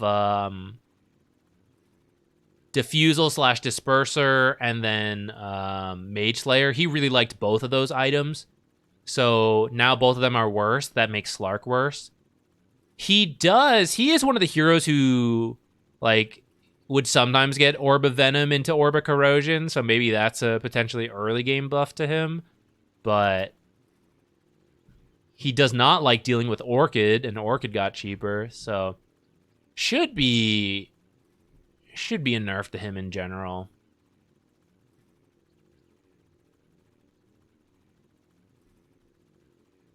What else? Terrorblade, 2 more strength, base strength. Reflection cooldown, down by 2 seconds at all levels. Okay. I don't know. I mean, like, seems fine, I guess. Timbersaw, Flamethrower, DPS down by 10. Talent, level 15 Whirling Death stat decrease 3 to 2.5. So I think the bigger nerf to Timbersaw is that Veil and Shiva's got worse. But Mage Slayer got worse, and he doesn't like dealing with Mage Slayer. And this is a shard change, which he doesn't even always get. Stat change on the 15 talent is, you know, pain. Timbersaw might still be fine overall. He was one of the better heroes, and am I forgetting something? I feel like that's not that big of a nerf.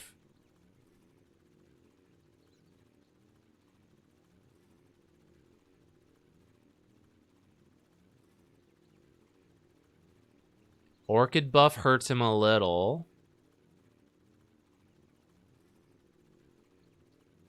But he likes the Mage Slayer nerf. Might like the new Kaya. Not new Kaya, but like the buffed Kaya. Eternal Shroud. I guess he sometimes built that. Timber Dagon? Nah, probably not. Oh, would Timbers get Bloodstone?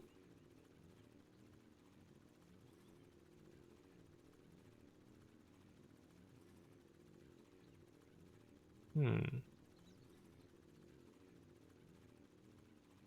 we're almost done. Timbersaw. Vengeful Spirit. Okay, another one of the really good supports. Magic Missile. Cooldown up by 1 second at all levels. Okay. Wave of Terror, damage decreased from 85 to 130, now at 60 to 120. So lost 25 damage at level 1. That is a lot. Her laning stage is sometimes her more awkward part. It used to be, like, when she first got changed, it was really, really good. Then they nerfed it. And I think it went back to a little bit on how she was, like, kind of awkward. And it kind of, like, this pushes it even further in that direction. If Wave of Terror is not great at trading at the early levels, she's a pretty short range hero, so it's a bit difficult to attack. But I think she still does what she needs to do. Swap is still pretty powerful. I don't think the items she likes particularly got nerfed. So she'll probably still be okay.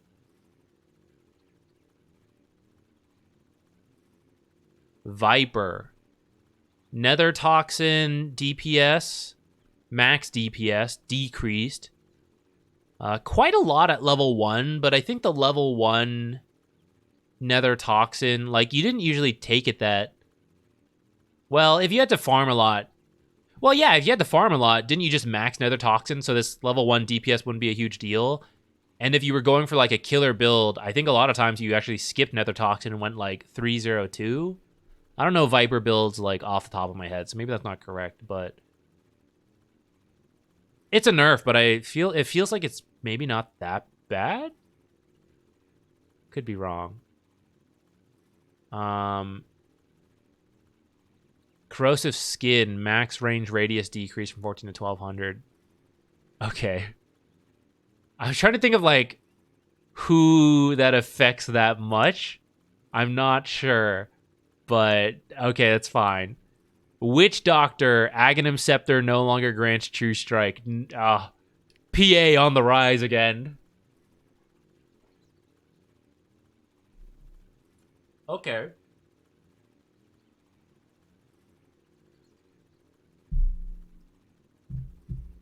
What do we think is good? Kobolds. Kobolds are S tier.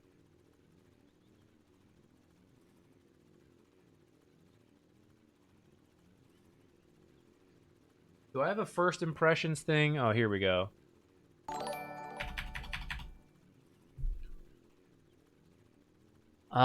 It's kind of a hassle to make a second tab, but I really should do a split thing where it's like nerfed / buffed. Okay, let's do it. Let's stop being lazy.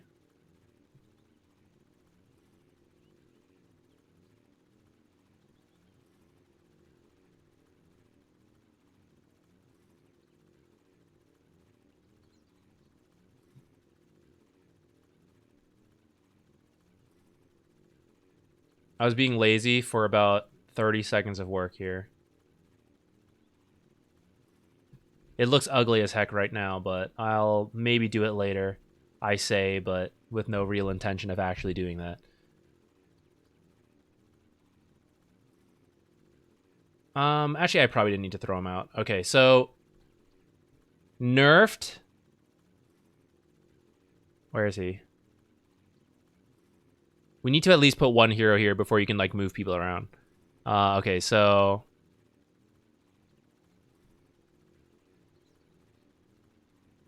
These guys got nerfed.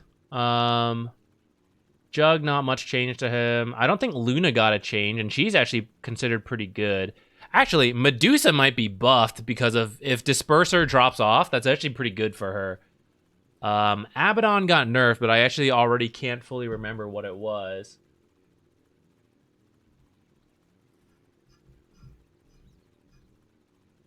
His ult cooldown.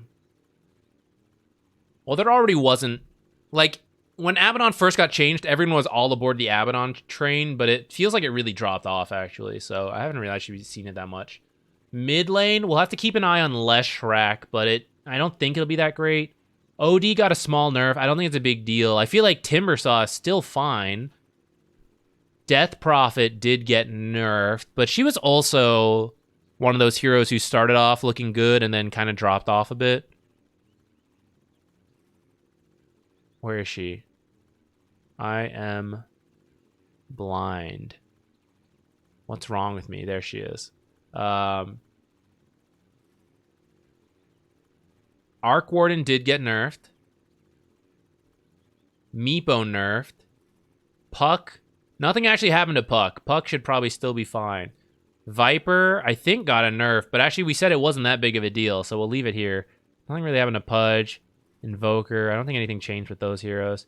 Timber still seems okay. How much of a nerf did Abaddon truly get?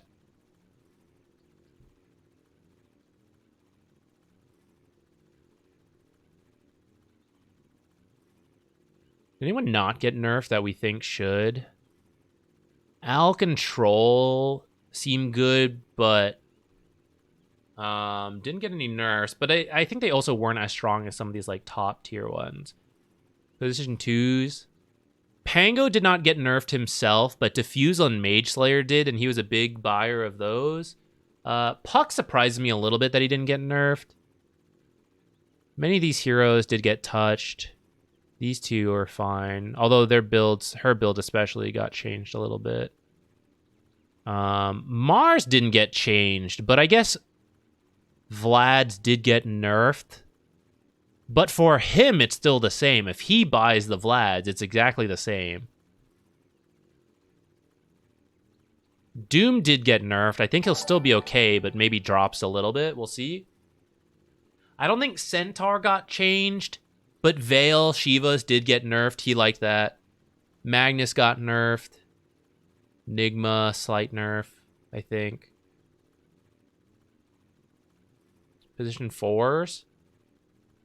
Lion, I think, was the big one that I remember, and maybe Nature's. These two, the biggest nerfs, and then maybe, like, Venge.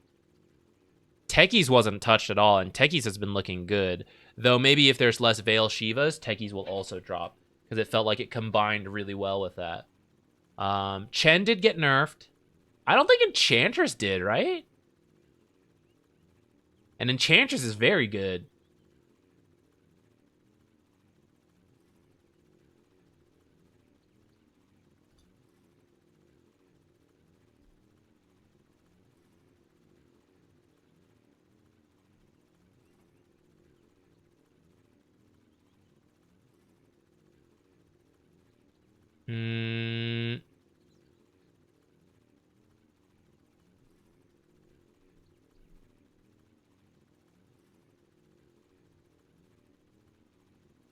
So Mars is probably still fine.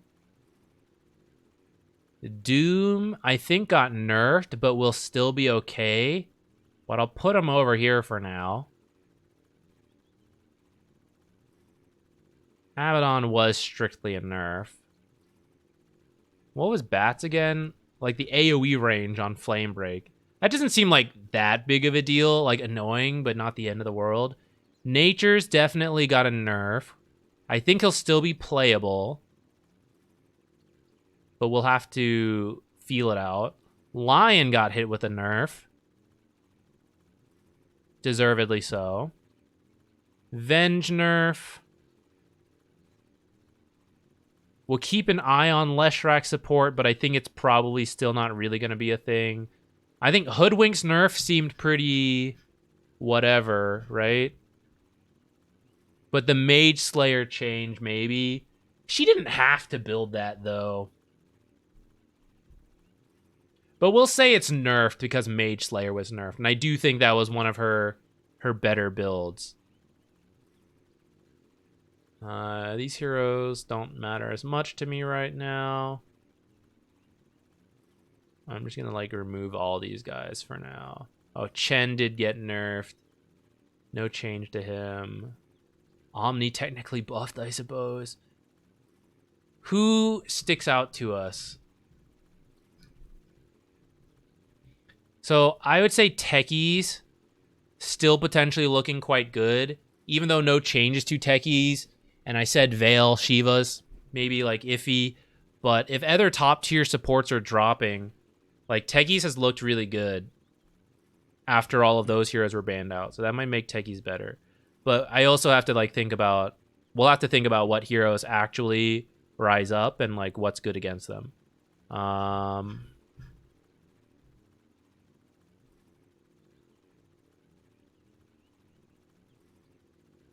Magnus got nerfed.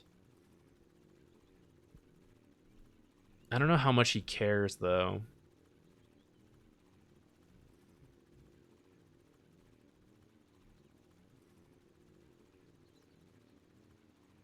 Snap 4 looking decent.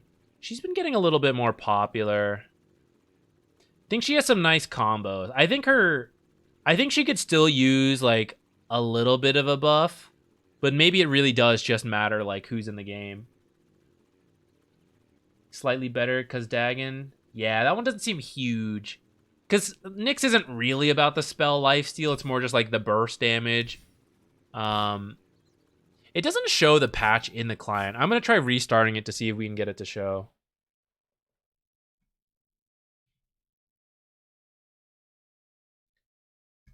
What to build on Snap 4? Your itemization is very flexible on Snap 4. You can kind of buy whatever your team needs.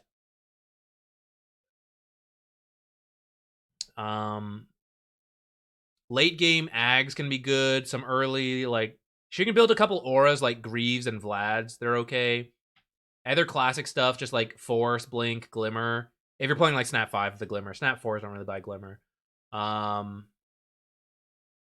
don't think people get Shard anymore after it got changed. I forget what it is now. Does it show now? No, still not showing. Can I find it this way? Yes, okay.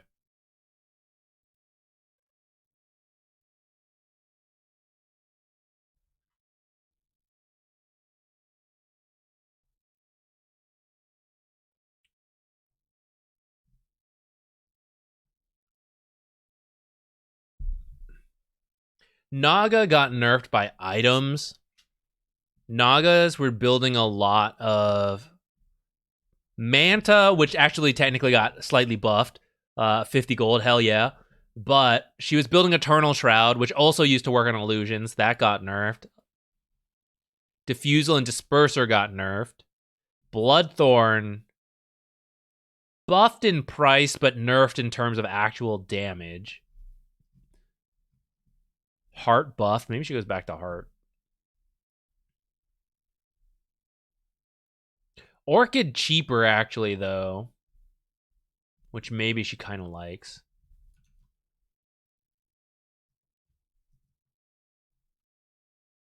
We'll keep an eye on Naga. I don't actually know where to put it.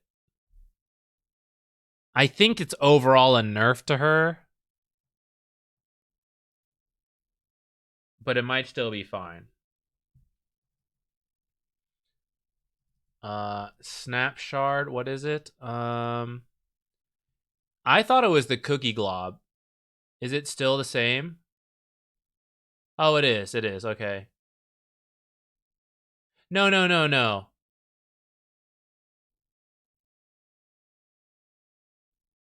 The jump range increases, which is frankly awkward to use, and the impact damage is higher. But it used to leave the Mortimer's Kiss there, which I think was better.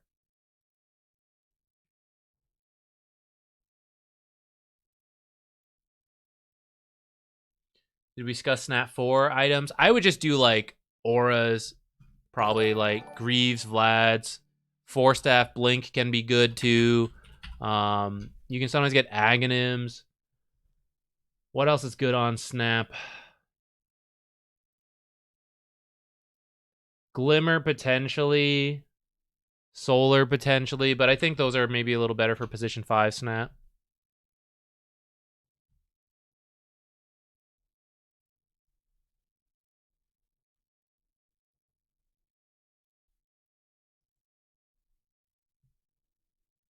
Doesn't leave anymore. When was that changed? I don't quite remember when, but a little while back. Okay,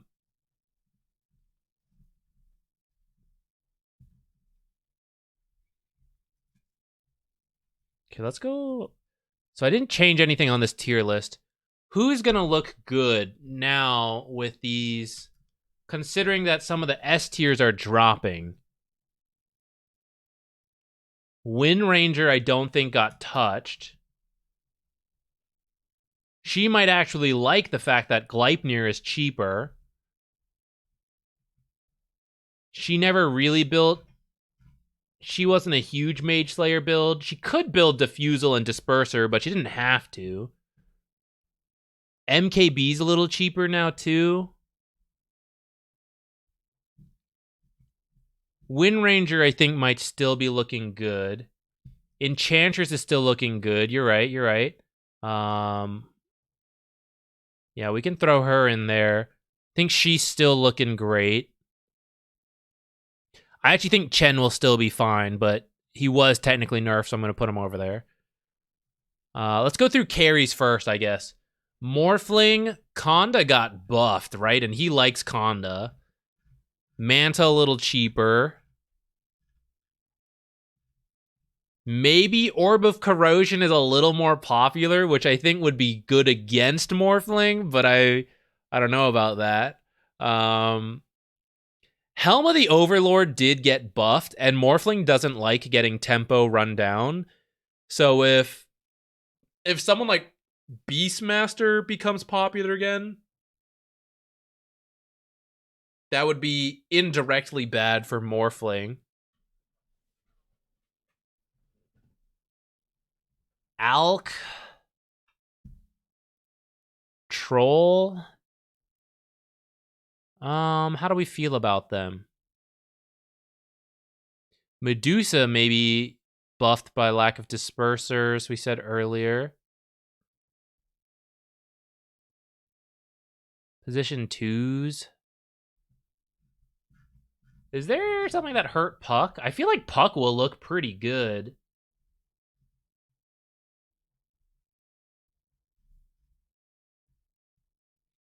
Parasma got nerfed, but I don't think it's the end of the world for Puck.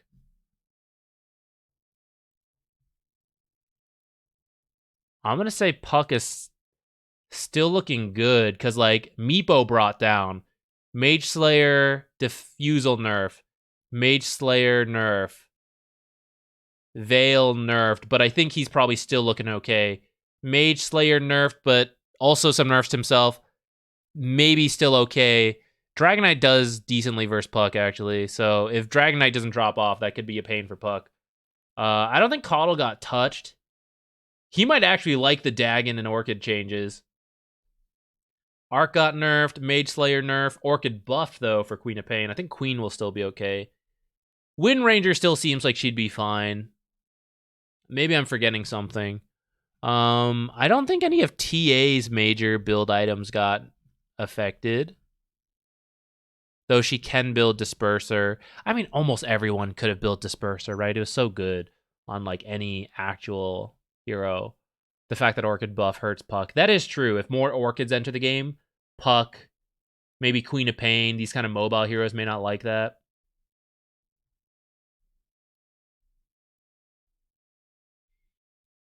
Huskar didn't get a change, right? But the Sange buffs might be nice for him. But if he's not playing into these melee mids, then he's going to be not that great anyways.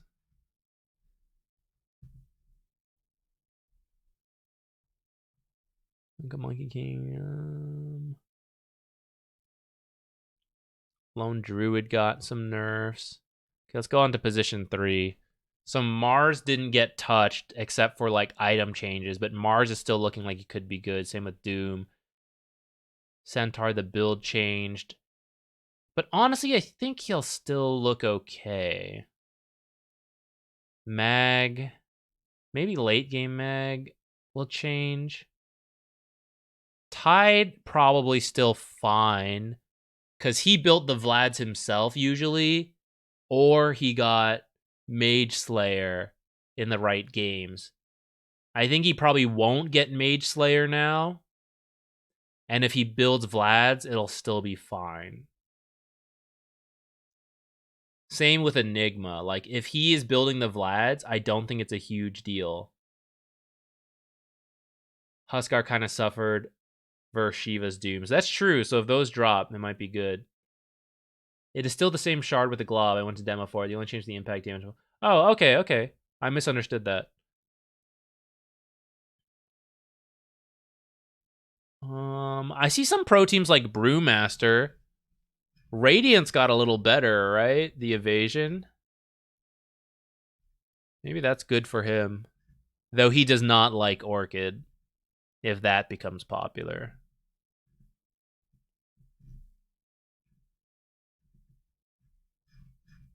He did not like having his mana burned by all these builders, though. He is a hero who can build Vlads as well, and probably doesn't care that much about it being changed.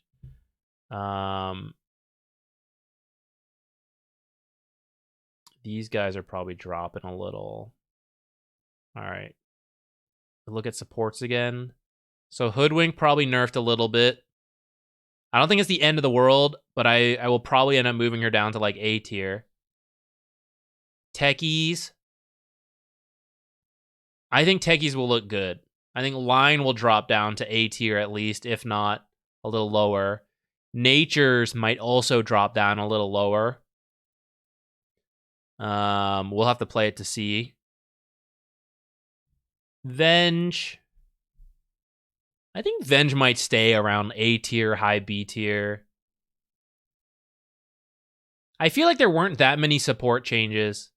I feel like it was a lot of these two, and then items.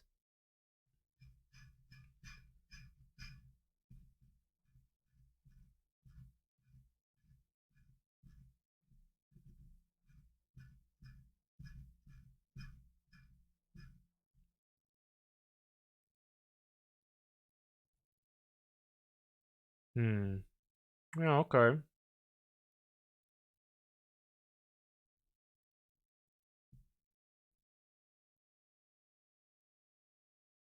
Nothing's really coming to mind on like, oh, we should definitely play this hero. Who was hurt the most by the prevalence of Diffusal Mage Slayer builders? Like, is there some support who is totally held back by that? Or held back by some of these others? I think the likes of Mars, Razor, Alk, DK will be good. Yeah, I think they should be good.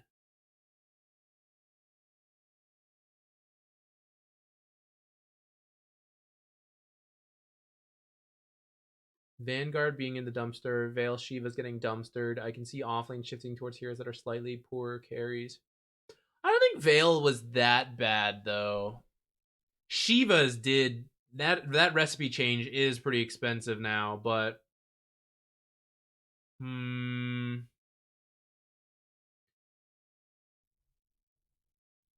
guess, what's the alternative?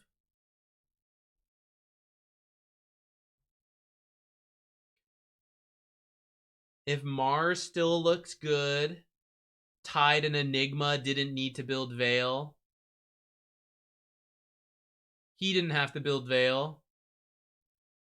That's still a lot of viable offlaners. Brewmaster.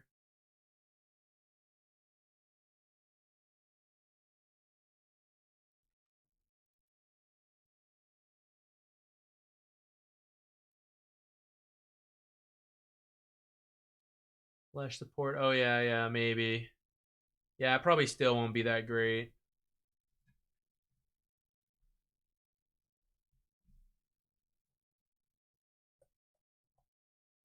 Okay, let's move all these out. Okay, Techies, probably fine. Enchantress, Ice Frog was kind. He's like, Zach's been learning Enchantress. We'll let her be. Thank you, Ice Frog.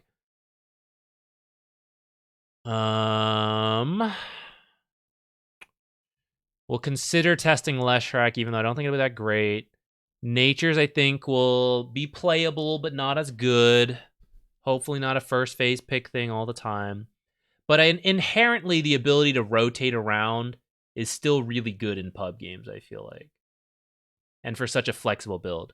I think Venomancer has been a fairly decent hero, sleeper pick. that has a very good win rate in pubs for the pros, but he hasn't been seeing pro play. But I don't think he likes Mage Slayer, and he didn't like the fact that Disperser, like, people could run away from his slows. So with those nerfed, that might be good for him.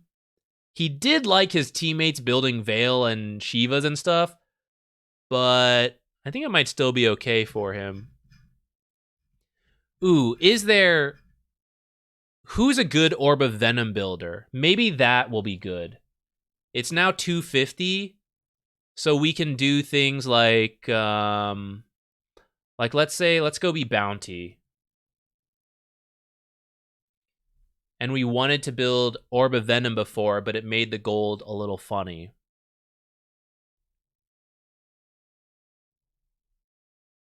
At 250... Ooh, you could do something like this, which you couldn't do in the past. This is 590 gold. I don't think you would do this, but what else could we do? We could do, like, stick Iron Branch. Stick Blood Grenade. Get rid of the stick. This is like some super aggro items right here into like cheap stats and then still buy a sentry. This is still 590 gold.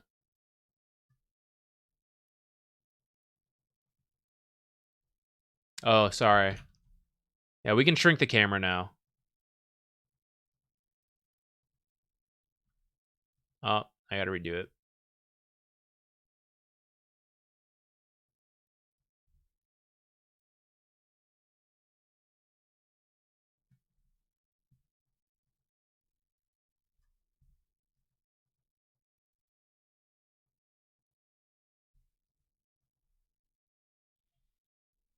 Yeah, Bounty's not the greatest hero right now, but we're just kind of theory crafting, like, what does this 25 gold off of Orb of Venom now allow us to do?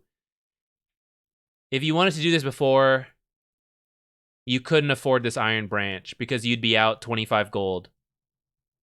Or you would currently have, like, 35 gold, but now you have enough to actually buy, like, another Sentry, another Iron Branch.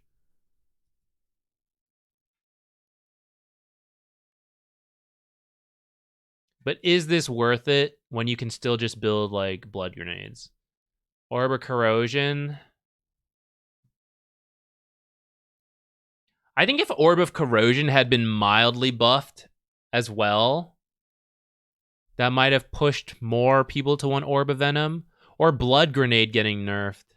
But currently, like, even though you can build, like, an extra Sentry, that's probably the most impactful thing. Like, if you got another Sentry, whereas previously you couldn't. I don't know. I guess we could try it. Let's see. Who are some Orb of Venom builders?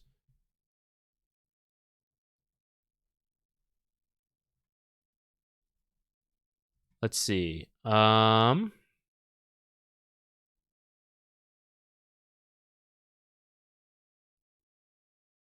Ogre, maybe. Treant used to be able to do it, but Treant's not in an amazing spot right now. Undying. Maybe. Undying has moved on to Blood Grenades lately. I guess if Orb's a little cheaper, can maybe make a case for it. Doesn't seem great. Maybe like a Tusk.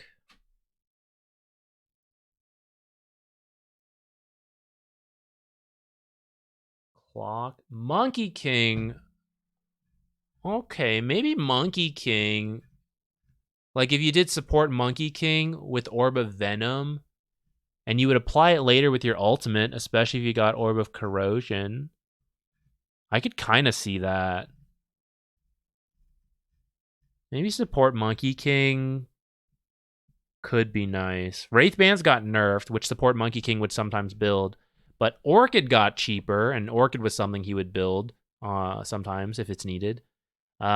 He would build Mage Slayer and Diffusal, as support Monkey King, and those got nerfed. But he didn't have to.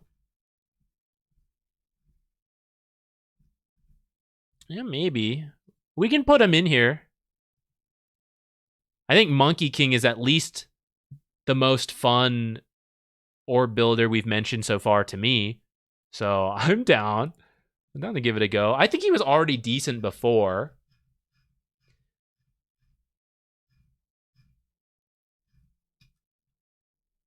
But he would frequently lane into like melee carries. But downside is that there were a lot of melee offlaners who didn't really want a Monkey King 4. So if some of these offlane changes bring a rise to ranged offlaners, maybe that's also an indirect buff to Monkey King. Monkey King with Meteor Hammer? Well, let's look at Meteor Hammer now. It still seems awkward. You can't see it here, but it's a crown plus Yasha plus recipe. It's 2,850, so it is cheaper. But like, what support is building a Yasha? Or sorry, a Kaya. So it's gonna have to be a core who wants a Kaya, which is still only a couple.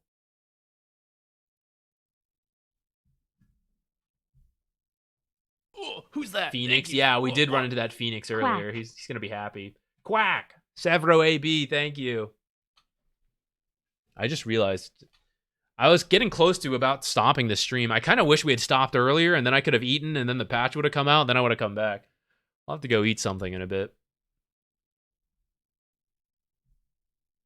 CMS mana pool issues. Maybe worth on her. No, it's not. So yeah, she does have mana pool issues, but she wouldn't do well trying to Meteor Hammer people. She's like too squishy for it. So she would just be killed off really quickly. It's better for her to buy other items like a Force Staff, which will help with both mana pool and tanking with the Fluffy Hat, or like other items in general to deal with that.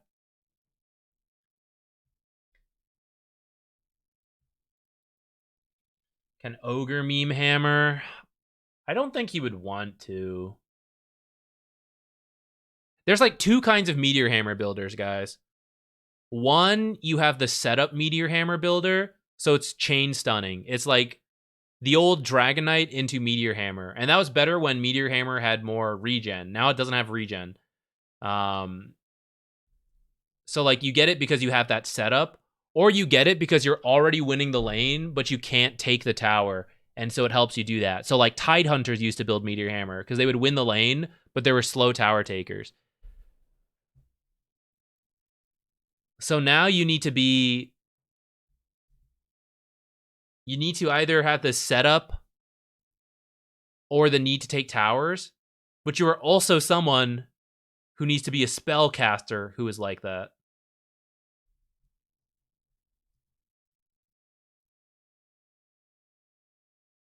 OD makes the most sense, I guess. I feel like none of the supports want to justify a Kaya. Nyx meme Hammer. I'm kind of okay with it, but I think they changed his stun times, right? So it's like really hard to do. 2 seconds with the talent 2.2. It used to be like possible to actually chain stun people, right? But now it's the chain stun's not possible, I think. Or is it that you have to like hit and then immediately do the thing? Like you have to cast it at long range so that by the time the stun hits, you're already channeling.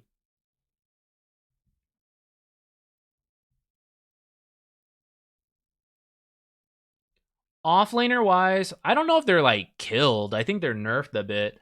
I would try like Mars, maybe Enigma, if you can play either of these.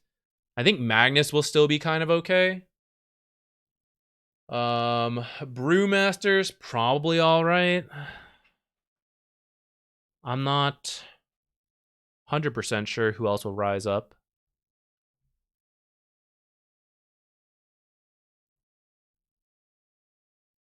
All right, I guess we'll play a game. I don't even know fully what to pick, but we'll see what other people are up to. But give me a moment because it's been a long stream. I'm gonna at least find a snack, go check up on how my girlfriend's doing, and then we'll at least play one game. I am pretty tired, so I don't know how many games we can do because we've already been going for like 8.5 hours. But new patch, so we gotta let's do it. But I'll be right back. I'm gonna run these ads so when we're back, we're like good to go. Keep brainstorming ideas for me. Someone hit me with something awesome, and we're like, oh yeah, let's definitely do that.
Position 4 PA. I don't know about that. What is this song? Spiderwebs, but it's a cover of it by Scott Bradley's Postmodern Jukebox, where they take like different spins on songs.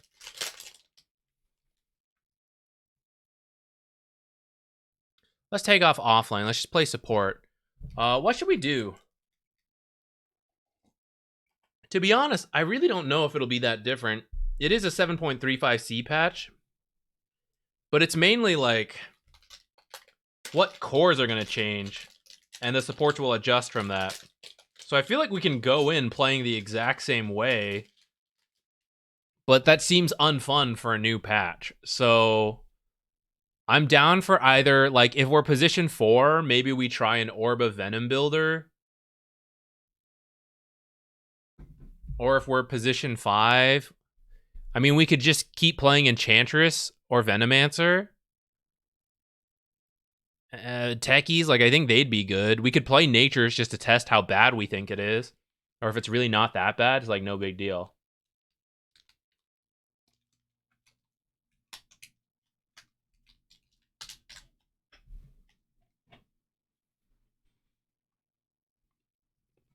What, MMR is ranked 3.2? Let's find out. 6273.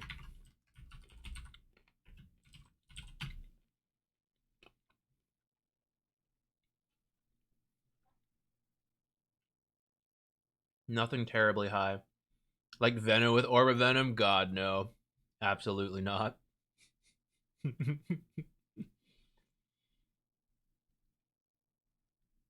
Okay, who's a good Orchid builder? What about Clink support rushing Orchid? Is that hot garbage?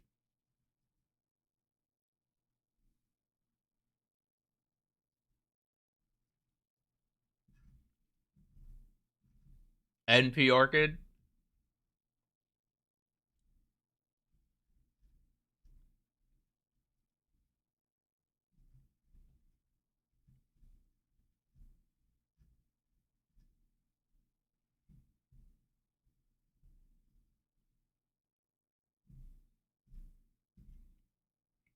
Oh, I'll tell you what I want to do before we actually play a game.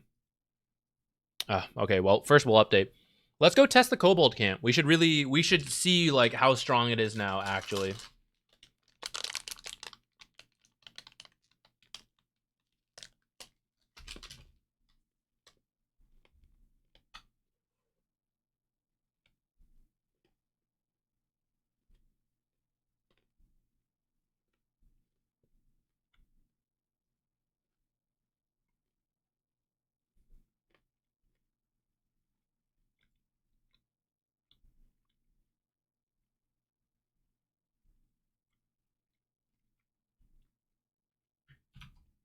I'm gonna have to fix game sounds again.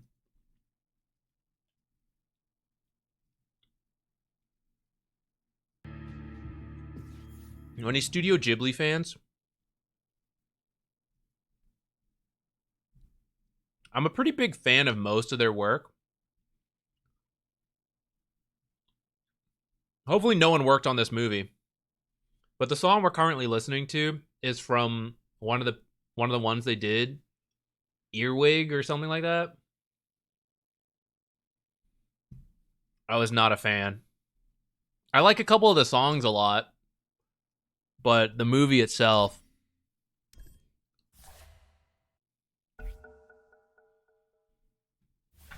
All right, let's go get some Kobold camps. Like, here was my biggest complaint with that. Oh shit, I forgot we were still on.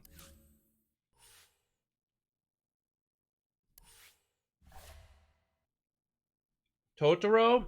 Hell yeah. Totoro's in here.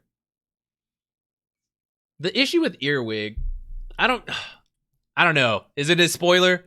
It's been out a couple of years. I don't know if it's going to be a big deal to anyone. Okay, I'll keep it vague. I'll keep it vague just in case there's someone who's like, Zach, I'm just about to watch it.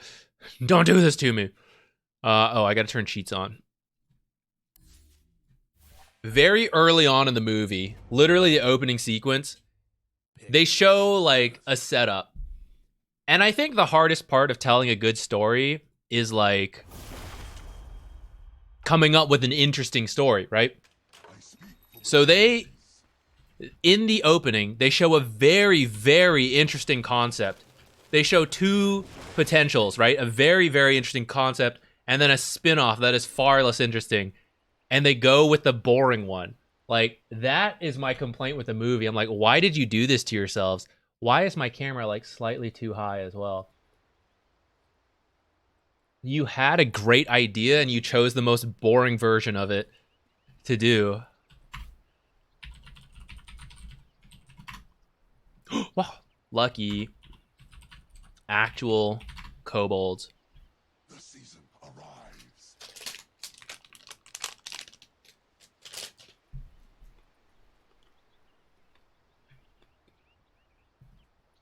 on my way.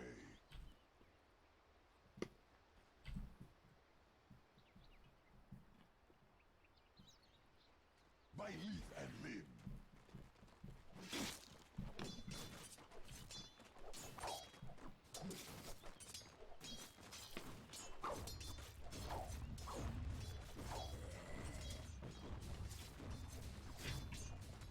This tree line is still an issue for the pole camp.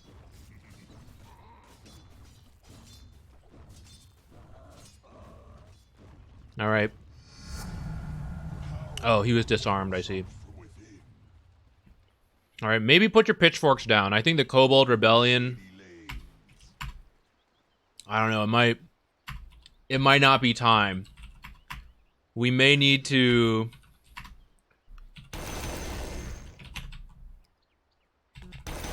we gotta relax. The mid tower's in a bit of a bind.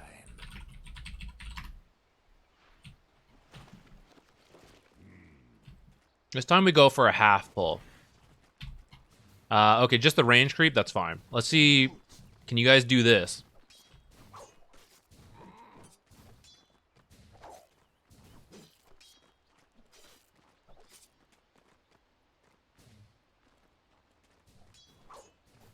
Okay. I did cut the tree to help them.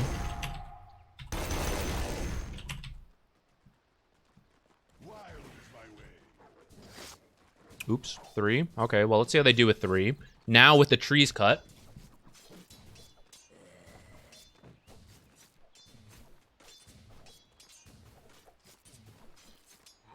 So I go.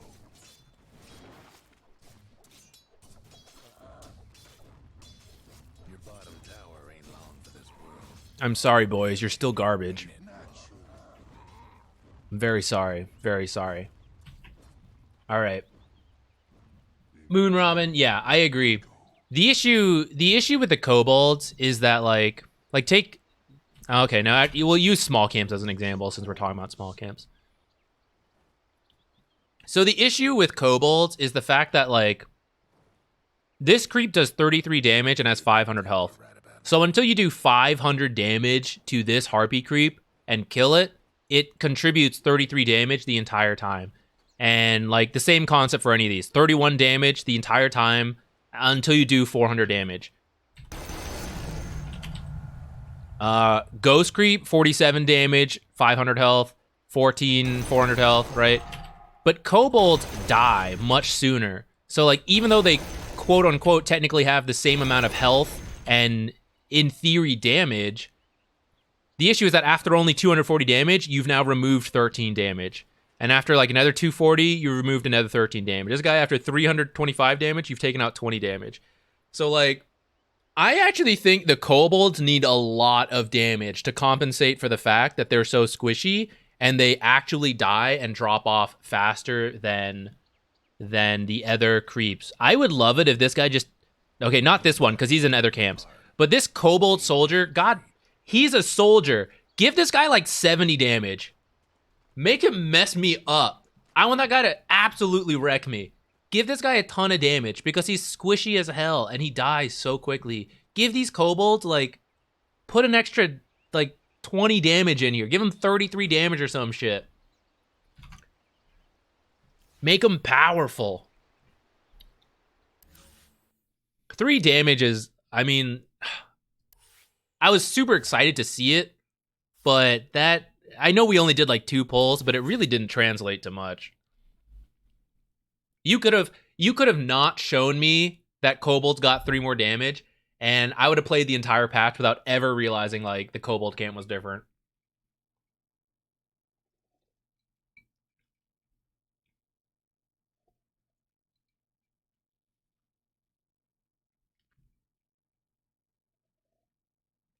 Maybe I do need a song command.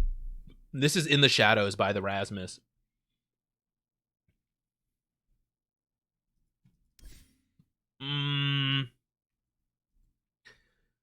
Yeah, maybe like Veno Enchantress.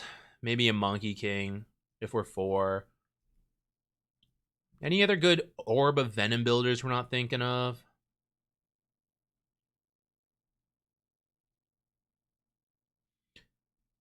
Bounty Hunter feels more like dependent on who's in his game, like who's in his team, rather than like his specific build. Marcy Orb of Venom, probably not that necessary. Abaddon? Just got nerfed. But maybe if he hadn't been, Orb of Venom Abaddon could have been interesting.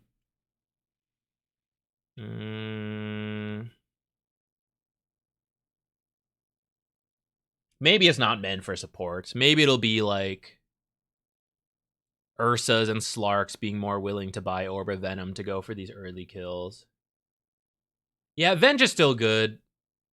I mean, we could play a totally normal support. But it just feels like with a patch out, we should try something different, you know? But I do think, like, I could probably pick tons of the same supports, and it would be, like, almost exactly the same. Because it's just 7.35C. And yeah, Mage Slayer, Diffusal, all that got changed, whatever. But a lot of supports are going to do the exact same thing, I feel like. Tusk with Orb of Venom might be interesting. I think he's probably the best 4 who could reasonably build it. Because Tiny does not build Orb of Venom. And then, like, Nyx isn't going to do it. Earthshaker's not going to do it. Monkey King and Tusk. They might be the most likely to make use of the new Orb of Venom. By new, I mean, like, you know, 25 gold less. And then those are for supports. For cores, I don't know, probably the same. Maybe Ogre Magi for position 5s. I still don't think Undying really wants to do it. I guess Tusk as a position 5 could still do it too. Treant, maybe. Someone requires my protection. Yeah, maybe. Actually, if there's still a lot of melee offlaners after the patch settles, maybe Treant as an Orb of Venom builder could be a thing. What are the changes that kind of killed him again? We nerfed the heal. Shiva's was good at finding him. He lost movement speed. He lost heal. Damn it. He just got an endless amount of nerfs. He was so good for so long.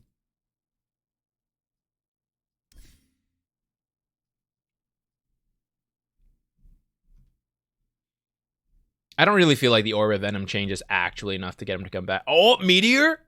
Meteor Tree?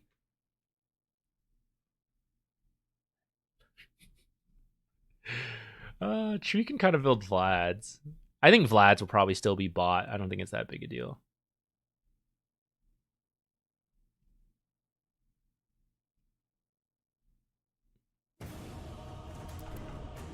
Why isn't my Dota updating? Can someone explain? I'm not really sure. Sometimes it's just slow. Like, I open and close it a couple times before the updater finally kicks in.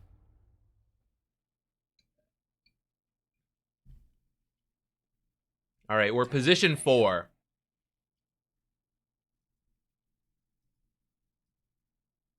Seconds.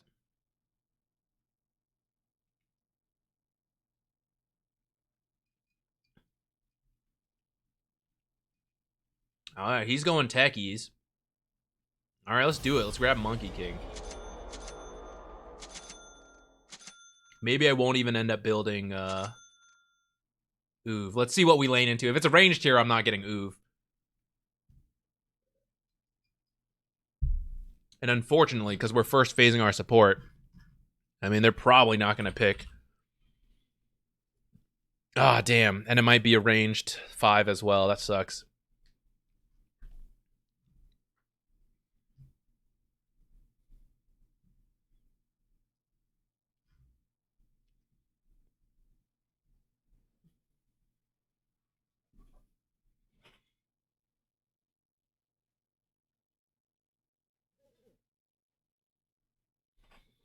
You tell your teammates that you're sniping couriers or not? Should I do it? Should I go snipe couriers? Oh, what's this? Lich. Lich got picked. So it might be Lich 5 and a core Tiny or a core Hoodwink who just picked early. It's true that neither of these are really a position 5. I just thought they might be doing it because whatever. Okay, actually, we got a jug, but it's still going to be pretty scary, I think. This spell combo is going to be very powerful. Spin, shield, all that. That's going to be tough.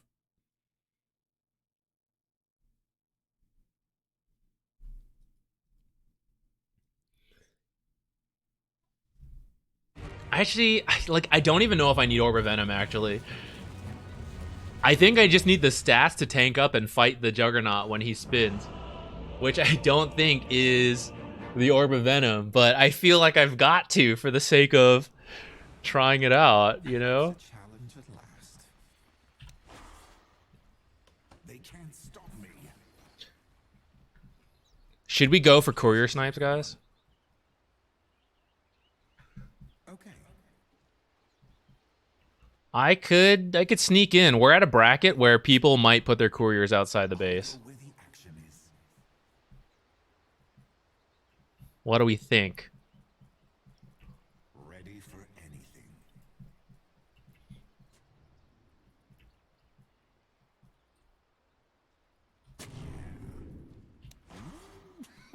Nice.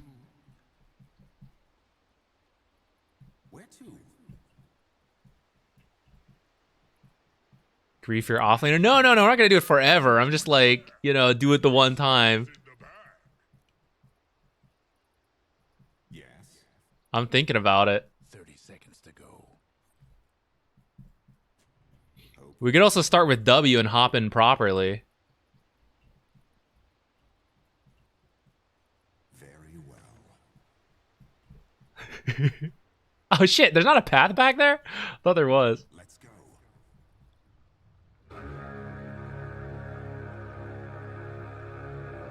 Let's get a move on. No FUD.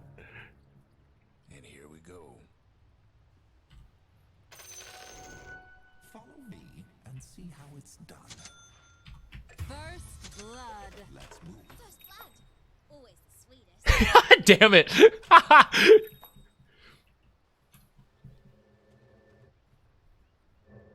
They won't know what hit them.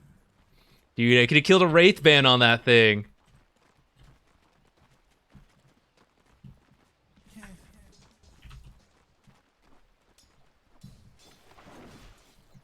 Right.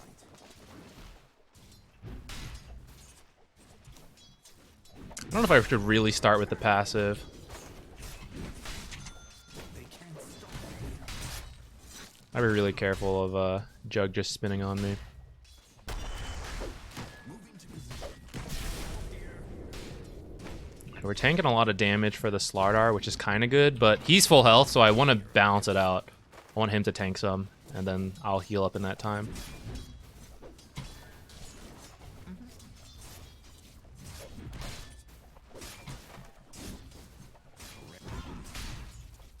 I gotta say, the Oof slow is better than I remember.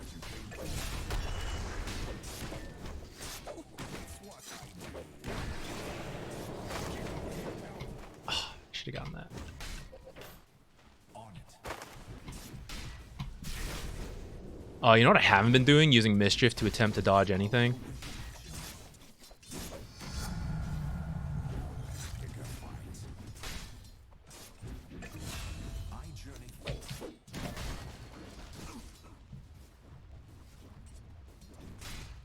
On the move. Ah, I'm so bad, guys. It's because I didn't have it leveled up. I was slow on using it. Wards. How magnanimous. He's gonna walk around. We're gonna use that time to try to bully Jug, and then yeah, he didn't make it around because of that. Okay, he put another one already. I guess it's in the corner somewhere. But our camp already spawned, so I'm already happy. Yes. Someone took out the Radiant's courier. Yeah.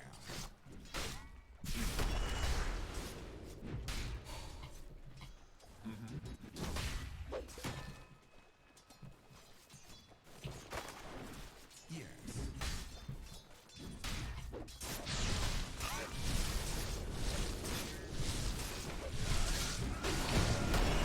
What?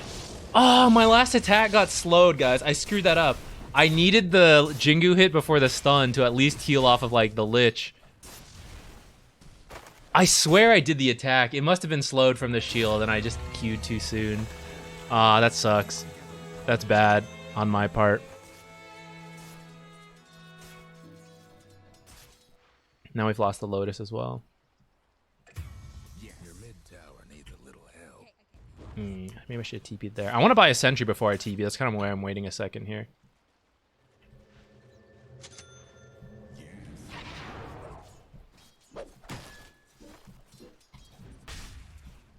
They can't stop me. So far, we've had 2 failed stuns, guys. I missed the range creep secure, and I...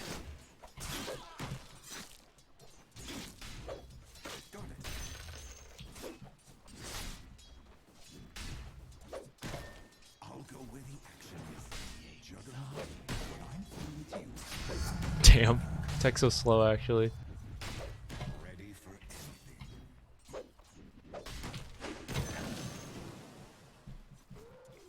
Gotta be careful without my Q. Time to make something happen.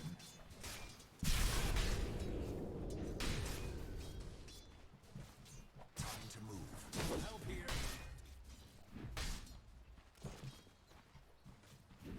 Yeah. I'm under attack. The Dyer's courier took a trip to the old family farm.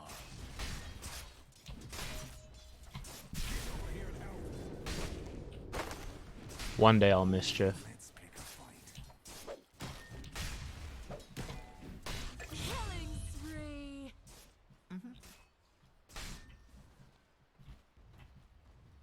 The 6 seconds, I'm gonna miss it.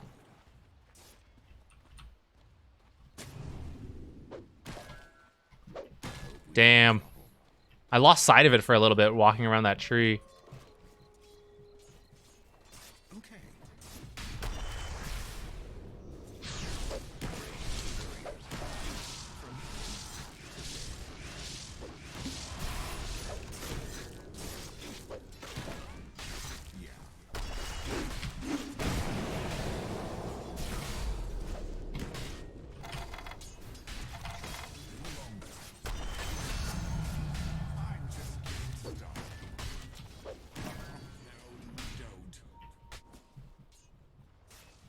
Let's get a move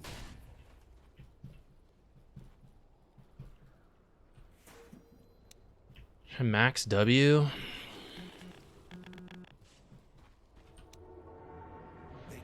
Maybe I needed one more point in that.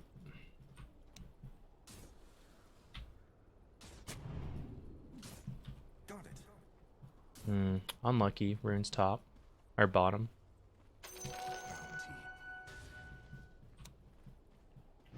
Nice view.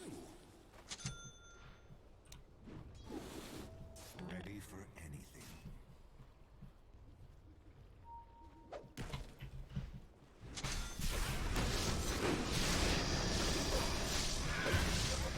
Didn't expect the Lich to be there. I was just about to buy a salve to have a little more, but I guess that's unnecessary. I wish that still had health, actually. I think I'm still gonna get a Wraith ban.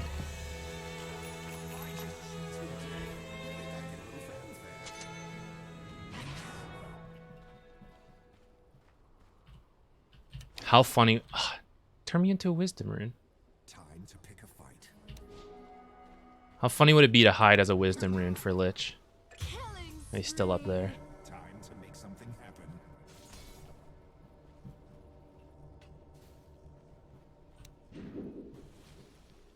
happen. Uh-oh, he's having a tough time.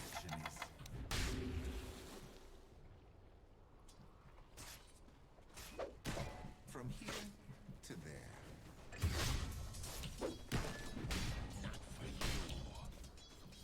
I journey forth. Very well. Here.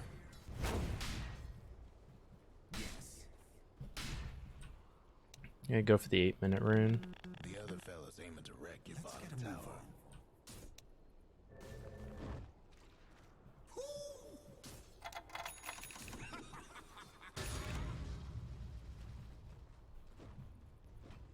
They can't stop. Man, we're unlucky.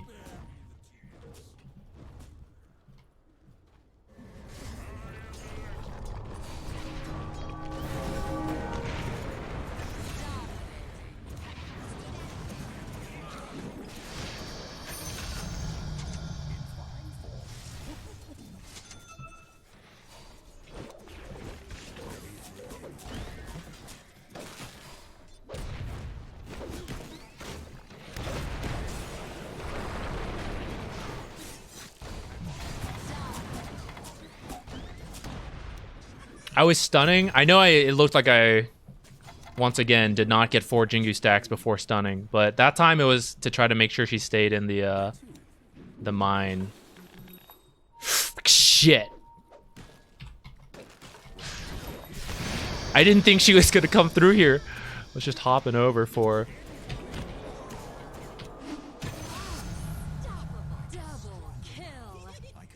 Do I want my ultimate?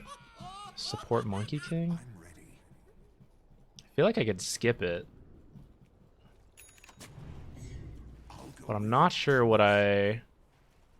maybe I'll get it just to be safe.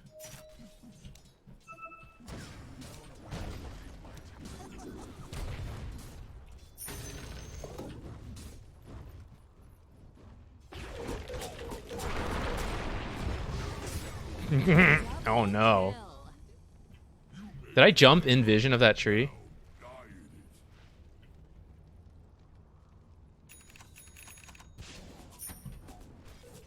Should I work on Orchid? Get one more Wraith Band first. Your mid tower ain't doing too well.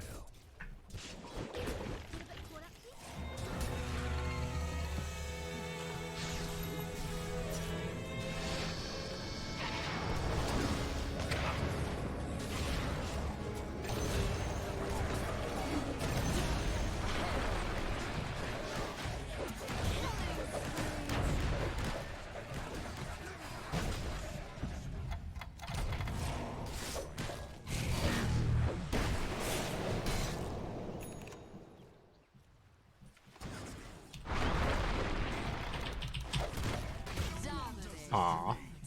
I went too ham. Too hard. 25 attack speed, 3 armor. I feel like I need more raw health.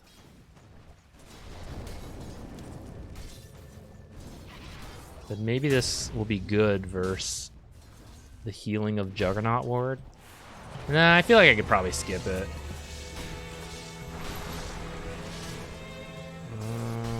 I think we're not making it there to help. Killing spree.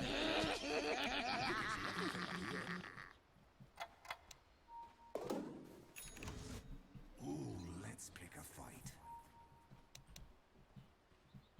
Taking the high ground. Let's get a move on. Over here.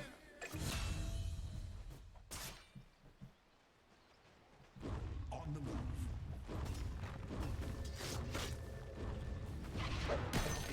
Monkey's play. The other fella's bottom tower's gone for good.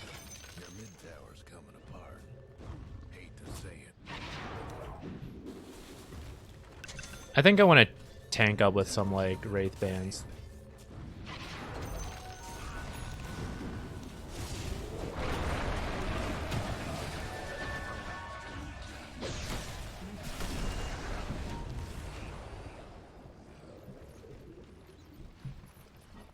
Let's move. Actually, I mean, it's still a good Mage Slayer game, isn't it? Like, we're thinking about the Orchid and all that stuff, but like, isn't it still good just getting a Mage Slayer? They're going to be telling stories about this.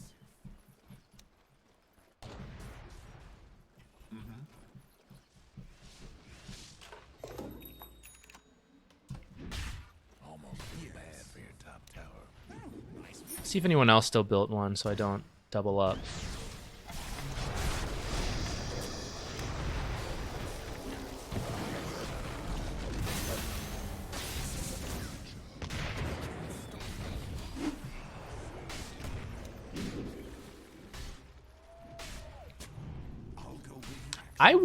If I mischief to try to dodge the damage, what if it goes through me and kills techies?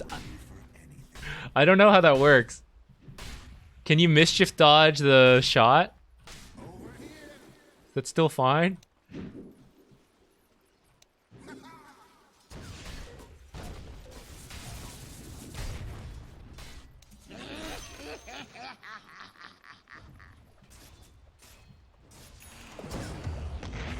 Shit.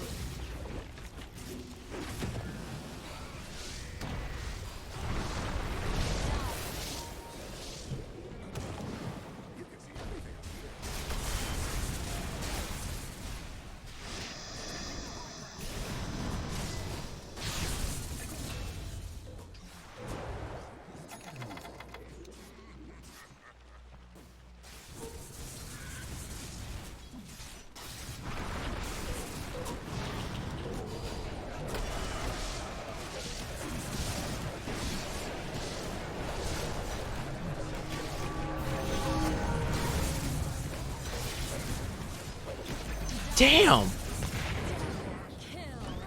Some of these crits are like insane. I'm like, holy shit. How is it hitting so hard?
Should I go get that wisdom rune? I don't really want to go that far back for it.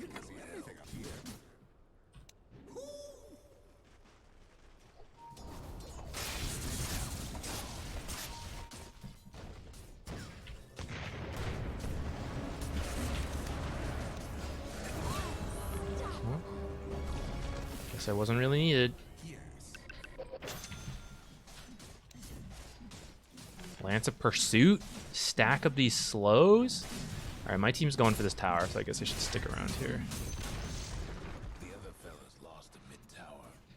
Showed them but good.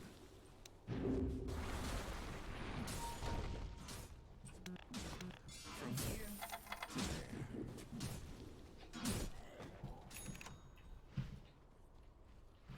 They can't stop me.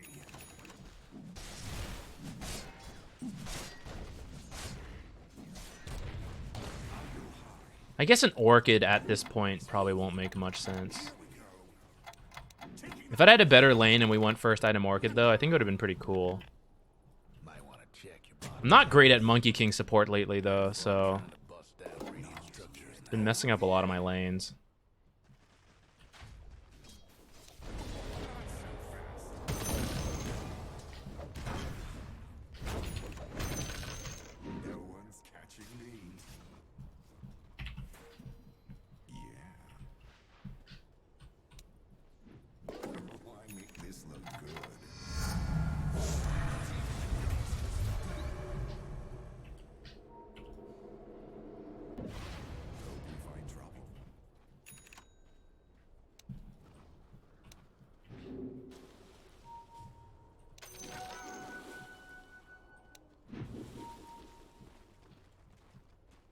It's because Reddy is like, find him.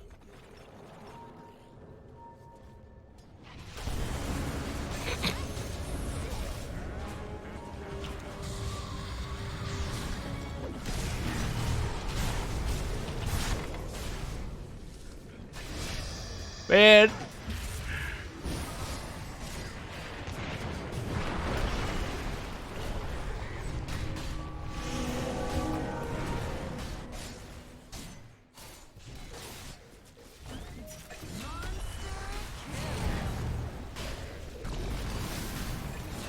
Wraith King has a pretty baller build. I like it. Down with the lame Radiance builds. Boo. Fight.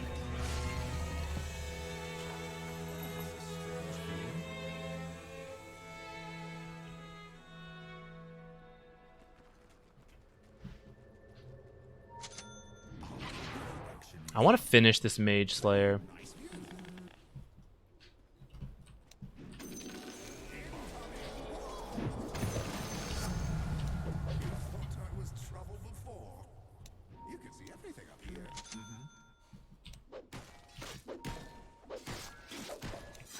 I was like, wasn't this 200? Oh yeah, nerfed, right.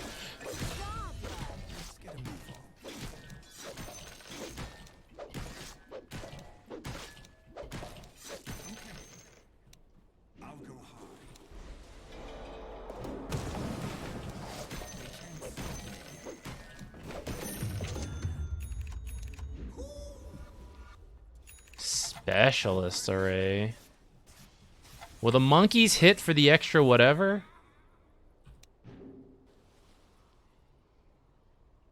No. Pupil's gift? Strength and intelligence?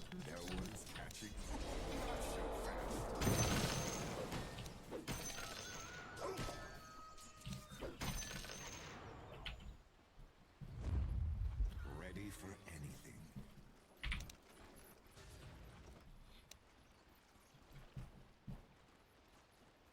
They won't know what hit them.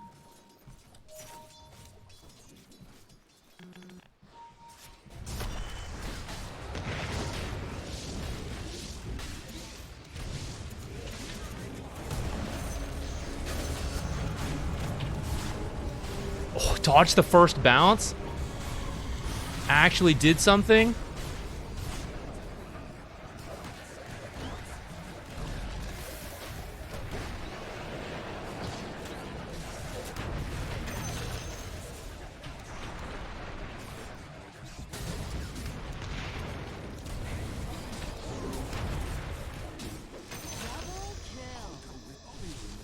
Stealing kills? Love it.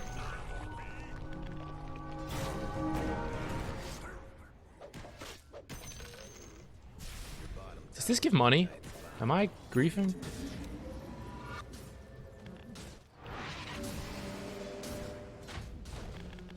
Let's get a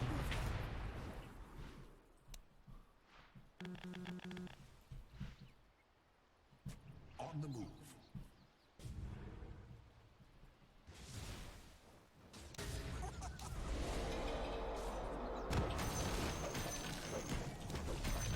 Enjoy this.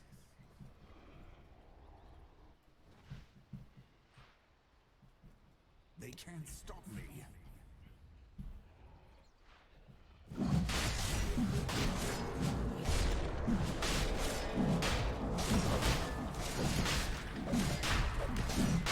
What would be a good effect to apply?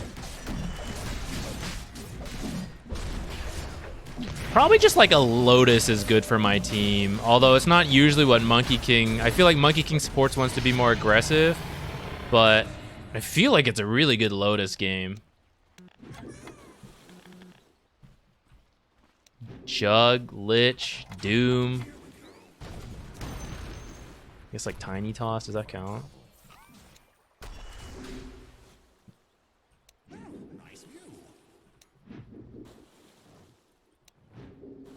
I wish the W cast range was just like a little longer.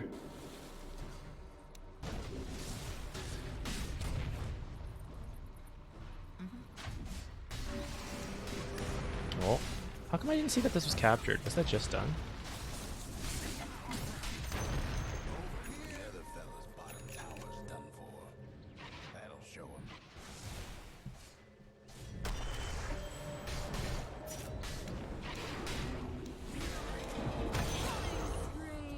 Damn, almost got it. I'm just kidding, guys. I wasn't trying to steal it. I was trying to come in and help. But, you know, sometimes you get the kill and... Well, I was just trying to help out, you know? What can I do about that?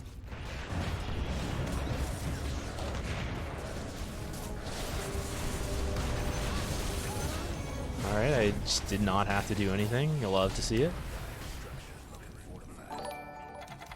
You can see everything up here. I didn't think about it, but Wraith King versus Lich is kind of nice since you get the skeletons to absorb the blast. Buttered Loaf, hey, thank you for the Prime sub.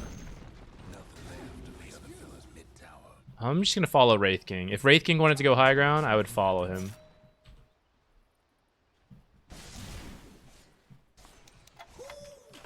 They're meaning to smash that bottom tower. Oh, thank you.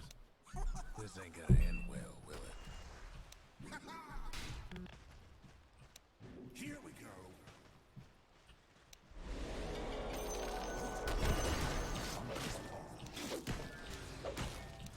Let's go through the Twin Gate to get to Wraith King.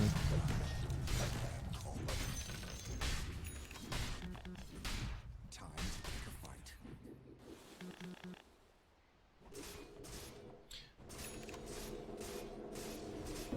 Let's go.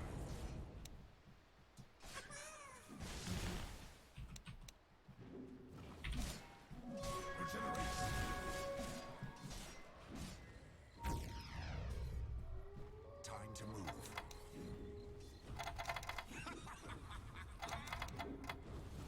Just no cares.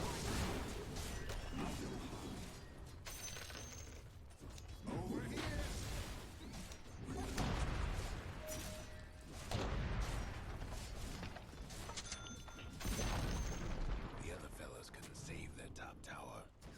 Ain't that a sight? Yes.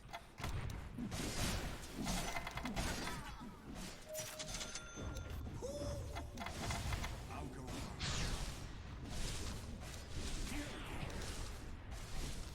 over here.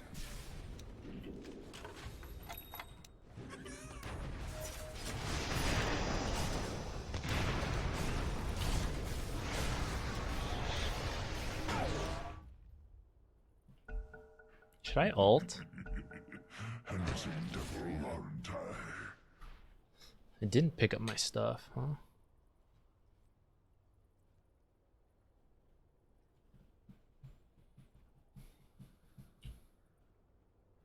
It might get us the Lich kill.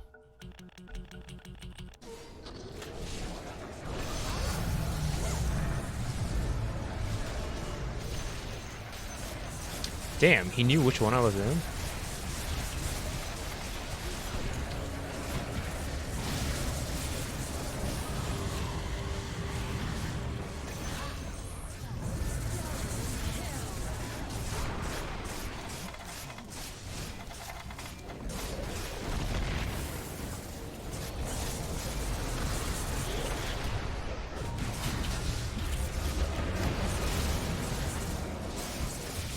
I kind of knew I would die if I went in, but I thought like maybe the slow would help my team get something. We're like hitting 4 different targets here. Go Wraith King, go. Wraith King is digging in deep.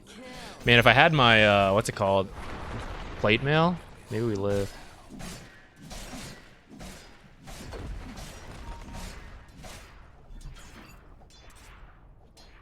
My girlfriend made me dumplings, guys.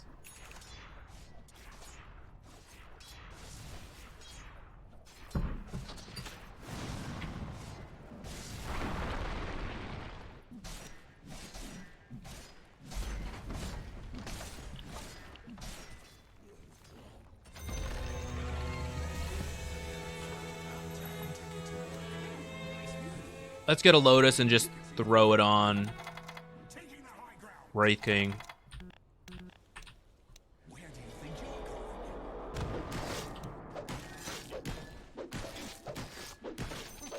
Maybe get our tier 3 neutrals. In hindsight, I think ulting the for the Lich was not a good idea. I should have continued to wait in there and hide. I also should have moved tree so that Juggernaut did not just come and break my tree.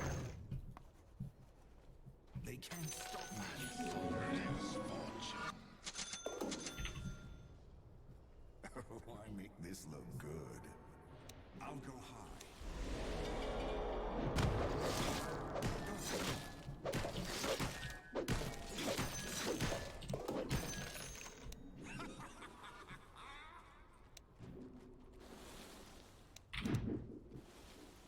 I'm too fast for my courier. No one's catching me.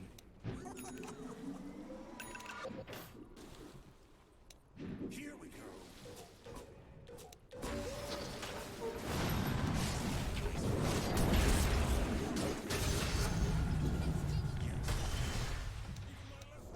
Nice view.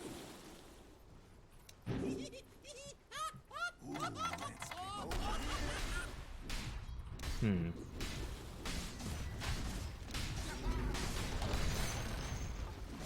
let's go.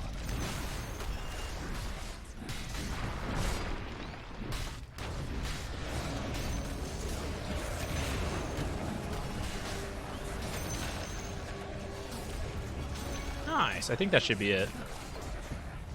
I feel pretty carried this game, I'm not gonna lie.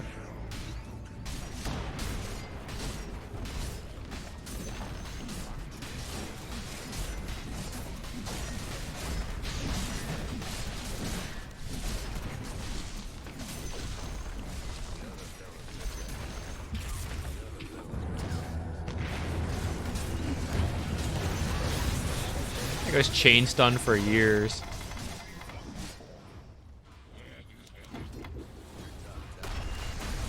When this expires, do I get stunned or is it time for science?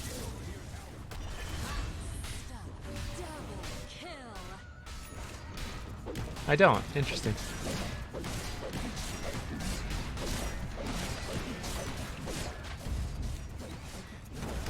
Hard support diff.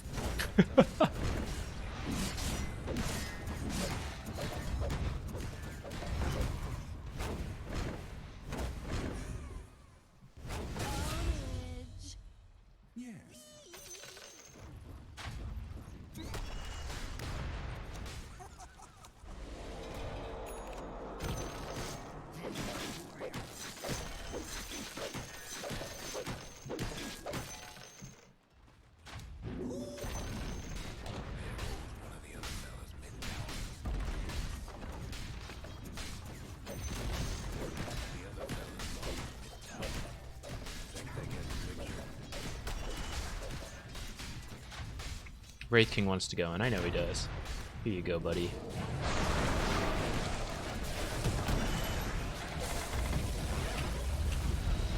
GG. Although I don't think they feel very GG about that game.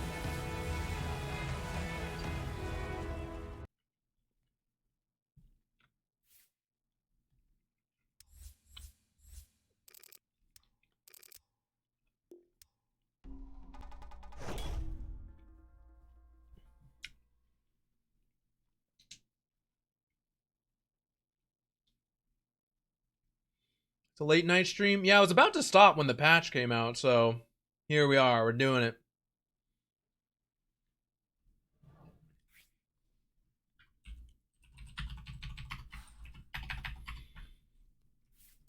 I didn't lane that well. We got to work on our laning, our Monkey King laning. And we got to work on Mischief. I was probably a little too mentally tired to be playing Monkey King and trying to dodge things with Mischief. Let's go play Enchantress instead.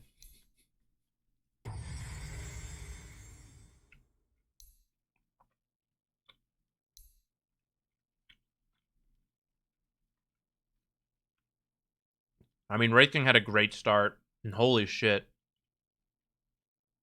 guys, from 4 to like 5k, I guess, let's say 5k to 13.5. That is insane. That is absolutely absurd.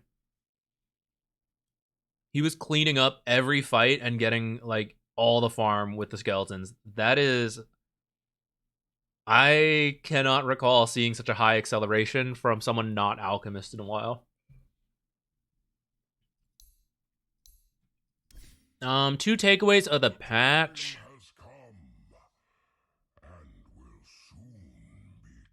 Mage Slayer nerfed, Disperser nerfed, Meepo nerfed.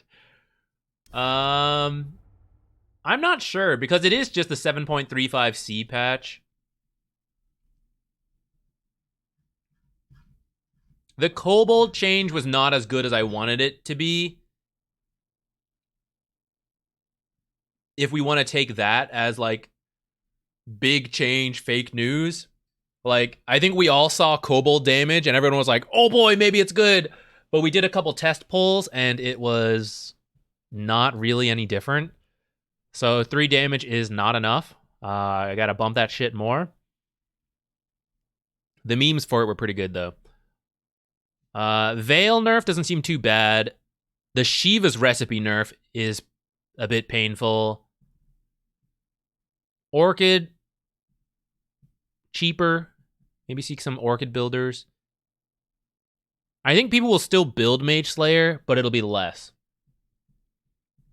And Disperser, I think, is honestly still mostly good, but not as good on Illusion Heroes, and specifically not on good on Meepo. How's your boy NP? Probably still playable. We're going to have to try it. It was definitely nerfed for those of you that didn't get to see it.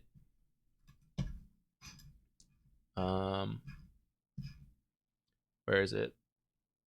Base damage down by 3. Sprout damage.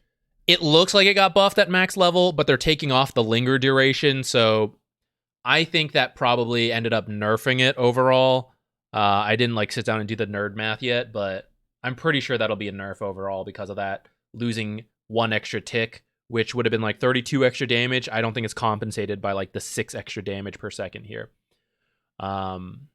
Maybe it does if you get the full duration sprout, but not if it's like a momentary sprout. And then teleport cooldown hurts.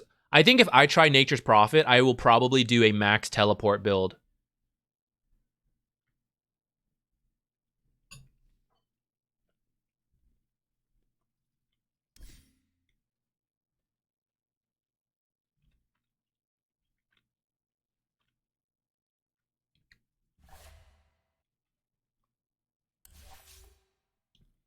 If Mage Slayer drops, I'm thinking Veno 5 will look pretty good.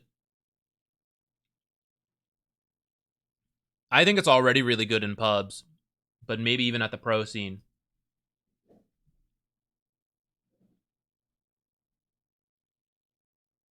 Leia, congrats on hitting Immortal. That's awesome.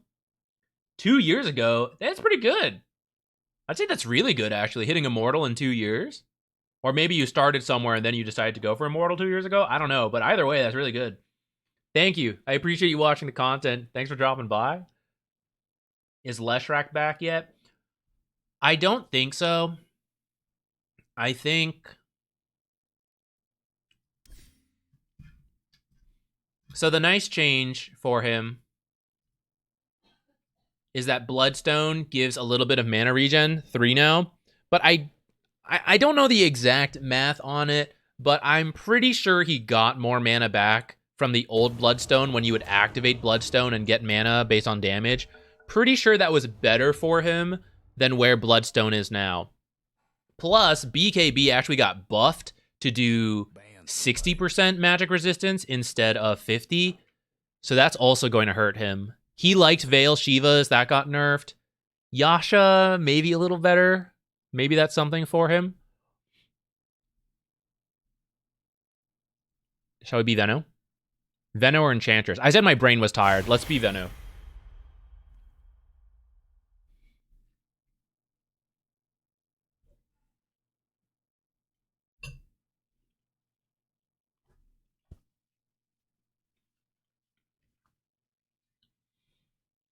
What am I supposed to buy on every hero now that Mage Slayer got nerfed? What should we all buy? Collectively, we can all just agree to buy something. What should it be? We'll all pretend it's good, even though it's garbage.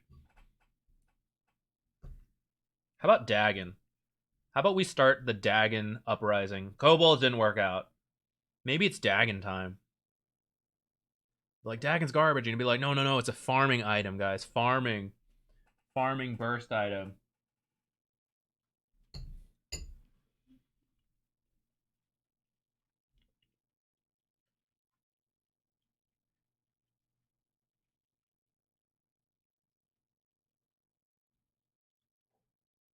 Yules and Forstaff look pretty good this game.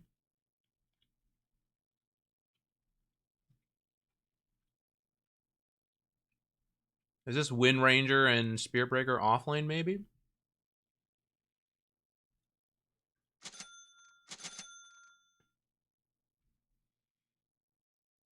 Offlane Bloodseeker.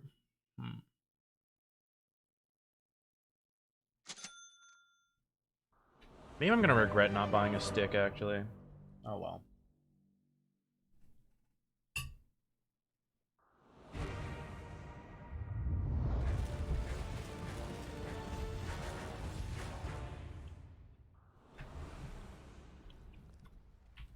I come, the venomous one. It's in the bag. I'll go with them bot for the first blood attempt. We can unmute this guy. I don't know what he did.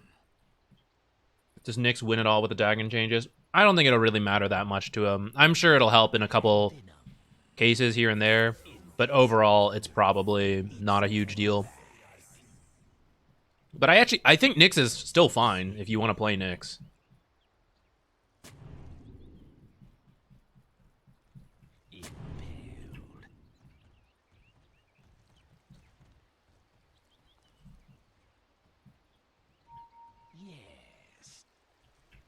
It's gonna be hard versus Slark. I think we kind of have to like wait in the trees for him to come down. Okay. My team doesn't care. We literally... Okay, well, we found Slark. I mean, we could have just been in...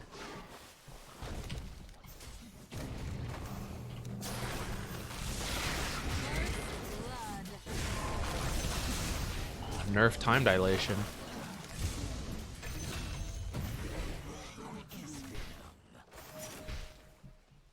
Bloodseeker, just fight. You're dead anyways. Alright, time to go. Yes. To the fight. Well, that was a start, let me tell you.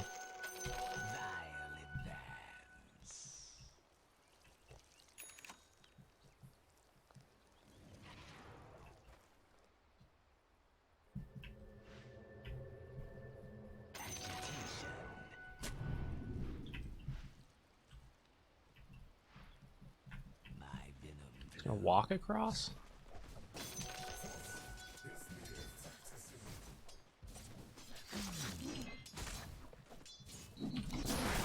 Damn, I didn't get that.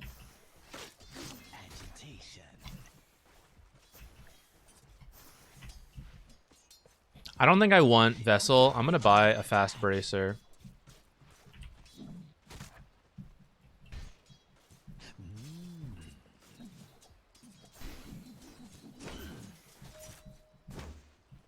The kobolds, guys! Round 2. Surely the test were just flawed. Alright, we saw where she put her sentry.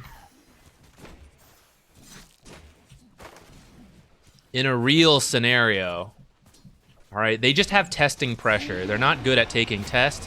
It's understandable. Some people are just better at it than others. I did not get in the trees properly. Dang. I kind of messed up my pathing there.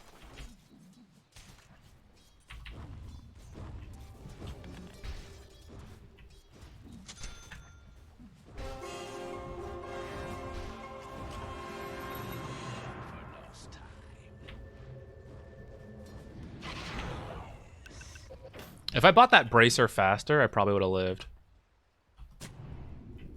Make it, make it, make it, make it, make it.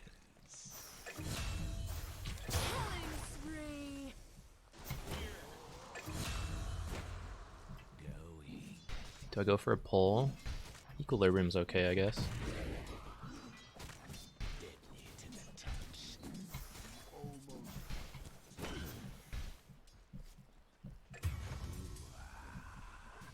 Three minutes coming up.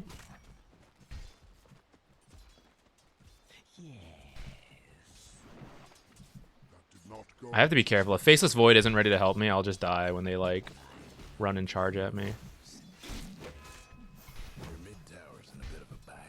Okay, he's pulling the creeps back, so this might work out for us.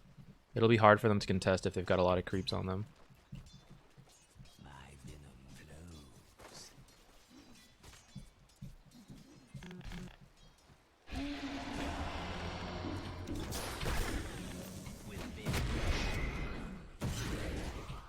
Of course, Lucky Bash.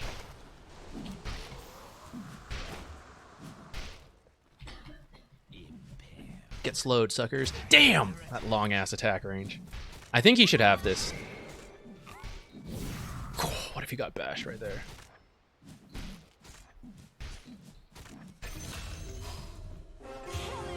Oh, max damage on that Wind Ranger.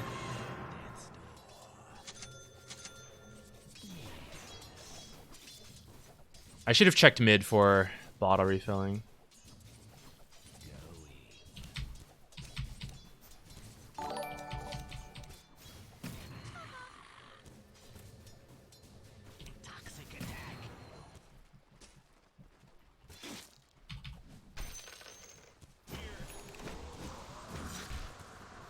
She's level 4. It sucks. I need my passive, and we gotta like poke people down.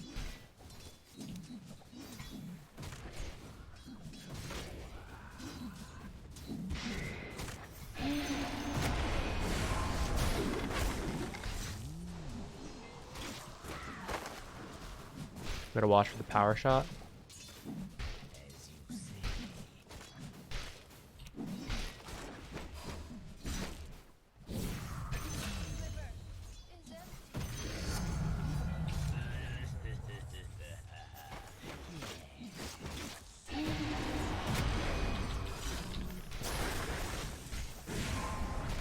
That effect is gonna give me a seizure, guys.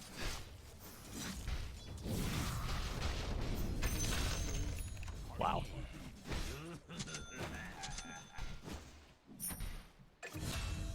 A touch of venom.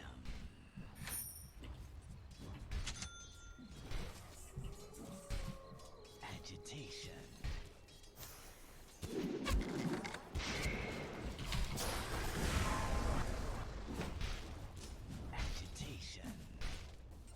If I walk in, I will die. He has time walk, right? Okay. With vim and venom. Eat a dumpling, go! Dumpling power! What have we here? Hmm.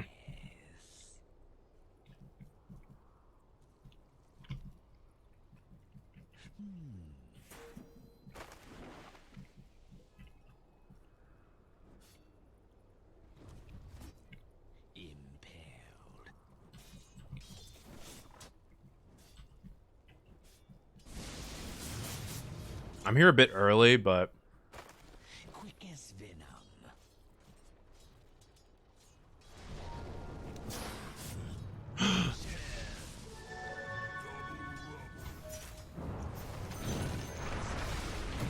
oh my god, I got bashed because he was... This Spirit Breaker has the greatest bashes in the world. Man, I was gonna be okay if he didn't jump into me and the bash didn't hit me. I would have been alright.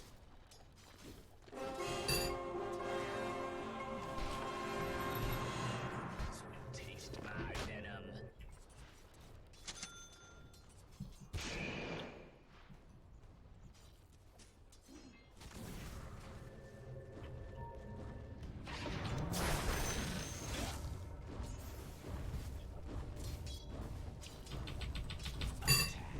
So rude of her.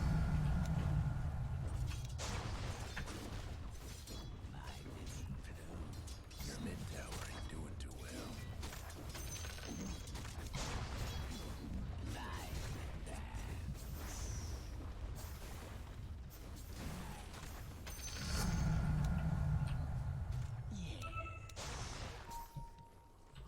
Ah, they didn't come to me.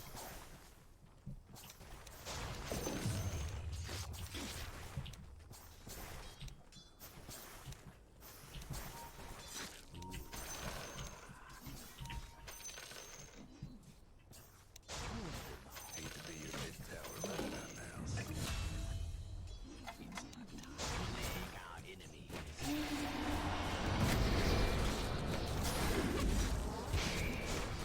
now. I shouldn't have walked up, guys. I just need to sit back here and hold it with Plague Wards.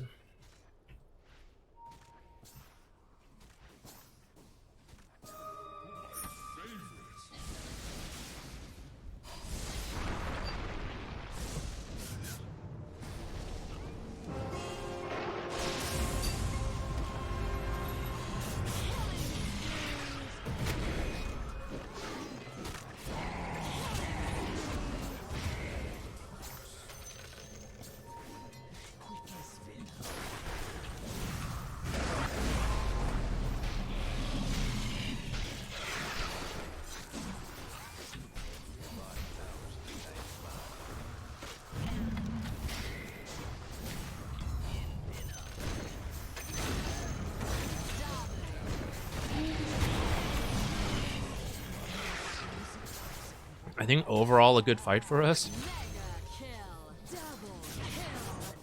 I think.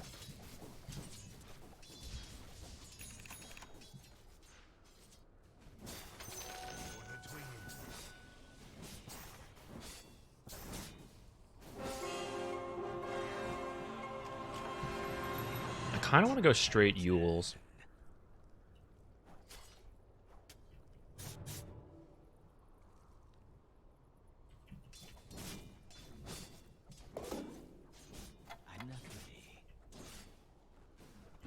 Like, Arcane Yules is overkill on mana. My team sort of needs the Arcanes, though.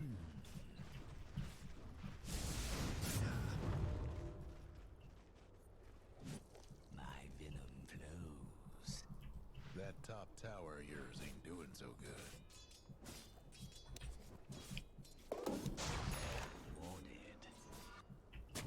10 minutes. No breaking the dire structures for now.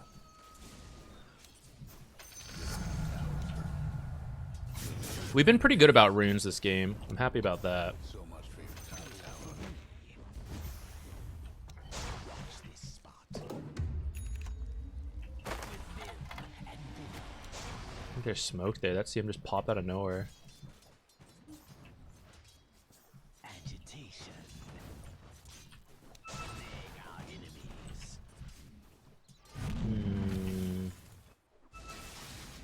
A touch of venom.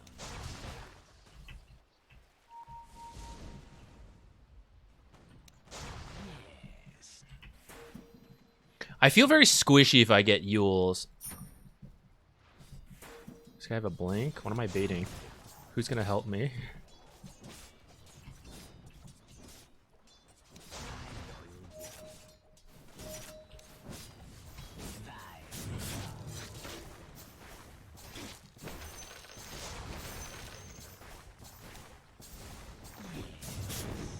I get that he wants me to bait, but I think I'm baiting myself. Like, who is gonna save me there?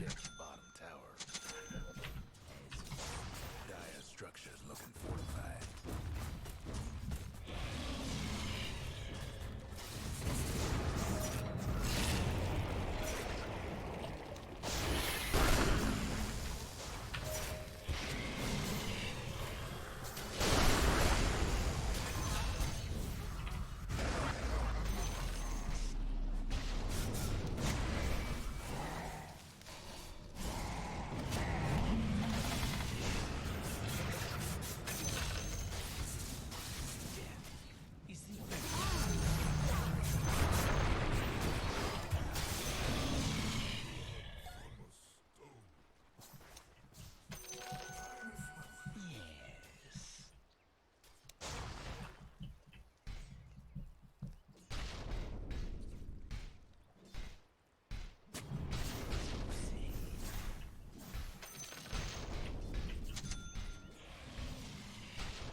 Maybe I should just help take bottom tower, actually. Plague on our foes.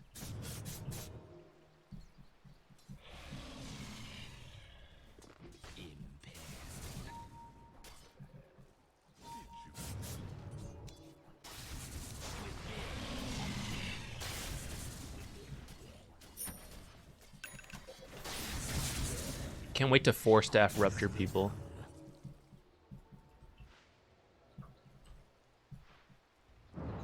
A touch of venom.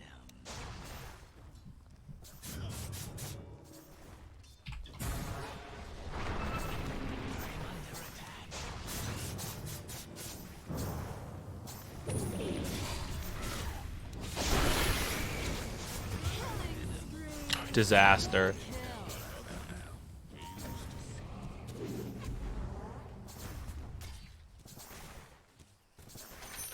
He was walking at him. I thought he wanted to get him. All right. My bad. Your mid tower needs a little help. News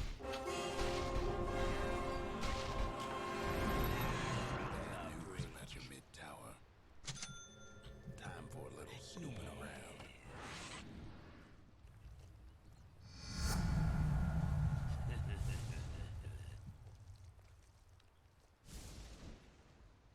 Hey, Creamy, welcome to Dota. I appreciate you watching the videos. I'm glad they're helpful. Pay no attention to me getting me and my tiny kill just now. No, it's I wouldn't usually do that.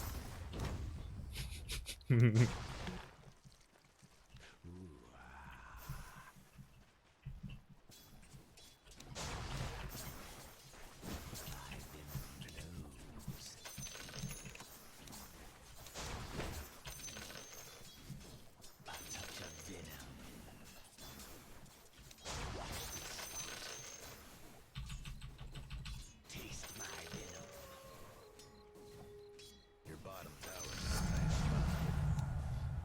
Caustic blood. The other fella's aiming to wreck his bottom tower.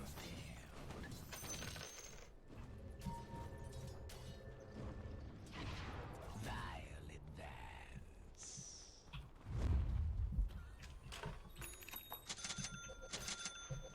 With vim and venom. Ember is very... There's remnants back there.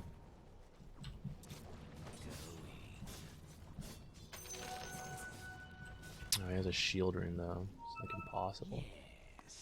The plague on our foes.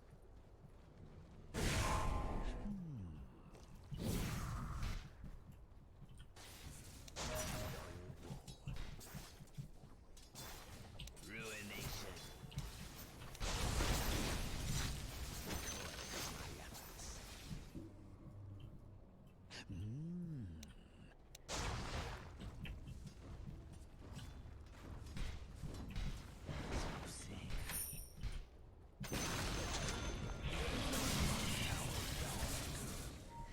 Quickest plague our enemies.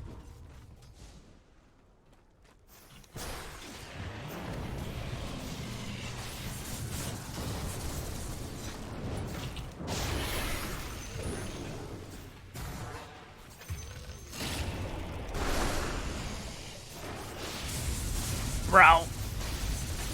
Okay.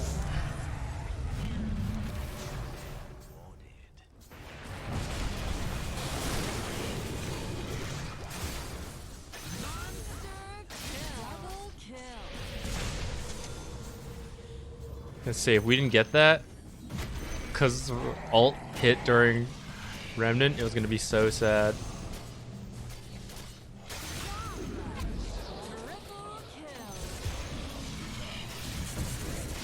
Bashlord? Bashlord? He is the Bashlord. Oh my god.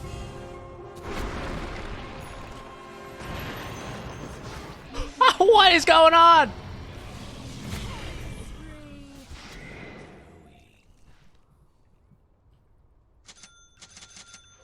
Okay, we need to go get some wards down, guys. I got 3 of them here.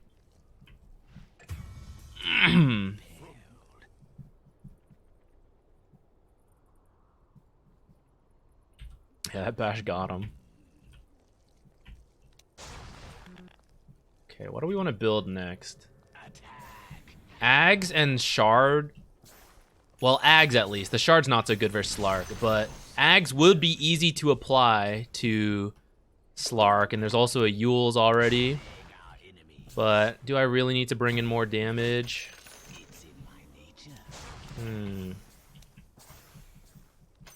Atos versus Spearbreaker, Windranger, Ember. It's not something I usually do.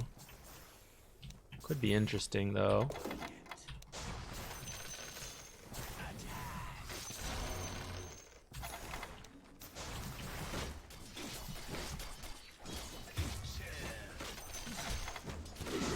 What's with this like amount of Slark illusions here?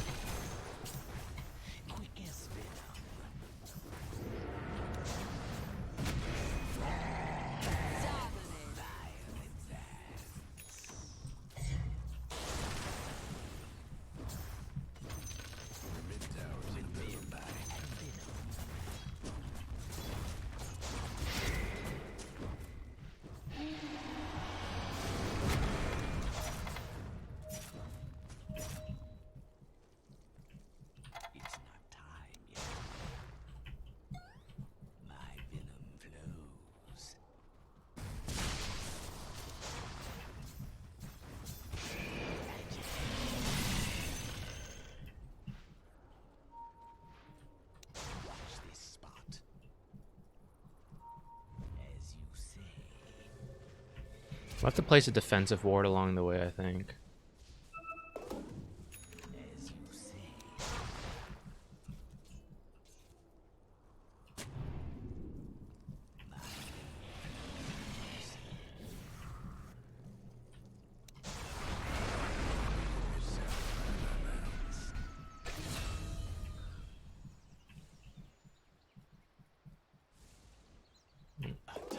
Ember got it.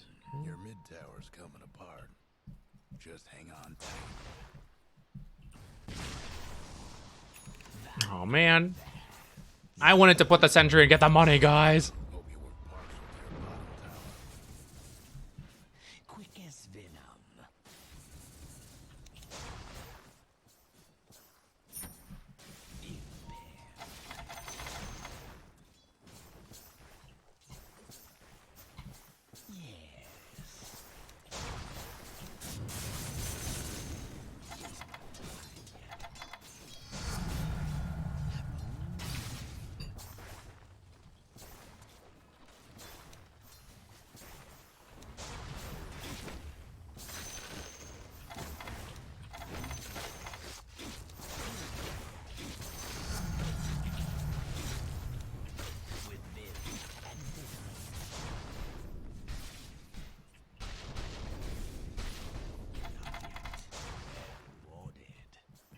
You see him just checking that high ground means they don't have a ward there.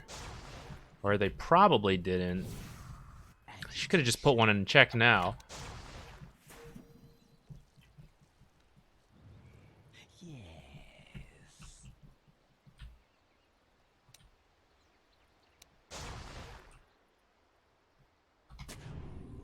Kind of a shallow ward actually for where we're at in the game.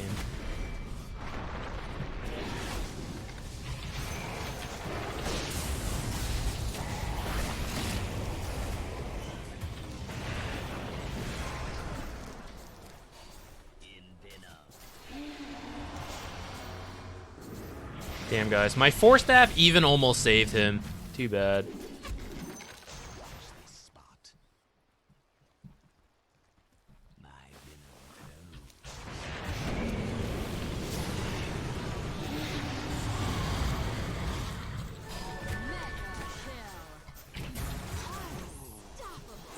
Damn. I guess we got baited into that.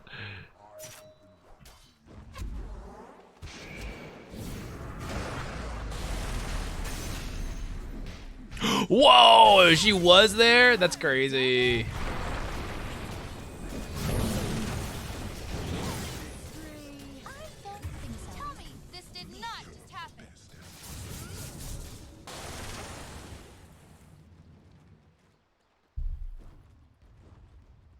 mid tower needs a little help.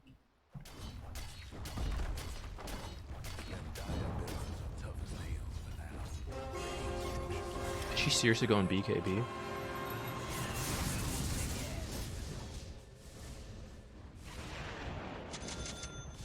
Ah, been forever. Holy shit, I didn't even notice.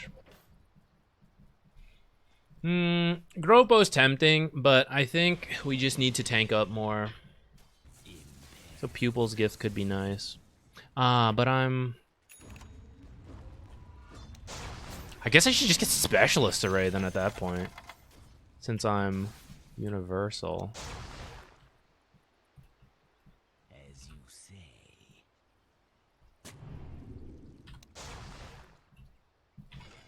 Agitation.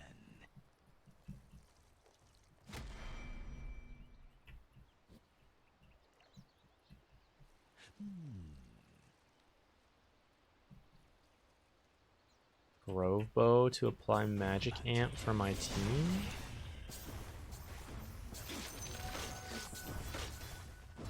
Nah, I'll just get the Specialist Array for the 6 stats and a bit of extra damage.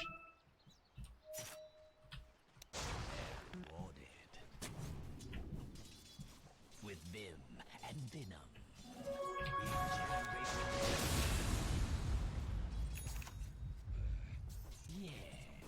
We got the hell out of that Spirit Breaker, guys.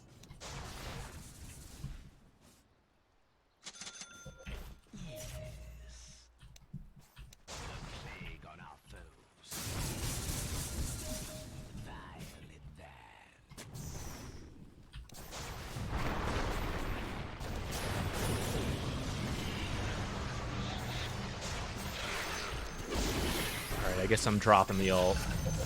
Can't have her getting out of that. It's amazing.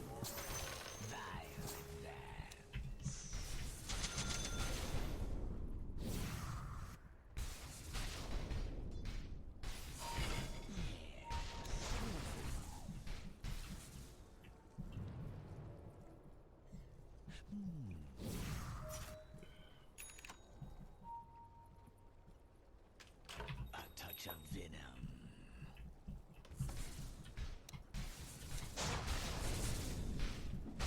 I don't really want to put just like a bunch of defensive wards, but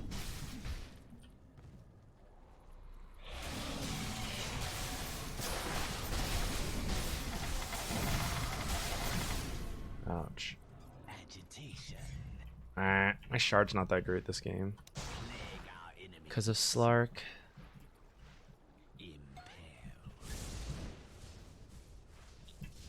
I need to go place wards.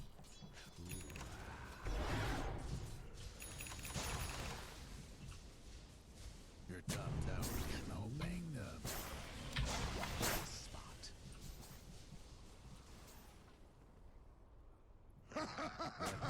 tower of yours ain't doing so good.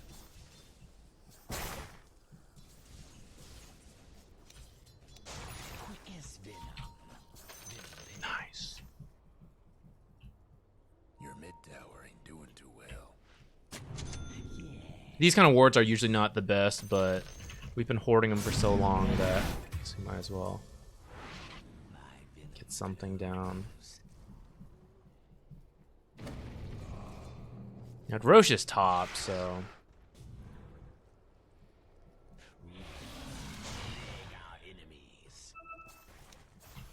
Your mid tower's in a bit of a bind. ah yes, a stack. Spear Breaker's coming.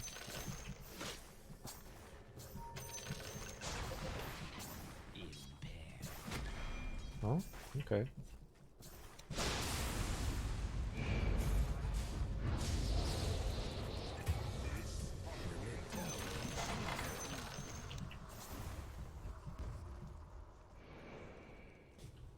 Are you ready to rumble? This guy's pinging a lot of people. I should have been back in the base faster, but I saw the charge and I thought he would like maybe kill Spirit Breaker, so I should be there to like Yule save it.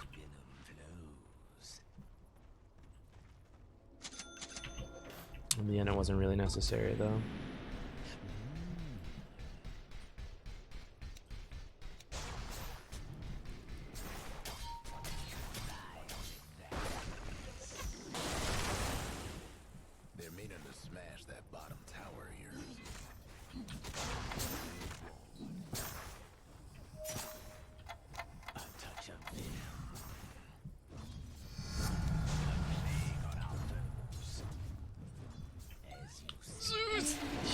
Go in there.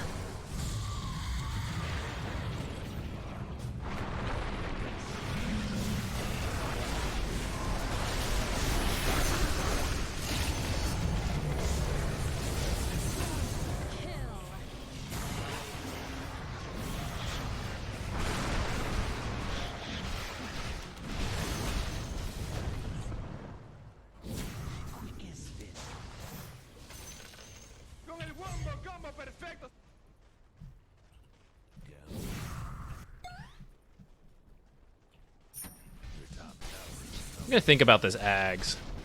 There's quite a few people who will proc it now. And by a few, I mean like 3.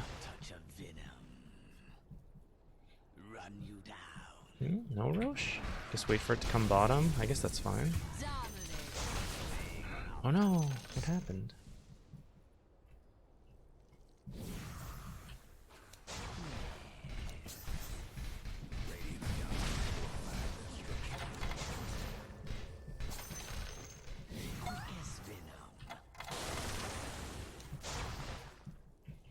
Will you set up bottom for when Roche comes down here?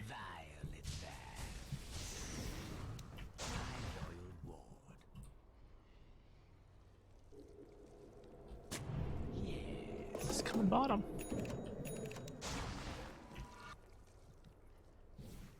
Okay, are we just gonna give it Roche control? I guess so. No one's come down here.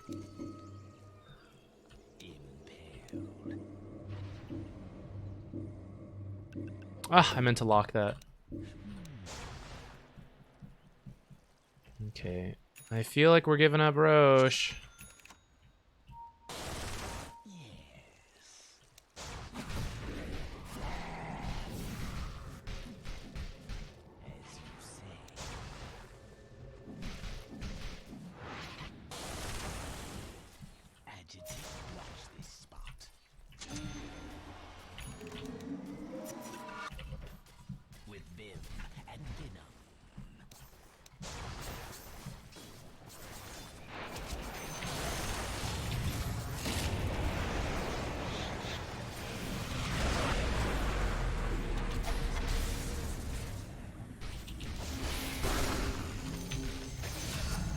Okay.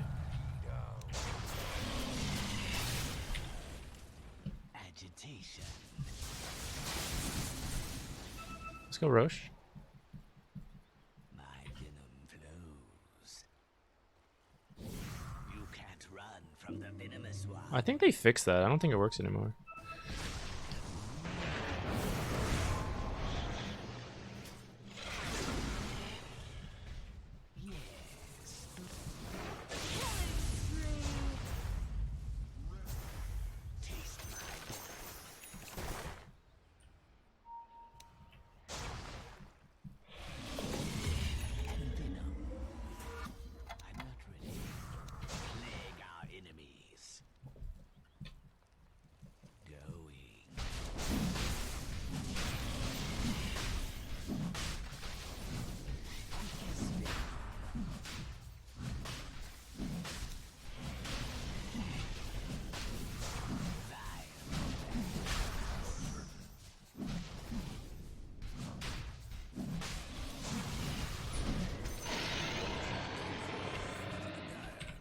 Your top tower. 14.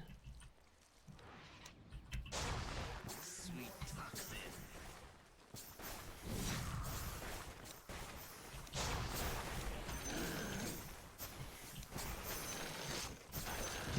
Do I actually need this?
Actually, maybe I should just build a Lincoln's.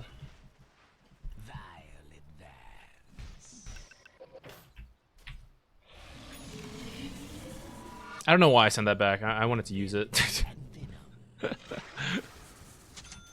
The brain's slowing down. I'm gonna think on it.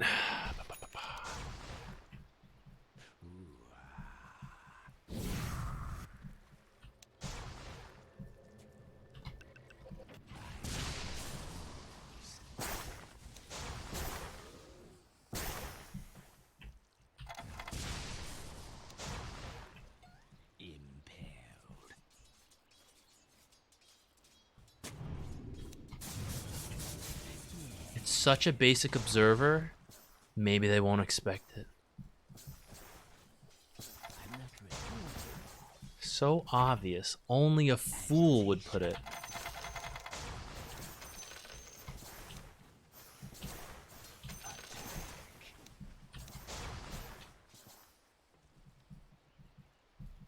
A touch of venom.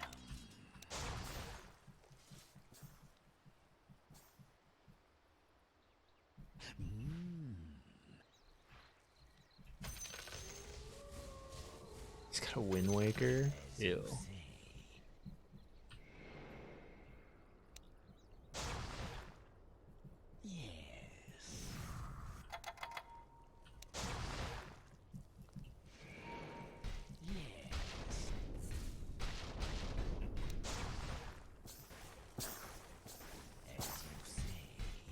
We're pretty scattered. I should not be doing this.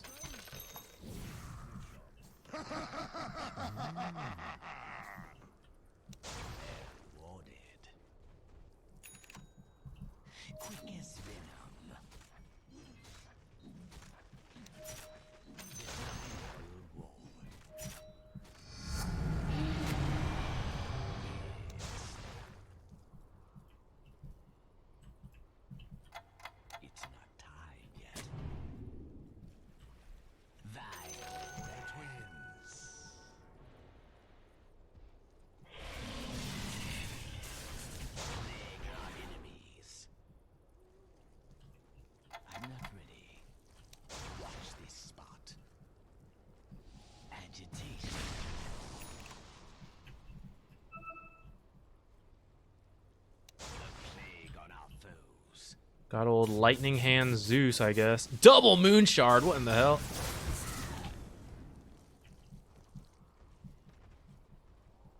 A touch of venom.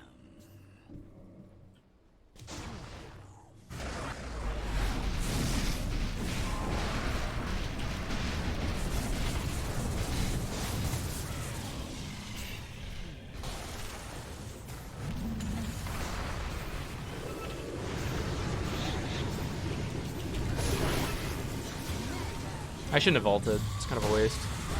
Maybe maybe my team can still go. They're all pretty low now. I know everyone got out. Never mind.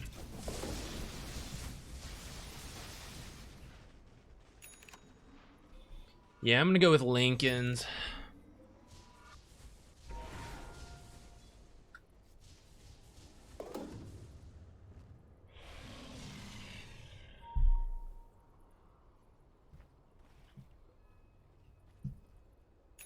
There's a lot of stuff we can block. We're gonna put on our teammates.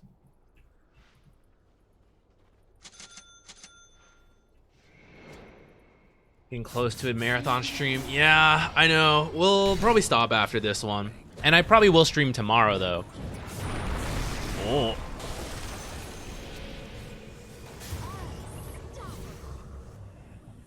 Yeah, that was very rapid. I think it's just Slark, probably, but...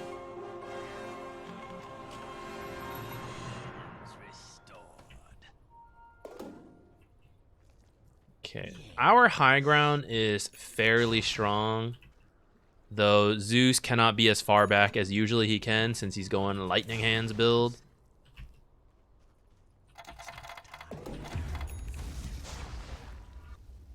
We're close to Lincoln's, but I think I probably should not buy it out.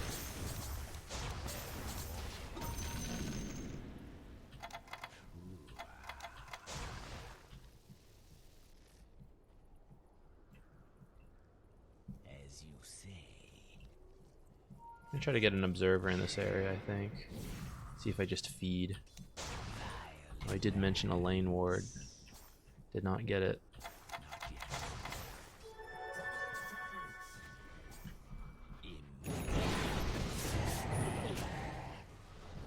Wicked sick. Quick as venom.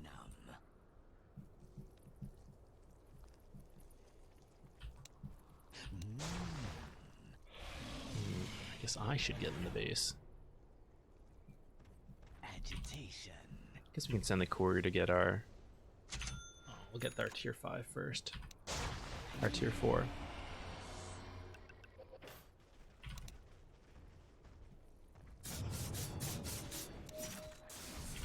Oops.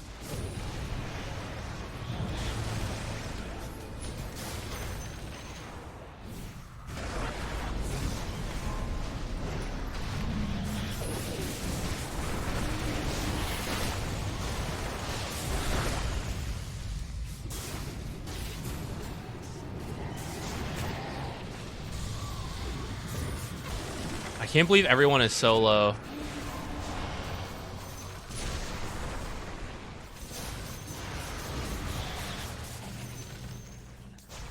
I cannot believe not a single hero died.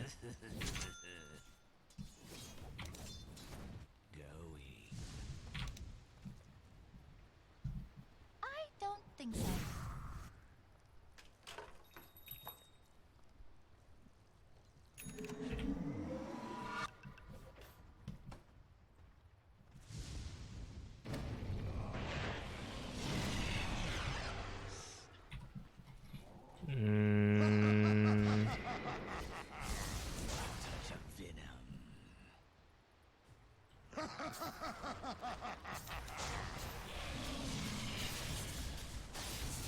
If I went Ags, I'd be inclined for Timeless Relic. Almost feel bad for your time.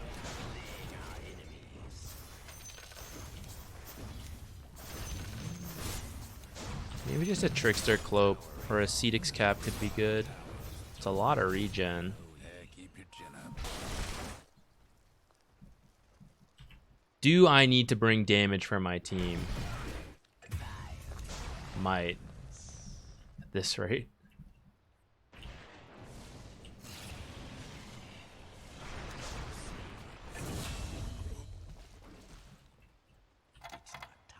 What am I doing? I'm still stuck on like what I want to build. I feel like I want a Cedix Cap. That might be dumb, but I've done it, so it is what it is.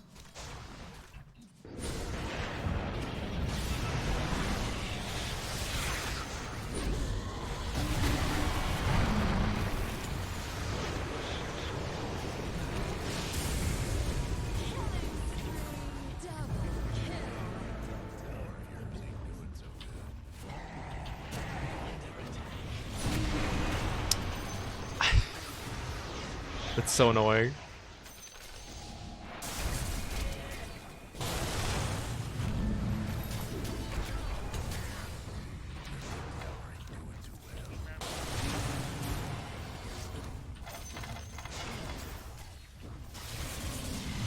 Tried to Yules him.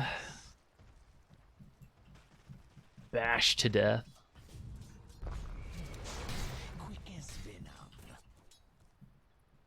I see why this guy was muted. It's fine.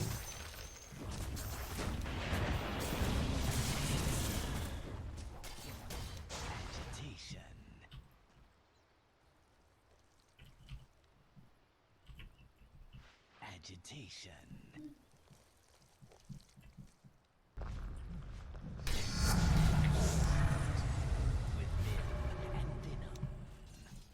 I do kind of wish I'd bought an Ags, though. We seem to be lacking on damage.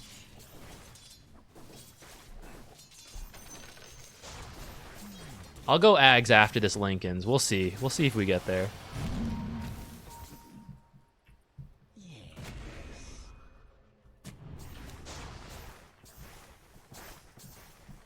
Where can I place a ward?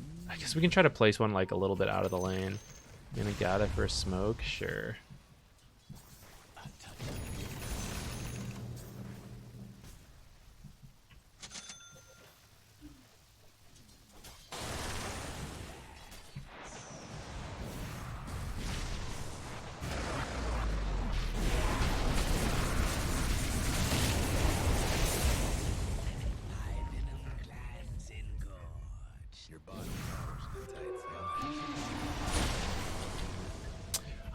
Guys, I was trying to press the Lincolns or press my Yules.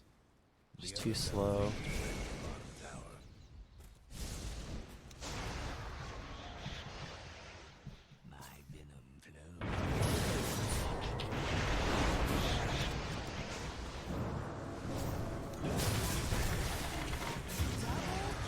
Why am I following the Zeus? Not with the rest of my team.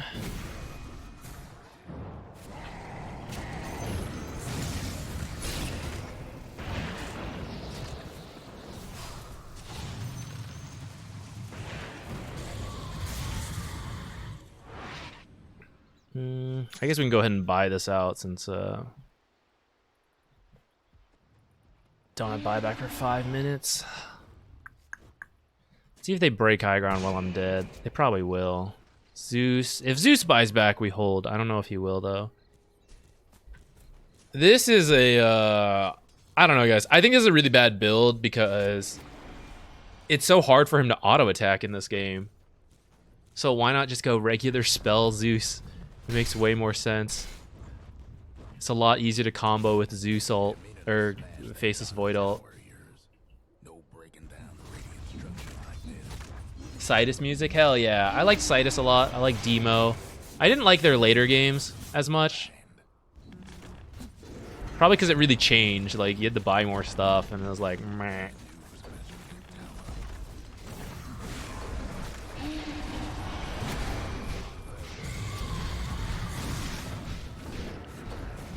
Not only did they break high ground, they did it in 2 places.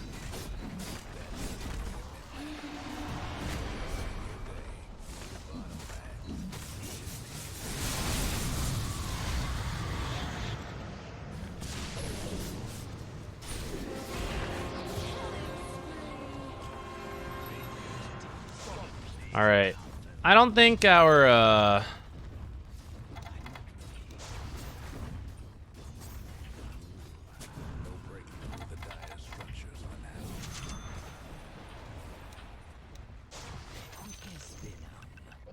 don't think the build matters all that much, or like our pick matters as much. I think we have like weird builds and execution issues on our team today, or this game.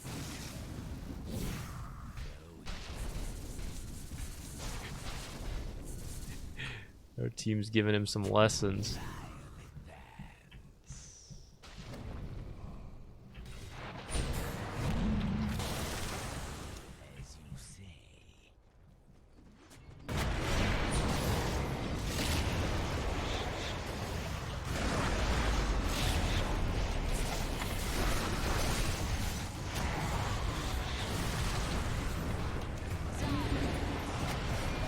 I was pretty inefficient with like using stuff there.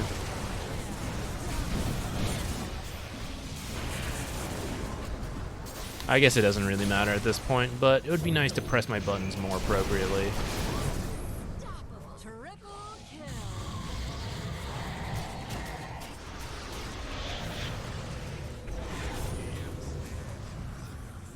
Oh well.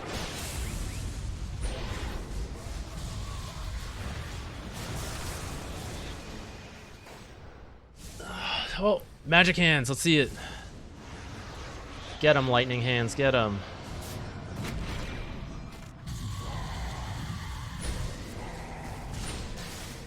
Get him! God. Like, lightning hands actually does do a lot of damage if you're allowed to attack. So, I'm okay with the build as a whole, but this is like pretty clearly to me an Ags Octarine Refresher kind of game. He could use it to cancel charges, Crystal Maiden ult before she had stuff, combo it with Chronosphere. There's a lot of stuff. Let's not attack. Let's not move until someone gets close. In hindsight, I guess I wish I'd gotten Ags, but I think it's the incorrect item. I think I just needed it because of the way my team ended up playing the game.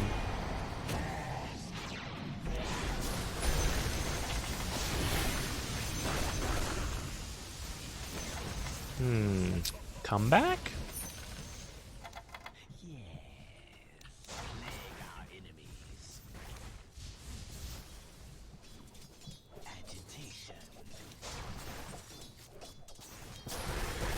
Begin the 5-year-long hold.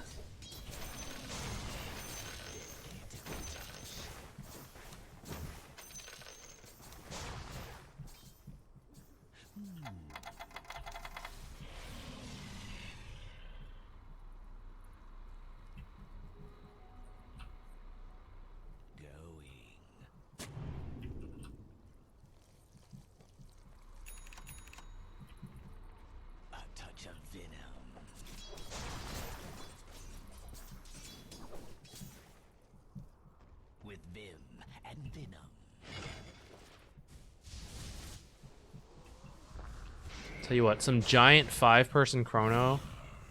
We have the damage after that.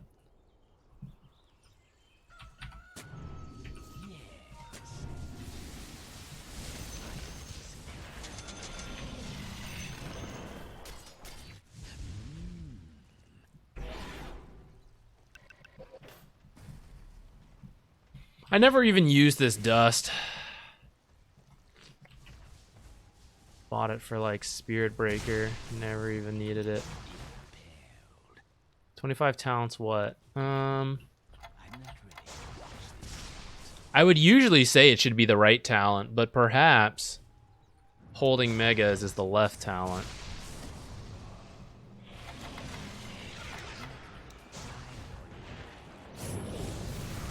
Why not third Moon Shard? You know what? That's an excellent point. Why not third Moon Shard?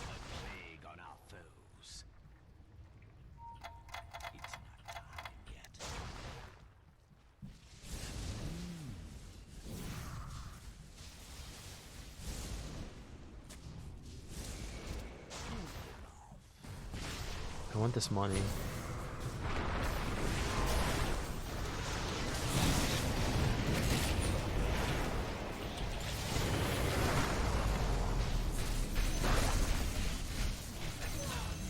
I love seeing people just like start to float up because of Aviana's Feather.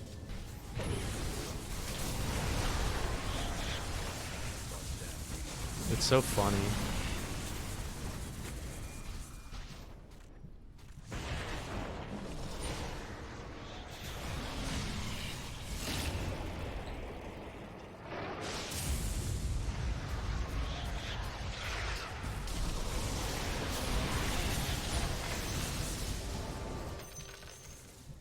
It's happening, guys. We're doing it. I got a lot of XP off of those kills. Should I buy Ags? Nah, I should save. I should save buyback.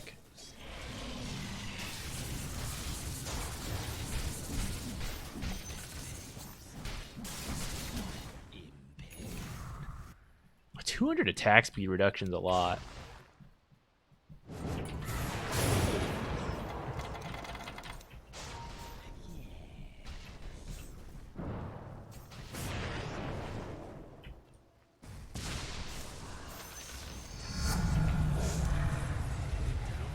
Yeah, everyone wants it, but I think we need it for the megas. Need this for the megas.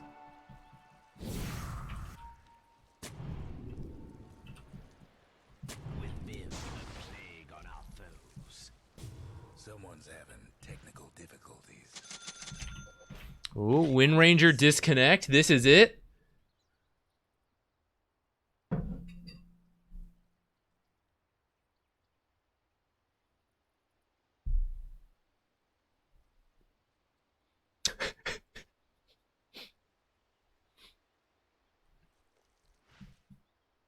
So much blood.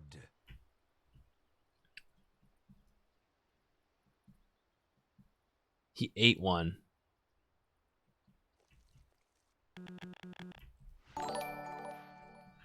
Maybe I should get a Hex.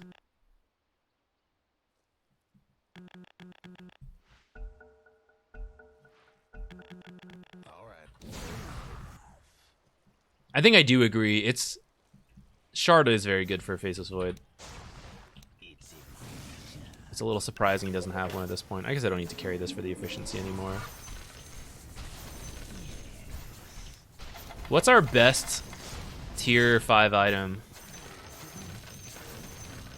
And why should I get a Midas right now? Bloodseeker's like pinging these. Please Get this guy a shard. Necro book. Yeah, that's probably pretty good. I think this talent should make my Plague Wards massive.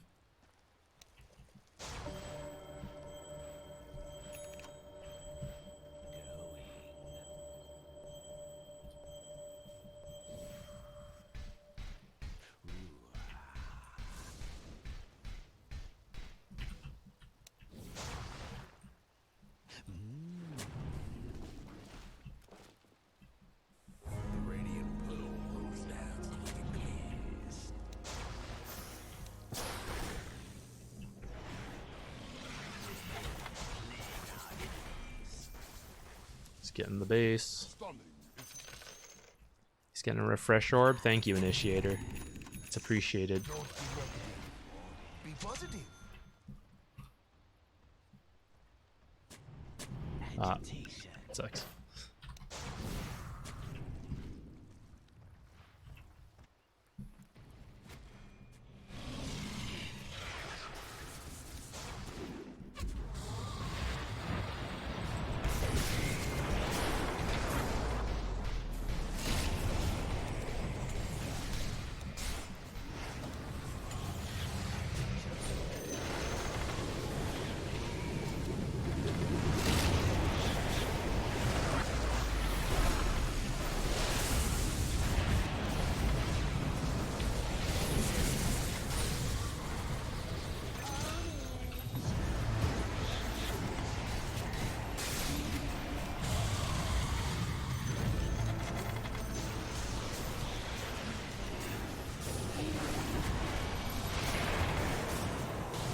This is where the Aghanims would have added a lot of damage.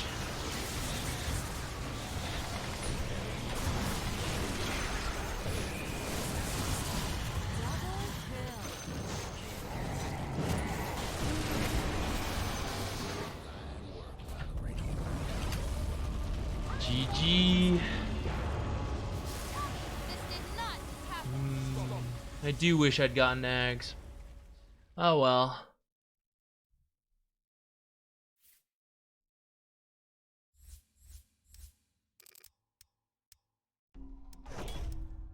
Oh.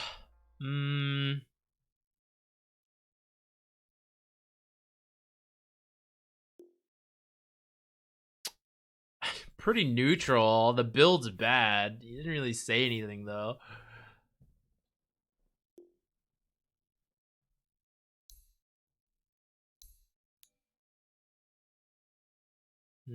My lane could have gone better.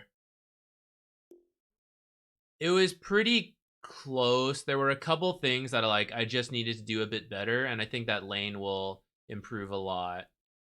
And then I think I needed to work with this Bloodseeker more. I didn't really realize he was so strong, or like he was so rich at the start.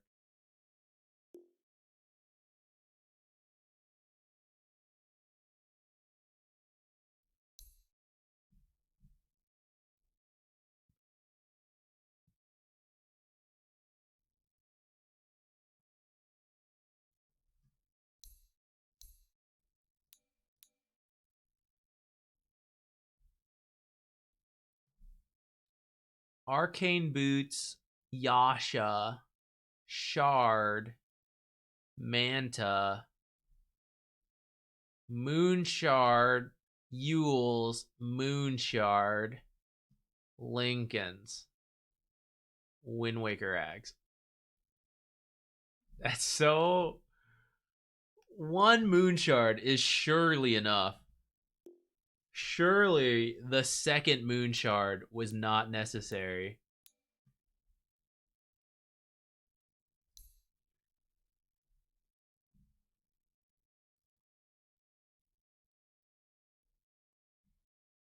Can I see how much damage he did from Lightning Hands? Or is it counted into his Q?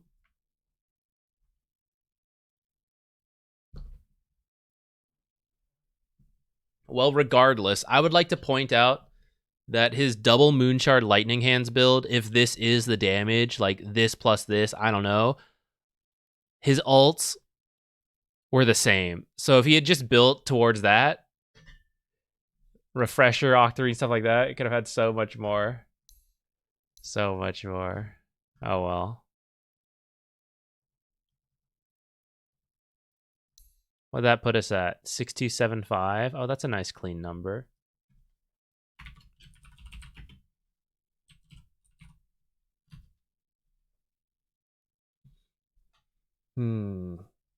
Okay. What do we think? We played 2 games. We'll play more tomorrow since patch is out. I was working on a guide for getting out of Herald, but probably understand the new patch first, so we'll do that. Plinthos, we're probably about to stop here. I'm going to mentally recap, and I got to decide if I'm going to make a video tonight or not.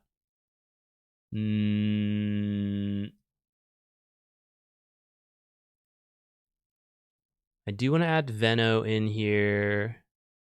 I mean, all the heroes we saw still seemed like fine, but it was just one game.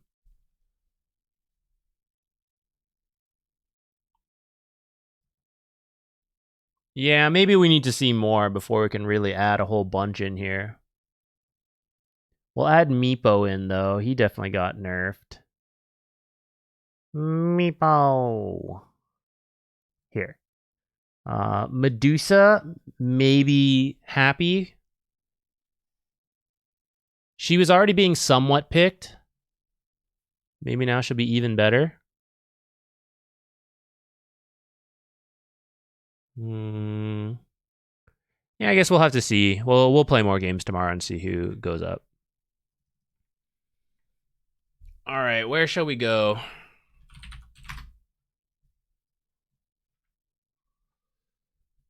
We'll